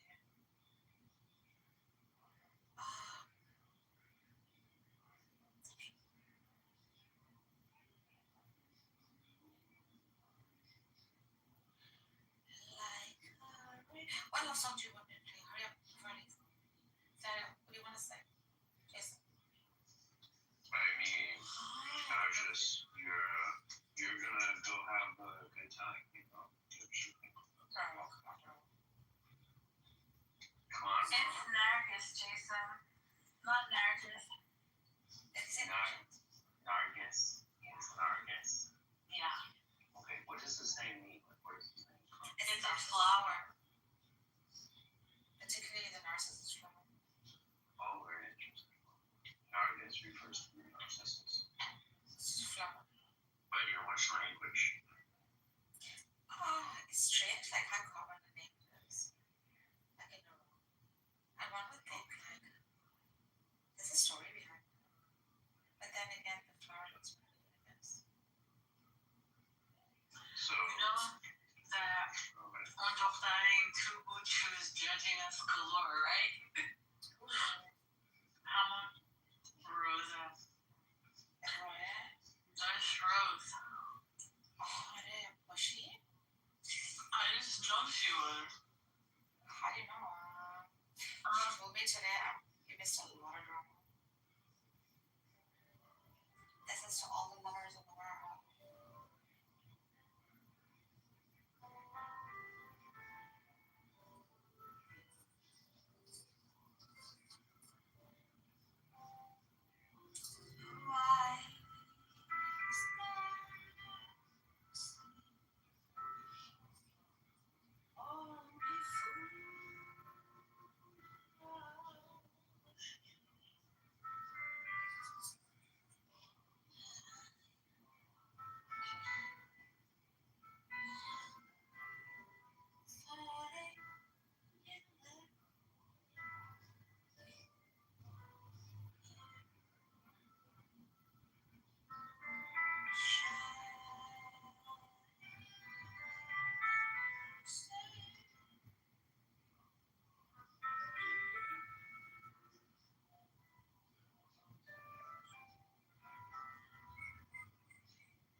Finally, I can speak. Liberal Zionism is not dead. What do you mean? Liberal Zionism is not dead. No, liberal Zionism is just Zionism. Liberal Zionism it will live again under the great leadership of Naftali Bennett. Cool. Naftali Bennett, the next Prime Minister of the great state of Israel. Oh my god.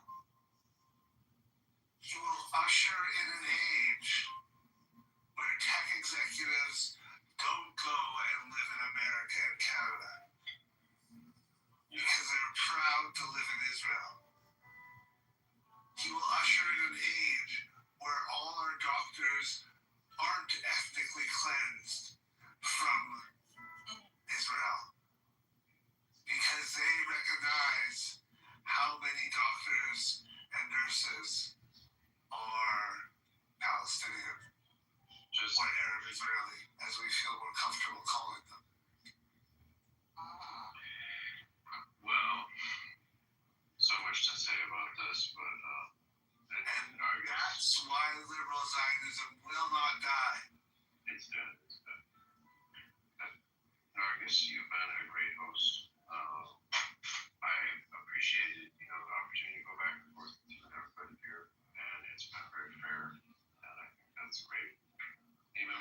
was on the stage, you guys managed. That's pretty cool.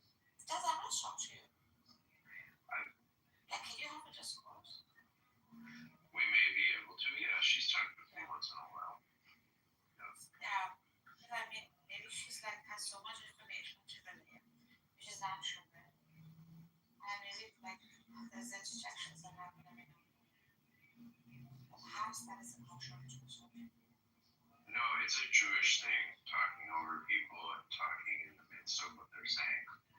And so, yes, Let's be honest, Jews are. see what Naftali did. And see, I'm very stern with Jews. I'm like, look, I'm not Jewish. The dominant culture is white, Eurocentric heteropatriarchy. And my culture has got a fool here, and eventually they do get it. And I've been able to have conversations with them after setting these limits. Dude, I understood also. Well, that's of course a problem as well. But that's the white man's burden, right? Like, No, Persians break do it. the shit like you been clear. well, Persians are great. I love Persians. Get fucking lost. That is someone's fault. No matter how important this is. Yeah, the boss says, "What the heck? You're literally white." Yes, I'm literally white. I'm literally a white man. He's a Israel's boss. I'm literally a white man. He's a white supremacist, which you know already. He's a groiper. He's a freaking groiper. Aren't you, Jason? No, I don't believe in the groypers. You're just the groipiest groiper of them all. I said I'm not a groyper. I don't believe in them.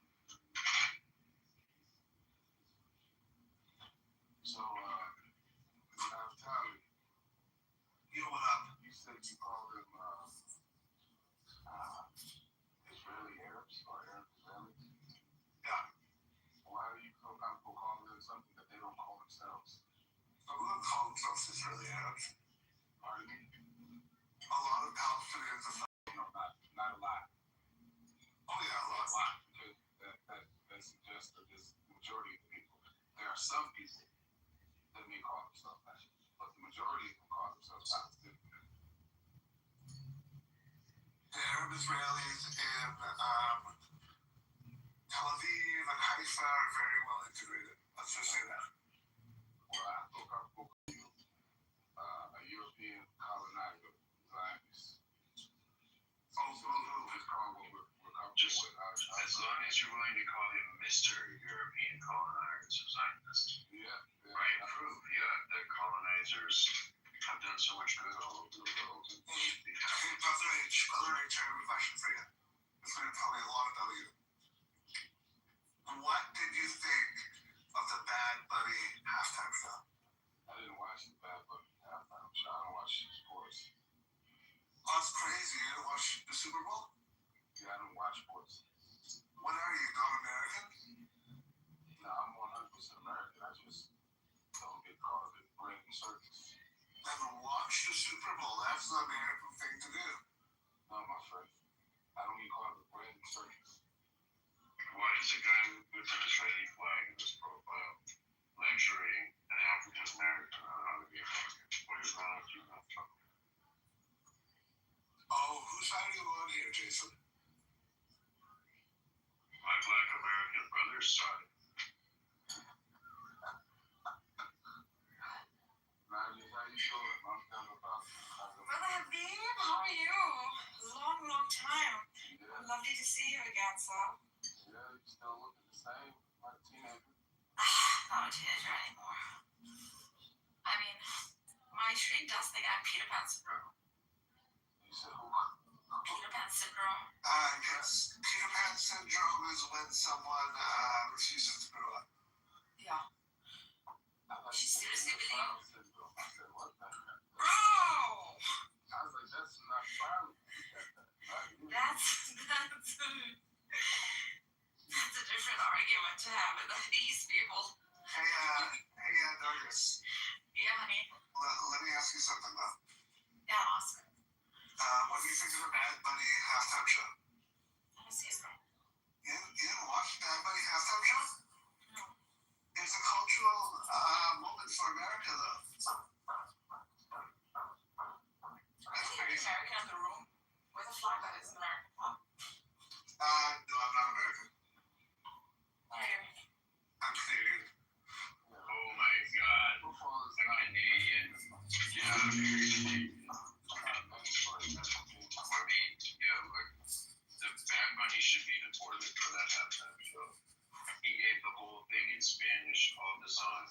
illegal in Spanish. I didn't even watch that.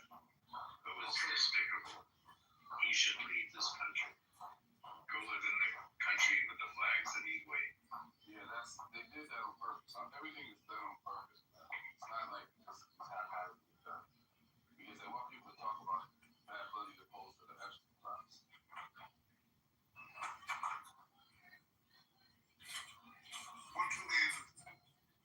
What do you mean they? Who is they? The Jews, dummy. No. Jews. I don't think Jews are anonymous. I think they all are just sync androids that are just connected to some Wi-Fi, and they all act accordingly. I think whoever is in power, people in power, is an elite billionaire class that are ruling and governing over America. And they're the ones who are going to dictate what happens and what doesn't happen. I think they are a kind of monolith, if not. What do you mean? Like in what sense? In the sense that in New York City, you got Hasidic Jews that are protesting against Israel. That's correct. So as in my city, so as in Los Angeles, right next to me. Right. So if they were all monolith, they wouldn't be protesting against Israel. In that sense, but it's not a large number. Although the ones that organized the protests in my city, Kansas, California, were Jews themselves. Believe it or not. The rainbow community. Listen, they're the Jews that are like, we gotta turn on our own people to be accepted by our communities. That's not true. They're like humanitarians. And I know this particular feeling to want to preserve identity and to survive and stuff like that. But it's bizarre in the sense that when you're watching a weaker group being oppressed, how do you turn away? How does anyone turn away? It's Say that they're wrong, right? Why are people ignoring the Uyghurs? I agree. Yeah. It's not as humanitarian or what? Including the protesters and everything that is my country. Oh, you're Persian, yeah. Yeah. Yeah, I mean, I like what's happened in Iran is messed up. They killed Fucking messed up. they killed so many protesters so fast. Yeah. And it's not new. They often do it in small, concentrated amounts. And they're so slow to act. So tell me, what if you wanted America to strike Iran? No. The revolution? No? No bloodshed. No. We've had enough for the past, for 9 years that we had the war, followed by a freaking, these little batches of freaking killings. We can't afford that kind of bloodshed. No one in the world should be subject to it. No child should see it. No mother should cry. These things should not happen. This is not the world we were given. Especially the ones we could create from. Well, how do we, I guess where we defer is when we talk about how do we create that world. How we create that world through the exercise of force in an organized way. Through military organization, domination, and victory. That's the only way the world has gotten better. And so you should support those who are able to deliver that victory, deliver that order. You're working from a premise that has been assumed to have worked. You're working from a presumption that this is the only way and there's no other way. Jason? The last one I'm not doing. I'm not saying there's no other way. I'm saying it's a way that has worked. And other things that we tried don't work. And we should. It's only responsible to to use something that we know will work.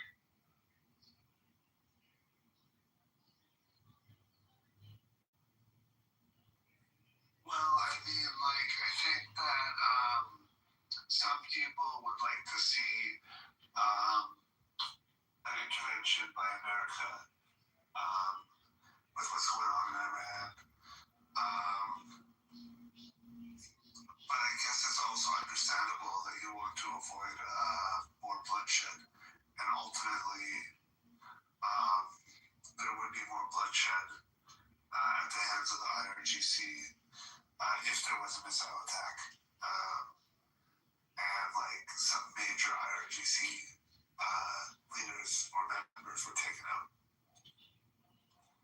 Yeah, I can understand that. But this wouldn't involve like citizens. In the sense like that the first time that there were these missile attacks in IRGC agents that they were killing whole families and stuff like that, do you mean? Or do you mean civilians No, on the ground? yeah, that Gaza, whole families on exactly. Yeah, something like that. You should know. No, I mean like there were times that they were going after, I guess, the Hamas. Yeah, they would kill a Hamas operative and his family who had decided to stay rather than flee when the warning came.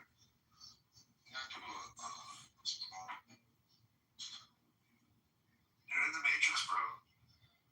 Yeah. No, I can't hear you. Hey, Big Zed.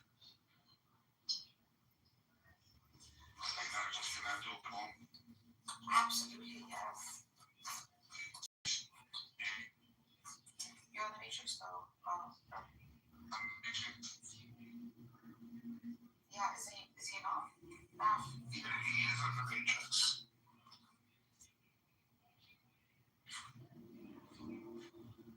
Oh, he's gone now.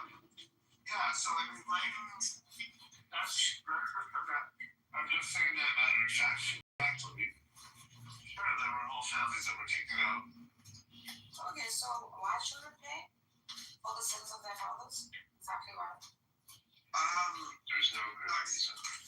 But I think it's more an inconvenience of war. Yeah, like I don't want to. Basically, so these Hamas families are obviously very ideologically similar to the combatants of the family.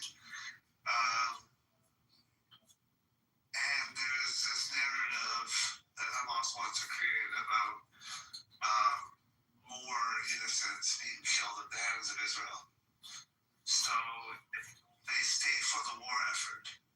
And they become essentially what are called non-combatants. This is, of course, not my big-hearted position, but this is just the kind of like cold hard facts of the war scenario. So when like civilians stay in an evacuation zone and stay with combatants rather than be classified as civilians, they become classified as non-combatants. Can you guys hear me? No, look, And very often, civilians are kind of non-combatants. Okay, that's not an either-or situation. yeah, okay. Can you hear me, Naftali?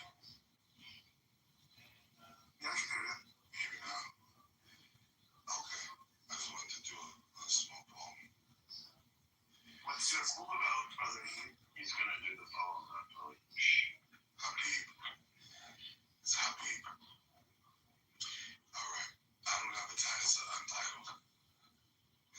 Mothers, fathers, grandparents, uncles, and aunts, cousins, and nieces, nephews, and neighbors. You see, it takes a village.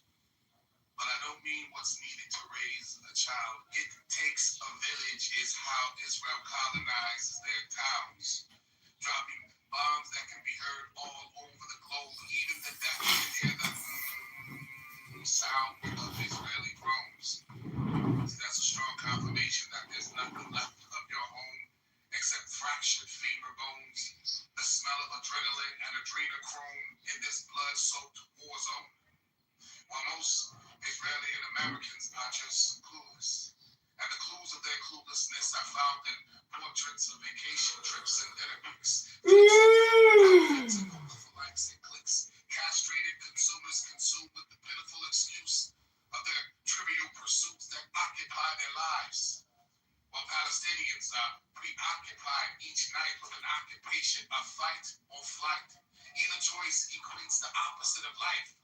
So it would seem about right when a soldier is working in an occupation with no end in sight. Snipers focus it in with your end in sight. A verbal fight with settlers within your right could end by the end of the night with the end of your life. And there's no way to change it.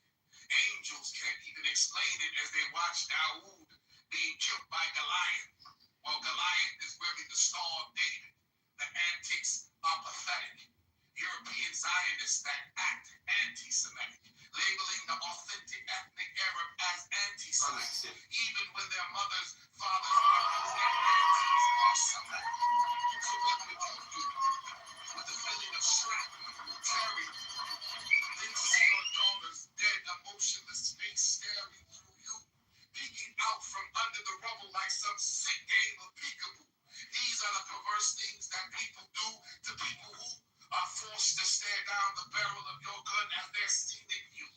Fathers telling their sons, look, Simba, everything as far as your eyes can see must submit to the Israeli authority.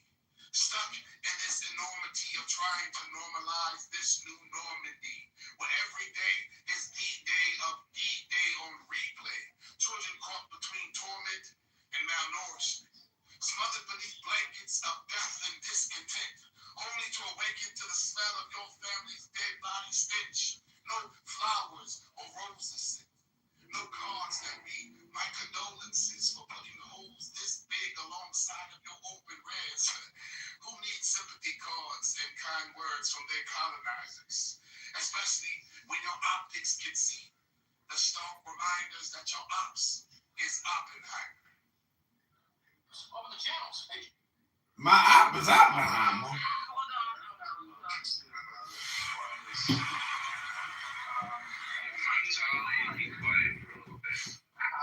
Mute your mic for a minute, please. How poetic you made your trope. Now, Tali, shut up for a second. Shut your mouth a little bit. God's sake.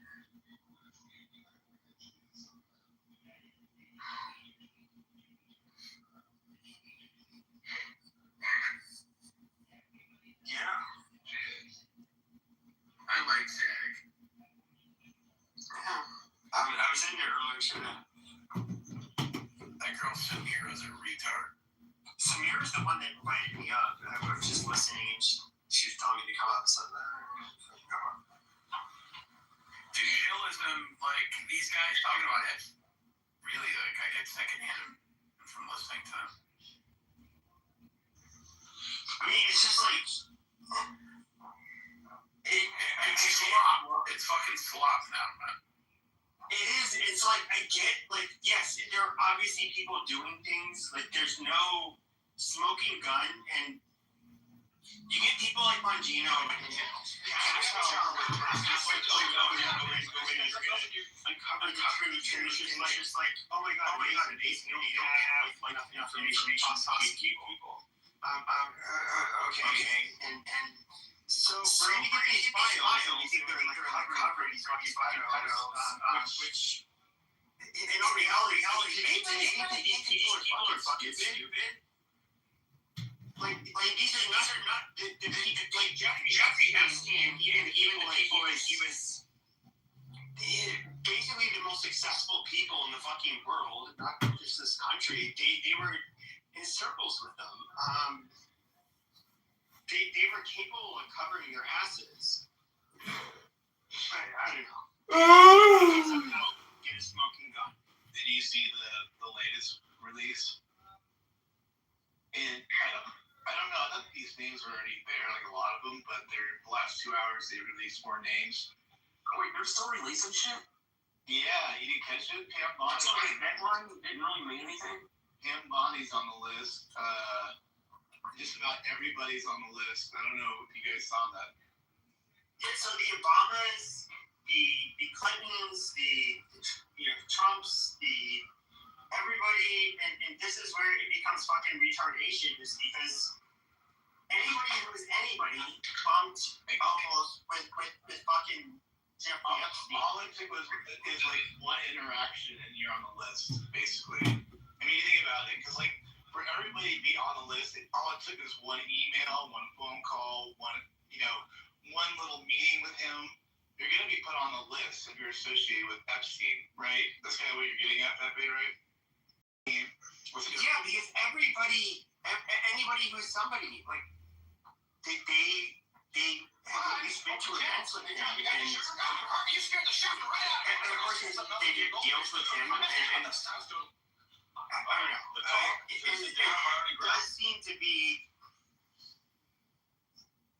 I don't know. I almost think it's like a mistake they even released this shit, because you get all of these retards that want to believe in their goy slop arguments. And it's just like, oh my god, they're just pedophiles. Oh, they're believers of all. They're going, and it's just like, okay, you faggots can't.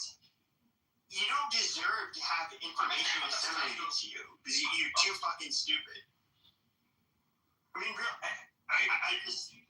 I agree. It's like me for the stupid people, right? Like, let's just like fire hose them a bunch of stuff that they can just like drool and be idiots over. You know what I mean? And another thing about some stuff for people can't believe anything, you know?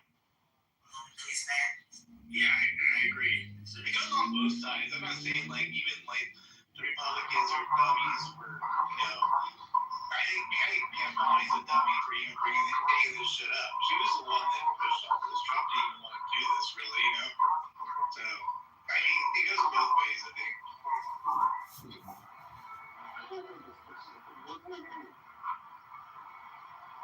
do you make of it, Universe?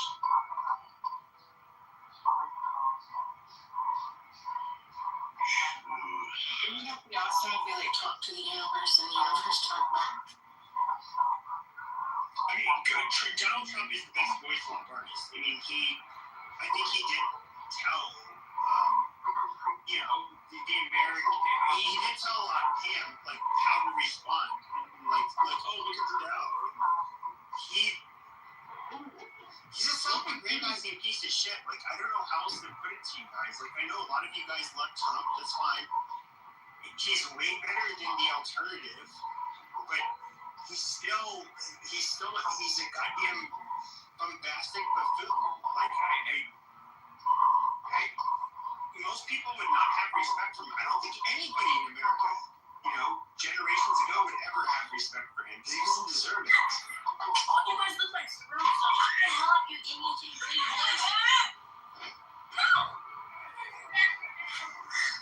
Who is Universe? I think on Epstein Island, Roman is I was like, Epstein, bro, shut up. Is your dad Epstein? Are you rich? Look at this one. 12 years old? Like, literally, how old are you? Like, geez, you left. Female, everything. I want to know how Universe is and why they let in a photo of Buttercup and a PTR. What's the point? Rabboni Shalom, the smartest man on Clubhouse supports Donald Trump. Hello?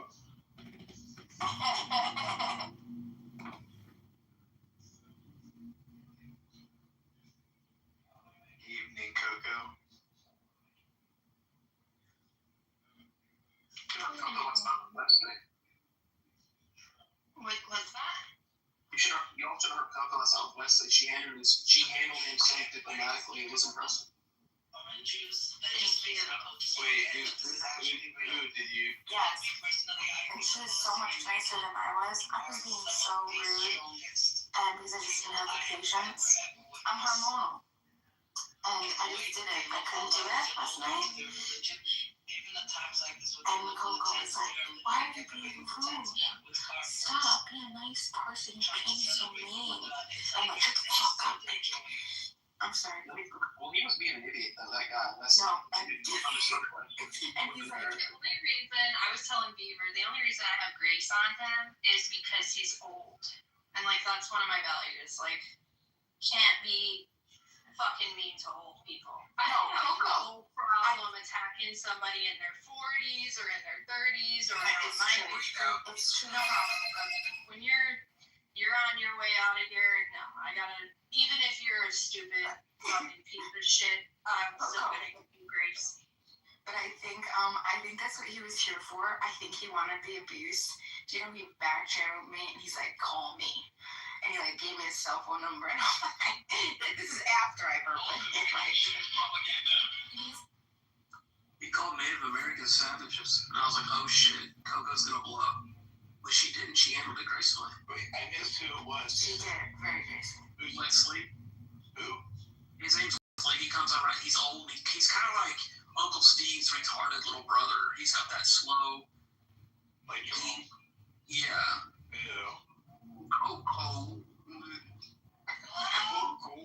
And I feel bad about it, Coco. I really do. Like that kind of voice, you know. That was actually pretty good. In the Comanches, Hello? I just want to bring up a quick fact that BMA has actually engaged in criminal behavior by driving around somebody who abducted her to do drug deliveries, and then she got exhausted. And she's like, "I gotta go to sleep," and the piece of shit who abducted her was like, "Okay, bye," and that was the end of it. Like that's the whole story. You're one of like a few people on this app that I absolutely like. I adore you and I hate you so much. At the same time. Like, I love you and I hate you and I love you and you're so much fun and you're also so annoying and there's so much it's just a lot of conflict. You know, because I never know what words are gonna come out when I'm talking to you because I just love you and hate you. I was gonna say this, but not to be annoying. Well, if you've ever been in love before, you know. Oh, you were a kid?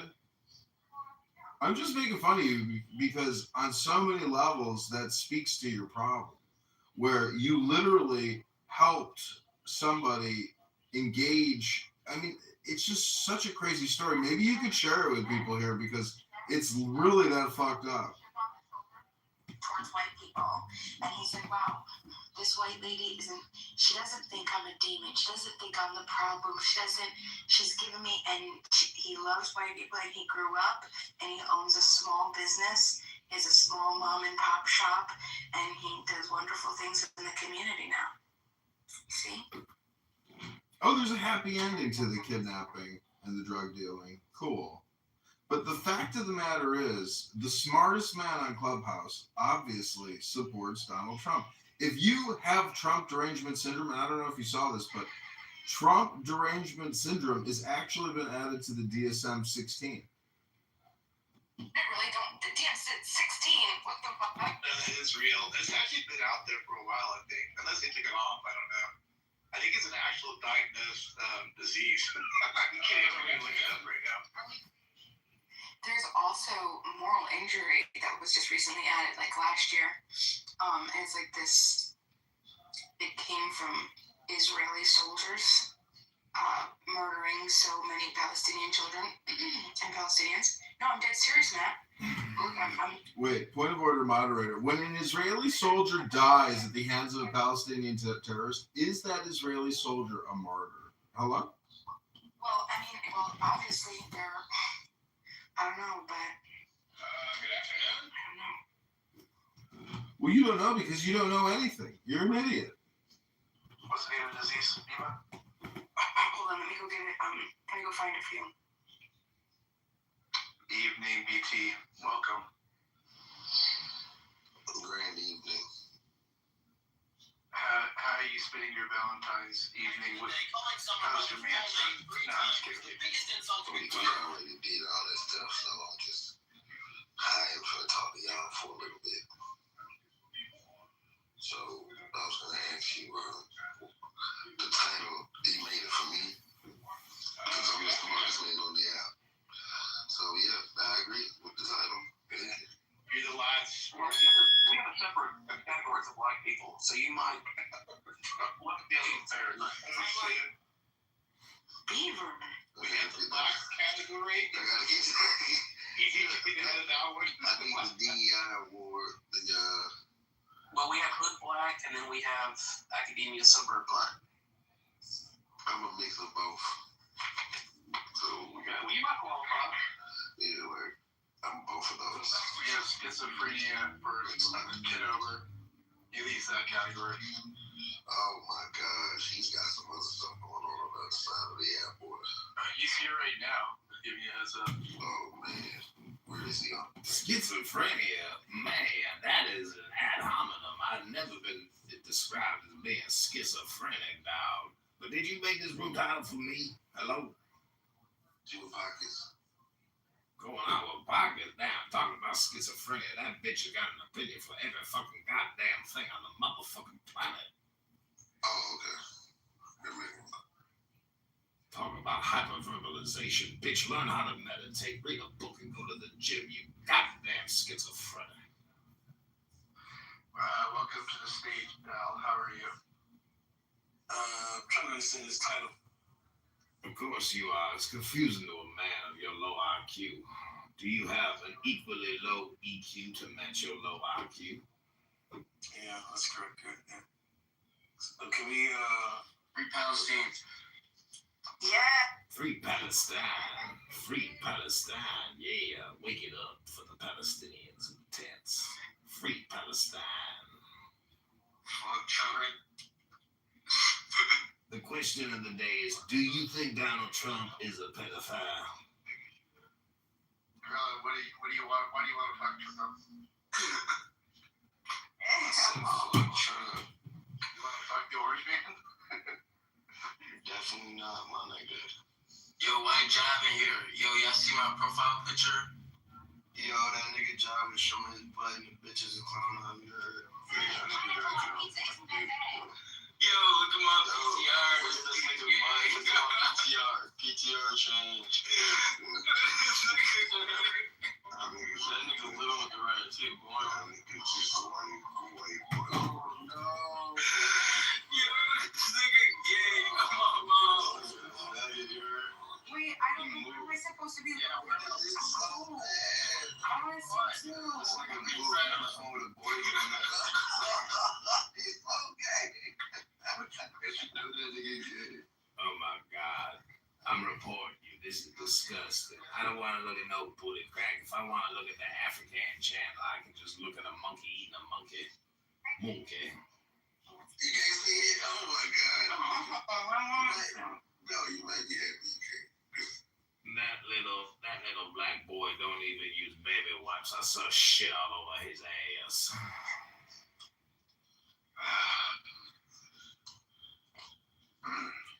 The point is the Epstein drop just goy slop, or is this what Alex Jones has been talking about? Because I'm beginning to think it is a global syndicate of devil-worshipping pedophiles. John, are you a guy who's playing the guy? I just messaged it to you, but I'm deleting it from my phone. So. Hello?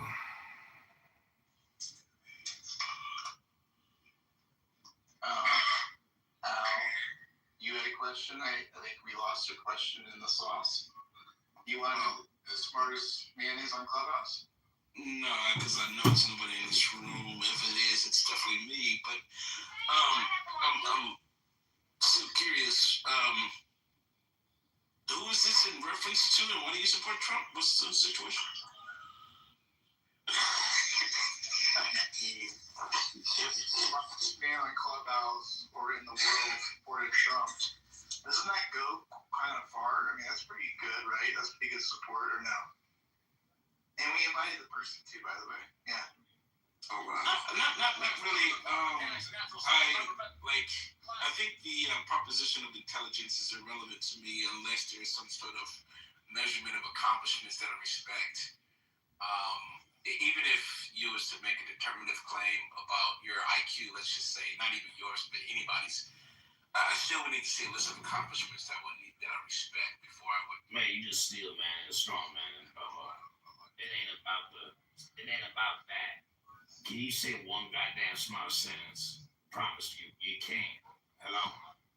How about a resume with the title president on it? Does that make you a smart person or no? No. Really?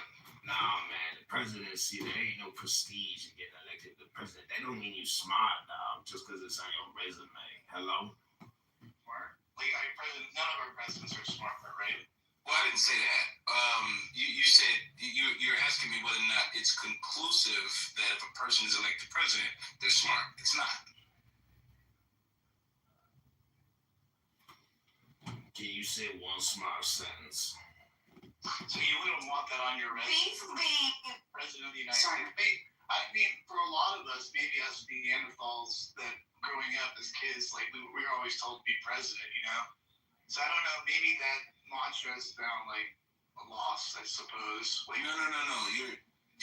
This is okay. You gotta follow the tracking, right? So here's what I'm saying. If you want to be president, that's fine. I'm saying it's not conclusive because a person is president that they're smart. So if everybody wants to aspire to be president, that's fine. But I guess I would, even if what you just said, let's just follow the logic train of your thoughts. Is this hypothetical? Body wanting to be president. Does that mean everybody is smart, or only the ones that become? Hello?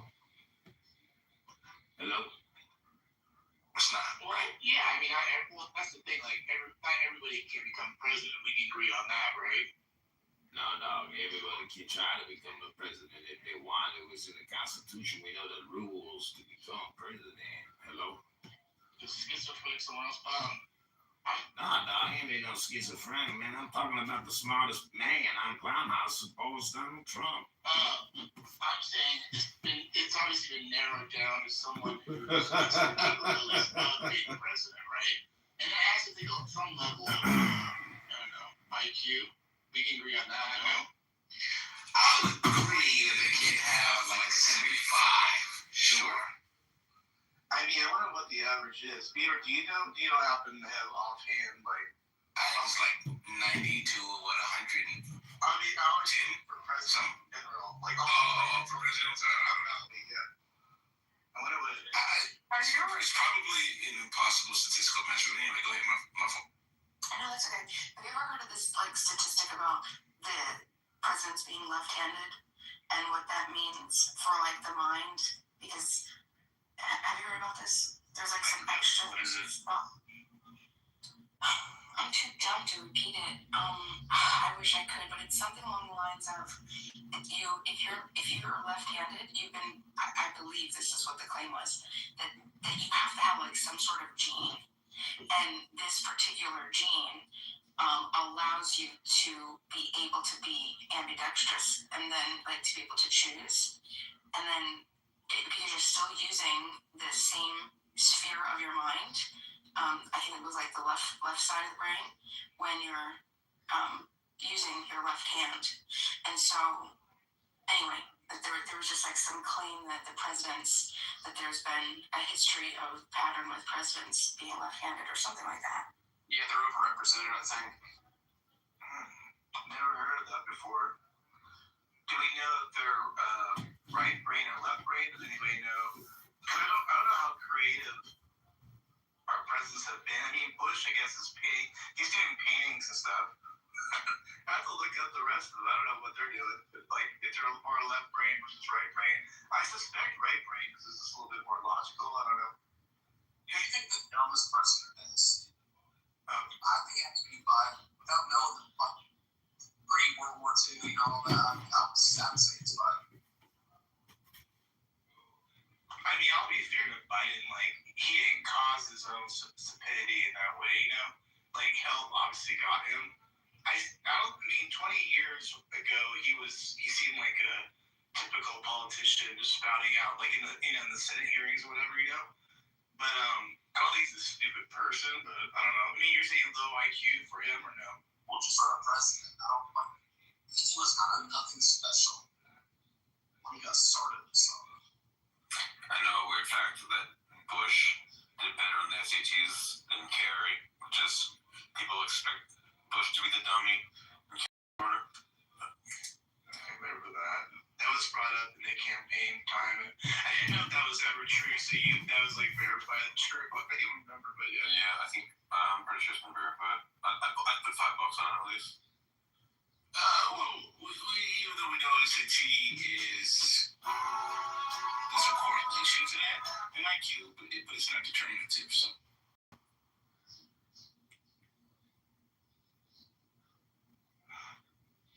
I mean, I guess that begs the question: what measurement would you use for our presidents for being smart?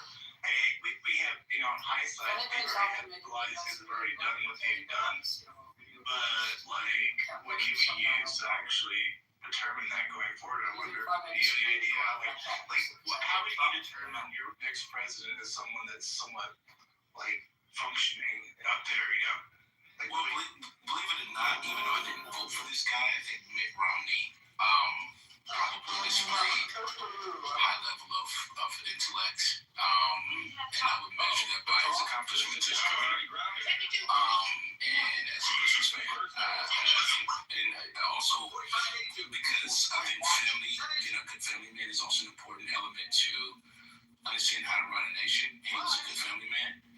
I don't like that he skipped out. Like, the negative with him was that he skipped out on the he did some bullshit, man, where he was supposed to get drafted, and I don't know, I can't remember what he did specifically. I love he does not think that the people that are on stage with the electorals are just actions in the grand scheme of things, and the fact that they're family men, it would be politicized to gain some sort of voting upper hand, or whatever it is, whatever the case may be, but still you have to choose between these two idiots. And it's a circus. So you're saying they're putting on an act? Yes, and it's all a show. And it's even if it's true, more or less to politicize and cause more divide than anything else, whether it be race, whether it be whatever, and whitewashing, and a lot of politicizing on who's the better family man, what the color of their skin is. I think it's just a farce. That could be 100% accurate, but at the end of the day, we still want an intelligent president. All of that could be 100% true, but we still want an intelligent president. Yeah, but what is speaking could also be a speaker real citizen. I mean, I'd argue that probably is in terms of a cynical assessment, of course. They do statistics all the time in reference to how often a president lies. So a cynical assessment is probably pretty apt. But again, you still want an intelligent president because you want them on your side. And not all snakes, what do we call snakes, oil salesmen, art. Don't you agree or no? I think, Trump is a snake oil salesman. I do think that no matter who you choose in the race of who's going to govern the country, I think that the two people that you're going to be choosing from are clowns or actors on a grand scheme, a highly scripted, politicized means for the World Economic Forum or something that's going to be played out to gain, I don't know, even if an assassination gains some sort of popularity, that's how sickening it can get. I just don't have any credence into voting to anyone who's on that stage. You think Trump is smart, Gary? I think he's manipulative. It means in terms of political power and money, or knowing the right people to do things for him. And I think that's the case for any sort of person in that power. They look towards other people to be able to find the answers for them to get out of certain situations or conversations. any fucking president. Jesus Christ. So it's like I have no faith. No faith in either. I think, but you want them to be at least coherent. And I think that it's still. Well, it's the same thing with like a CEO or like a leader of a company. Of course, they're gonna go to the lawyers to find out, hey, how do I get the fuck out of this? Because lawyers, what they do is they lie for a living, so they know exactly how to get out of shit and how to talk and all that stuff, how to communicate. But I'm still stuck on who the fuck is the smartest man on Clubhouse? Who the fuck is this? Jesus.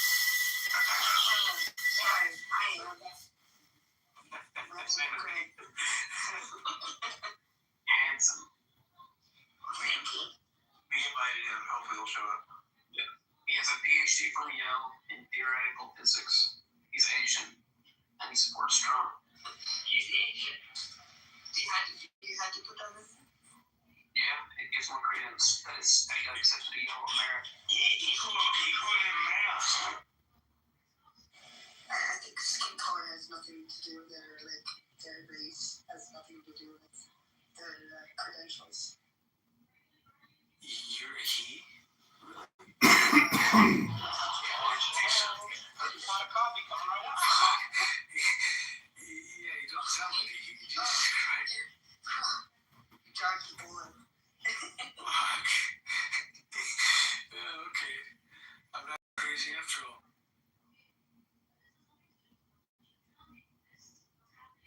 But does the smartest man on Clubhouse really support anybody? Because if he's the smartest man on Clubhouse, he's smarter than all the politicians. It's not necessarily true. Wait, you think Trump's smarter than No, every I'm saying it's not necessarily true that he's just smart on Clubhouse, that he's going to be necessarily smarter than the person that's leading the country. And not to say that Trump is smart, I'm just saying it's necessarily the case that you can't make that assumption. We were worried about you, dog. I haven't seen you in a while. December 31st, 25, my New Year's resolution, I was going to take a month off of Clubhouse. So I literally, all the month of January, I just deleted everything. Yeah, I'm good. I just need a month off to, reset, I guess.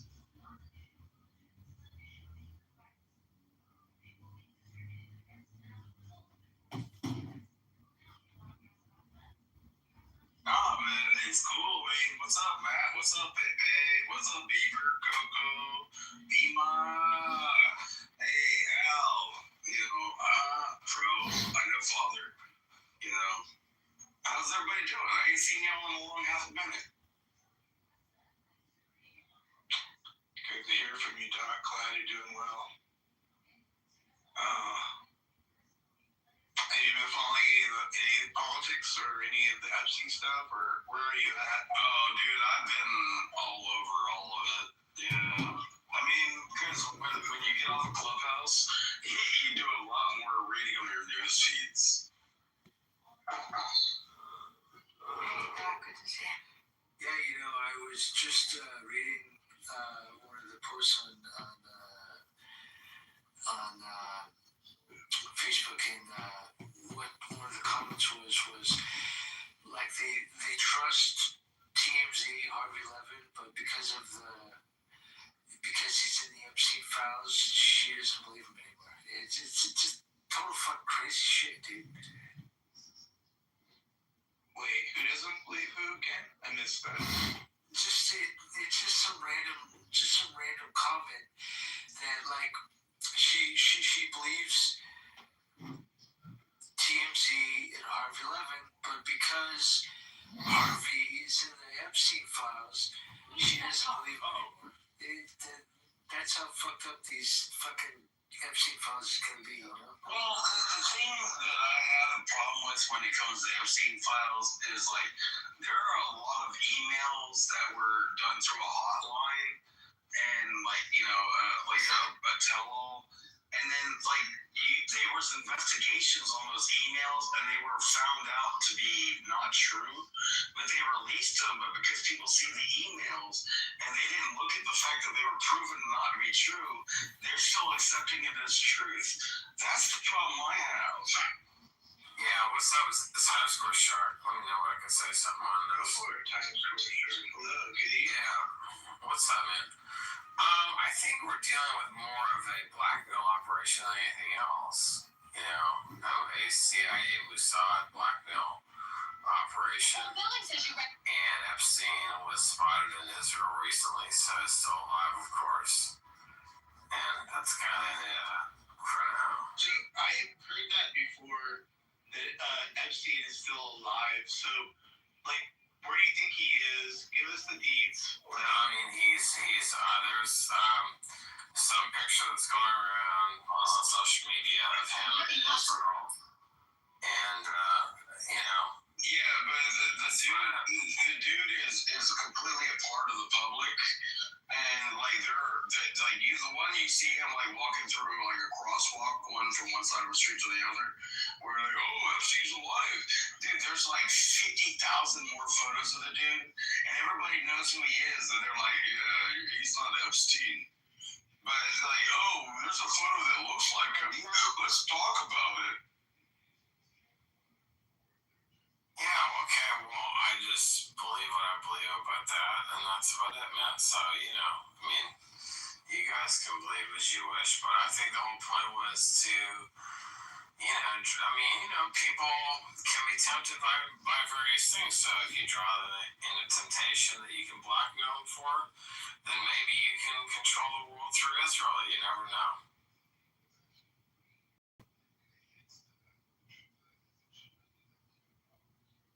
So would that be the smartest man in the room?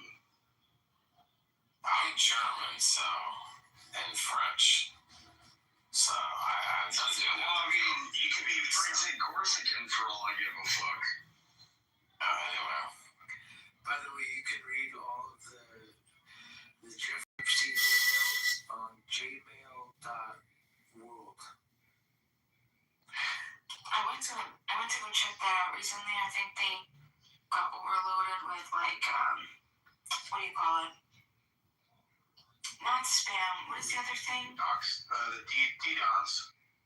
No, like when they want service. it's spyware. Spyware. Like you can do it now.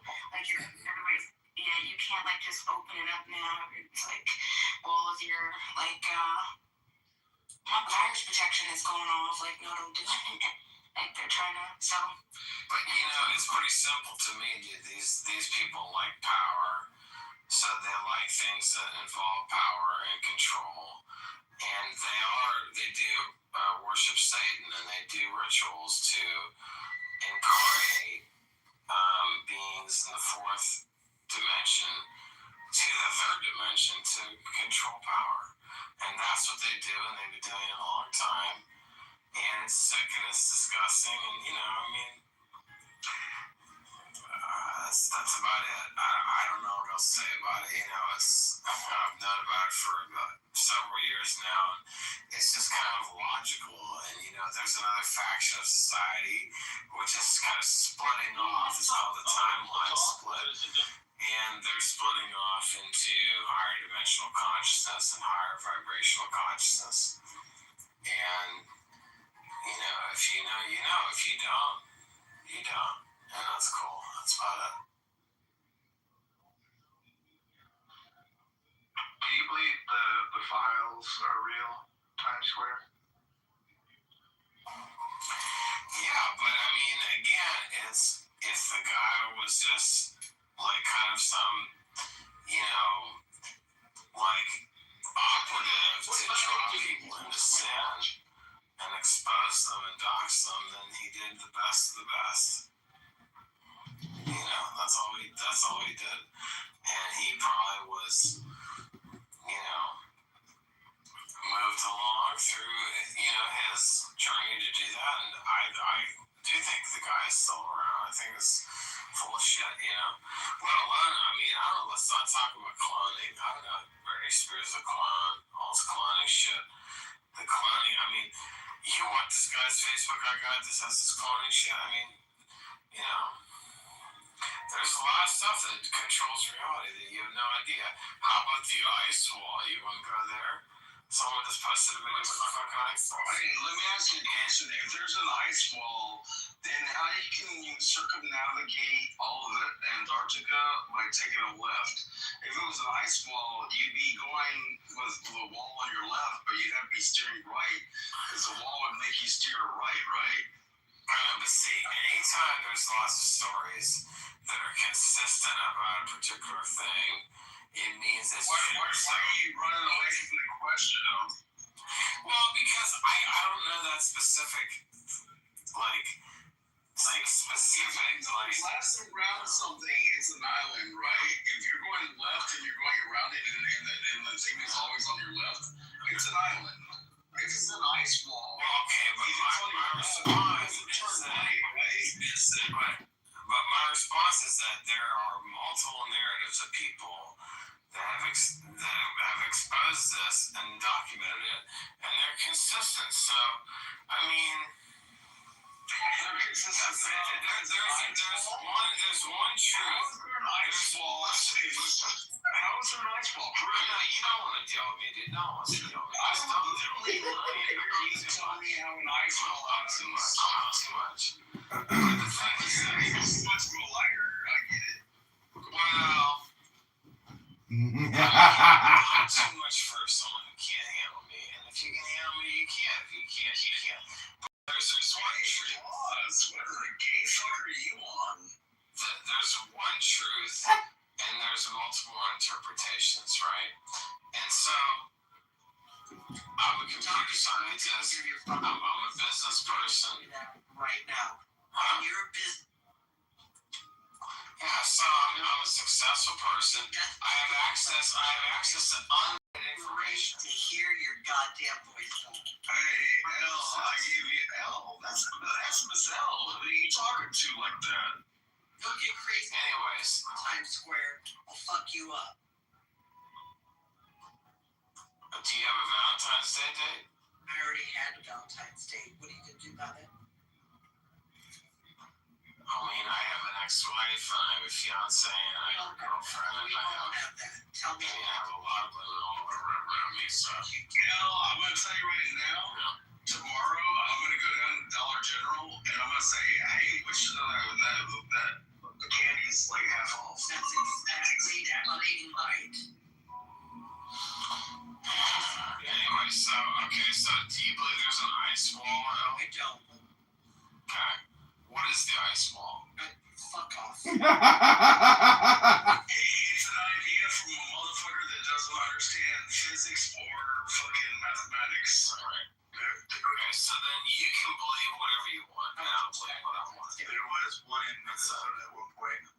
Remember the ice wall kid? I know. Well, I mean, we had a glacier all across North America, all of the United States, and then when it receded, like climate change, like we ended up with the Great Lakes. But you know, I want to tell you something. It is Valentine's Day, and so I'm a little bit emotional myself. But the whole thing is like, again, You should go. you look up all the stars, and there's billions of stars, and you don't think there's anything else beyond like 7 continents of Earth, and there's all that. Why are your grown-ups emotional about it? Times Square, did you have to get Valentine's gift for all of your girlfriend and your fiance and your ex-wife? I'm just curious. Yeah, and my mom too. Okay, wait a second. I know. I'm curious. I spent like probably $1,000 on Valentine's Day. Dude. Okay, so hold on. We all spent $1,000 on Valentine's Day. Why are you emotional? What happened? No, what did you get them? Hold on. Did they get equally yoked gifts, like the same cost? Like it's This one wants to be one of my wives. You can be one of my wives. You will. No, This is wife number 5. Actually, we have wife you number only 4. said $1,000 though. That's not much. I just $1,000. $1,000? You know, I'm like, kidding me? well, No, that's flowers and chocolates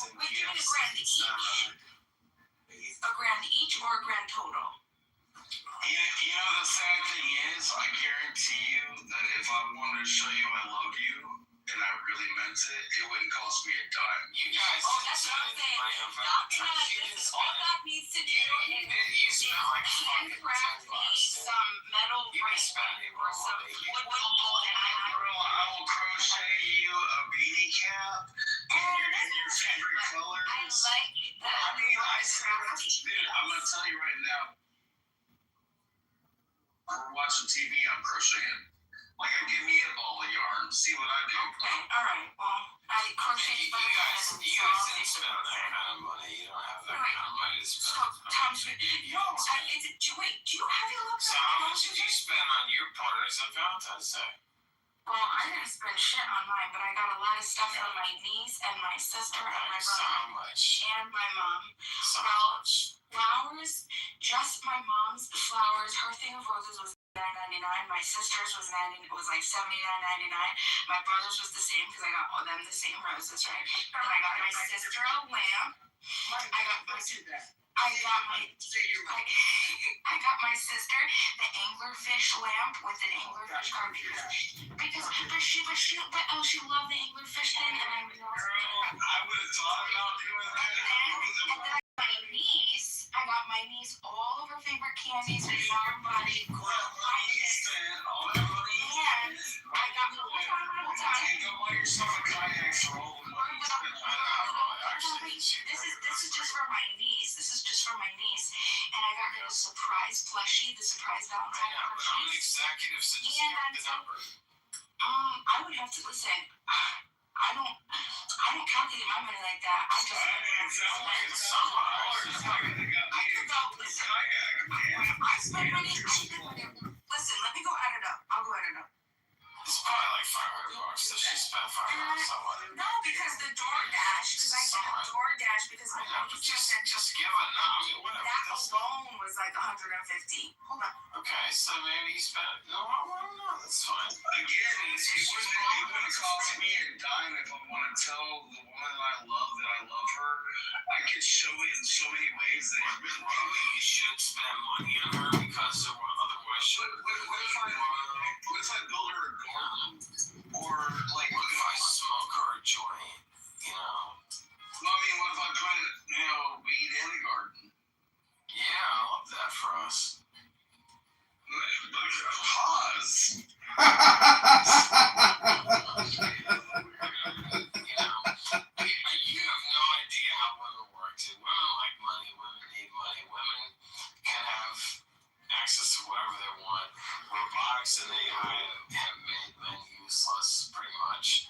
So they can get whatever they want.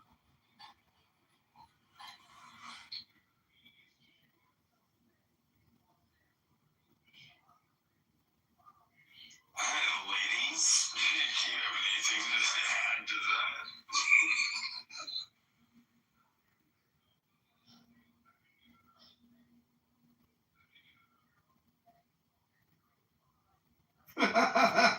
Hey, Times Square, do you wear dresses? I gotta know. I mean,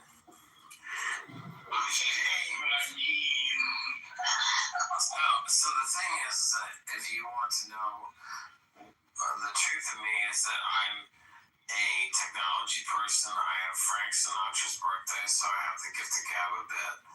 And I just, the thing with Sagittarius, we're half man, half centaur, right? And we're half horsey. And there's a lot of women like that horsey ride. And we are charismatic people, and we're in the spotlight. And you can't take us out of the spotlight, even if you want to. And that's cool. You don't need to. And so women understand that, and women, this is how I sound, this is how my picture is, how I look. And in reality, it's 100 times worse. But that's okay, man. It's like, Okay, you were right. Fine, I'm sorry. It's all good, man. It's like I'm like a young Mark Cuban or young Mr. Wonderful or something. So what? That's fine. I mean, But can you answer the a question? rising tide's gonna lift all boats, man. Listen, we're all curious. Times Square. So tell us what you got your ex-wife, your fiance, and your girlfriend, and how much did they cost each? Come on. Oh my God! Wow.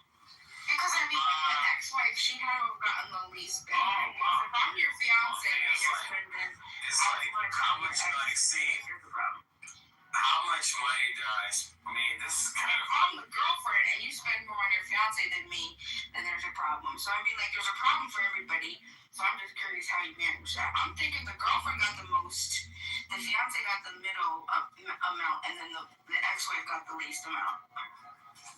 Is that about I mean, the thing is, like, really the question has to be, how much did I spend,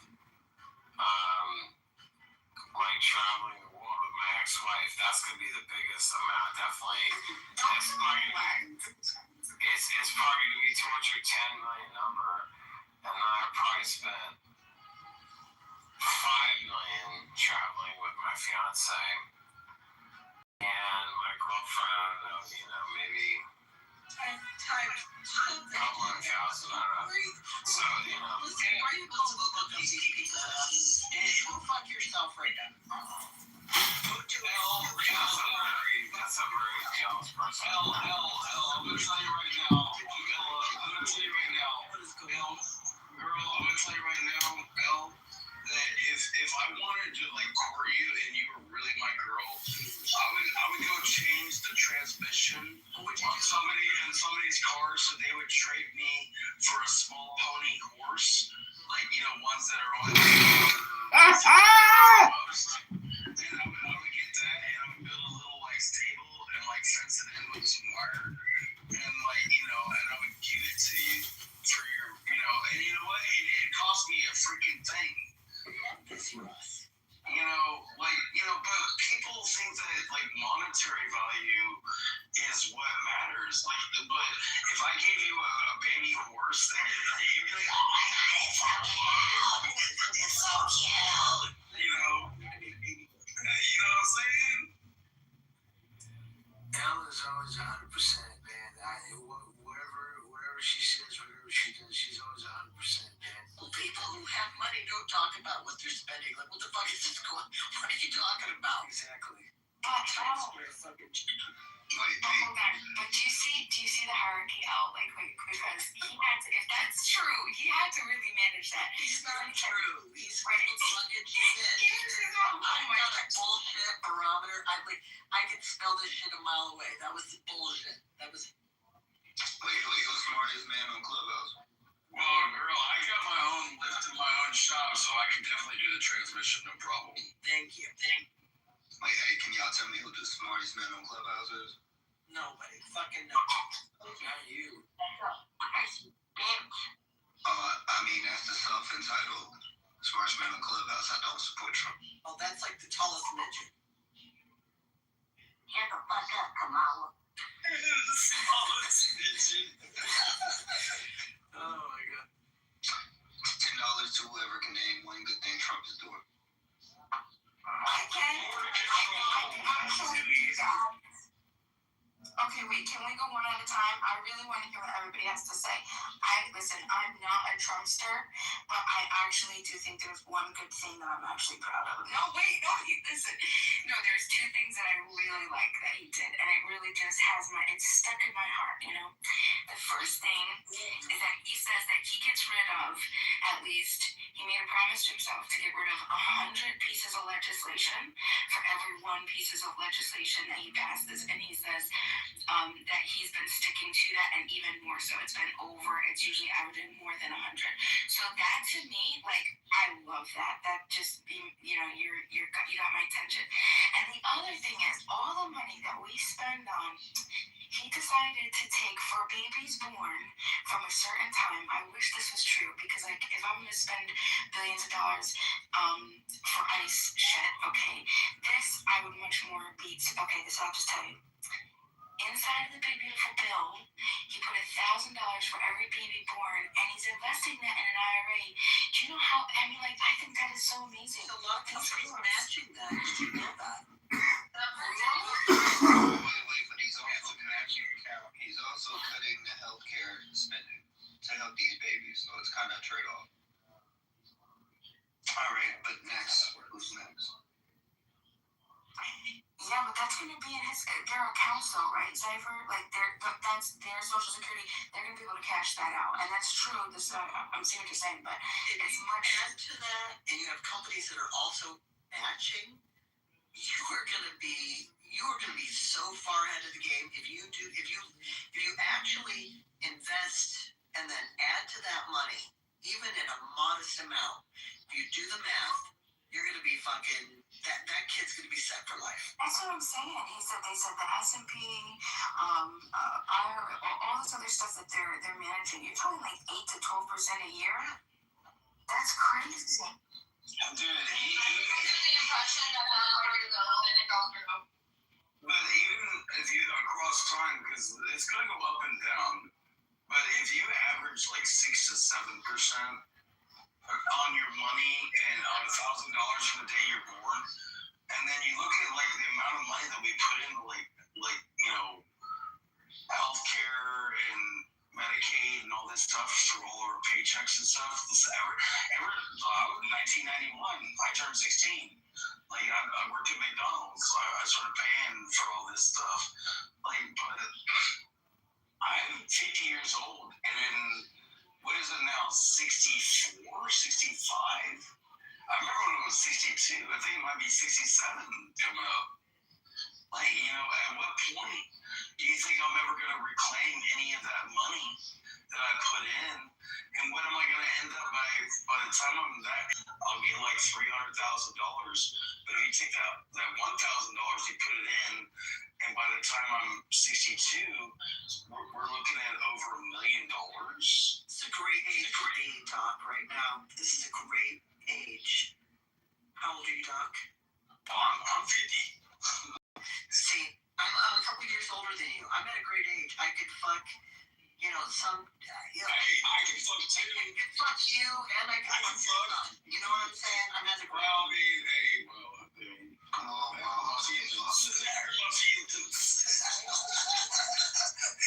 Coco, I wanted to make sure because I didn't want to.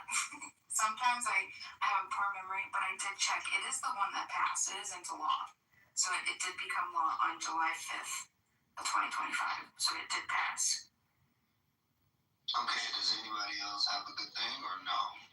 I think it sounds like we can kind of understand it. Wait. I mean, she said my thing was good. I'm waiting for everybody else's answers. I don't support, Jeff, I don't support, but you can't name things that you support about Trump, Jeff. I'm trying to get it.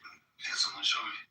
Okay, well, do you remember the saying that you don't approve of the border being shut off? There's essentially no border crossings. Like, what are we talking about? Border being shut off? Is that yes or not? No. You'd like just people coming across. A country without borders is not a country. That situation is nuanced, right? A lot of people are coming across. So I just want to be clear. We're not okay. We want people just willy-nilly coming across. Well, yeah, because a lot of people are escaping. Because what? Wait. What? A lot of...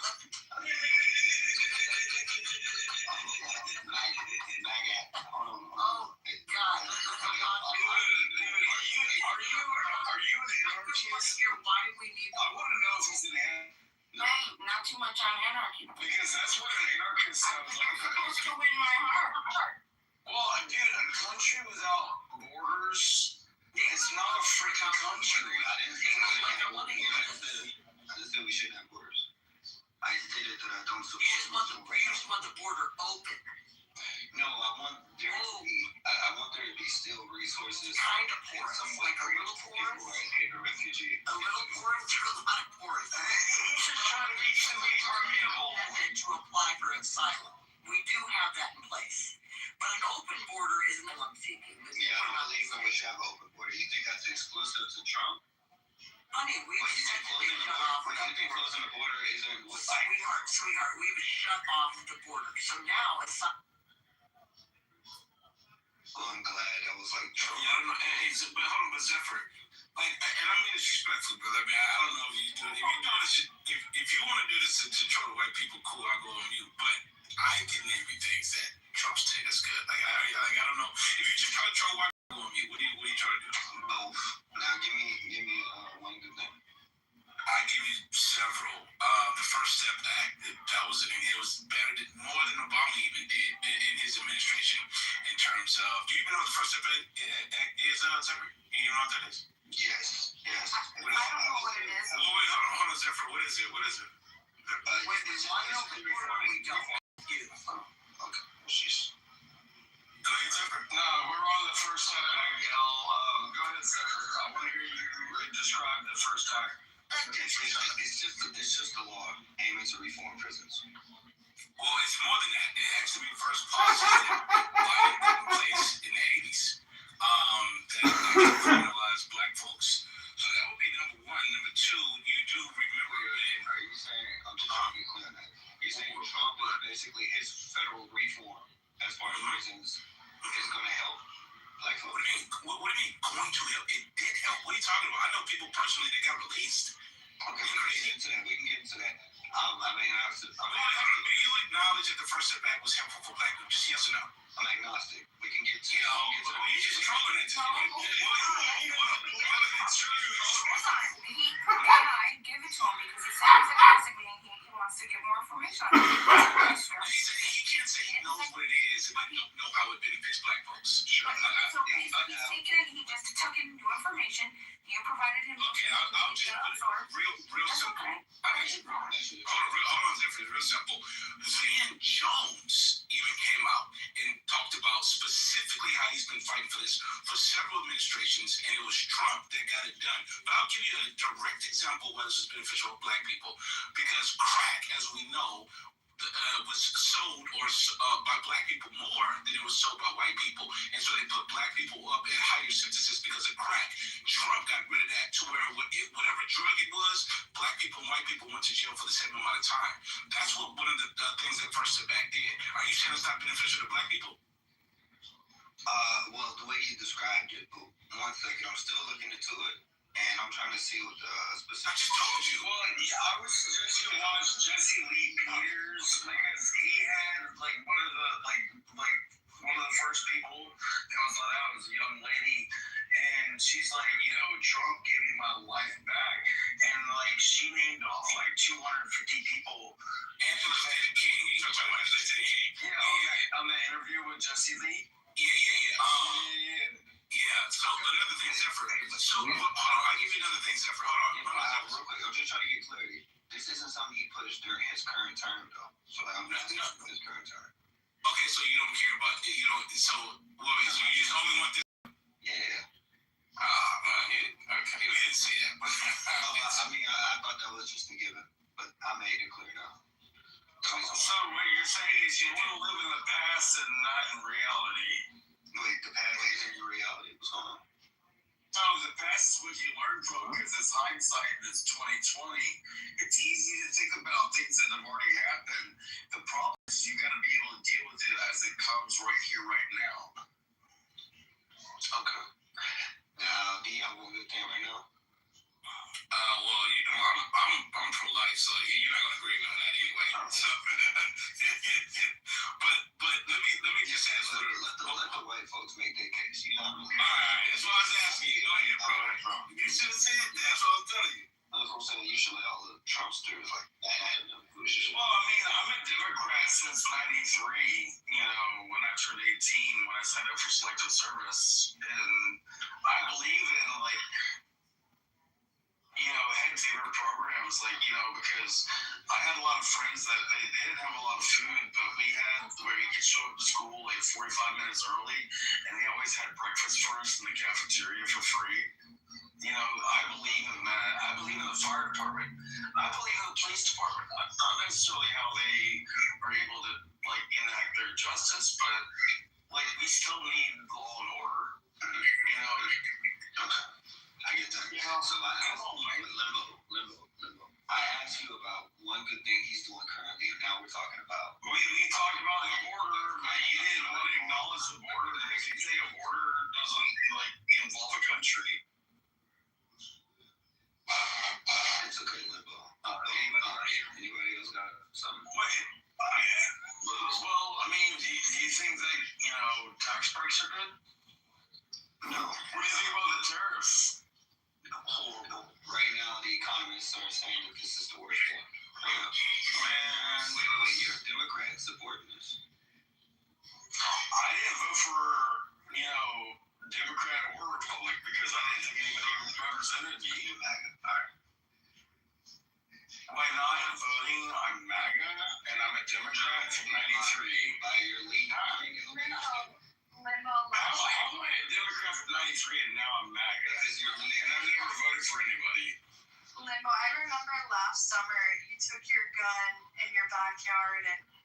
we satisfied Cypher's request or no?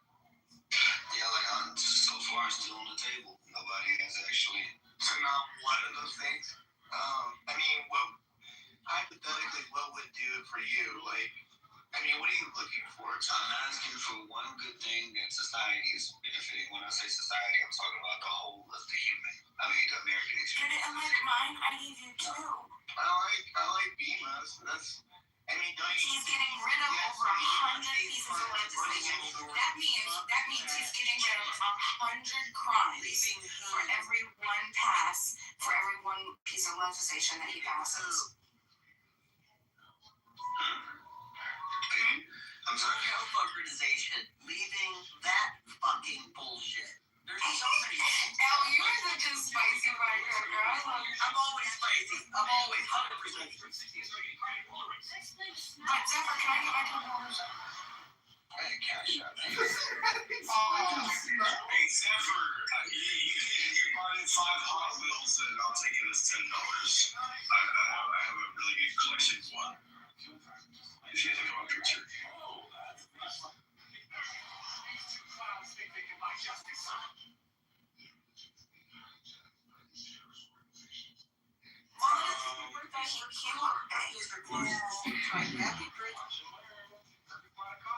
I messed that up. I meant Valentine's Day. Hey, Marla, you can't click on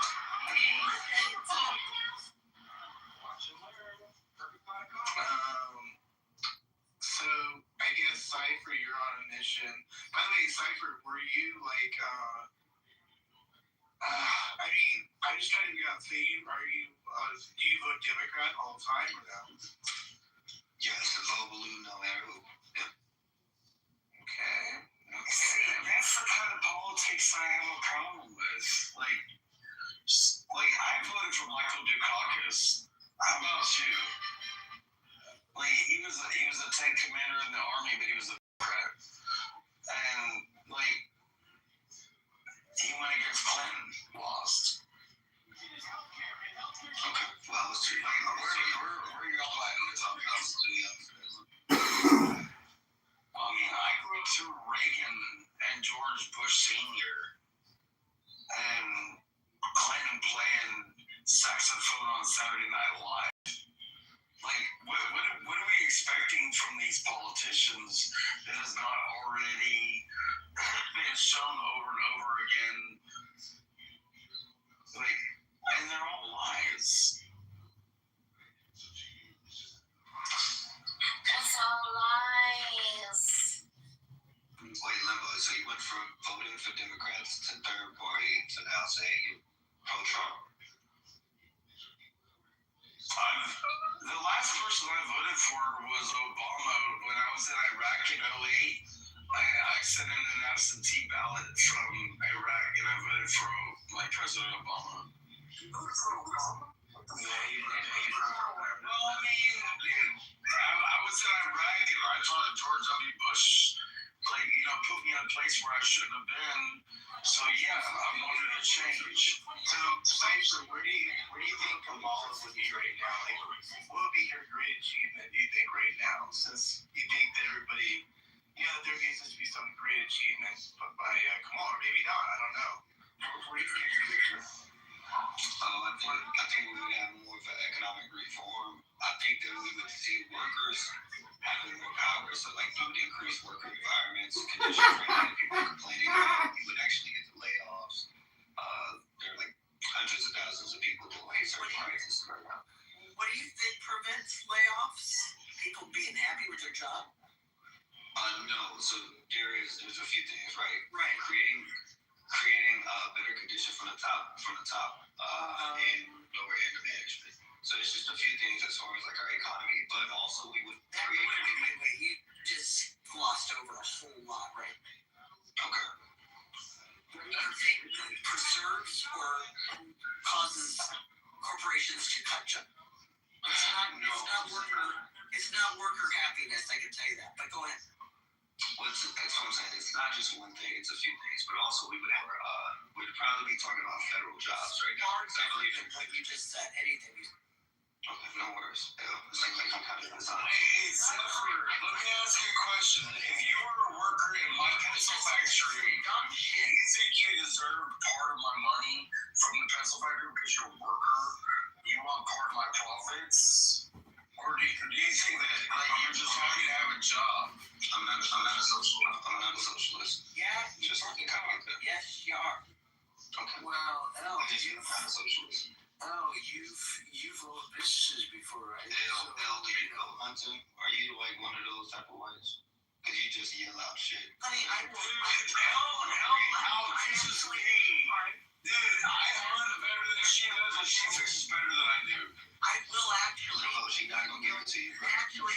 your buck, and I will field dress your buck for you. Yes, yeah. Well, we gotta use the kid's swing set and pull the swing set aside. What do you need? Do you need to eat? I'll bring the come along. The cum? Come along is what you use for the swing set to pull the butt off the ground, and then you put a tarp down and then you skin it and you gut it. Like, come on, if you don't know how to dress a buck, then dude, I guarantee you, you don't know how to shoot it. I've been shooting since I could. So. Game on. Contest. I don't shoot contest. Also, you need me to get it with a bow, because I can shoot it that way. See, now she's cheating. She's better at archery. Is Pepe awake? I want to hear what his favorite thing Trump has done. I think he might be. It's past his bedtime. We will catch him at 3 a.m. What do you guys think of Canada? Wait, Canada? Our neighbor. Who said that? 51st state, 100%. Greenland. Let's go. 51st state. Yeah. What's you guys' take on South Dakota? Right. I mean, they're gonna probably be, one of our states soon. I don't know. Why? What do you ask? Canada sucks without the United States. Wait, why do you think Canada would be part of the United States at some point? Because there's a phrase that Trump doesn't want that to end up happening unless he gets his deal. No. What's that bridge that's not going to be completed? It's called the Trump Bridge. It's going to be a Well, I mean, it's like 90% done. Like Canada's put $4 billion into it, and Trump's like, you can't make it happen. How does that work?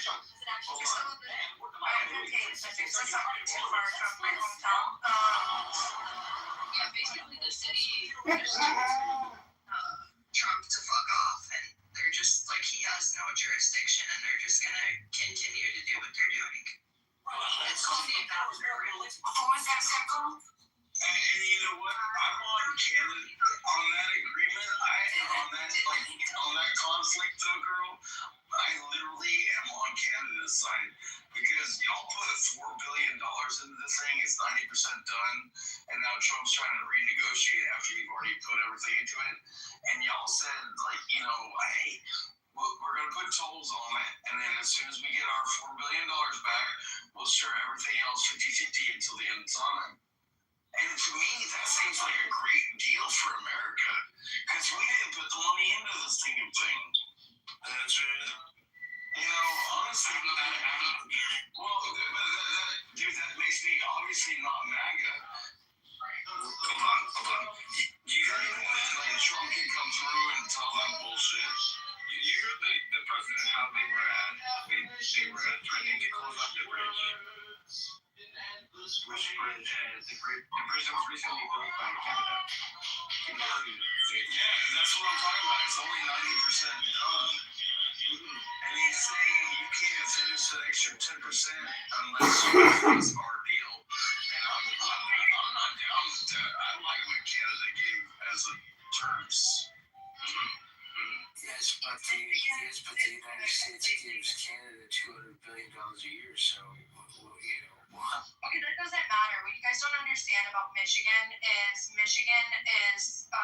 economy is completely tied in with Canada's economy. So this is crucial to the money flow, jobs, trades, business, and just the economy in general in Michigan. So yeah, basically. It's definitely a microeconomical environment that is very important. It's like opposing it would be very, very detrimental to the economy here and in Canada.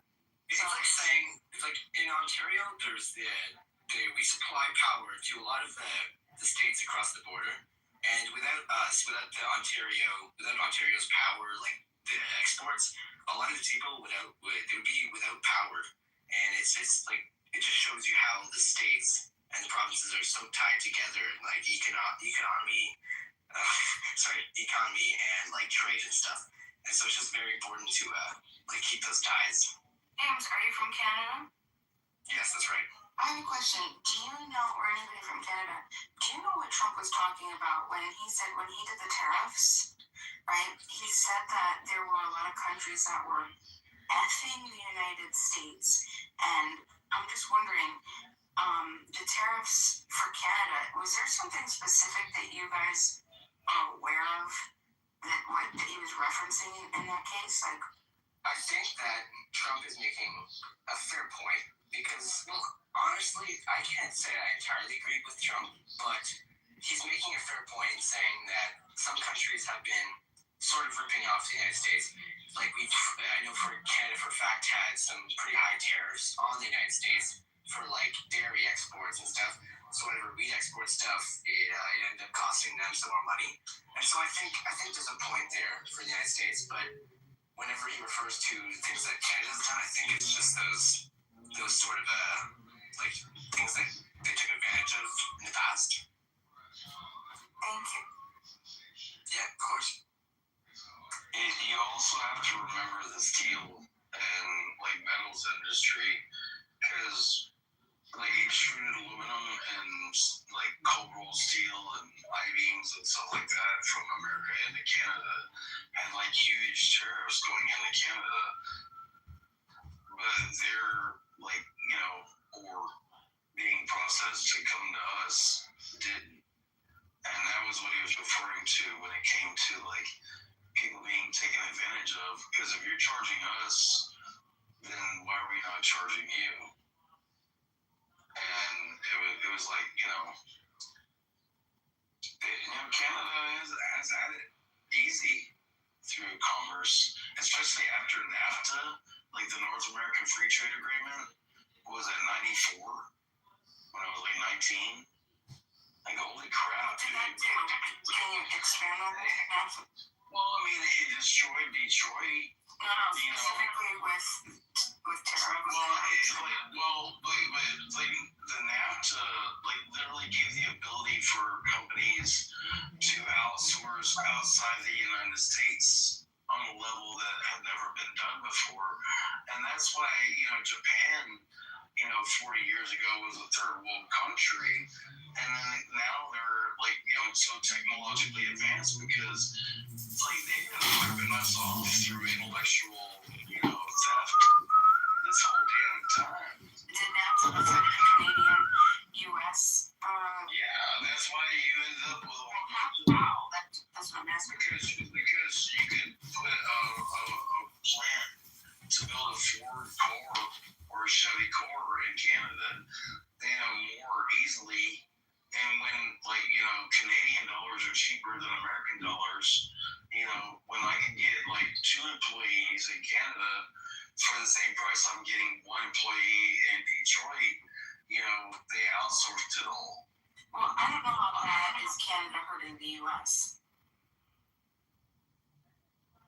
Well, it's the same way that China, hurts the U.S. because you have, a communist country that is using,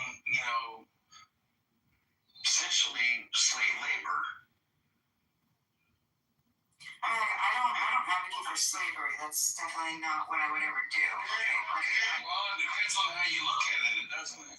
But if there are people that are freely, because our culture, our economies, and financial our monies, what the fuck is it called? What is it called?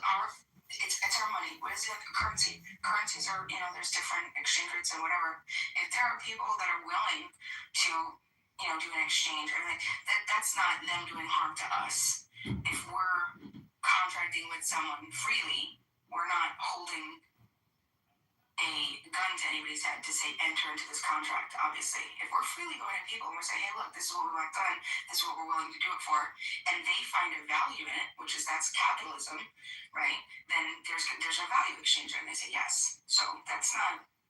I don't think that's other countries hurting the U.S. That's just nothing. I'd like to bring up another point from 1 minute ago. who said we're like sort of pro-slavery? I just like to elaborate on that. The economy is pro-slavery because, you know, they look for the cheapest labor as possible. If you really cared about, like, you know, the fact that you have a device in your hand, like a phone, or you're on your computer, or you're on a tablet, or whatever, it has cobalt in it. Cobalt, like 98% of it comes from the Democratic Republic of the Congo. They're like, oh, we're not going to do, you know, artesian mining, which means sending kids into mines and digging up mud, but yeah, and they still do it. Like, and like, you know, they make little girls that are 11 years old get the mined out cobalt and then roll it into clay, like rolls that are gray, like clay, like, you know, silly putty or something. And dude, and then they end up, they're soaking in, like, radiation, and they're making themselves sterile. So we're saying They're literally hurting these kids by making them do this. Yeah, no, I understand. Some countries that the children are put into very bad working conditions. I'm sure you've all heard of like sweatshops in China and whatnot. It's sad. It's sad that we have to do this to get certain things. Some people might not be aware of what's going on, and so it's important to like speak about it and try to understand the full scope of the situation and stuff. But I also think that it's not something that should be like advocated for in general. Like, it's important to acknowledge it, but not to advocate, if you know what I'm saying. Well, I mean, all you gotta do is go down to Mexico and you can see, you know, people make, you know, anywhere, you know, we talk about the United States making $20 an hour. Well, down in Mexico, they make $20, $30 a day. So, you know, and then not only that, but then you have the major textile companies contracting their workers, and they, you know, their workers might make 5-10 cents a piece, where they make your, you know, they make your Mickey Mouse and all those shirts and all this stuff. All that shit is it's sweatshop, total sweat. Not only that, but your best bet for to get cheap labor is to go on Upwork.com, and you'll see tons of shit. I mean, you know, you can get a virtual assistant for like $4 or $5 an hour. So, you know, it just it's absolutely critical.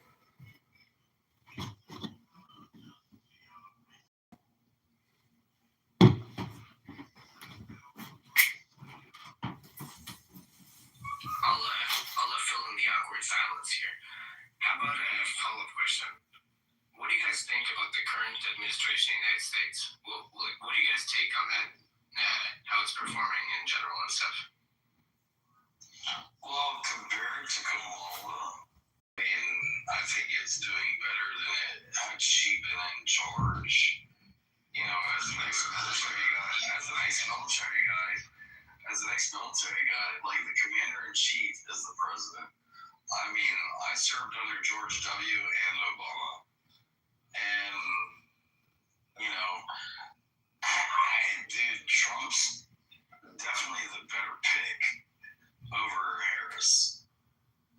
What about all the immigration issues and stuff? What do you guys decide about that? Denigration? Like, what is being denigrated? Immigration. Yes. Oh, I heard. That's what I mean. Yeah, I mean, we did great with the policy to like shut down the borders. Well, what about the mass deportations and stuff? I'm down with it. Needs to happen. Unfortunately, Did you ask these same questions when Obama was doing people? You know, he still deported the most people, right? Well,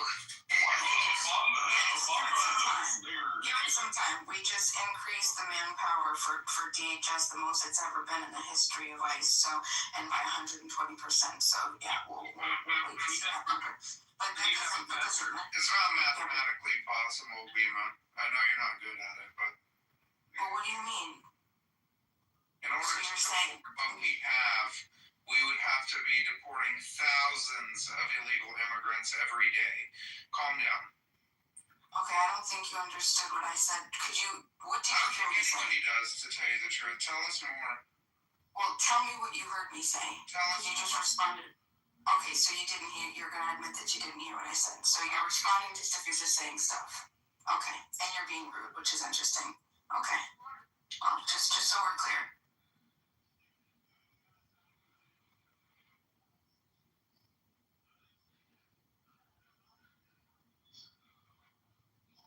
Well, and now that the government is in a shutdown, it just kind of delays things. What do you think this shutdown's going to actually do? Because the NDAA is still already passed, so, our military forces already paid through the NDAA.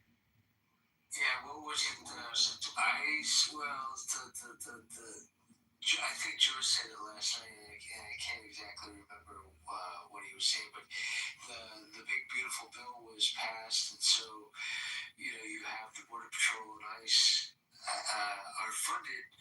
It's just now people aren't going to get their checks straightened out, in a couple weeks. I think that's probably what's the To whom are you referring that will not get their checks? We have to be real clear about this, Father. Look, DHS is not funded. However, even though Border Patrol and ICE are part of Homeland Security, they were funded last year in the Big Beautiful Bill for the entire 4 years. Now, other parts of DHS, like FEMA, they are currently not funded.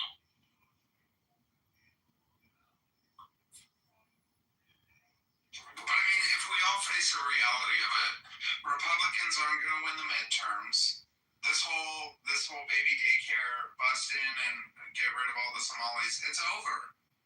It's over. As soon as they can't agree on shit now, and they have all three branches of government, as soon as they lose in these midterms, what is Trump going to do? He can't pass shit. He can write an executive order, which will be undone in 2 years. I mean, I don't see why people are sweating. Where the fuck were y'all when Obama was getting people out of here? I think the play, everyone's got to have a strong stomach for this, but the play will be putting ICE agents at vote polls come the midterms. Because I don't see California actually enforcing the coming law, the SAVE Act that they're going to put through. But I do see Trump using that as a reason why to put ICE agents at polling station. That's going to be true. All right, I have a few questions for you guys here to keep the conversation interesting. So, do you guys think that ICE raids are actually improving the public safety, or is it just creating fear and stuff in communities? 100%. No, it's open. 100% improving. It's a total improvement. Definitely. Creates fear and can be Improvement. killers. Yeah, I think that creates more fear in some communities and actually can make the environment dangerous in some communities. Since you're countering you that, do you want to elaborate maybe some more? Well, in those communities where ICE is on the street, those are Democrat communities. So, you can thank your local Democrat for that. No, it's not Democrat. It is. No, it isn't. But the idea of what it is it's communities that need to be policed. They're claiming, racism or xenophobia. Why are you? You don't even let me finish. You don't let me finish my fucking sentence, bro. You go ahead and tell me. No. So all I'm saying is that if if the sanctuary states are not agreeing or not letting ICE into the jails, or to be to let them take the people when they get out of jail to the deportation, then Let me ask you a question. What happens when ICE goes into Dearborn, Michigan? ICE has already went into Dearborn, Michigan. Yeah, they didn't say where they're from. They're building. Right now, they're working on trying to build a facility all over the state. One about an hour away from me. One in the Dearborn area. I think it's Southfield, and then another one. I think it's West Branch Township. And am I correct on that? Is it West Branch? I'm gonna tell you right now. I was downtown in Dearborn, and I got attacked with people I used to know. I used to know them in Iraq, and I got attacked by them.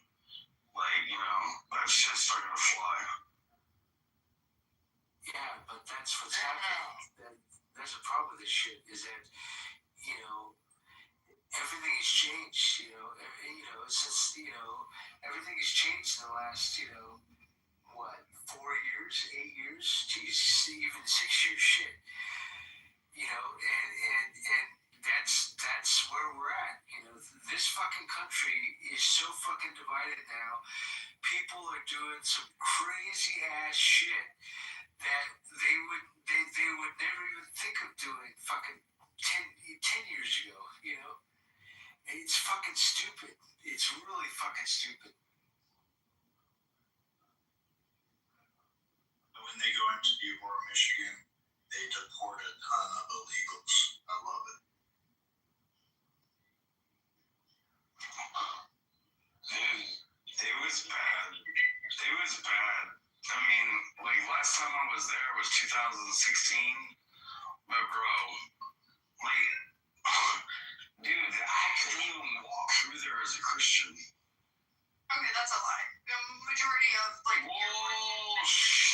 Nikes. Okay, I grew up there. You went there once. That's fine. Majority of Dearborn is Christians. Just because they're brown doesn't mean they're a Muslim. So you're telling me that they're not trying to enact Sharia law within Dearborn? What's wrong with Sharia law? It violates the Constitution of the United States. What's wrong with Sharia law? What kind of I think you know what? We can afford to have a little bit of Sharia law in Congress. So when they see me, they get their hand chopped off. Dude, I would love to go back to the Red Square when I was in Iraq and Baghdad. I would love to cut your fucking head off too. Don't get crazy, my friend, okay? Bringing violence is not a good idea. Well, he wants to talk about Sharia law. That was literally what the Red Square was about. Okay, dude, don't get. Hey, you got your imams telling people I'll shoot your heads, Queen fucking whatever her name from UK. That is right. Don't get crazy. Well, it's the same thing going on in fucking Iran right now, too. Well, I think the uproar about Dearborn is that the mayor of Dearborn told a white American that he wasn't welcome in their city any longer. I think that happened not too long ago. Yeah, that was about 4 months ago. Yeah. Doc, was that you? Was that you he's talking about? Yeah, because I'm a Christian. You're not welcome. That's the mayor being a xenophobe. You're welcome. It happens in Israel too. That's just crazy. Maybe you were in Israel and not. What happened is that they changed one of the street names to the leader of Hamas, and it was the street was called Washington after George Washington, and they changed it to the leader of Hamas. So the local residents had an issue with that, and so they came and they wanted their voice heard, and yeah, the mayor just said, well, I'll give you some advice when you go down that street. Just close your eyes. And I cannot wait for the day that we move out of here. It was absolutely awful. You guys can look it up. It's on, you can see it. And his response. What's the name of this? Hawaii Avenue? Honestly, I can't even remember it, to be honest with you. But yeah, it was pretty awful. My attitude is this way. I don't remember either. He said that he said you guys have no idea how much Hamas has done for this community. And I was like, what?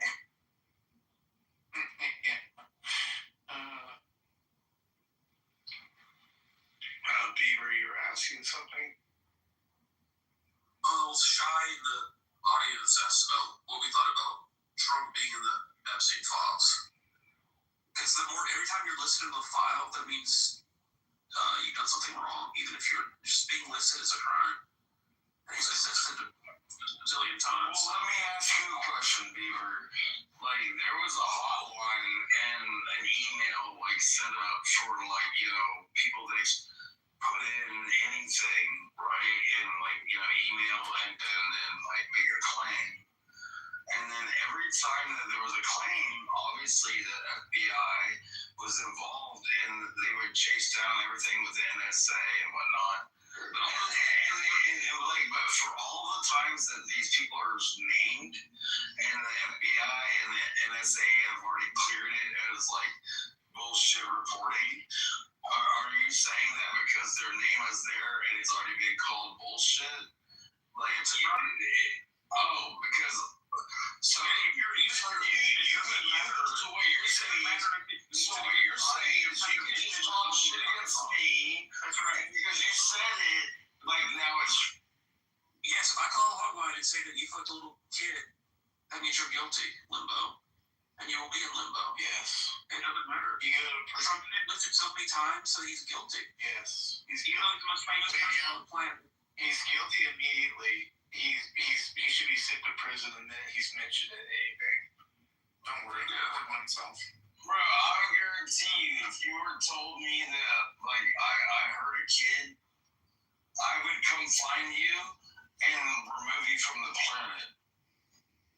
Start with your local area first. Usually that's best. Why do we have John Ford? Who's John Tork? It's a really ugly looking PTR. Is it April? I think it's April. April's burner.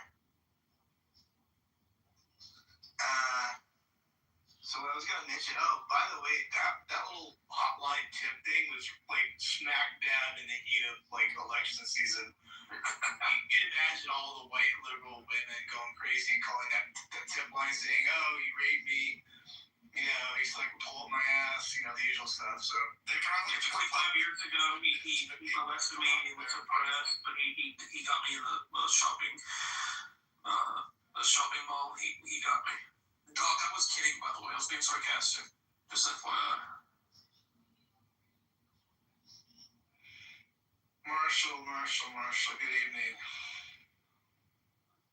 Are you there, Marshall? All right. Be careful what you wish for. You might be a couple of brewskis back. Yeah. I want to know if Marshall regrets his vote for Trump. Do you guys think that Trump can actually go for 2028 despite the Constitution saying otherwise? No, he cannot. There's no way he can become president again. How would you violate the 27th Amendment? I don't know. He said he will, and I don't know. He seems like a guy who, I don't know. You would need 38 states to be able to do it. And then the Constitution. This is fucking trolling y'all. Because you guys always make out putting on your What time is it for you guys? James is from Canada. Nice for you to get a lot. That's right. It's 1 a.m. It's 1:20, and I have a Casio that I paid $5 for at a flea market. No, I got my phone here. I just wanted to spend time with you guys. Just wondering where you're from. So we have A's. Ryan. We have A's. Ace in the Yeah, I'm Eastern time.